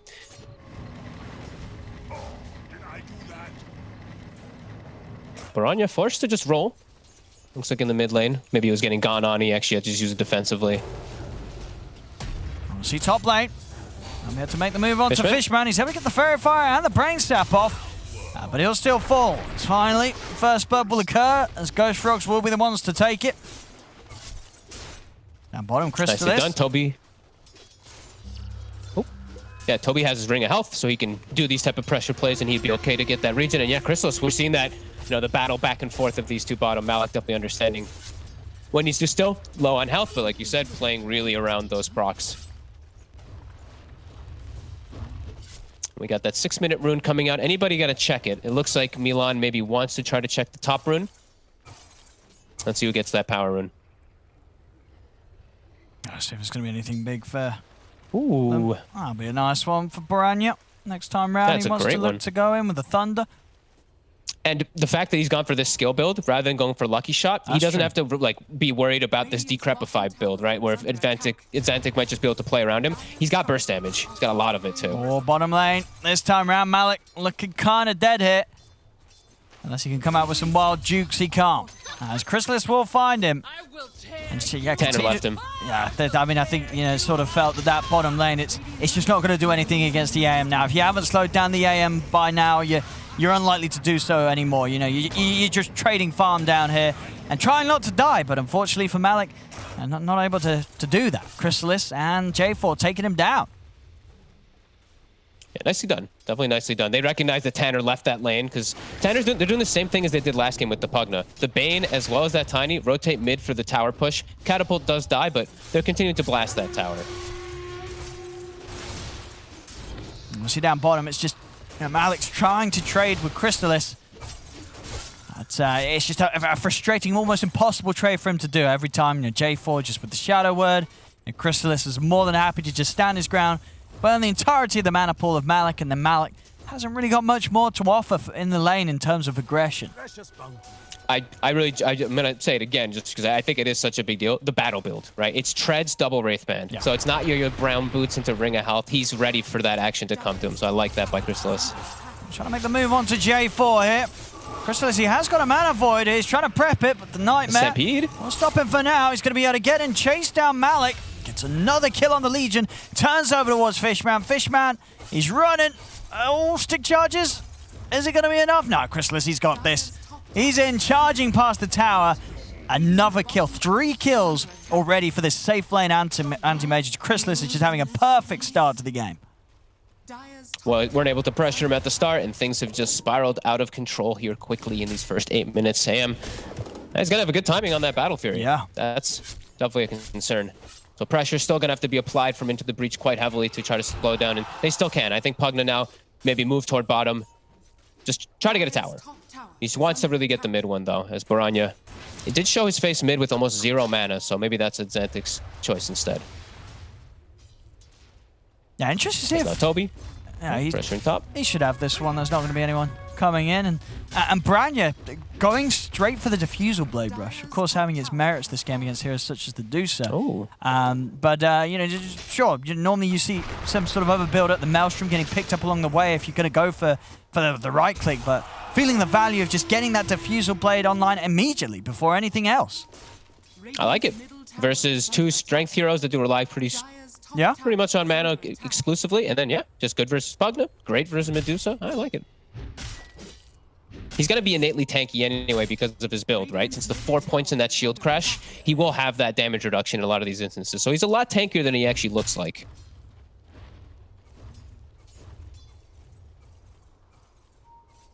But this is great for Ghost Frogs. This is not what you'd expect them to really be in with this AM to start out the game 4-0. Yeah, having an insane start, Chrysalis. Top lane Toby, causing issues for Thugito, just pushing him away from the jungle. Toby's huge. I mean, the Vanguard, it's this new big pickup that people are doing on Centaur because it got this slight little buff. You have this Retaliate too. You can push buildings. You can just be a real big nuisance, and your team just has to play around Stampede. It's got such a low cooldown now. You can make so many aggressive plays with it. Still feels a little awkward for the side of Into the Breach. They're just still trying to pressure, get this tower, maybe get J4. Oh, I got the toss back. Stampede if they'd like to, but they're gonna have the burst surely. Oh wow! Yeah, as you say, Stampede's gonna be popped. They want to save J4. In fact, they want to try and turn it around as well. Baranya coming in with the Thunder straight over on top of Fishman. As Fishman, he'll get taken out. Some quick reactions and no hesitance to save even the support there. Toby making sure that J4 doesn't go down. And 5-0 already at this point in the game, and now they're collapsing onto mid. They have their own catapult on the side of Ghost Frogs. Are they quite level 6 on either support? Not quite yet. The Tome will be coming out to give it to them, but now they're applying their own pressure versus the Pugna draft. Yeah, some fast stuff Toby. here. Into the Breach will try and do the best to push them back. Yeah, Toby very tanky. And again, the backup of J4 just creating these targets that they're going to be very hard to bring down with the sort of damage over time from spells such as the Life Drain. They're always going to have a sufficient amount to offset it with. Malik able to just get the bottom tower, and his inventory, it looks pretty nice for how everything's gone down bottom. He's 0 and 2, but he's got Boots, Blade Mail, Ultra Corrosion. And his job, it's always going to be the same thing. He gets to press the attack on the Medusa. If he ever gets the duel successful on the Anti-Mage is very likely to die. That's the big reason they picked this hero up. And of course, the Shard, as we know, got buffed up immensely, works really well if you are just playing behind a big carry like a Medusa. Ghost Frogs, level 6. We got the Phoenix Egg. We've got the Warlock Infernal at the ready. They can definitely look to battle right now. Yeah, they've got solid Into the Breach does not have good team fight. Well, Fishman is up in the same spot again. Trying to get the D-warding done. It's going to cost him his life here. They'll slowly run him down. He did. Mission accomplished. Paying with his life. Again, another death, unfortunately, for Fishman. Been the target quite a few times here. 0-4 and 0 on the bait. Rough start. 6-0 already with the AM on your team. They must be feeling so damn good as he's got one more component to his battlefield. And look at these juicy stacks he's got around him. Ooh. They're just going to help him kill it pre-Battle Fury. Speed up that timing. Milan doing a great job of prepping the jungle here for Crystalis. And they're not getting pressure put onto them at all right now, which you have to feel pretty bad if you're Into the Breach. This Pugna not having even close to the game as last time. 0-0-0, hasn't died, but they have not been able to take that mid tower still with him. No, just crazy sort of how much better Baranya was able to play this time round on the Pango in the matchup. You know, considering how badly he did get shut down when he played Ember in game 1 in that mid lane. This time round, as the Pango, he seems just so much more comfortable in the 1v1. Tanner, the defusal, it'll clip him. Quick kill. Yeah. His defusal certainly working, as you say. You know, against these heroes, one stun and a chance for a few hits, and suddenly Tanner, he's got no sort of spell to throw out and protect himself by any time. That actually was, I'm going to call that some nice space, actually, from Tanner. They baited Rolling Thunder, they used Stampede as well, and they just went and took the mid tower during that one. So that was actually pretty decent exchange there for Into the Breach. As Fishman, another D-ward. Look at him go. Well, he's certainly getting the job done as the support. Of course, him dying is not the biggest worry. And space is being made. Thugito and Xantix Farm still up there on parallel with that of Crystalis and Piranhas. This defusal is going to cause some problems, though. I mean, it's going to be a lot of damage that the Medusa is not going to really expect to come out in most of these situations. So I'd like this pickup quite a lot. Especially because it works so well with you when you're playing with AM too. You're just going to be burning people down for that Mana Void. They're playing around Thugito. They're actually looking to get a bit aggressive here, but Toby on the high ground breaks the smoke. I mean, they're gonna try and go for him here. He's really tanky. That's not gonna happen. That's not gonna happen. The Golem's down. Supernova as well. They've got to run into the Breach. This is not a fight they need to be a part of as the carry offer will beat down Tanner. As Tanner and Fishman, they've got to keep running. Thugito's out with the Stone Gaze. The chase is on here from Branya as he moves over, gets the catch onto it. Xantic. And now turning towards Thugito. He's out of mana. Chrysalis burning it all. Pops him with the Mana Void. Malik's tried to come in and help out. He's going to actually turn aggressively with a duel, but he's just going to give away damage. Oh my dear. That was a bit of a mess from start to finish there from Into the Breach.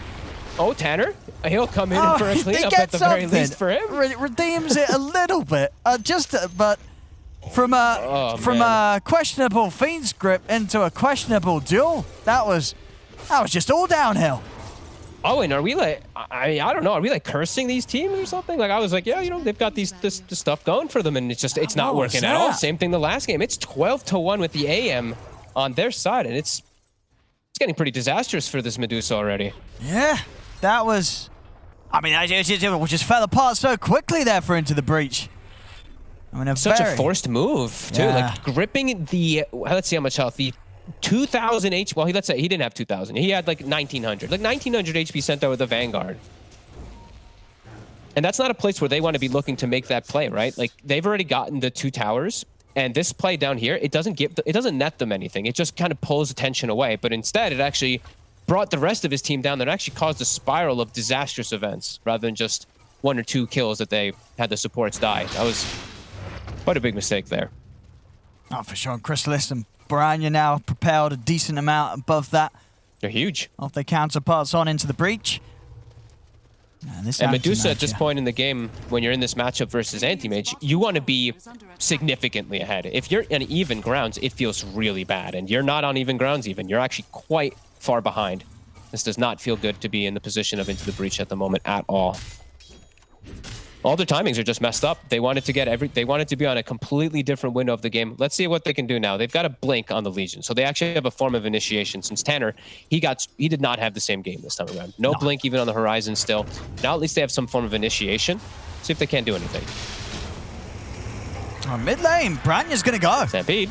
He's going to go charging in straight away over towards the Dante. They get the jump in with a Hoostomp from Toby. If they got the damage, Fiend's Grip comes out to hold him back. Thugito's in position with the Stone Gaze, the Jewel as well to lock down Branya. The Supernova's going to be attempted. Thugito, is he able to take it down in time? He is. They bring down the Egg. They bring down Branya. As this time round Into the Breach, they'll be able to hold their ground and turn things around. Big Mana Void comes out for Chrysalis as he's able to jump in and pop at Xantic. And all that fight just disappears for just a Mana Void as Chrysalis comes and cleans it all up. That was the blink reveal from that Legion commander, and Fishman being in good position. That was a nice sleep, the initial one to dodge the Pugna hit, but still does feel like Ghost Frogs are in a just fine position as Chrysalis gets the nice cleanup, and he's on his way toward Manta. So still hitting all these very nice timings for himself. Still yet to really have any sort of solution for this anti-mage players. See the move in mid. That's made. This time around, Fishman, he may have had a dodgy Fiend's Grip earlier, but this time, able to come out with some good counter plays to stop that aggression from Ghost Rock. Getting more than it did, of course. Still ended with Anti-Mage Chrysalis stepping in for a kill, but resulting in them losing 2 of their own lives. What neutral ends we get? Who got the Philosopher's Stone? It's going to be the Dire. Who got it? Who's actually the best option? Probably Tanner. Actually, Tanner doesn't need it anymore. He's got his Blink Dagger, so Philly Stone to the Bane. At least he'll be able to get some type of defensive item for his team. I'm coming into the jungle. They got the double blinks. Blink Centaur, Blink Pangolier. Great ways to start the fight. Great ways to control the fight overall. Still have to watch out. The combo is definitely there. That duel plus the Stone Gaze, it's something that they do have to be very careful for. Even the Pango, he can get caught by that duel. There's 3 different forms of ways to stop him during his role with that Stone Gaze, Fiend's Grip, as well as the duel. They get on with the tier 2 push it. Nice and early, still 19 minutes in.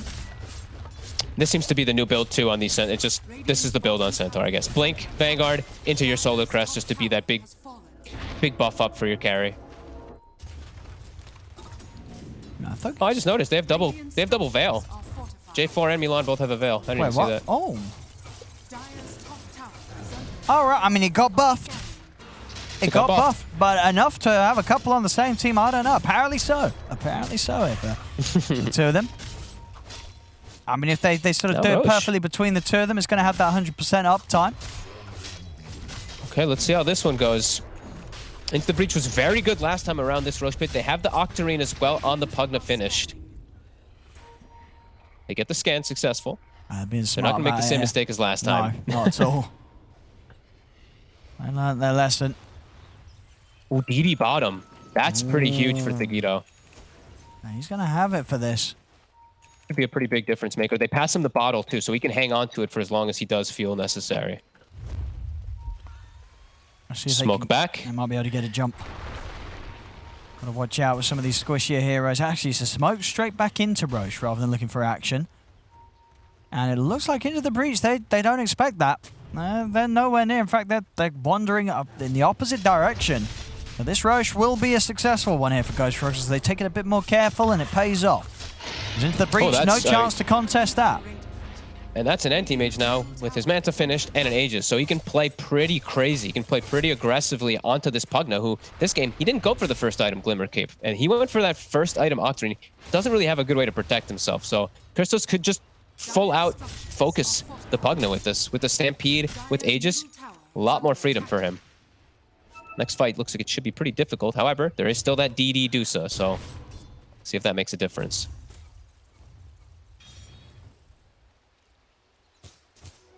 Precious bounty. Let's see what they can go for. It's Chrysalis. How do they stop this man? I mean, Thogito still a little bit behind. About 1.5K between the two of them. They still will have the hard lockdown. The Legion will still provide that in majority of these instances, as long as he can get on top of the AM and his team's not entirely dead. Definite pressure on Malik to make those moves.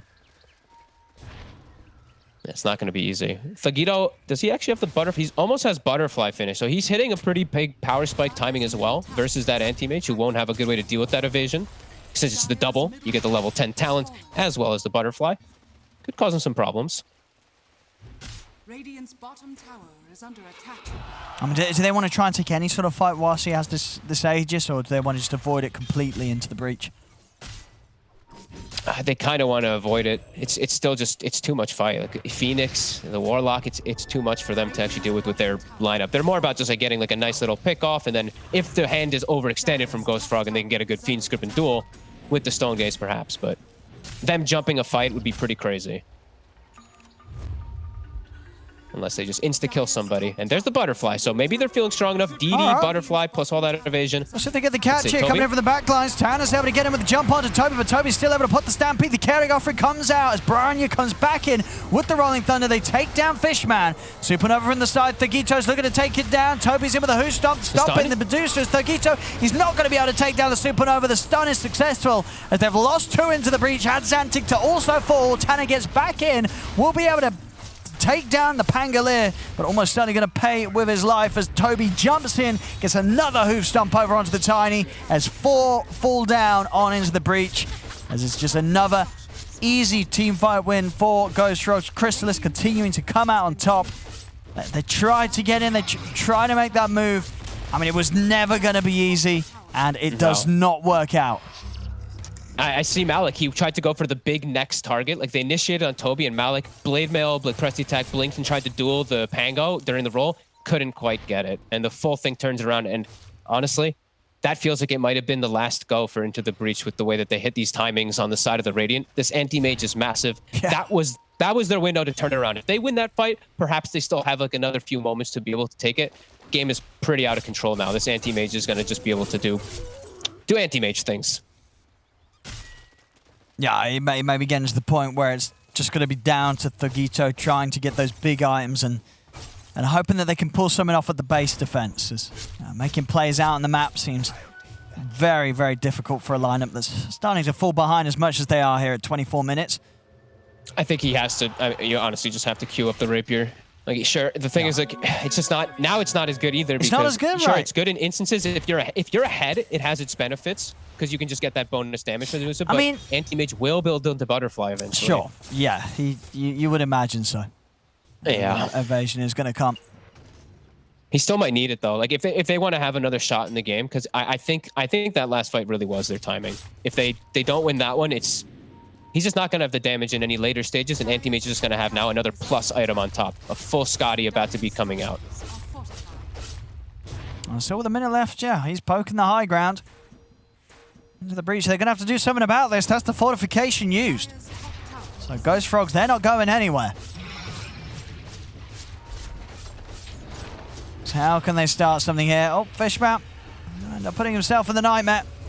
I'm really surprised he couldn't even put a single value point in a Feeble. He even took his talent instead of it. He's gotten buffed up so many times. But I thought for sure he was gonna. That's pretty wild, isn't it? Yeah, what the? It's 40 mana. No points. It's inconsequential to use it, so that's really strange. He wanted it to be buffed more, apparently. I guess so. I mean, he does want the constraints from Nightmare and all that, but 1 point of the Enfeeble does seem very valuable. But no, either way. Losing the racks here. Change the entire game. They're going to try and get the jump. Malik. And they time it perfectly. Perfectly timed. Wow. But perfect timing there from Malik. The Aegis expires, and so does the life of Crystallis. So they can find Milan here as well, maybe. They will. They find Milan in the trees. And they've got him. No escape from Milan. All right. The base is defended. The Anti-Mage finally taken down. And it's still, I guess it still stands. If Malik does get the duel, the AM will die. That was very nicely done. Great stuff coming up from, and they have time now. 40 seconds where they can now get even more on the map. Tagito is going to be able to buy his crit if he would like to. Let's see if they can kill anybody else. And we see it there, just perfect on the timing. Doesn't get much more perfect than that. Yeah.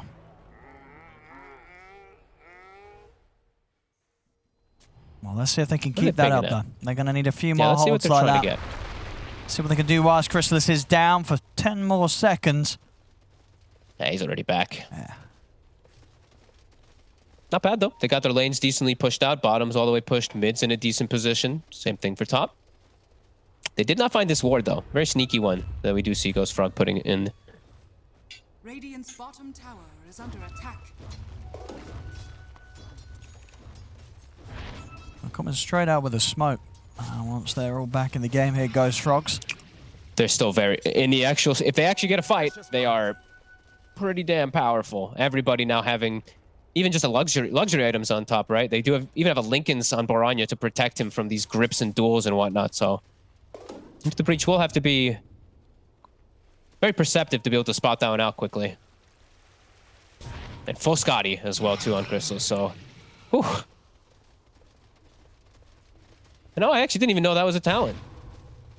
Look at that. So he's got the Mana Void damage multiplier as well, which will be pretty decent this game. Yeah, no, it feels pretty good, that one. And the max mana burn even, too. Like these talents are actually... I did not see that one built in either. That is a really nice talent versus Medusa. Oh, hello, here we have it. Duel? They're going to go for the duel onto Toby. See if they have the damage to bring down the Centaur. He's pretty tanky, and the Sunray Heal comes out as well. He's going to be able to live. Toby's going to be able to get out of there. Jump in with the Mana Void. Crystallis, not quite enough damage burst anymore, but it looks like they'll still have the cleanup. If they move in with the Supernova, 2 buybacks coming out. They're trying to protect Zantic. And Zantic will get the Decrepify off. Can he keep himself alive? He can't. The Decrepify comes to an end. Crystallis finishes him off. Thugito is completely out of mana. Tanner's trying to give some sort of coverage for Thugito to get out of there. As Crystallis, he's just going to look to chase him down, diving underneath the tier 2. A buyback from Azanti. They really want to try and keep Thugito alive, but he's going to cancel his TP. He knows he can't save this Medusa. They keep go. That's 2 times now. They use the duel or the grip onto the Centaur, who is like, that's the dream for Ghost Frog. They just Sunray right on top of him. They get this perfect setup for every single one of their ultimates to just swing through and just slap the fight. AM just has full freedom when they're using a duel on the Centaur. Malik? He's going to need the duel onto Milan. He's going to need a bit of additional damage, though, and it's not going to come in. Milan's going to be fine. He lives up on the high ground. They're diving into a Zantic, and a Zantic he brought back for this. Tanner is trying to save him, and Zantic another Decrepify. Can he live? He's trying to move away from Boranya. Boranya and Crystallis, they're looking to chase Crystallis, jumping in, and Zantic is away with a glimmer. The Decrepify will give him some safety. The Rolling Thunder comes in, but the blink back from Boranya finishes off at Zantic. As a Zantic, he's down and out for 75 seconds. Yeah, 70 seconds, a long time for not having this Pugna build to push them away. That looks like it should be at least 2 sets. Medusa is going to be respawning. She spent some of her gold on a Demon Edge. But they are really lacking in damage without this Pugna. It's Fishman. We'll get to sleep. I'm going to get the toss back. Toss back. Look at the Fiend's Get grip. the grip as well. Looking And into the duel. Okay. Have they got the damage though? Toby comes in with a Who Stop, tries to They save, do. but they will manage to bring down the anti-mage. Big Sunray burn though, working through Thugito and Malik. Thugito will go down. Tanner tossing Malik over to the side, will save Malik. But they've lost the Bane. There's 3 dead still, on into the breach, and they'll call it. Yeah, the buyback was coming out there from Chrysalis, ready to run down mid and end the game, whilst they knew that there'd be no further buybacks. There's game 2 going, well, very much the way Ghost Frogs and the same ferocity as game 1 really differ into the breach, as this game was, I mean, you could almost smell it was over after just looking at how good of a start Chrysalis was having on his anti-mage. This was always going to be a very tough one for Into the Breach to manage to turn around. And some of these moves, some of these plays, going all in on this Toby Centaur, they were just playing into the hands of Ghost Frogs. Yeah, a couple times too, and this time, you know, Baranya doesn't get shut down. He has a game, he's able to do a lot of stuff, and I actually really want to give, I know I did it a couple times already, but I love that he went for the Treads double Wraith Bands. I actually think this was so important for him to be able to battle on this anti-mage. I think if he went to just straight like naked Battle Fury, we could see quite a different game on our hands. He actually had stats. He got so many kills bottom because of these stats being built up, and just some great stuff coming out from his team. Toby just stuck up top, went Vanguard. He kept disrupting the Medusa for the most of the game, and yeah, good stuff. You know, I thought that there was going to be a timing perhaps for Into the Breach to group up, but Ghost Frogs did not give them any moments to let this Dusa get that farm up. No, not at all. And well, there we go, ladies and gentlemen. With 1-1, we are going to have a third game round the corner to see who takes this series. Ghost Frogs coming in, picking themselves up perfectly after what was a rough game 1, and showing some great strength here in game 2 as they'll bring it to 1-1. And to a third game we go. Seems to be a little bit of the trend. The first game of the series, some teams just need a little bit of a warm-up. So we're going to go to a third and deciding games. And of course, first, we're breaking down game 2 after this.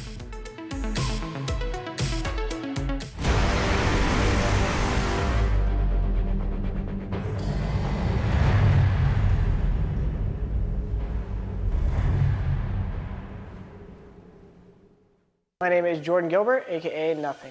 Hi, my name is Sue Lee. My handle is Smix. I think it's important for these initiatives to happen. Empathy really, really goes a long way, and it always means so much to us, and I think that's where initiatives like this really help.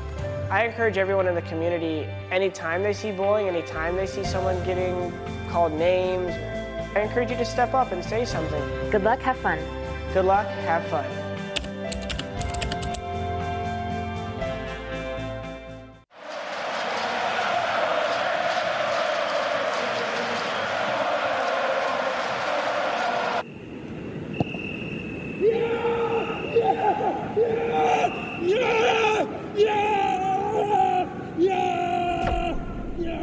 Start your esports career now at play.eslgaming.com.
is no religion.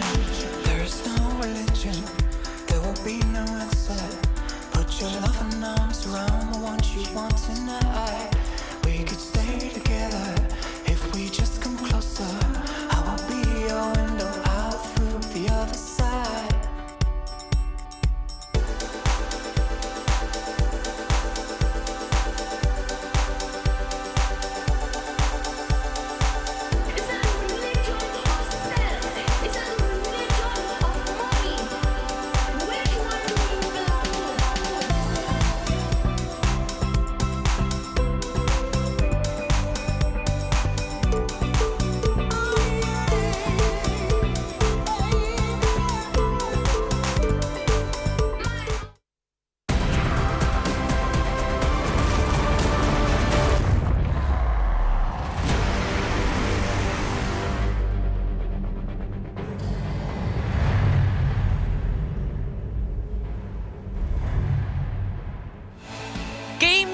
Got out of control really quickly for Into the Breach. Ghost Frogs was doing so well. At least, you know, this highlight, at least they got 1 kill to their name.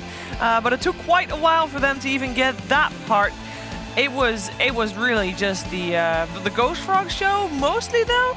It was the Crystallis show. He had a great start on the Anti-Mage, and he never really let go of that advantage that he got early on. So, I mean, great game from them, and they will force out the 3rd game of this series. And I'm here with T-Gop and Kyle, and both of them were not expecting this to happen.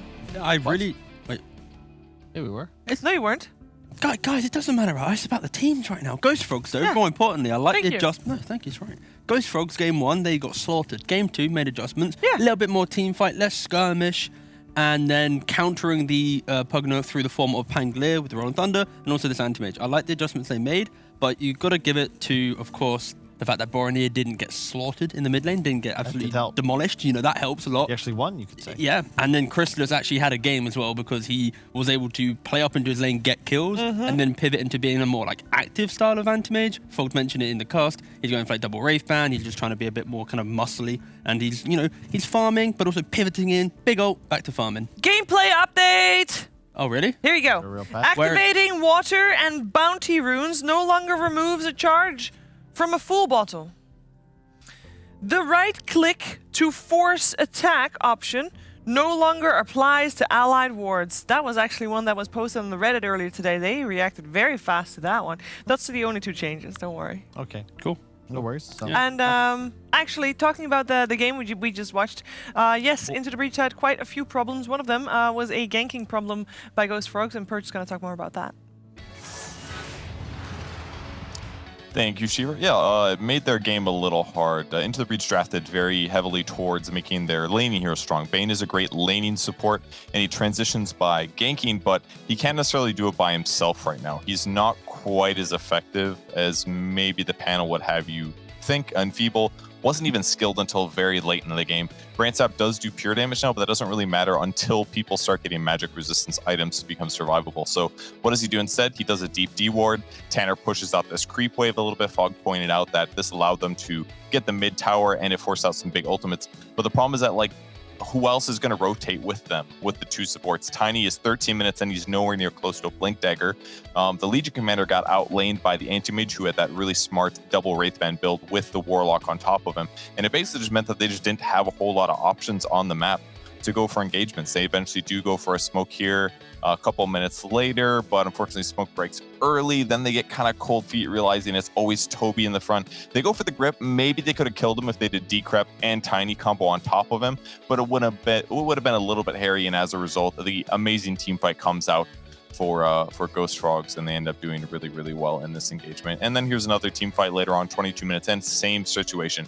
Always going on Toby first. He's got a ton of magic resistance at this phase. Fishman feels pretty useless up against the team fight impact, and while they're not looking at Medusa right now, she tries to take out the egg, but Toby jumps in at the perfect time to guarantee that kill as well. So because they lost the laning stage, their heroes were not good at ganking until they got Blink Dagger on Malik or Tiny, which took forever. And then after that, the team fight disadvantage that they're up against was just way too strong. So props to Ghost Frogs for winning the laning stage and then having an amazing team fight in the mid game.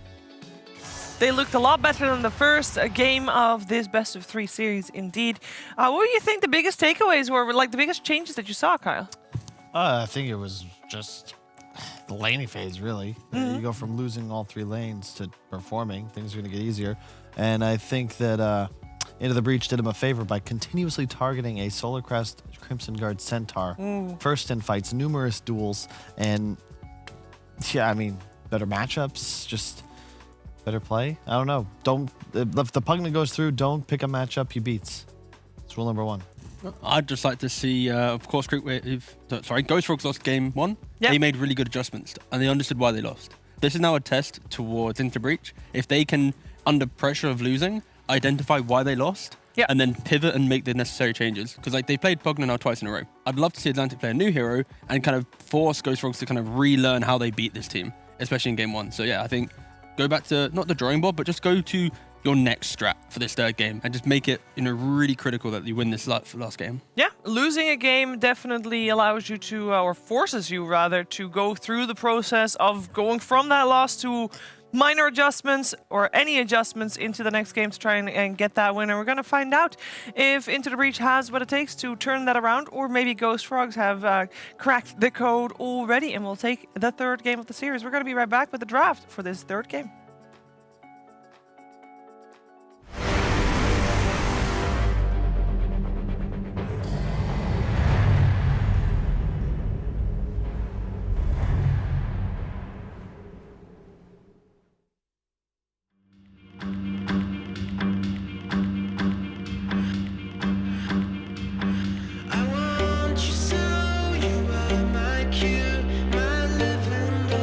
Perfectly pure.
3 coming your way here with Ghost Frogs and Into the Breach. And wouldn't it be nice to have on one side a Mars Willow opening, on the other side a Marana Jug opening? I think that'd be really nice, wouldn't it? Wouldn't it? Yeah? Yeah? Here with Kyle, here with Tigov, and you guys, Unacceptable. I'm so good. I'm so good. You're amazing, Shiva. Whenever You're the best. You're irreplaceable. Please analyze, thank you. Whenever somebody says, "Wouldn't it be nice?" Okay. The Beach Boys, Wouldn't it be nice? and the tune starts playing in my head. Sorry. Great karaoke song. Speaking of karaoke, that would be nice to go back to. I miss those days. Singing with a big group inside of a crowded room. Yeah, you're not allowed to do that anytime Yeah, it's soon. been a while. How many people do we have in this bubble right now? We've got a karaoke crew going. We have also got microphones. And a red button. And an audience. That has actually, they have a few buttons. There's a reason camera phones are not used at the after parties, Sheaves. We cannot allow witnesses Well, they don't see us at the moment. or audio eavesdroppers. That's true. That is true. I do like for Creep Waves draft, they have enabled this last pick once again, especially between Atlantic and Malik this time. I did mention I'd like to see something new. Ghost Frogs help with that by banning out the Pugna this time around. Going into the qualifier to get to this stage, of course, Atlantic, this team didn't play, but in the team that Atlantic did play in, they did pivot this Mars between mid and offlane quite a lot in the draft. He's played it there multiple times, so yeah, this is a very much Mars to the very end. First kill we've seen in a while. Quite nice. Always love it against Bane. You just have longer range on your spells. Very easy to interrupt the grip. In addition, has an interrupt for the Willow TP during her Well, you can phase actually out. lane against her. That's the key thing. You can actually throw spells at her and feel pretty good. Wow, Jakiro was really big when he's picked third. Look at that wingspan. Yeah, pterodactyls. You know, pterodactyl is the largest wingspan of any bird, extinct or otherwise. What's the second? It was almost 18 meters. I don't know. What's the second, Carl? What's the second? Some other extinct bird. I can't think of the name. Oh, okay. Disappointing. That's really disappointing. Terrifying. You really see how What's big. the smallest, Carl? Smallest dinosaur? No, it's Probably smallest an amoeba. wingspan. Wings- Do you know one fact here? You're trying to hit us with a fact, but you only know one Wait, thing. Who's tracking? You can't put it in context. So you're literally just browsing Reddit for one Think line. about a bird. Think about a bird, and then think about a bird if it had 18 meters from. No, I don't I need you can't to. think of 18 meters. What I can think of is Dota, and in particular, Slark coming out. Now, we saw the Slark coming out for Thug in the first game, and that game worked out really well, but it wasn't necessarily because of the Slark, right? Right. It was a combination of lanes going well, but the fact that the slot could retreat and make his own plays, and then he hit this timing of being obnoxious. He's just running around non-stop with Echo Saber, his Ags. And I actually don't mind this too much, because it once again sets up Creep Wave to have this, boss last pick. And I think, especially now with the Void Spirit mid, I kind of feel like you just put the Mars there. You just put the Mars into mid, and you play. Unless they don't ban Monkey King, I could also see them picking some mid Monkey King. Atlantic loves that hero a lot, but for Ghost Frogs, they're in a difficult position because this Slark pick, it's not as if they can pick like a Bloodseeker or this kind of hard counter to deal with him, right? They've already picked Marana, Jakiro, Support Geo with a carry Jug. There's no flexibility there. There's nothing surprising. I think you'd go for a Bloodseeker still, right? It's not ideal in this game, maybe, but I think it would still work. Perhaps a Timbersaw would be better, though. Is that still in the pool? It is. I think Slark does somewhat okay against that. He's one of the better heroes against that hero. I think it goes both ways. Yeah, they can do. 10 seconds. But Ghost Frogs, though, they really need to. I think Boromir. I think this is just Boromir playing mid, and they're just picking up like the off lane for the Marana, like some Centaur, some standard guy. Oh, they're Sanking, sure. Centaurs, Marana, Sanking, Marana, same thing. Stun into stun. Yeah, really good against the support duo. You catch them in the stun era, they're pretty much just dead. And with the caustic build, you lane pretty well against Yeah, Funk. exactly. Yeah, he can actually play there. And Bane doesn't really enjoy this lane too much. I think if he plays behind, but now we're going for a Kunkka. Okay. Yeah, one of the bigger heroes against Sand King. Nice catch against the Marana too. Should have a decent laning phase as well against the Void. This is a really quick draft. Like we stood up, said some words, sat down, and yeah, we're gonna play some Dota. I think these two teams so far, like I said, all the games that we've seen so far, this is the fastest drafting teams we've seen. I think I prefer Into the Breaches draft simply because of the comfort coming out. I think this is one of Atlantic's like top 3 heroes. Yeah, is the Kunkka. And when you're playing into a Void Spirit, you have that same dominating effect potentially where you can outplay him in lane and then also constantly catch him. And it's about the counter plays. Of course, you never kill Jug, but you're going to mitigate all this early kind of cheap damage they have, like Mirana Jakiro. Yeah. That's never going to kill a Kunkka mid. You can never rotate to this lane now. And if they ever group up and make a play, Kunkka TP's in, they can't make a play there either. So I think if Azantic plays well, he can kind of dictate the pace to give his entire team another kind of free passage into the 20-25 minute mark to own the game. All right, so you believe in your UK lads? Yeah, I think the UK lads should, on draft, take this performance. No, we're UK. We don't know what we do. Yeah, Tikev might want to leave, but I choose to remain with the favorites here. I think that... that wasn't cool, Kyle. That was very mean. What? You don't worry. Brexit does mean Brexit, though. So. You left. Well, no, I didn't leave. He did. Where do you live right now? Yeah, he left. I left. That's a good All point. right, guys.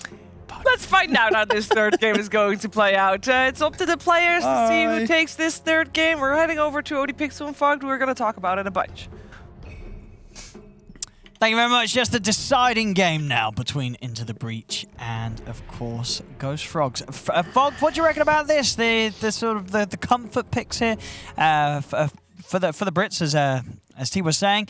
Is that going to be enough to get them the win here, or are you a little concerned after what we saw in Game 2? I think this is going to be the closest game. I'm actually liking the potential from both drafts. I think there's a lot of really cool fun fighting we could have. I mean, I don't really see anyone who's just going to get like completely left behind or just destroyed by any stages in this game. I think we should have a pretty decent one. I'm looking forward to see Jakiro too. I think this hero's gotten some incredible buffs. Yeah, what are the buffs? What's the big ones? I actually really like the dual breath. You actually always will connect with your double, and it's really quick the way it casts. You have crazy agi at the start of the game now. It got buffed from 10 to 15, so you're even stronger than you were before. You're like actually the best 5 position at trading, and the shard got immensely buffed. It's actually a stun now from crazy attack range if you do take that 325 attack range talent. So yeah, lots of fun coming out here, and lots of team fighting coming out from both sides, which I love to see. Oh, let's see who's able to win it out. So far, both games have had a team that's clearly come out ahead quite early and been able to take it all the way. So we'll see if we get a feel early this time round. Yeah, I think there's a lot of different variety that can happen. Like, you know, Mars and Willow, this is a strong combo. Sure, Mars, his damage has been reduced, so maybe we'll see that actually coming into play versus Jug, but we've seen a lot of times these Mars versus Jugs, the Jug can't go for the spin kills a lot of the times. You get turned on. There's so much damage, so much control. You're so tanky. Willow actually provides a lot of right click. So there could be a lot of battling coming out here between just trading kills, which is always really fun. Mid, I think this is just two players that are very, very comfortable on both of these heroes. So should see some pretty even stuff coming up between the two of them here. And top, I like the Bane Slark lane. There's a lot of potential for just trickiness with the Sand King and the Mirana, though. Oh, have a little bit of a pause here. Yeah. Oh, sure. Yeah, they are going to have that setup. And I mean, so yeah, mid lane, I'll be interested to see, because I feel like I do tend to sometimes see the Kunkkas come out on top of this. Yeah, they do. I'm never, every time I feel like I'm like, yeah, Kunkka should do better. Like the Void Spirits somehow always are still even. They're always just still even somehow. So I don't know, maybe with the bottle changes, you can spam a little bit more as a Void Spirit in comparison now to the Kunkkas who are just strict right click. So we'll see if maybe that makes a little difference too. Because these runes do benefit your Void Spirits a lot. You're able to just you actually can go for dissimulate spams, your resonant pulse spams much more than you could before. Yeah, and you're going to have that bit of a better maneuverability to secure them against Kunkka. Yeah. Nice little dodge there from Boranya using dissimulate to dodge torrent, secures a range creep. Nice little tricky stuff coming out here. Yeah, we'll see. And we see top. Yeah. Important thing from Fishman was actually he blocked he blocked the one camp and then put a sentry outside of the second one just preemptively. He was super ready to be able to get rid of any type of shenanigans up here of any of that warding. So he's got to have his pull open, and Milan will not have the hard camp open to arrow. We'll see on the bottom lane, Chrysalis did try and go for Tana there with a Blade Fury. Wasn't quite able to finish him off though, but was able to back off in time to make sure that Malik and Tana didn't have the chance to turn things around onto him. This is the best lane to watch for sure. This is where the action's going to kick off. And Malik, he's already starting to get that good head start here. Going for the Orb of Corrosion again in this game. Okay, he switched it immediately when I said it. I was about to say, don't actually want him to do that. I want him to go for the Bracers. I actually think Bracers, even the small buffs, are significant. Yeah, for sure. He just puts you in a position where the Jug's never going to kill him. And well, Chrysalis It's getting gone on. And at the moment, Chrysalis, he's going to stand his ground with the Blade Fury. He's going to be able to take him down, get first blood. Probably get Tanner as well here with the fire from J4, burning him down. Fairy Fire, is it going to be enough to keep him alive? It isn't. So they get both of the kills down on this bottom lane. Not quite able to burst that jug before Chrysalis was able to turn things around. Damn, he needed that too. He was starting to fall behind pretty significantly on the last hits. They get Malik before the bracer comes out on the courier. That's good stuff there coming out from the jug. Just going for that straight trade. Going to bring out some items. He's actually buying a full wand on the jug. So really wanting to just have some extra stats here. A little bit interesting to see. There's a lot of spam that is coming out from the two of them. So he will at least get those stick charges quite often. Yeah, still 7 for 1. Slow on the CS here to start things off. Especially compared to what Thugito is able to do up top on his slot. No pressure on him at all in this lane so far. Yeah. And yeah, I was touching on like the bracer. I think this is something that honestly Malik, if he probably rewatches that last game, I think he probably would do something similar. Because last game, he rushed the corrosion and I felt that actually hurt him quite a lot in the lane. Because if he had the double bracers or something, his sustain is higher. He could have maybe pressured the AM more. So I like that he's going for the bracer this time around and then maybe go for the corrosion. Trying to get him. Spin, Tanner. Oh. He's Tanner. I mean, living on the edge. They're able to turn and this is Chrysalis, the one charges. If they got anything else, they do. They're able to run him down and take him out with the right clicks.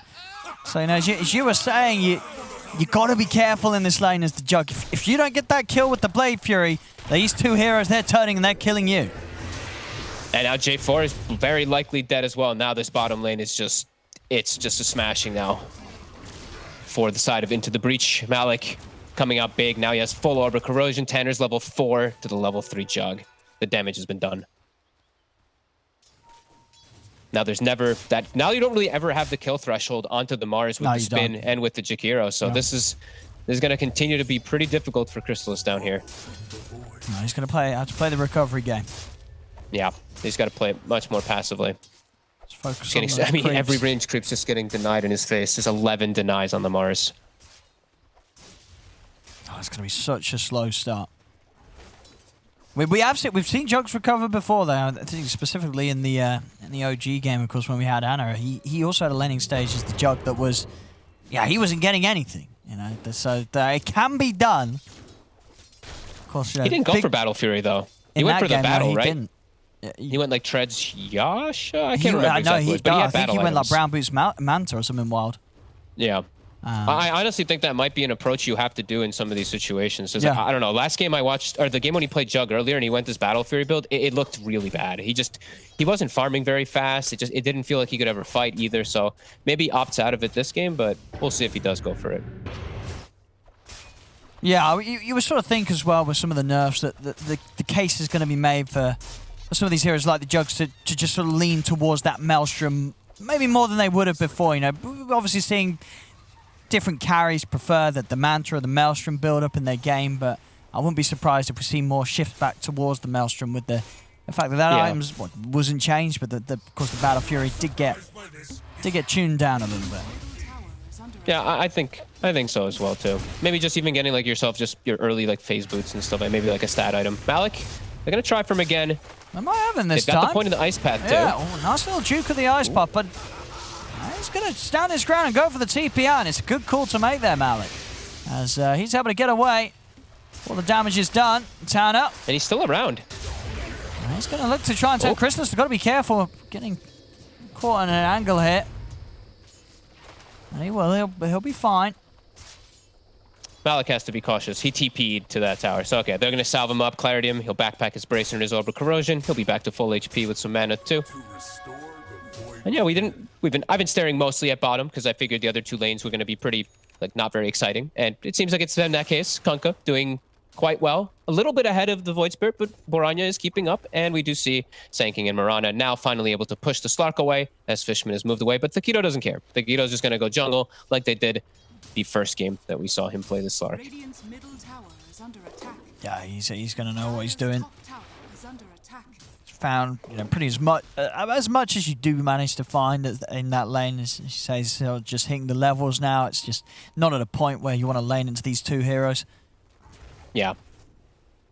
You get like more out of this. You get like a little bit more out of the jungle, and it's risky being up there always. Sure, you're gonna give up your tower, but yeah, that's gonna happen. I mean, can sort of Milan make moves elsewhere? You know, are you gonna be looking towards the mid lane, or is Kunkka just too tanky of a gank? They don't have this. Okay, now Baranya has a skill point. He was 0-4-2, so there was no way to actually set up onto the Kunkka. Now I think he should start looking at mid, especially from the way that we've seen Into the Breach play. It's every single game we've seen so far, it's been like the 5 to 9 minute mark. Both supports sit mid. So I'd like to see Ghost Frogs do the same thing. See that bottom. Trying to go for Malik.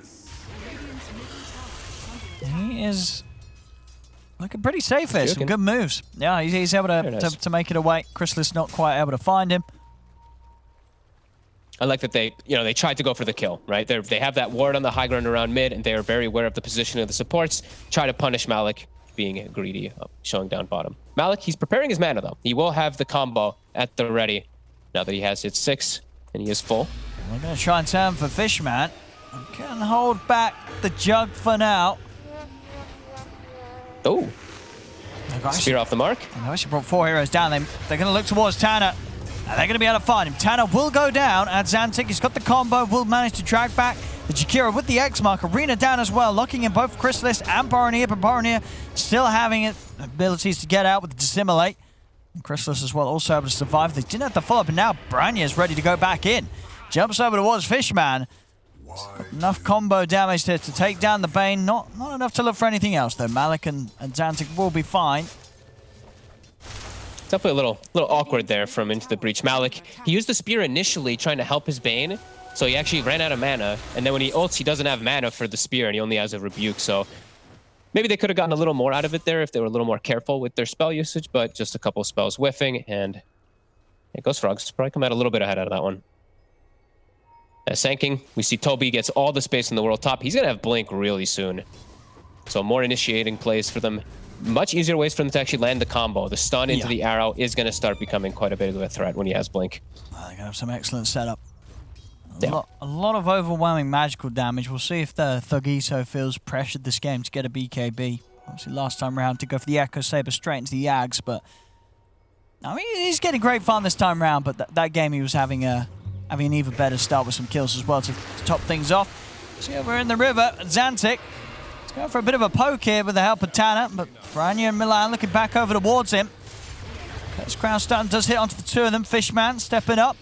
It's going to buy some time here with the Nightmare setup, and that's going to allow the boat to come crashing down into the torrent. Is it enough, though? It isn't. Branya's going to be fine, actually jumping in aggressively with the Dissimilate. Nice. Back out with the Astral Step, gets the damage in onto a Xantic, and sets him up low enough for Toby to jump in and finish off the job there. Some nice moves there, making sure that Branya used the full extent of his skill set. And he gets a regen rune. How many? I think has he gotten every rune, every power rune so far? I think so, and a lot of bounty runes too. It's Baranya. Really quick moves here from Ghost Frogs this time round. 2k lead now, 10 minutes in. And they're even bringing the Jug to the mid lane to push with that healing ward, with that catapult wave. Yeah, really good moves coming up from them, and yeah, taking advantage of the fact that I feel Into the Breach overplayed their hand, trying to go for that kill onto this Void Spirit.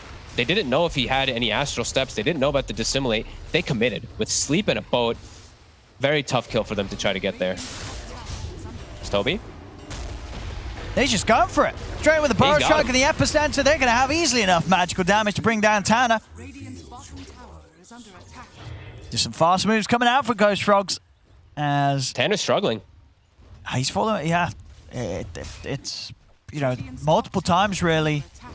They've just got so many ways to kill him through the Shadow Realm. You know, the Shadow Realm is not a safe place for him to head over to. Multiple, you know, abilities to throw down on top of him, around him. You know, it's not an easy game for him to just sort of safely get out, survive long enough to get his spells off. No, they have to be a little bit more careful here about just the combo plays. I think Into the Breach, they have to now just they have to just play as a team, really. I think a lot of these times right now so far, we've seen like 2 or 3 together. I want to see like the big connections of these team fights. The fear into the walls of the Mars, with then the follow-up of the boat and stuff like that. Right now, it seems like they're a little bit disconnected for the moment. And Ghost Frogs, you know, they're pulling out a bit of a lead. 3K already. It's giving Jug the space to actually go for this Battle Fury build. Still going to take him some time, but he will be able to get it. And Boranya has a Yules, has a haste. He's very fight ready at all times. Yeah, very tricky to catch. And J4 again, this time around, he's going to be getting the Veil on the 5 position on this Jakiro. It's going to be very valuable. Looking at his team, everyone benefits. Oh, they get the jump. Again, Toby's going to look to initiate with the Power Strike. They have the setup straight away on top of Malik. As they easily burst the Mars. And Boranya, he's looking for more maybe. Thinking about diving that tier 1. He won't go for it quite yet. Doesn't feel like he has the sufficient vision and information. But just quick kills, and it's a little concerning when you see heroes like Malik just getting blown up. You know, if you're losing your Mars like that, there's just no opportunity for Into the Breach to actually try and make plays happen.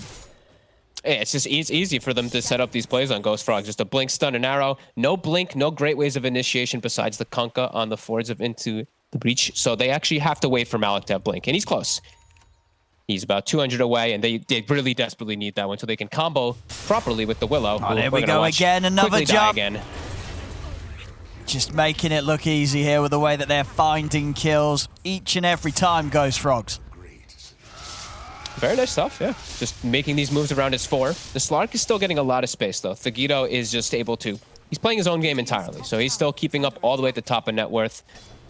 And they're still itemizing well. You know, Armlet is finished up on Kunkka. They just, once they got Blink on Malik, they got to make some stuff happen. Get some plays going, start slowing down this momentum that Ghost Frogs is getting. And they do have great kills potentials on anybody. If they get the connection, if the spear connects, they're going to get feared. There's going to be a follow-up torrent, etc. These heroes will die on Ghost Frogs. And so the Slark's capabilities are going to be pretty annoying for them to deal with. You know, if they're not getting the jump on the Slark, which most of the time they probably won't be, you know, Thugito is going to have the capability to just punch away at them one by one, and as long as he has the Shadow Dance ready for the Omni Slash, he's going to be a pretty tough target to deal with down the line.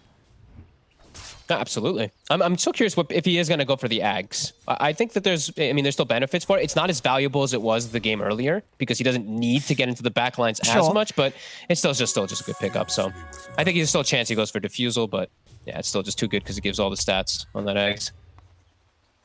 Yeah, we'll see. Just holding on to that blade for now. Of course, Ghost Frogs, they don't want things to slow down. They don't want to give the time and chance for Thugito to get these initial items online. As they're straight in, moving in towards the jungle with this smoke. Down on the bottom lane, J4 does get found on his own, trying to de-push the lane. We'll get the Macropire down, so they put a stop to the push. And that's got to be quite a tell. Nobody TP'd for him at all after that chase. They have to know that a smoke's coming out somehow from Ghost Frog. So Xantic still playing around the Ancient area. He now gets his ward dewarded right next to him, though, so he'll be a little more careful.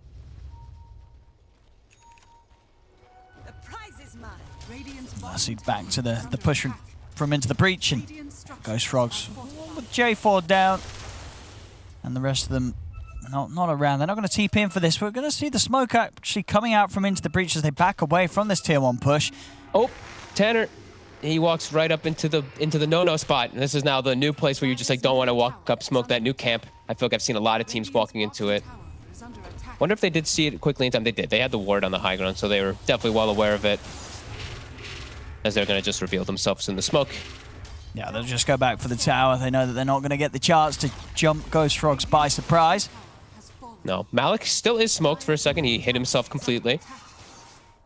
Still trying to find some type of setup. Milan's fairly tanky now, though. This is a 1300 health Mirana. And as we know, Mars, his damage was nerfed significantly. If you can't go for really as many solo type of plays anymore. Dire's middle tower is under attack. And time, it's being bought for Thugito. Thugito and Xantic still in a very solid spot. And despite the early action that Ghost Frogs did bring, I'm making sure that net worth lead doesn't grow anymore. Into the Breach, hold on close behind. I'm really curious what Thugito is going to buy, because he has his courier around the secret shop, too. Oh. What do you reckon, then? Yeah, what's he thinking about picking up from there this early on? I'm not sure. Oh, it is. I Sorry, guess he it's did the point booster. booster. So Yeah, he's just he's gonna go sticking for with the Axe. Okay. Yeah. I was wondering if he was gonna just full commit for it or not just yet. So he will. Okay. Still too valuable to double pounces. Yep. They had a great time with the build in game 1. Well, Boranya.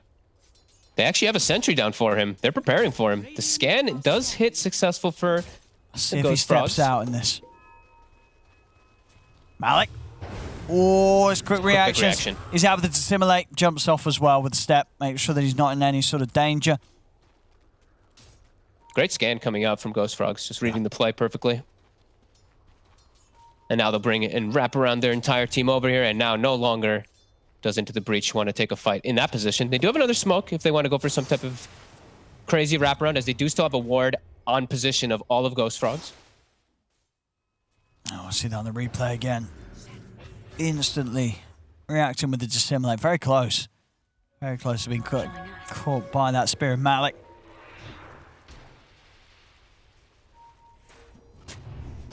See Ghost Frogs already ready to try and find the jump. Toby is going to get the catch on mid.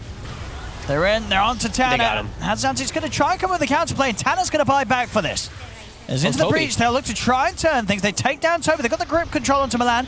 Will be put to a stop there with the Yules. The arena's down.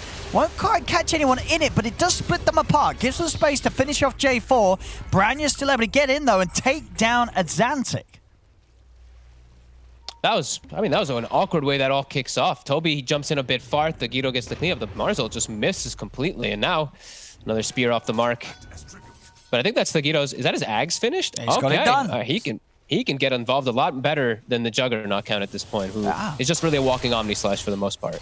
Not a bad timing. Not quite at the same pace as we saw in game 1. I believe he had these two done sort of about maybe a minute faster at least. But yeah, still 19 minutes in. It's going to be feeling pretty good at mid lane. Toby will get the jump in. I'll be able to take down Fishman. No chance for him. For the ward. Fishman did get the D ward.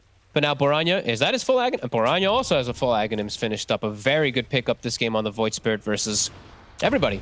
Amazing versus Slark, great versus Skunka, great versus Willow. Can just disrupt everything. Just mess up all the type of initiations and combos. And it's the Roche with Healing Ward. Has been scanned out, but I don't know if there's too much that Into the Breach can do about this one. It's going down pretty safely with that Healing Ward. Azantic does not really want to fight again until he has BKB, it feels. Sure, he's tanky, but there's too much control that really does come out from the side of Ghost Frogs. They're going to smoke, though. It's too late. It's too late. Oh, too late. Branya's got the Aegis ready to go for the next fight. Do Into the Breach still want to take this? I don't think so. Do not think so. It's Branya. He's got another Invis rune. Maybe seeing if he can sneak up upon them. He's so scary right now for them. These silences can just do so much damage before anybody does have those BKBs available. And they are getting close, though, right? Double BKBs very close on the horizon. Malik as well as Xanthic. I mean, Thagito as well. Is he going for one after the defusal? Yet to see. I mean, does he need to? Can he still get away with postponing the BKB as a Slark this game? Ooh.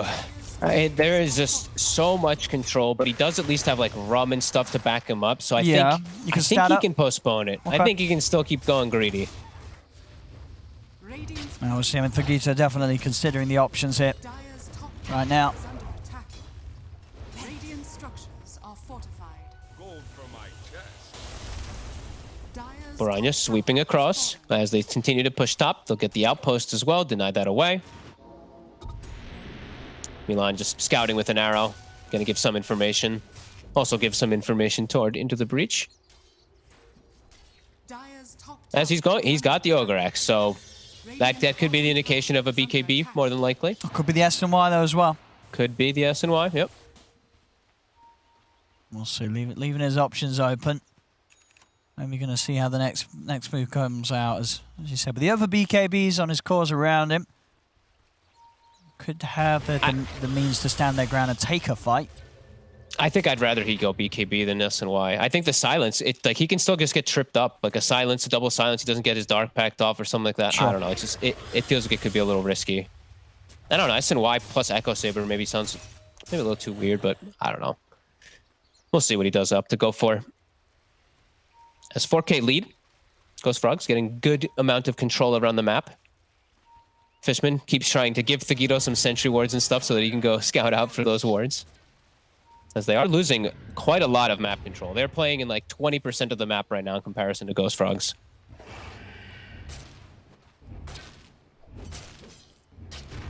Yeah, Ghost Frogs just having complete control of the jungle of Into the Breach. Into the Breach just having to hold on desperately to this triangle. One sort of safe space for them on the map right now.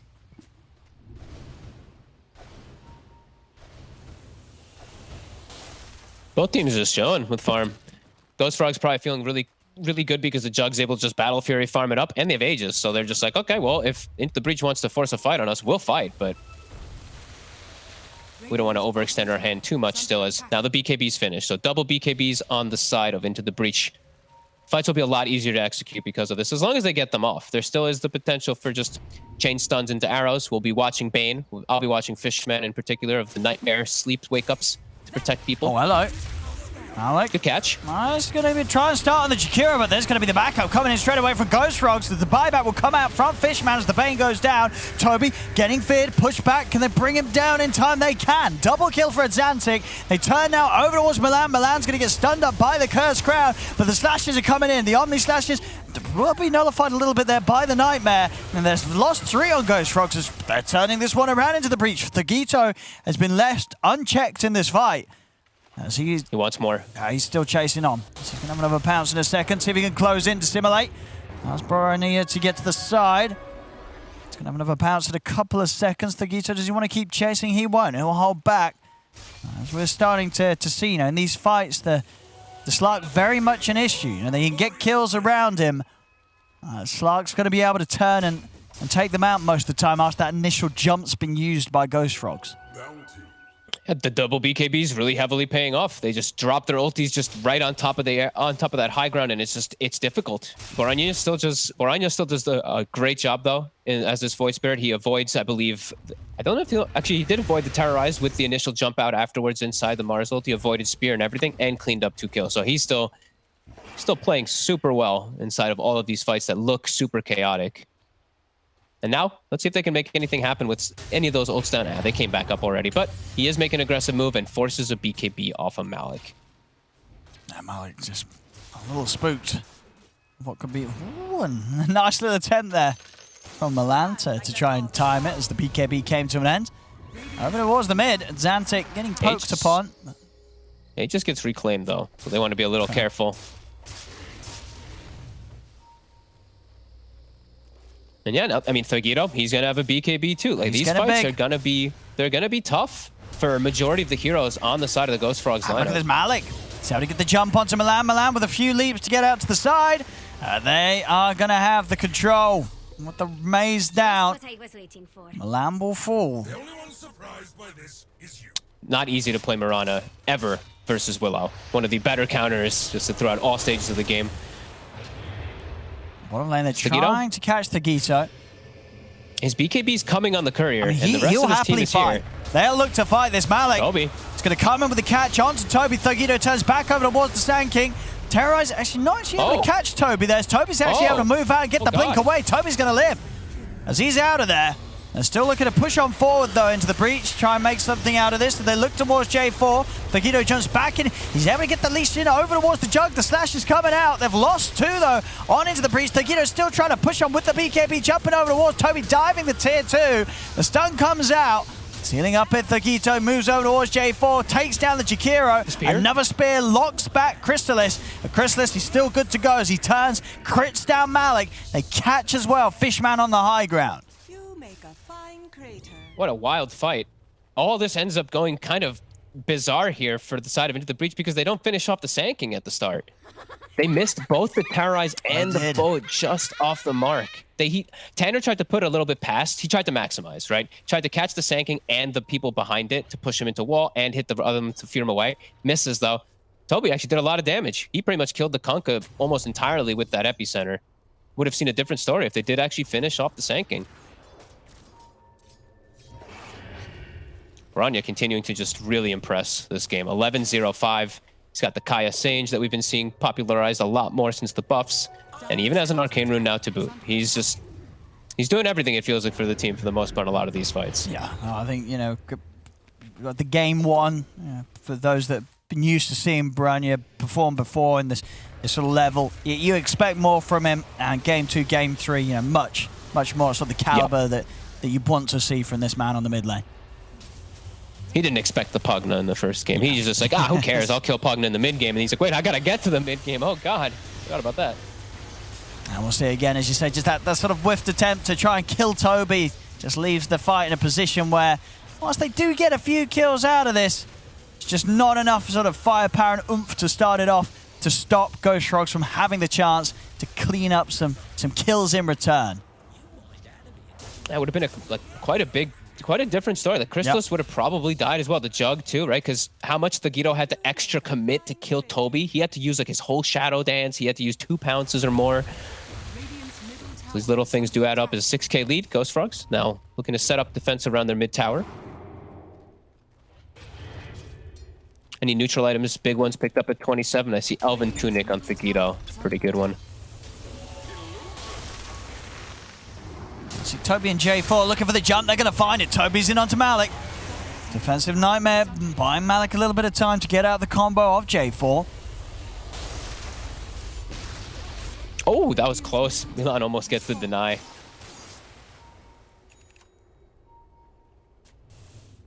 Almost coming out now for these carries where we had the bash done for Crystallis. Thagito, yet to see what he wants to go for after the BKB. Wants a little bit of control himself, or if he's going to try and continue to tank up. Okay, looks like both sides got Elven Tunic. Boranya got the Ceremonial Robe. Love this item on Void Spirit. Just a great damage increase across the board for everything, as well as that status resist, your silent, everything just becomes a little bit more effective. And they're getting away with another Rose ship. They are. There won't be anybody heading over here, at least not in time. They're making the move now. Roshan taken out. Are they gonna give the Sand King the shard? Really? Okay.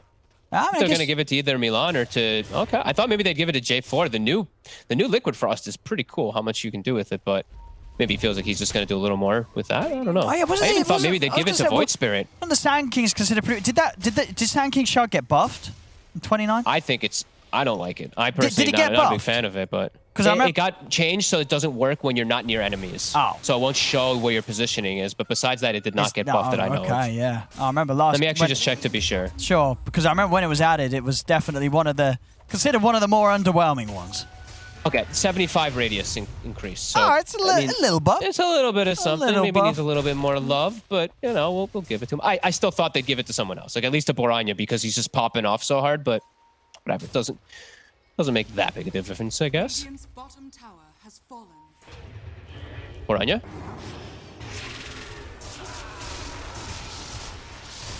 Oh, they're going to get the jump onto the high ground as well. Toby's able to get him, find Tanner. As 2 quick kills on the supports. Nothing to be done there by Into the Breach. If they get caught by that sort of level of surprise, and not going to have any sort of opportunity to turn things around. Now they can push on down the mid. With this Aegis, they could definitely consider trying to going up and breaking the high ground at this point. Ghost Frogs, see what they can sort of force out of into the breach with this lead that they have now, 9k up. And now I feel like the shard on Jakiro is even more valuable, but whatever. You know, they gave it to the Sand King already, but because then they could poke high ground if they wanted with that. Also, am I crazy, or is his shard working? It's getting late. Am I crazy? It doesn't work if he's not near enemies. Oh, okay. Sorry, that's exactly what's happening. Yeah, that was the change that they did. Wait, so that's bad. So you can't farm with it. Well, yeah. So that's enough, right? Yeah, I mean, actually, it just doesn't. It works on enemy creeps, though. It's not just heroes. Oh, okay. Are you sure? Yeah. Because he's been walking around and stuff. It is creeps and heroes.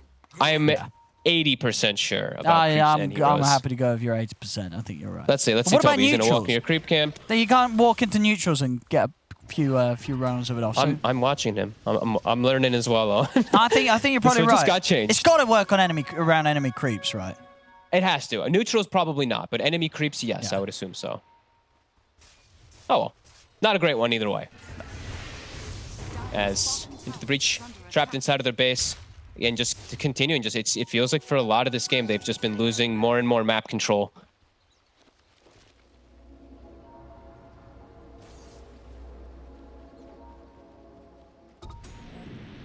I mean, Thugito, he's got a lot of heavy carrying to do right now.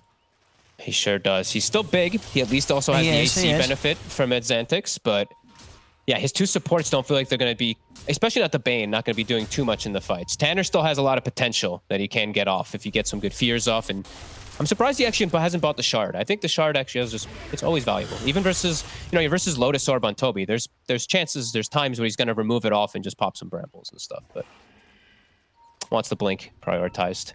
There's a sneaky base ward. Was that spotted? Don't know if they did see it. Fishman's usually on top of the case, though. Oh, they're going to look for this. They're going to be ready with the jump here. Into the breach. They've got to be cautious how close they step up.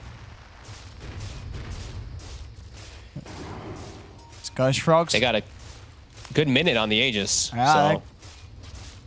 Where's the jump here from into the breach? What can they do to put a stop to this? I mean, can they? There's already, they're moving it on to Tanner there. They're going to try and spook them a little bit with Malik. Dragging him back quickly with the X mark, but the tier 3's gone.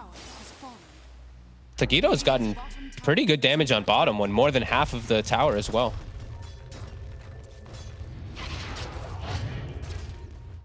Yeah, we'll see. Ah, no, you're right, because his shard is working when he's in neutrals. He just has to be literally within range of the neutrals. Oh, he's working on neutrals as well. It does. It's just, yeah, it literally only does it when it's going to hit something. Okay. Yeah. So, it's cool. It sounds so bad still, but whatever. Give it some more buffs. They could do triple damage. As we do see into breach. Both teams staying on their high grounds. Not really wanting. Still, the risk taking is still being. It's not going too crazy. Aegis does get reclaimed. Oranja has a DD and an Arcane running, so maybe he does want to battle, as he also has an Aeon disc. Oh yeah, he's looking like quite a bit of a beast here. I mean, into the breach. How do they take this fight? How do they do it? They got to get some good combos. I still haven't seen it really. They've tried a couple times, but we need to terrorize with the Mars ulti. They have to get some good connections. They've got to. They still can control a lot. Got to lock down this Void Spirit. Oranja still yet to die this game. 11-0-7. Milan is about to pick up a full Shiva's guard. He buys the full Shivas from the secret shop. I mean, that's quite nice. Very good versus the Slark. Good versus these tanky heroes as well. Oh, they've got all the tools ready to be able to end it by the looks of it, Ghost Frogs. Yep. It's time to force the issue, the arrow. Will whiff. The TP's a long one. There's Malik. He's going to jump in. He's instantly going to get turned upon. They do manage to buy some time with the Nightmare. It's not enough, though. Terrorize does come down. Thugito's going to look to come in with the BKB and the pounces over towards Oranja. I've got the grab here with the Fiend Script over onto the Jug, but they're diving in deep. The Ice Pass out. Adzantix popping the BKB. He's looking for a target. And Chrysalis, he's just moving in and overrunning them all. As there's 3 dead. A buyback will come out from Fishman, but no buyback available on Tanner or Malik. It's Oranja. He's able to step out. They bring him low, but they're not able to quite take him down. As Ghost Frogs, they're already looking to ready to get back in on this. As Oranja, he's setting up here with the Yours. They get the grab back with the Remnant. They're straight in onto Fishman. That's a dieback on the Bane. That'll be the top racks here for Ghost Frogs. Tries for the spear. The spin goes off. Crystallis gets a first hit bash with the spin. It causes him not to get his BKB off. He gets chain stun from Toby. He dies. No buyback. They cannot fight without their Mars by no means, and he had no buyback. Really unfortunate for Malik. The spin bash. I mean, come on. Might have one more chance for a defense here, but it's the full 5-man still of Ghost Frogs, and a cheese still ready to pop on Crystallis.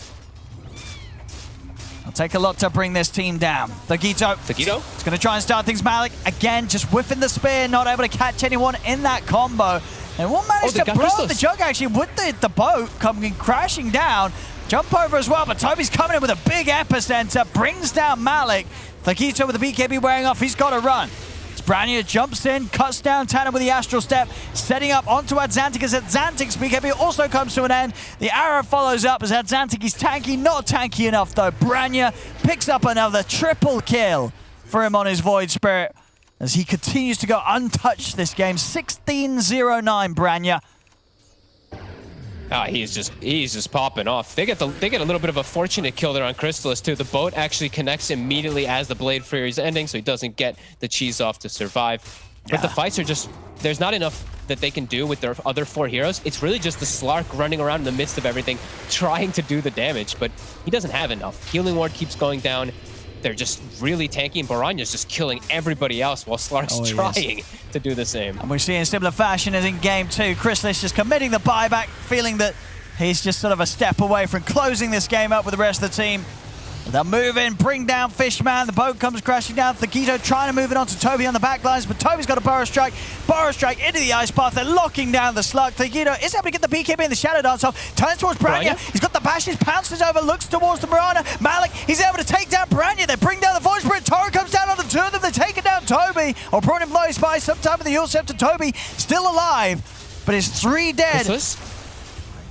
He has no buyback. That's a dieback. He did. He thought it was over. He thought it was over, buying back to try and end the game. As I said, he did it in game 2. It was fine in game 2, as GG was called moments after he did buy back, as it was absolutely in a position for no chance for Into the Breach to play back into this. But game 3 here, that buyback, that certainly ends up, he ends up flat on his face there. Dead for 2 minutes and Into the Breach with a chance to maybe bring themselves back into this. Maybe Thagito can do it. Maybe. I mean, he really did do it in that last fight. I mean, we'd have to look at it again, too, how he started it all, because he's the one, he was forcing so many spells in reaction on him. Malik just sat patiently, got the opportunity. He gets a huge connection with his ult, Rebuke on everybody with an Orbit Destruction plus Desolator applied on everybody. Thagito is just able to pop off, cleaning from target to target. So much minus armor. A nice fight, and now Aegis, Cheese, and a Refresher Shard. This game's not over, Owen. Absolutely not, no. And Malik as well, for all the struggles he's had with hitting the spears, getting the big one there, being the one to find that finishing blow onto Branya. It's going to feel very good for him. And now Daedalus even for Adzantic. He's also doing a good chunk of damage. He's got Imp Claw. They're getting all the bounty runes that are on the map. Actually, wait, was that 4 bounty runes on the left side? That was all 4. Wait, they were being left there that long? I think there was look at the gold. You're right. I think he did. He just walked up and found a quad bounty. And that's look at the gold change. Look at that. The gold change. That's all just bounty runes. It's not, but you know. It's not. But no, 4 bounty runes will do that, you know. Boom. 5k, that's about right if you add the maths up, I'm sure. I mean, he's gonna be able, they're all gonna be able to pick up like a pretty big item here now. Yeah. There's been new life breathed into the game by Into the Breach. And as I said before, you know, I did feel, you know, this Slark as a hero this game, it's not going to get any easier to deal with. And Penta Edge Sword, and he doesn't want it. He prefers actually Trickster. switches it. I mean, I can respect that. Trickster Cloak, it's a pretty beautiful item. It's pretty busted, even though it's been changed. It's still pretty good. It has what a was fate the change time. on us? Let's give us a recap on that. It can be dispelled and it has a fate time. The two biggest ones. I mean, let's be honest. It was not being dispellable was... I'm going to call that an oversight. I don't think that was planned. You know, the fact that it wasn't originally... Yeah, of course, it had... Why was it ever not dispellable? I think what they did was that was old Glimmer Cape. Trickster Cloak was old Glimmer. Old Glimmer. Instant, I mean, let's talk about old Glimmer Cape. That was... how busted was the old Glimmer Cape? The old 10 heroes. 10 heroes in the game would have it. Didn't last very long. Is Toby? Oh, he's in! He's going to find the jump here onto the 2 of them. Branya looking to jump into the backlines. Fishman are going to buy some time with the Self-Nightmare. The boat comes crashing down. They've lost Malik. Thagito, can he fight through this all? He's popped the BKB. He's looking for a target, but the bashes come out from Crystallis. Thagito, he's sort of panicking here. He's caught in the ice path. They've found the follow-up arrow. Thagito's got to get out, and he will. The pounce of the Shadow Dance. Thagito will live. Can he get back in on this, though? Adzantic, he needs help. He's not going to get it, as Adzantic will fall dead for 2 minutes. Great stuff from Ghost Rocks. Playing around the ward Vision. You know, Vision wins you these games. They saw everybody on the side of the Dire, on the side of Into the Breach. They get a beautiful stun from Toby. The arrow connects onto Malik, the most ideal target they could get. He gets chain stun before he can get a single spell off. And there's no way they can win these fights without the Mars. As big as Thagito is, as big as the Kunkka is, even with Aegis and stuff, what's happening here? They need that Mars. Thagito, he's feeling confident. He can run in and run out each time. Doesn't matter if he gets jumped. He's tanky. I still want to see, I said it earlier too, I want to see the shard picked up for Slark. I think there's so much crazy stuff that you can save your teammates from. Like in that last fight, if he has shard, he might be able to blanket and cover almost everybody there to turn stuff around. Especially when you have these sort of abilities that are going to force the fight around a certain location. You know, you get this arena down, you pop down the shroud in the middle of it all, and you know, at a point where, for the most part, Ghost Frogs, they don't care too much about being arena because they can turn and fight back. That shroud's just going to put a complete stop to that option of a play. It'll almost always allow Malik / Azantic to get their spells off. So I'd like to see him go for it. He might not because it's still, I think, he needs to do a lot. You know, he's really got to maximize his capabilities to carry this game, Thagito. So we'll see. I mean, still room to work with his itemization. And get that ag swallowed up and get something else into the slot.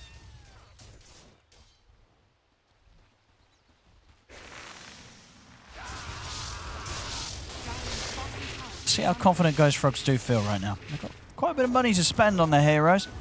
You see, they have a lot of gold. Yeah, 5.5k on the Void Spirit right now. Refresh your shard, drop the base. Who's going to want this one? We'll give it to Azantix.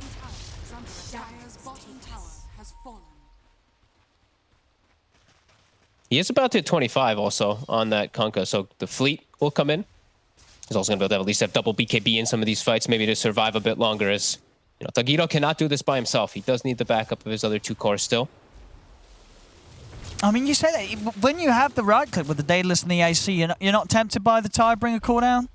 You know, because we do sort of see the fleet, but I feel like that is in the games where we have like this ags, you know, that sort of build up. You know, I guess he did take the Cleave Town. He did. Yeah, you might be right on. I he think did he's take gonna, all the talents for it. That's fair. Yeah, and with the AC, the Death, and the Daedalus, 2-second Tidebringer cooldown. I mean, that's every other right click basically. You're cleaving with. That's going to be some heavy hits and some big damage. You're going to be very likely to get a crit in at least one of them in the team fights. That is fair. He's got the option right now. Dire's middle tower is under He takes it. Yeah. There you go, and you got your It's going to be Tidebringer. nice, yeah. No, it's nice with the change up. I mean, it used to be just the cleave increase at the top 25. Now you've got these 2 talents that are going to buff up the spell lovely. I mean, we've seen it, you know, in the past, right? Wraith King heroes that have this ability to shut down the cooldown on these crits. It's you've got to really consider if you want to go anywhere other than them. And we see that beautiful bounty room replay from Malik, picking up the money.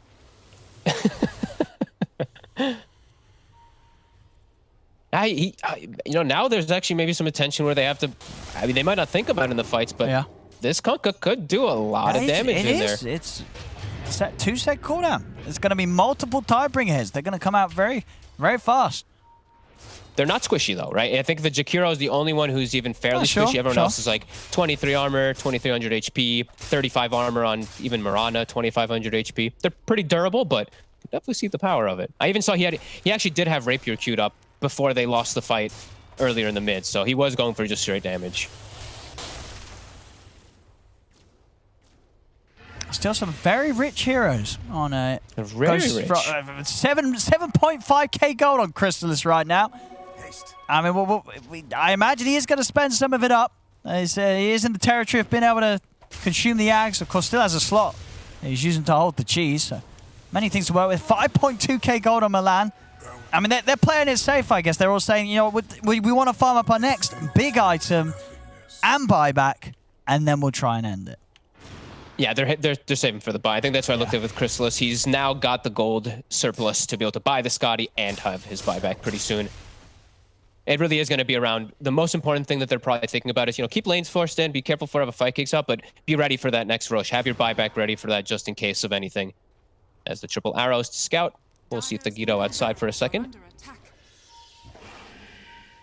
And Thagito did buy the shard now, by the way, so we do have the potential for the depth shroud.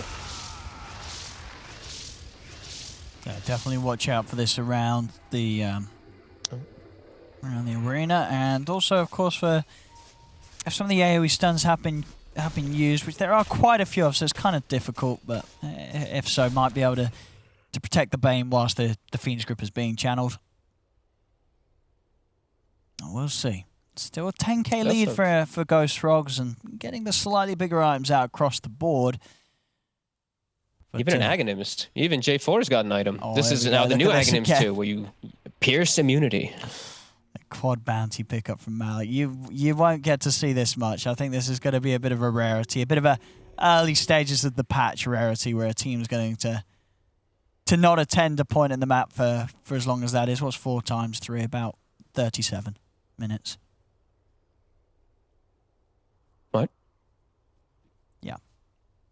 it's 12. I know it's 12 minutes. Shut up, chat. I know it's 12 minutes. I'm only pulling your legs. Right. Oh man, okay. These fights are going to get a little complicated to keep track of now with Depth Shroud too. There's so many things inside of these games now that just make it so crazy to try to look at what's happening. Also, fun interaction. Depth Shroud cancels LC Duel. Just going to put that one out there for you guys. Yeah, I guess A lot of really fun things that you can actually do with this ability. Yeah, especially in terms of protecting the big ults. It's going to be... This game, I feel like it's less powerful because there's so much AoE coming out from Ghost Frog, but there's going to be some lineups, some games, some drafts where if it's a lot of sort of single target abilities that require you to see the enemy, then the Slark pick with a Depth Shroud could just break the game for some lineups. So this game round, as strong as it can still be, Ghost Frogs, they still have ways to get stuff done into it. I'm seeing this time now Thagito's being a lot more careful. In the bottom situation... Oh, we'll wait till that. Toby gets a jump. They get the jump in onto Tanner. It's Tanner. He's gone. That's Antic's going to commit in with the BKB. There's going to be a buyback straight away from Tanner. Reno and Spear off the mark. They won't catch Toby. Toby's still able to break out with the Burrow Strike. Let's see what they can find here. Thagito's BKB also going to come to an end pretty shortly. Having to retreat here into the breach. Not feeling that they can keep this fight going. Branya looking for the jump across with the Astral Step. They're able to find Tanner. That's a dieback on Tanner. Got the jump onto Malik. Malik getting split from the rest of the team here as Thagito's trying to get back in on this. He really wants to try and find J4, but he's getting controlled, bashed up by Crystallis. Jump over from Boranya. They have the Remnant control. He is still able to pounce up to the high ground, but Toby's in with the Ice Path follow-up over towards Fishman. Fishman will fall, diving in onto Xantic. They've got the damage to bring down the Kunker. He has got buyback, but Malik does not. Neither does Tanner. Another angle there from Toby with the Burrow Strike. Catches both the two of them. Thagito is trying to turn, pounce out to the side just in time as the slashes were coming in from Crystallis. As Thagito will live. Hunting him down. Branya trying to find him. Malik's buyback comes back online. So he's able to get back in here. They're losing the mid set of racks as Crystallis will continue to push on and take these objectives. Over to the side. Branya, he's found the opening. He's able to start the jump onto Thagito. They're keeping him chain stunned down, and Thagito's out of the game. He's got a buyback. He's going to have to use it straight away. Malik comes in with the arena, locking them down, and Xantic has the angle for the poke. Crashing through the two of them. And now they're going to look towards Crystallis. Thagito, he's on to Branya. He's going to try and build up these stacks. Got the Depth Shroud down to keep out Xantic and Malik safe.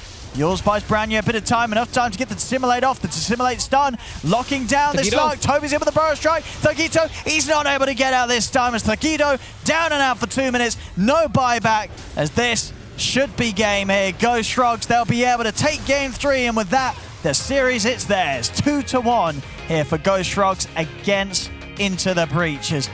They really picked it up in game 2. Game 3, a little shaky towards the end. Into the Breach able to bring some good fights. Thagito nearly able to do it. But all in all, just some good coordination from Ghost Frogs in the team fight. Some excellent jumps, and the chain stuns just done to perfection. Even a slippery hero like Slark couldn't deal with the amount of control that Ghost Frogs were able to execute between them. That is really what it felt like toward the end there. The BKB start getting a bit low on the side of Into the Breach, and I mean, Boranya, he's doing it's insane how much he actually did. I couldn't even, I was waiting to see the fight recap to see how many spells he was able to use inside of the fight, how much damage he did, because he was dissimulate stunning, he was connecting on like 3 heroes with every single one of his abilities, but I think your point is absolutely perfect. There's too much control and too much going on out of these fights where Cher Slark, he's maybe hitting some people sometimes, but as soon as his BKB ends, he's just afraid a lot of the time. It's just so much control, so many different things coming in from Ghost Frogs, and some good stuff coming in. Just playing around a ward, and sometimes these vision plays can be so massive. That's the huge play that Into the Breach had when they got that Roche. That ward, they have a Slark on their team, and they got crippled because of a vision jump. The vision was still very strong from Ghost Frogs, and you should say across the board, just top stuff. Branya, just the 1 death outside of that. 18, 1 and 20, involved in 38 of the 43 kills of the team. Incredibly high kill participation from him, who had quite the turnaround from what happened in game 1. Branya really able to pick things up as the series got going. Just needed a bit of warm-up. So by the end of it, was completely smashing the game. As there we go, Ghost Frogs with that victory. The series, it's theirs. 2-1 for them against Into the Breach.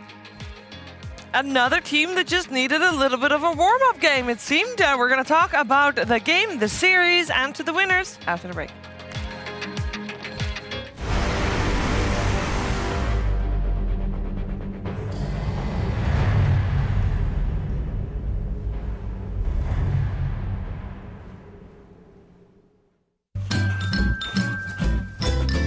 You ready? Huh? Hey, easy boy. Huh? You ready? Huh?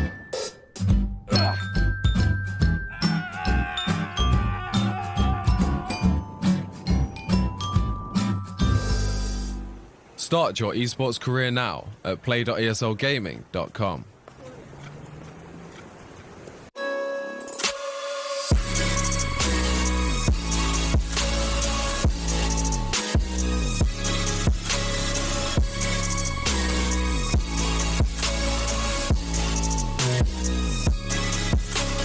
You love it, you wear it. What's your style? Get your merch at shop.eslgaming.com.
We start our highlights at 50 minutes in.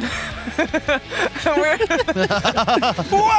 crazy! Very, very strong here for Ghost Frogs. Of course, there's a lot of battle that went before this one, as we see the score be 40-21 and 22 gold in favor of Ghost Frogs. They definitely proved here in this third game that, yes, they are the strongest team here in the series. They take it 2-1. Definitely promising stuff from Into the Breach, especially, of course, game one, but they need some they need some lessons on how to adapt during a series. So we'll see more from them, of course, later on. But let's break down that third game. Yes. Let's. Borania. Borania. He played well. He played well. Didn't get very crushed. well. So game 2, game 3. Yes. The lad performs well, very active, and pretty much gets the entire team to play around him, make plays. And I think it was exceptional the way that Milan, J4, and Borania basically connected up, and of course Toby as well. Their combination of like Burrow Strike into Arrow into Ice Bath into Borania setting up someone else, like they just played really well together, and it allowed Crystallis to recover after a poor laning stage, and then to eventually become the carry that they needed. So yeah, I think those four collectively, their synergy of spell usage was very, very good. It was. 4 of the 5 players. Oh yeah, and the carry farmed. What do you want me to say? All right. The 4 spellers did the spells, and the farmer did the farm. I have a bone to pick with Crystallis because he keeps having empty item slots, and it hurts. Like, you want to cheeky couple branches Phase in there? Boots, Battle Fury, Sanjin Yasha, like 3 item slots. Put something there. But, anything. Yeah. Award. Credit. Century. Some mysterious buybacks used, some strange plays, but I think that ultimately Ghost Frogs showed what we expected. Like, they should be the better team based on the pedigree of the players involved. Yeah, and definitely based on the results coming into this as well, with having had more games together compared to Into the Breach. And, it did take a game to warm up for them, but credit to them. We talked about how we want Into the Breach to be able to adapt after a loss. We saw Ghost Frogs after they got crushed in game 1, but they adapted. They were able to... What? Nothing, just... Oh, go on, Nothing. Saved by the bell! We mystery get caller? to talk to Milan. Hey, Milan, how are you doing? Hello, everybody. Hello. Congratulations on the series. Milan, you. I believe Thank you very last time we saw you, you had just rescued a kitten. Oh yeah, he grew a bit. He's now a big boy. But he's still there. Yeah, he's still here.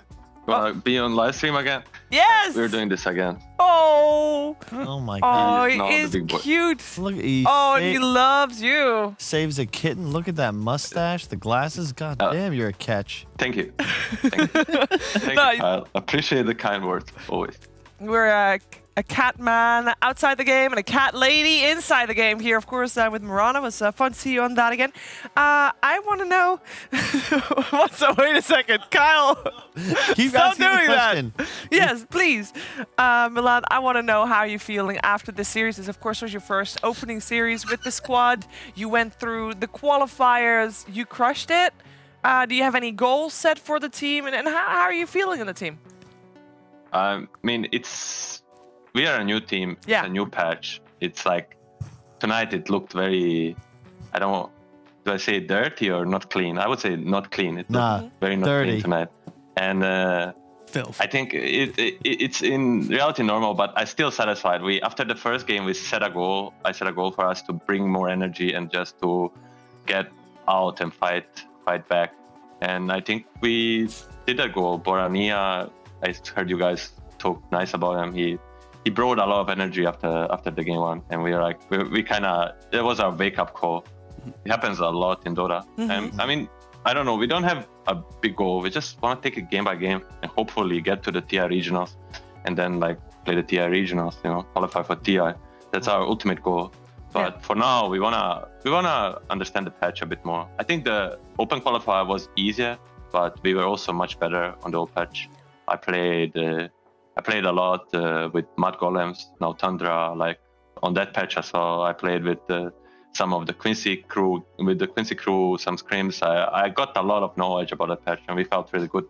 And now with the new patch, you kind of have to go trial and error. I think most of the people have to go trial and error, and some of the games we lost were just errors.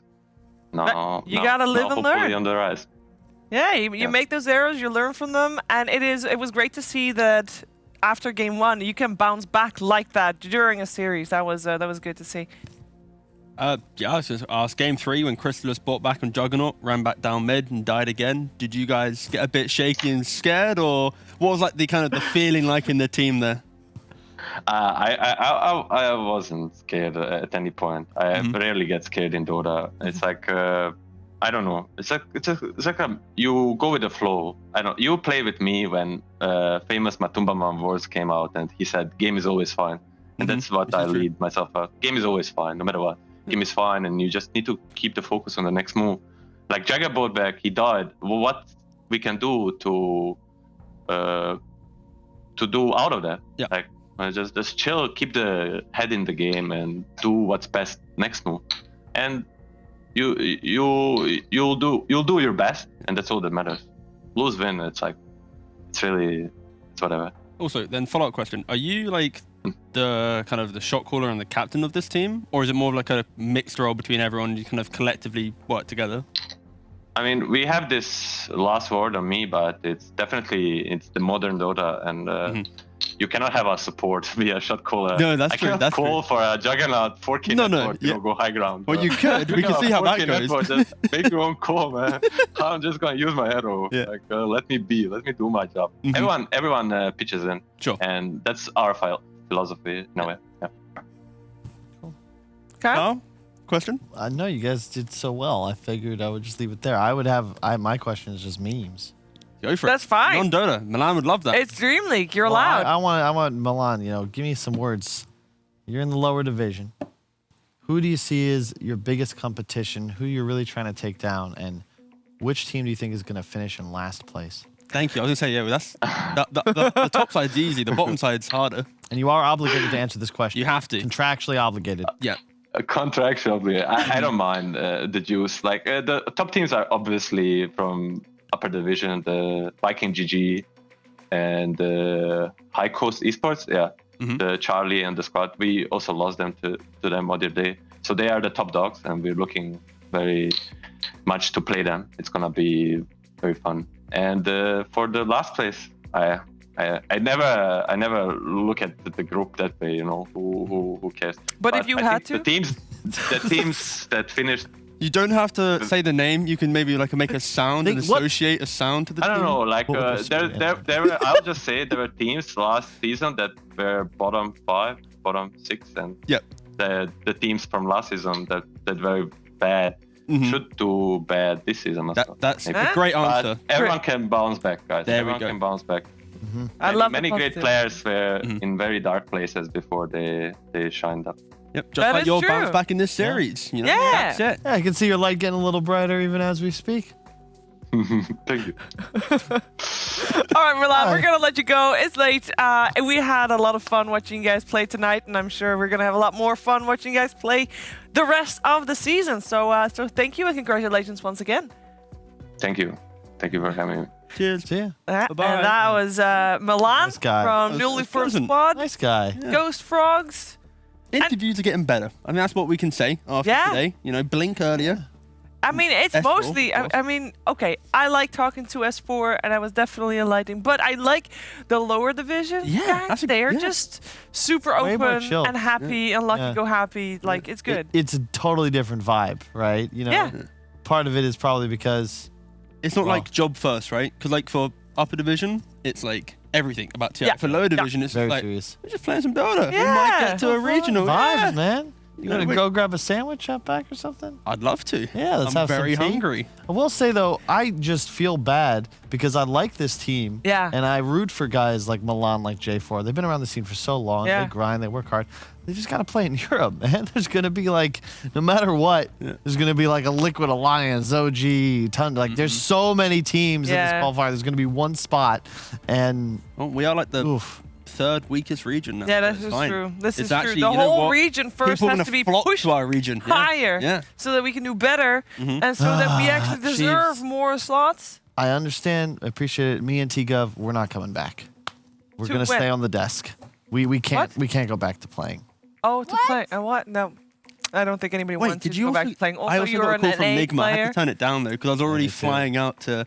Yeah, they were like, "Yo, Kuroki wants to play carry, and then they need a new Ooh, 5." and I'm like, What? that could Hey, be- speaking of Team Nigma, let's take a look at the schedule for the next time the Dream League returns, which is going to be Saturday. And I'm going to start you off with like the bottom right here because that is Team Secret versus Team Nigma. That will be the first time that we're going to see them play together with Damn. ILPW. Miracle Big. back in mid, so that is super big and super important. That's a day. You know That what is a happened? day and a half. That's a day. Not a day. This Yeah. is what happened. Team Bald. Team Bald up against High Coast. That's hype. Oh my god. And okay, in between, you know, we got Brain versus Tuner, And which is Gold gonna be can't stream super it. excited You too. gotta watch us. We'll But there's so much good Dota on Saturday. So much fun Dota. hold as out well. your hand. Hold out. No, like this. What was What was that? that for? I just said a statement. I just said, "Come and watch Gold play Dota." Why are you slapping me? Just spitting some truths. Yes, and we will be back on the Saturday we will. with more Dream League Season 15 powered by Intel. But that was it for today. Thank you so much for tuning in, and we'll be back. Of course, don't forget to catch the Eastern European region tomorrow and Friday, but Dream League continues on Saturday. See you then. Bye. Bye. Hope you enjoyed.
My name is Jordan Gilbert, aka Nothing. Hi, my name is Sue Lee. My handle is Snix. I think it's important for these initiatives to happen. Empathy really, really goes a long way, and it always, always means so much to us, and I think that's where initiatives like this really help. I encourage everyone in the community, anytime they see bullying, anytime they see someone getting called names, I encourage you to step up and say something. Good luck, have fun. Good luck, have fun.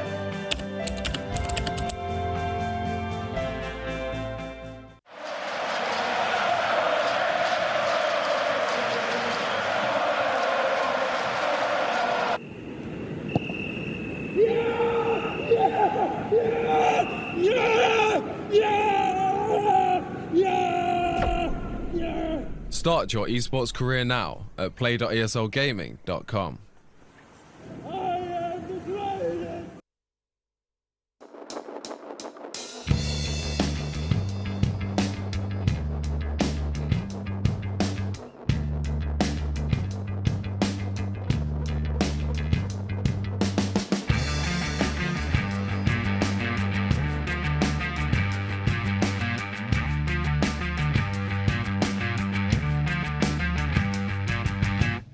They can put you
the summer starts. Throw your hands up, forget all the past. All you ever wanted was to be living for the moment, careless. Rise up and let your heart unfold in time.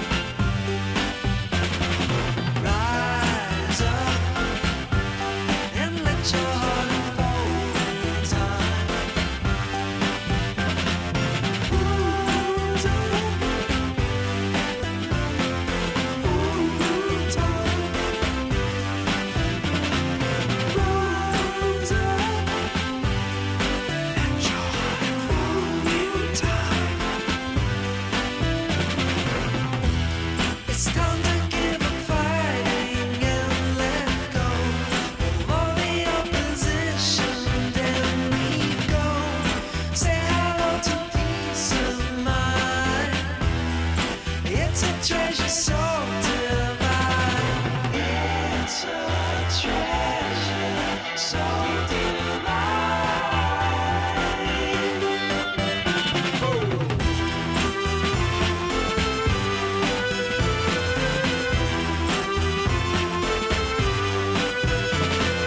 Rise up and let your heart unfold in time.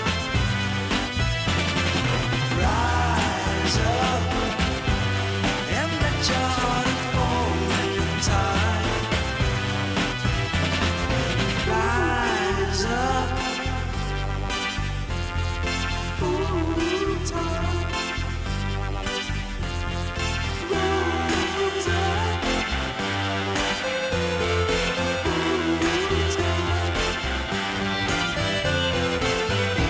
It's a treasure so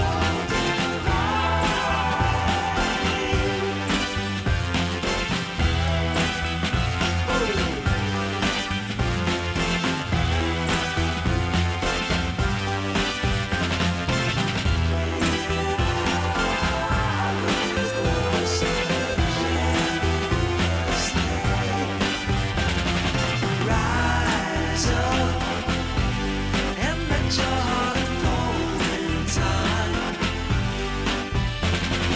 Rise up and let your heart unfold in time. Rise up. Rise up. All you ever wanted was to be living for the moment, careless. All you ever wanted was to be living for the moment, careless. Rise up. Rise up.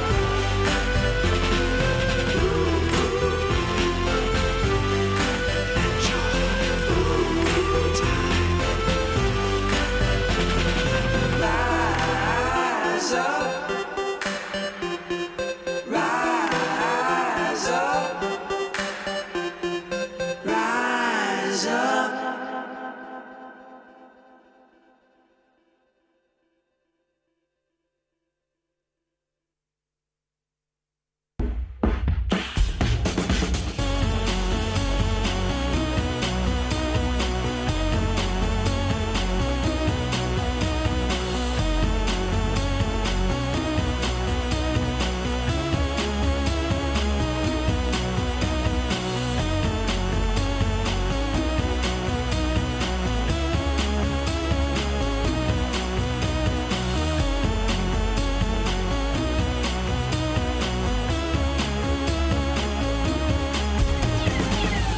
Find yourself incarcerated, waiting for the signals. Who's the muse that keeps still breathing? Always keep vigil. How much more can